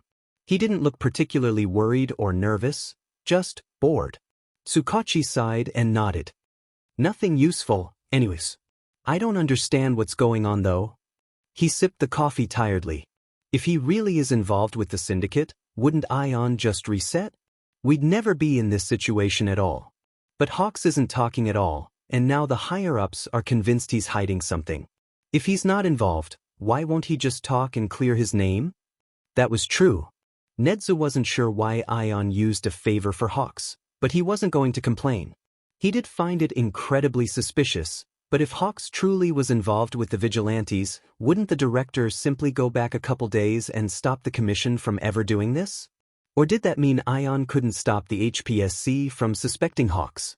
If he didn't reset, did it mean this situation was inevitable? Or did it perhaps mean Ion for whatever reason couldn't go back in time, this time?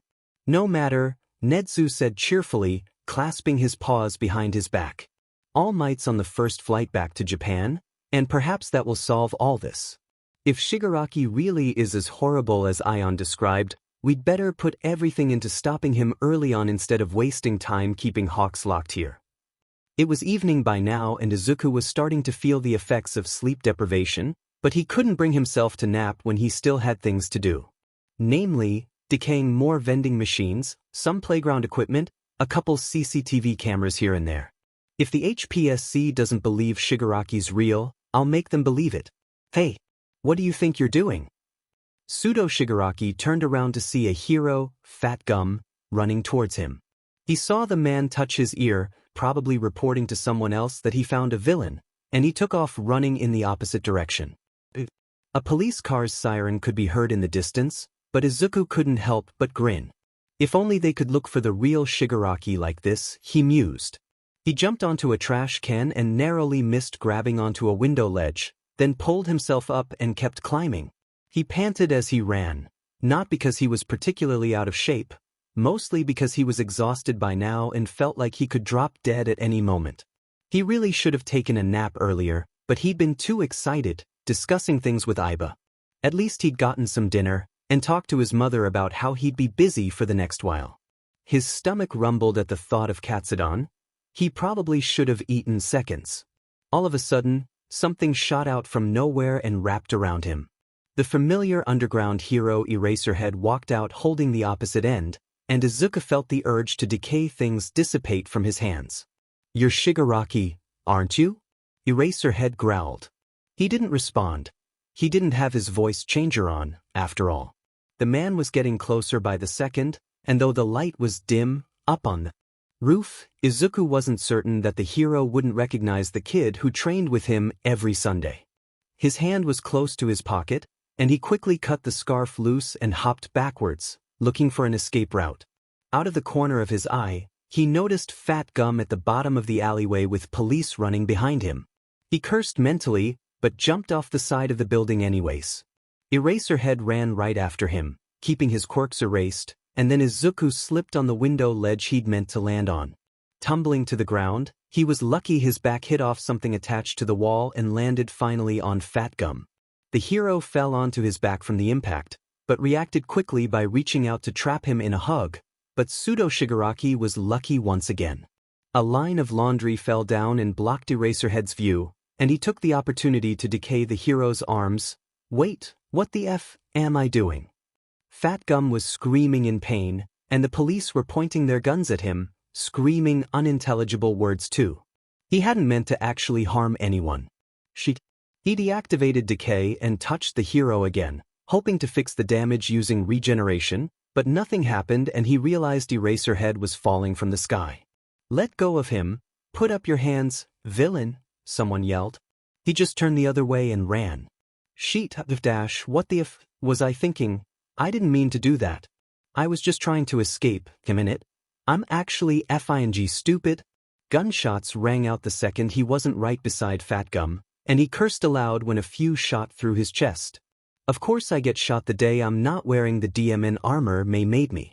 He hadn't thought about wearing it because he usually wore it under his vigilante outfits, not when he cosplayed as a villain. Pulling out a flashlight that May modified, to make it stronger than the normal ones, from his pocket, he aimed it right at Eraserhead.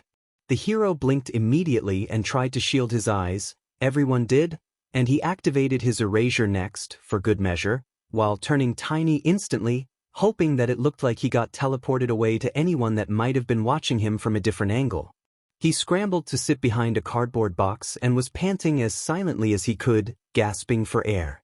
The pain was strangely clearing his mind, making him more awake than he felt earlier, and he began to assess the situation. He didn't leave just yet, because as much as he wanted to, he needed to make sure there wasn't any blood left behind. The bullets seemed to have passed through his body completely though, so at least he wouldn't have to pluck anything out of himself later on since his body was already regenerating and stitching itself back together. The police were groaning from the bright light, and the medics were already here, picking Fat Gum off the ground. This was a massive mistake. A few policemen ran down the alleyway, thinking he'd just run off in that direction, but the rest stayed behind.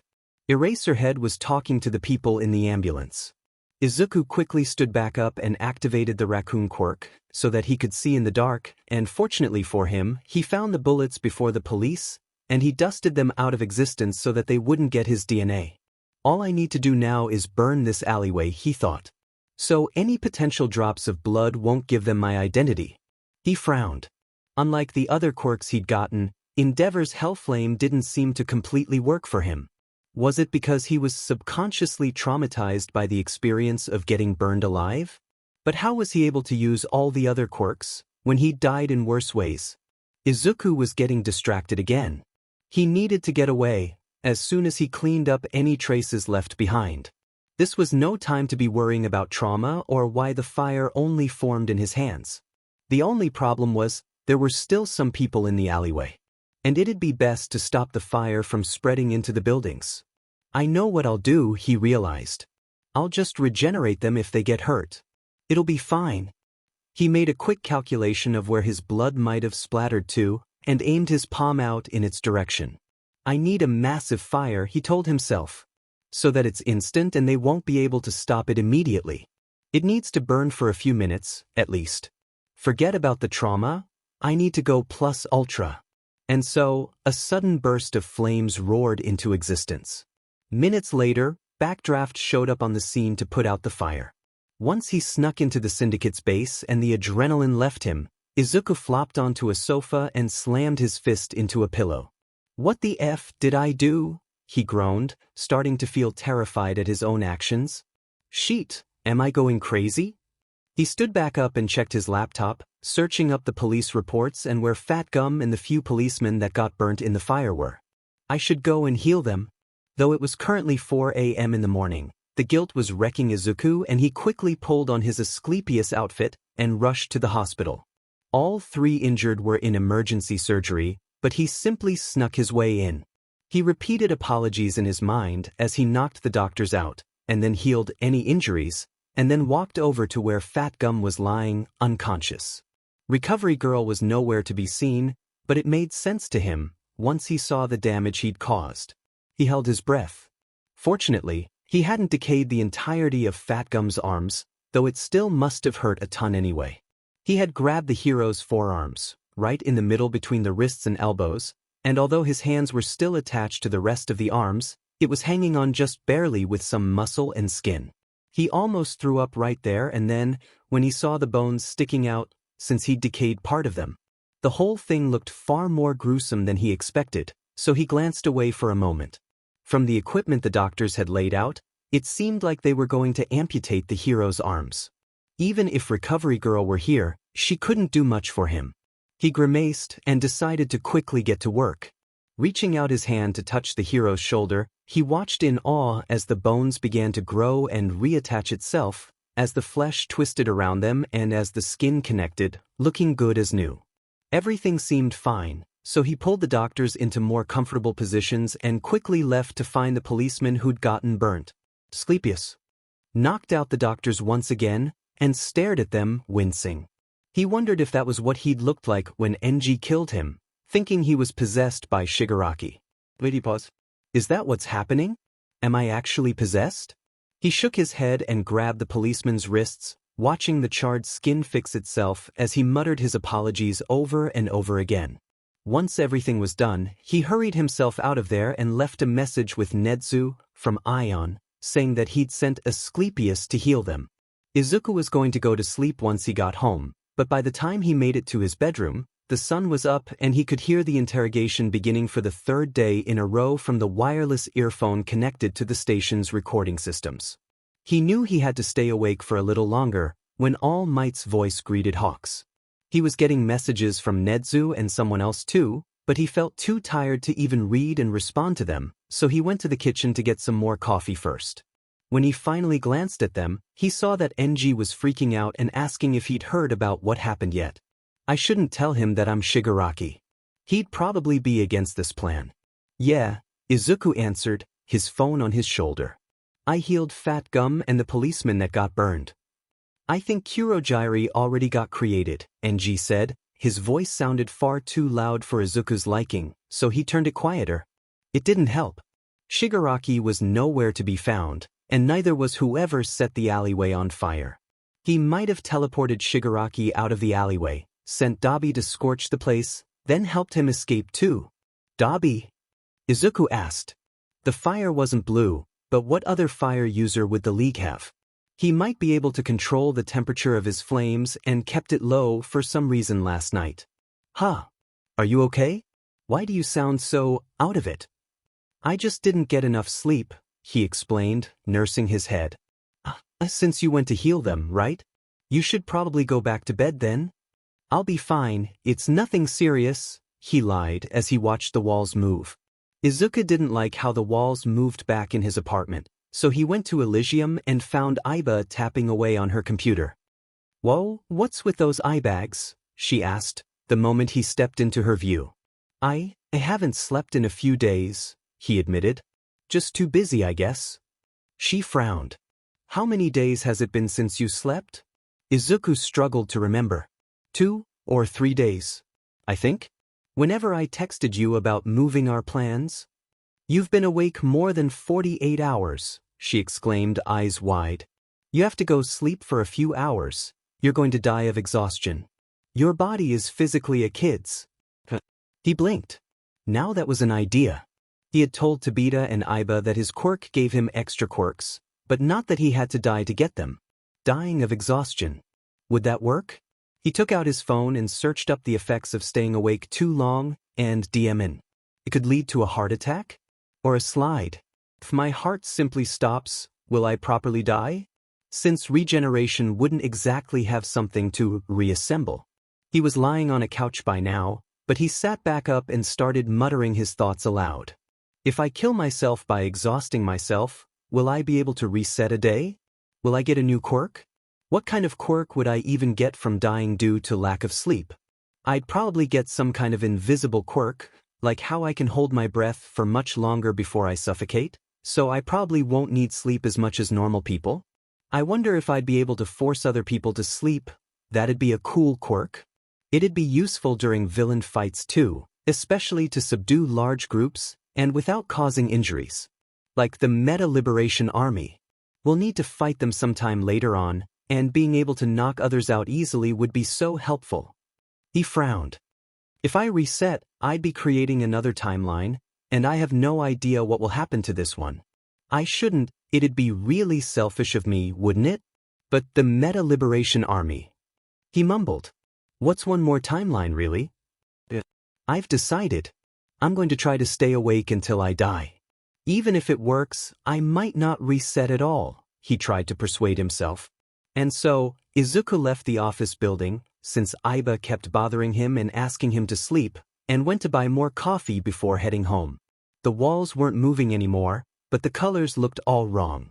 At about 6 in the evening, the doorbell rang and 2 grim-looking men dressed in suits showed up at the Midoriya's apartment, introduced themselves as HPSC workers, and asked to interview Izuku about a certain hero. However, they decided to come at the wrong time and Izuku was set off. "Why should I have to follow your schedules, he ranted at the 2 men. "Don't you know that 13-year-olds have very busy lives? I'm preparing for high school entrance exams. I don't have time to talk to you guys about why I'm friends with Hawks. That's not even your business. Why do you even care?" They tried to interrupt his speech a few times, and glared at his mother hoping that she'd interfere and quieten her child, but nothing happened. In the end they deflated and asked Izuku what time suited him. "I'll come tomorrow," he decided sullenly. "Though I still think it's none of the HPSC's DMN business who a hero's friends are. Tell your bosses they can shove it up their effing butts." It was at this point that Midoriya Inko finally clamped his hand over her son's mouth and said goodbye to the 2 workers. Now that Izuku was trying to stay awake for as long as possible, the exhaustion was hitting him harder than ever. Not to mention the weird hallucinations he was seeing despite it only being the 3rd day in a row awake. After reading the effects of staying up too long, he realized that his decision-making was compromised, and that was why he was acting so rashly and illogically. He would have to try not to do anything too crazy. Preferably, he would just lock himself in a room until he died, but he had stuff to do. After the HPSC officials left, Izuku decided to stay home for the rest of the night, since he wasn't sure if they were keeping an eye on him or not. They had somehow found out that he was friends with Hawks after all. And so, he stayed inside his bedroom all night, blasting loud music, using earphones, and drinking energy drinks to make sure he didn't fall asleep. Every so often he noticed that he'd black out for a few seconds at a time, but he knew that that was normal, so he didn't care. Since he had nothing to do until the morning, he continued searching through countless camera footage throughout the city's streets, shopping centers, parks, hoping desperately to find any signs of the future League members. After a while of that, he switched to looking through the files and the research on Nomus, hoping that changing things up would keep his brain working and awake. Once the sun came up, Izuku headed to school, since he was still unsure if anyone from the commission was watching him. Kacchan seemed really confused about why he was in, after saying he'd be busy for a few days, and asked him about it at break time. He had also asked why Izuku looked so exhausted, who answered with, "I've been busy," which only set off his friend. He didn't notice the look of concern. He almost fell asleep a few times in class, but he somehow got through it and went straight to the address the men from last night had given him. He thought, staring at the large HPSC building. "I don't think I've ever stepped in here before. We'd just like to ask you a few questions on your relationship with the number 2 hero Hawks." They started once Izuku was ushered into a small, practically empty room. "Is any of this even legal?" "It's none of your business." Izuku repeated the words he'd said the night before. His head felt like it was spinning and he wanted nothing more than for these people to just shut their fing mouths. Alas, no such luck. The man grimaced but continued on. "This is very important, young man," they said firmly, but Izuku wasn't afraid of them. What were they going to do if he didn't cooperate? Kill him? "Please just answer our questions, and then you're free to go home. How did you become friends with Hawks?" He fidgeted in his seat, yawning once before answering. "Hawks saved me once." If they were recording this, which they very likely were, his words would ring true to Tsukachi. "When did that happen? Could you tell me exactly what happened?" "I don't really remember that much. It all happened really quickly," he said idly. "I think it might have been July last year. It feels like I've known Hawks my whole life though. I just remember that Hawks flew me out of danger." "How often do you interact with him?" "How am I meant to know? Am I supposed to keep track of how long I spend with my friends?" They glared at him. "Do you meet him a few times a week? Or how often in a month?" "We only meet if he's not busy." The man scribbled some stuff down and Izuku yawned again. "Have you heard about the group of vigilantes, the syndicate?" He nodded. "Of course I've heard things, they're on the news often and people at school talk about it sometimes." "Have you ever seen any vigilantes before while around Hawks?" "Never," Izuku answered. "I can't exactly meet myself, can I? And Hawks can't be around himself. Enji hasn't done anything illegal so he isn't really a vigilante yet, and Hawks doesn't even know who Orpheus actually is, much less seen the other kids since a year ago." They continued to ask him questions, but Izuku managed to dance around them and give vague, partly true answers. After he got home, Izuku checked his messages and heard from Nedzu that the commission was determined to pry something out of Hawks, and even with All Might backing him up, there was nothing they could do. He had expected that, but it still felt discouraging nonetheless. Izuku drank a couple more energy drinks after dinner, and went through the recordings Iba had sent him earlier that day, videos of the higher-ups in the HPSC having a discussion about Hawks and complaining about how he was a disappointment and just like his father after all. They said a few other, more unpleasant words about the hero they had created, and Izuku simply smiled throughout it all, compiling the evidence together and filing it away for another day. It was the middle of the night again, and Izuku decided it was time to go play the villain again. This time, he was careful to avoid the patrol routes of any hero, though he still felt strangely anxious the entire time. His heart felt like it was going to jump out of his chest, and as he walked down the streets with his blue wig and his hood up, he almost tripped over nothing a couple times. He found the homes of a few HPSC officials and destroyed their cars, nothing that would hurt too much. Izuku found his way to a bridge, and he stared out at the still water underneath and the endless sky above him covered in clouds. "What day is it?" he muttered to himself, knowing that there was nobody about. "It's been 4 days since Hawks got detained, right? How many more to go then?" His voice trailed off. "I'll probably die before 23 days pass, right? 23? How many more days are there until then? Will November be over by then?" He frowned. "Wait, isn't Aizawa-sensei's birthday in November? Is it already over? I need to go tell him happy birthday." His thoughts looped right back to the beginning with, "What day is it?" The night air was cold, and he was sure that the water was absolutely freezing, but as he stared into the river, he couldn't help but feel an urge in his chest to jump into that dark, formless haven. He remembered the feeling of drowning, the discomfort and pain at first, then the quiet and calm floating sensation that followed. Izuku's grip around the parapet tightened as he contemplated jumping into it, because even though he knew he wouldn't reset, he could still just experience death. He wasn't sure why regeneration healed him from drowning, but he guessed it was that water was a foreign object in his lungs and his body would somehow reassemble without it. He wasn't sure. He had honestly no clue how his quirk worked. Izuku's grip loosened for just a moment when suddenly someone tapped him on the shoulder and he jumped backwards. It was a stranger, and they looked nervous and worried for some reason. "Hey," they started. "You don't have to do this." He stared at them, confused, then eventually realized what they were on about and shook his head. "I wasn't going to kill myself," he grumbled, turning away. The man looked unconvinced, however, and took out his phone as Izuku walked away.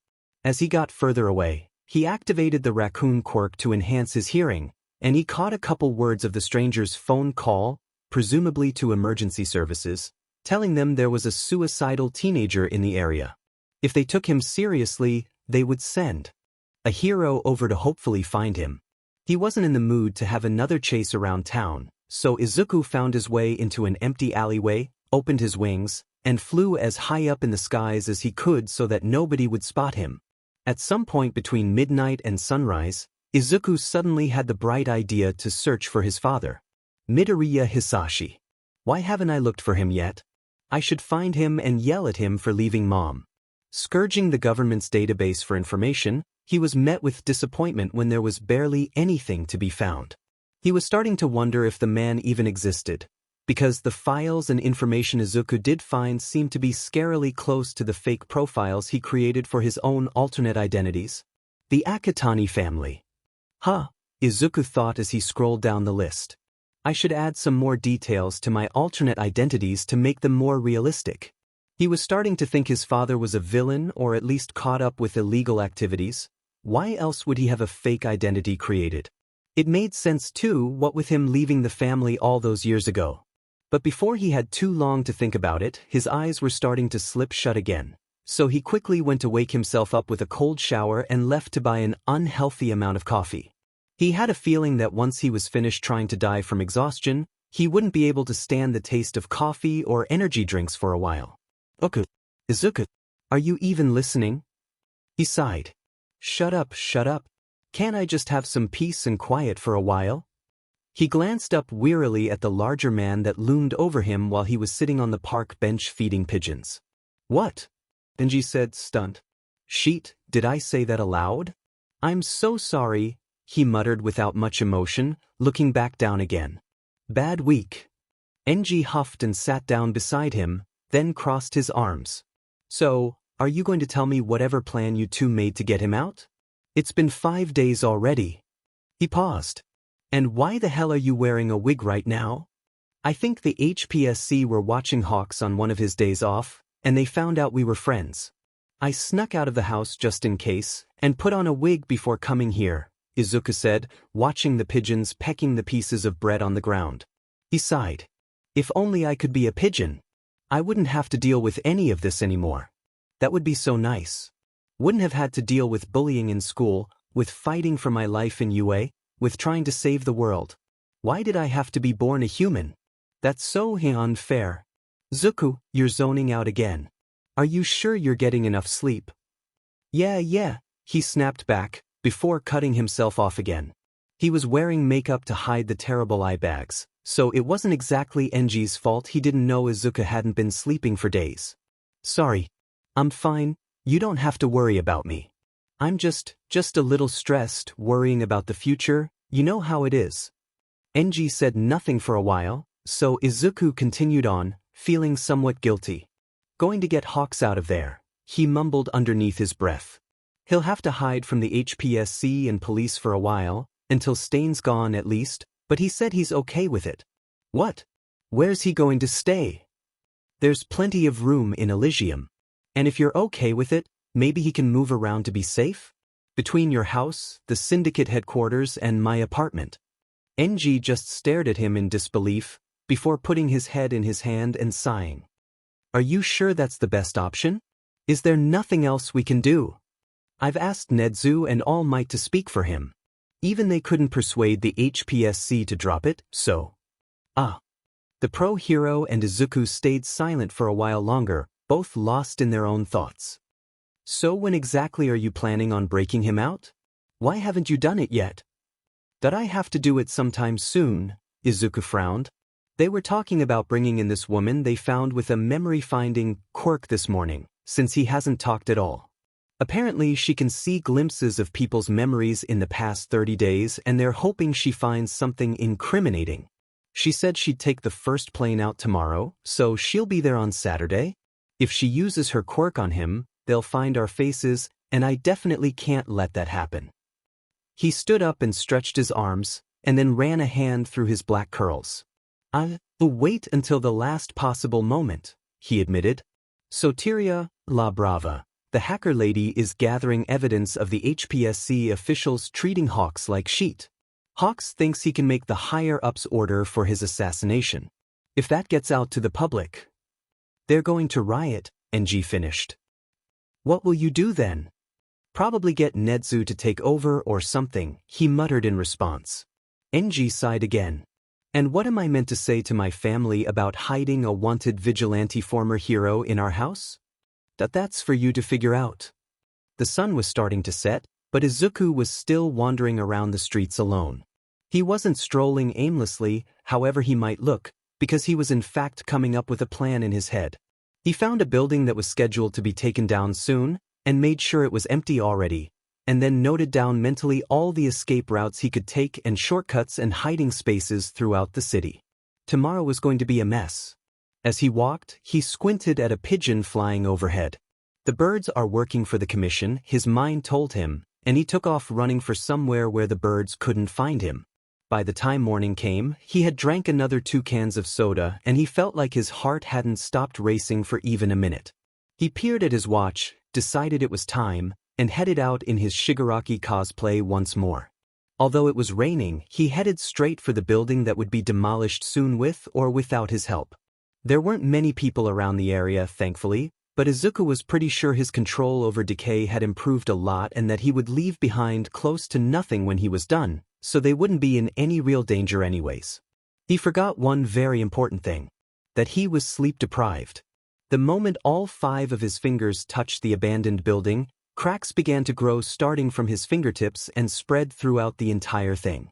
The building began to disintegrate from the bottom too quickly, causing the upper half of the building to practically fall down to the ground. The few civilians nearby started to scream in panic and take off running. And unknown to him, people from neighborhoods far, far away had started recording the collapsing building.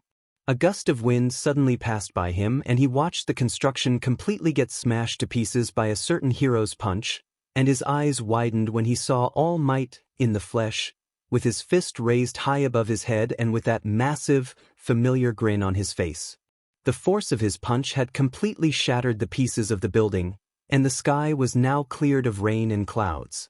"I am here!" All Might exclaimed, and Izuku, for the first time ever, did not feel that fuzzy, warm, comforting feeling he usually felt when he heard the hero's catchphrase. What's he doing here? I thought he'd go back to America immediately after trying to help Hawks. The hero hadn't noticed him yet, since he had his black hood on, covering his longish, blue hair, and he was hidden in the industrial pipes and large bins. He clenched his fists tightly together, and knew it was time to get out of the area before All Might mistook him for his mentor's grandson. All Might! A civilian yelled, however, catching the hero's attention as Pseudo-Shigaraki was running around a corner. The villain went that way. Thank you. All Might smiled brightly at them and practically soared in Izuku's direction. Izuku screamed a million different curses, all in different languages, in his head as he sprinted as quickly as he could, but it was futile when the hero slammed into him barely a second later.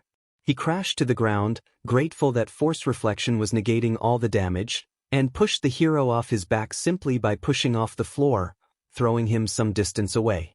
He took off again, only to turn the corner and face a dead end. I meant to turn right, not left. Shimura Tenko! All Might bellowed, and he flinched even though that was not his name. Reaching into his storage quirk, he quickly pulled out his voice changer and put it on, mostly to block his face, partly to change his voice. Then he turned around. He was taken aback at the sight he saw. All Might was not smiling. "There's nowhere left for you to run," he said. His expression looked strange, and Izuku did not want to stick around to find out what All Might would look like once he realized Izuku wasn't actually Shigaraki. "I could use my other quirks to get away," Izuku thought. He debated with himself whether his escape or his identity was more important, but ultimately it was pointless when All Might lunged at him. "What the F? Why is he so reckless? Didn't I tell him already that close combat with Shigaraki isn't a good idea, since one touch is all it takes for him to win?" At least All Might didn't seem to want to actually hurt his mentor's grandson, since he wasn't using his usual smash to simply incapacitate him. But so, he narrowly dodged All Might grabbing him, and his fingers grazed the hero's side as he pushed past him. Arg! He glanced back, and stopped running right there and then.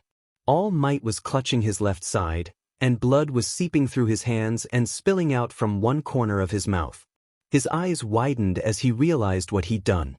"Sheet!" he gasped. "I'm sorry." Just before he could take a step closer towards the hero, however, a wall of flames was thrown between them and he turned his head around immediately. Endeavor had just arrived on the scene. Izuku's breathing hitched, and before he could think any more, he dropped to the ground and began to decay the floor. Endeavor grabbed All Might immediately and tried to get off the ground, and Izuku took the chance to get out of there. Enji was calling him. Izuku bit his thumb anxiously, not picking up, but not hanging up either. He simply stared at his phone, while his thoughts raced in his mind. Was he close enough to see my face? Did he recognize me? Sheet, what the F do I do now? I need to go and heal All Might? The call ended, but then started to ring immediately afterwards again. He sighed and picked up, stomach churning. "Enji? Izuku, where are you right now?" Enji demanded quickly. "All Might got badly injured by Shigaraki. You can use your regeneration on others, right? Can you get over here right now?" He doesn't know, he realized. Guilt and relief mixed in his heart, but he quickly answered, "Where are you?" "I'll be there as quickly as I can." "We're at my house," Enji said, his voice still panicked. "I tried to cauterize his wound, but there's too much damage." Bile formed in his throat, but he continued quickly towards Enji's house after putting on his Asclepius outfit while trying to calm Enji down over the phone. Once there, Enji immediately opened the door and pulled him inside. They ran to the training hall where All Might was lying on the floor.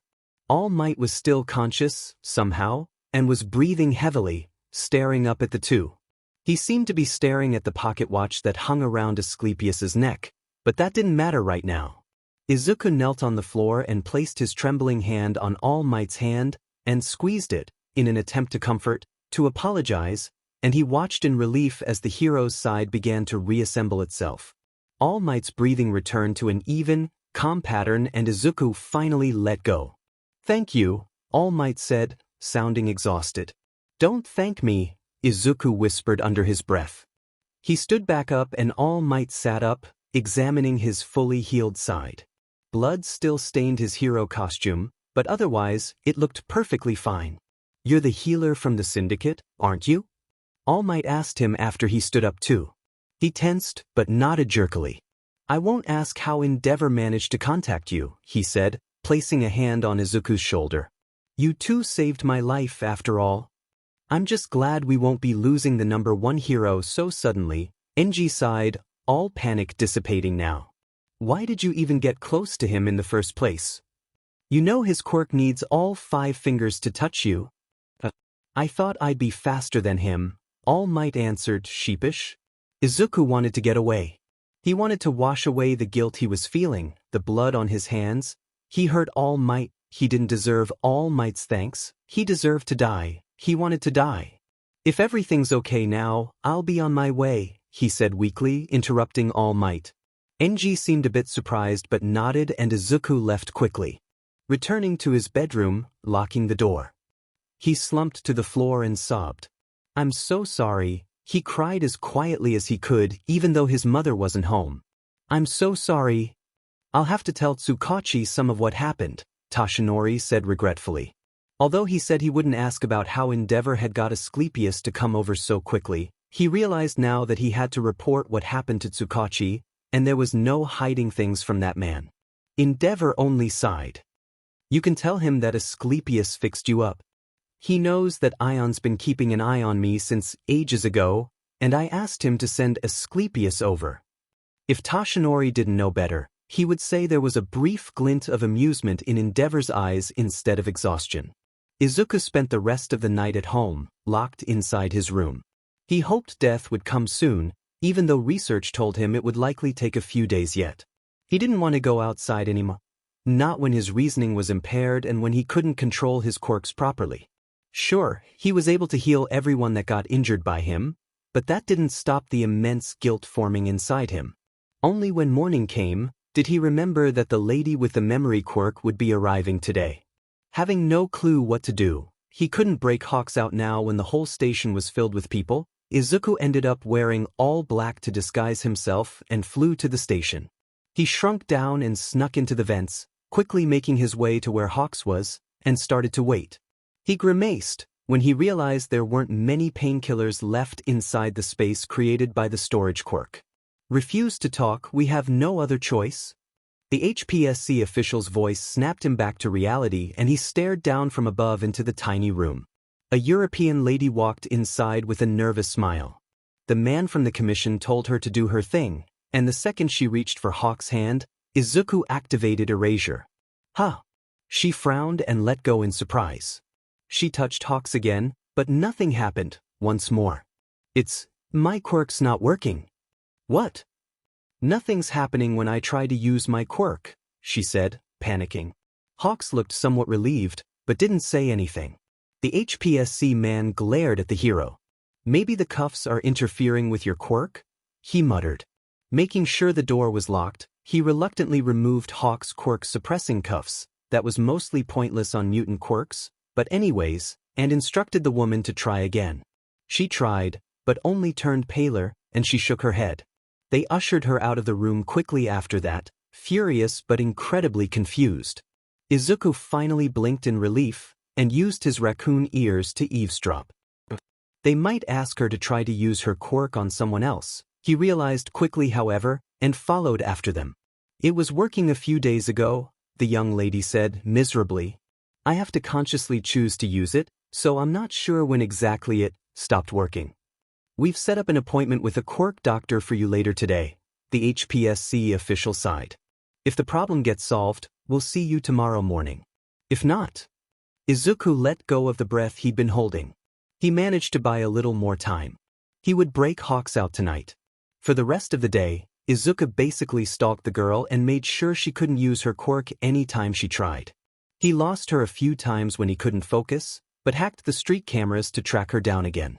She looked incredibly upset and terrified by the end of the day, which Izuku felt slightly bad about, but he couldn't have the HPSC realizing she only couldn't use her quirk on Hawks. Once she retired to her hotel room though, Izuku finally went back to the police station. Hawks, we're getting you out of here tonight, he whispered once he'd gotten inside. I stopped that lady from using her quirk on you today, but I don't think I can stand doing it again tomorrow. So that was your doing, Kigo murmured in response. A moment passed, and Izuku wondered if the hero had fallen asleep.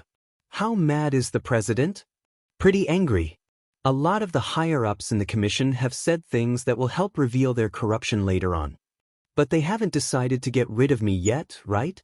Not yet. They're hoping to get information out of you by using that girl with the memory quirk, remember? Kigo was quiet for a few more seconds. If you break me out, we'd basically be admitting that I'm working with the syndicate. Yes. What if I just straight up tell them some of the truth? And admit that I'm Icarus? What? Why? Izuku hissed. They might ask me to spy on the syndicate for them, Kigo pointed out. And they'll think I'll still have some use to them. But once I say no, that might just be the last straw. I'll be demed either way, but this way we can get even more proof of how corrupt the whole commission is. What if they get rid of you before I can do anything though? I don't want to risk it any longer. I'll be fine, the young hero insisted, shaking his head. come and break me out the moment they decide I'm no longer useful, alright? They'll most likely take a few hours, at the very least, to come up with a way to get me assassinated without letting the police catch on. Fine, Izuku muttered eventually. I'll see you later. After he returned to the syndicate's base, alone, he found Soteria working away despite it being 4 o'clock in the morning. What are you doing up so late? Or early, whichever it is, he asked as he cracked open another can of soda. I'm almost finished with the first video about hawks, she yawned, stretching her arms. It'll be ready by 8, the perfect time, when people will be checking the news while eating breakfast, or traveling to work or school. It's Sunday, he reminded her tiredly. People are probably going to be sleeping in. Her head hit the table and she groaned. Izuku giggled at her pain, but then she lifted her head slightly and turned to him. The news can hear about it first then, and report it to everyone at noon. I suppose. After he'd discussed some things with Iba and Shudo, Izuku had decided to create a few YouTube channels. One would be the official syndicate channel, that was empty for the moment, and another was one that Shudo would love, one that was all about conspiracy theories. They would use those to slowly but surely manipulate how society thought about certain topics, and hopefully change.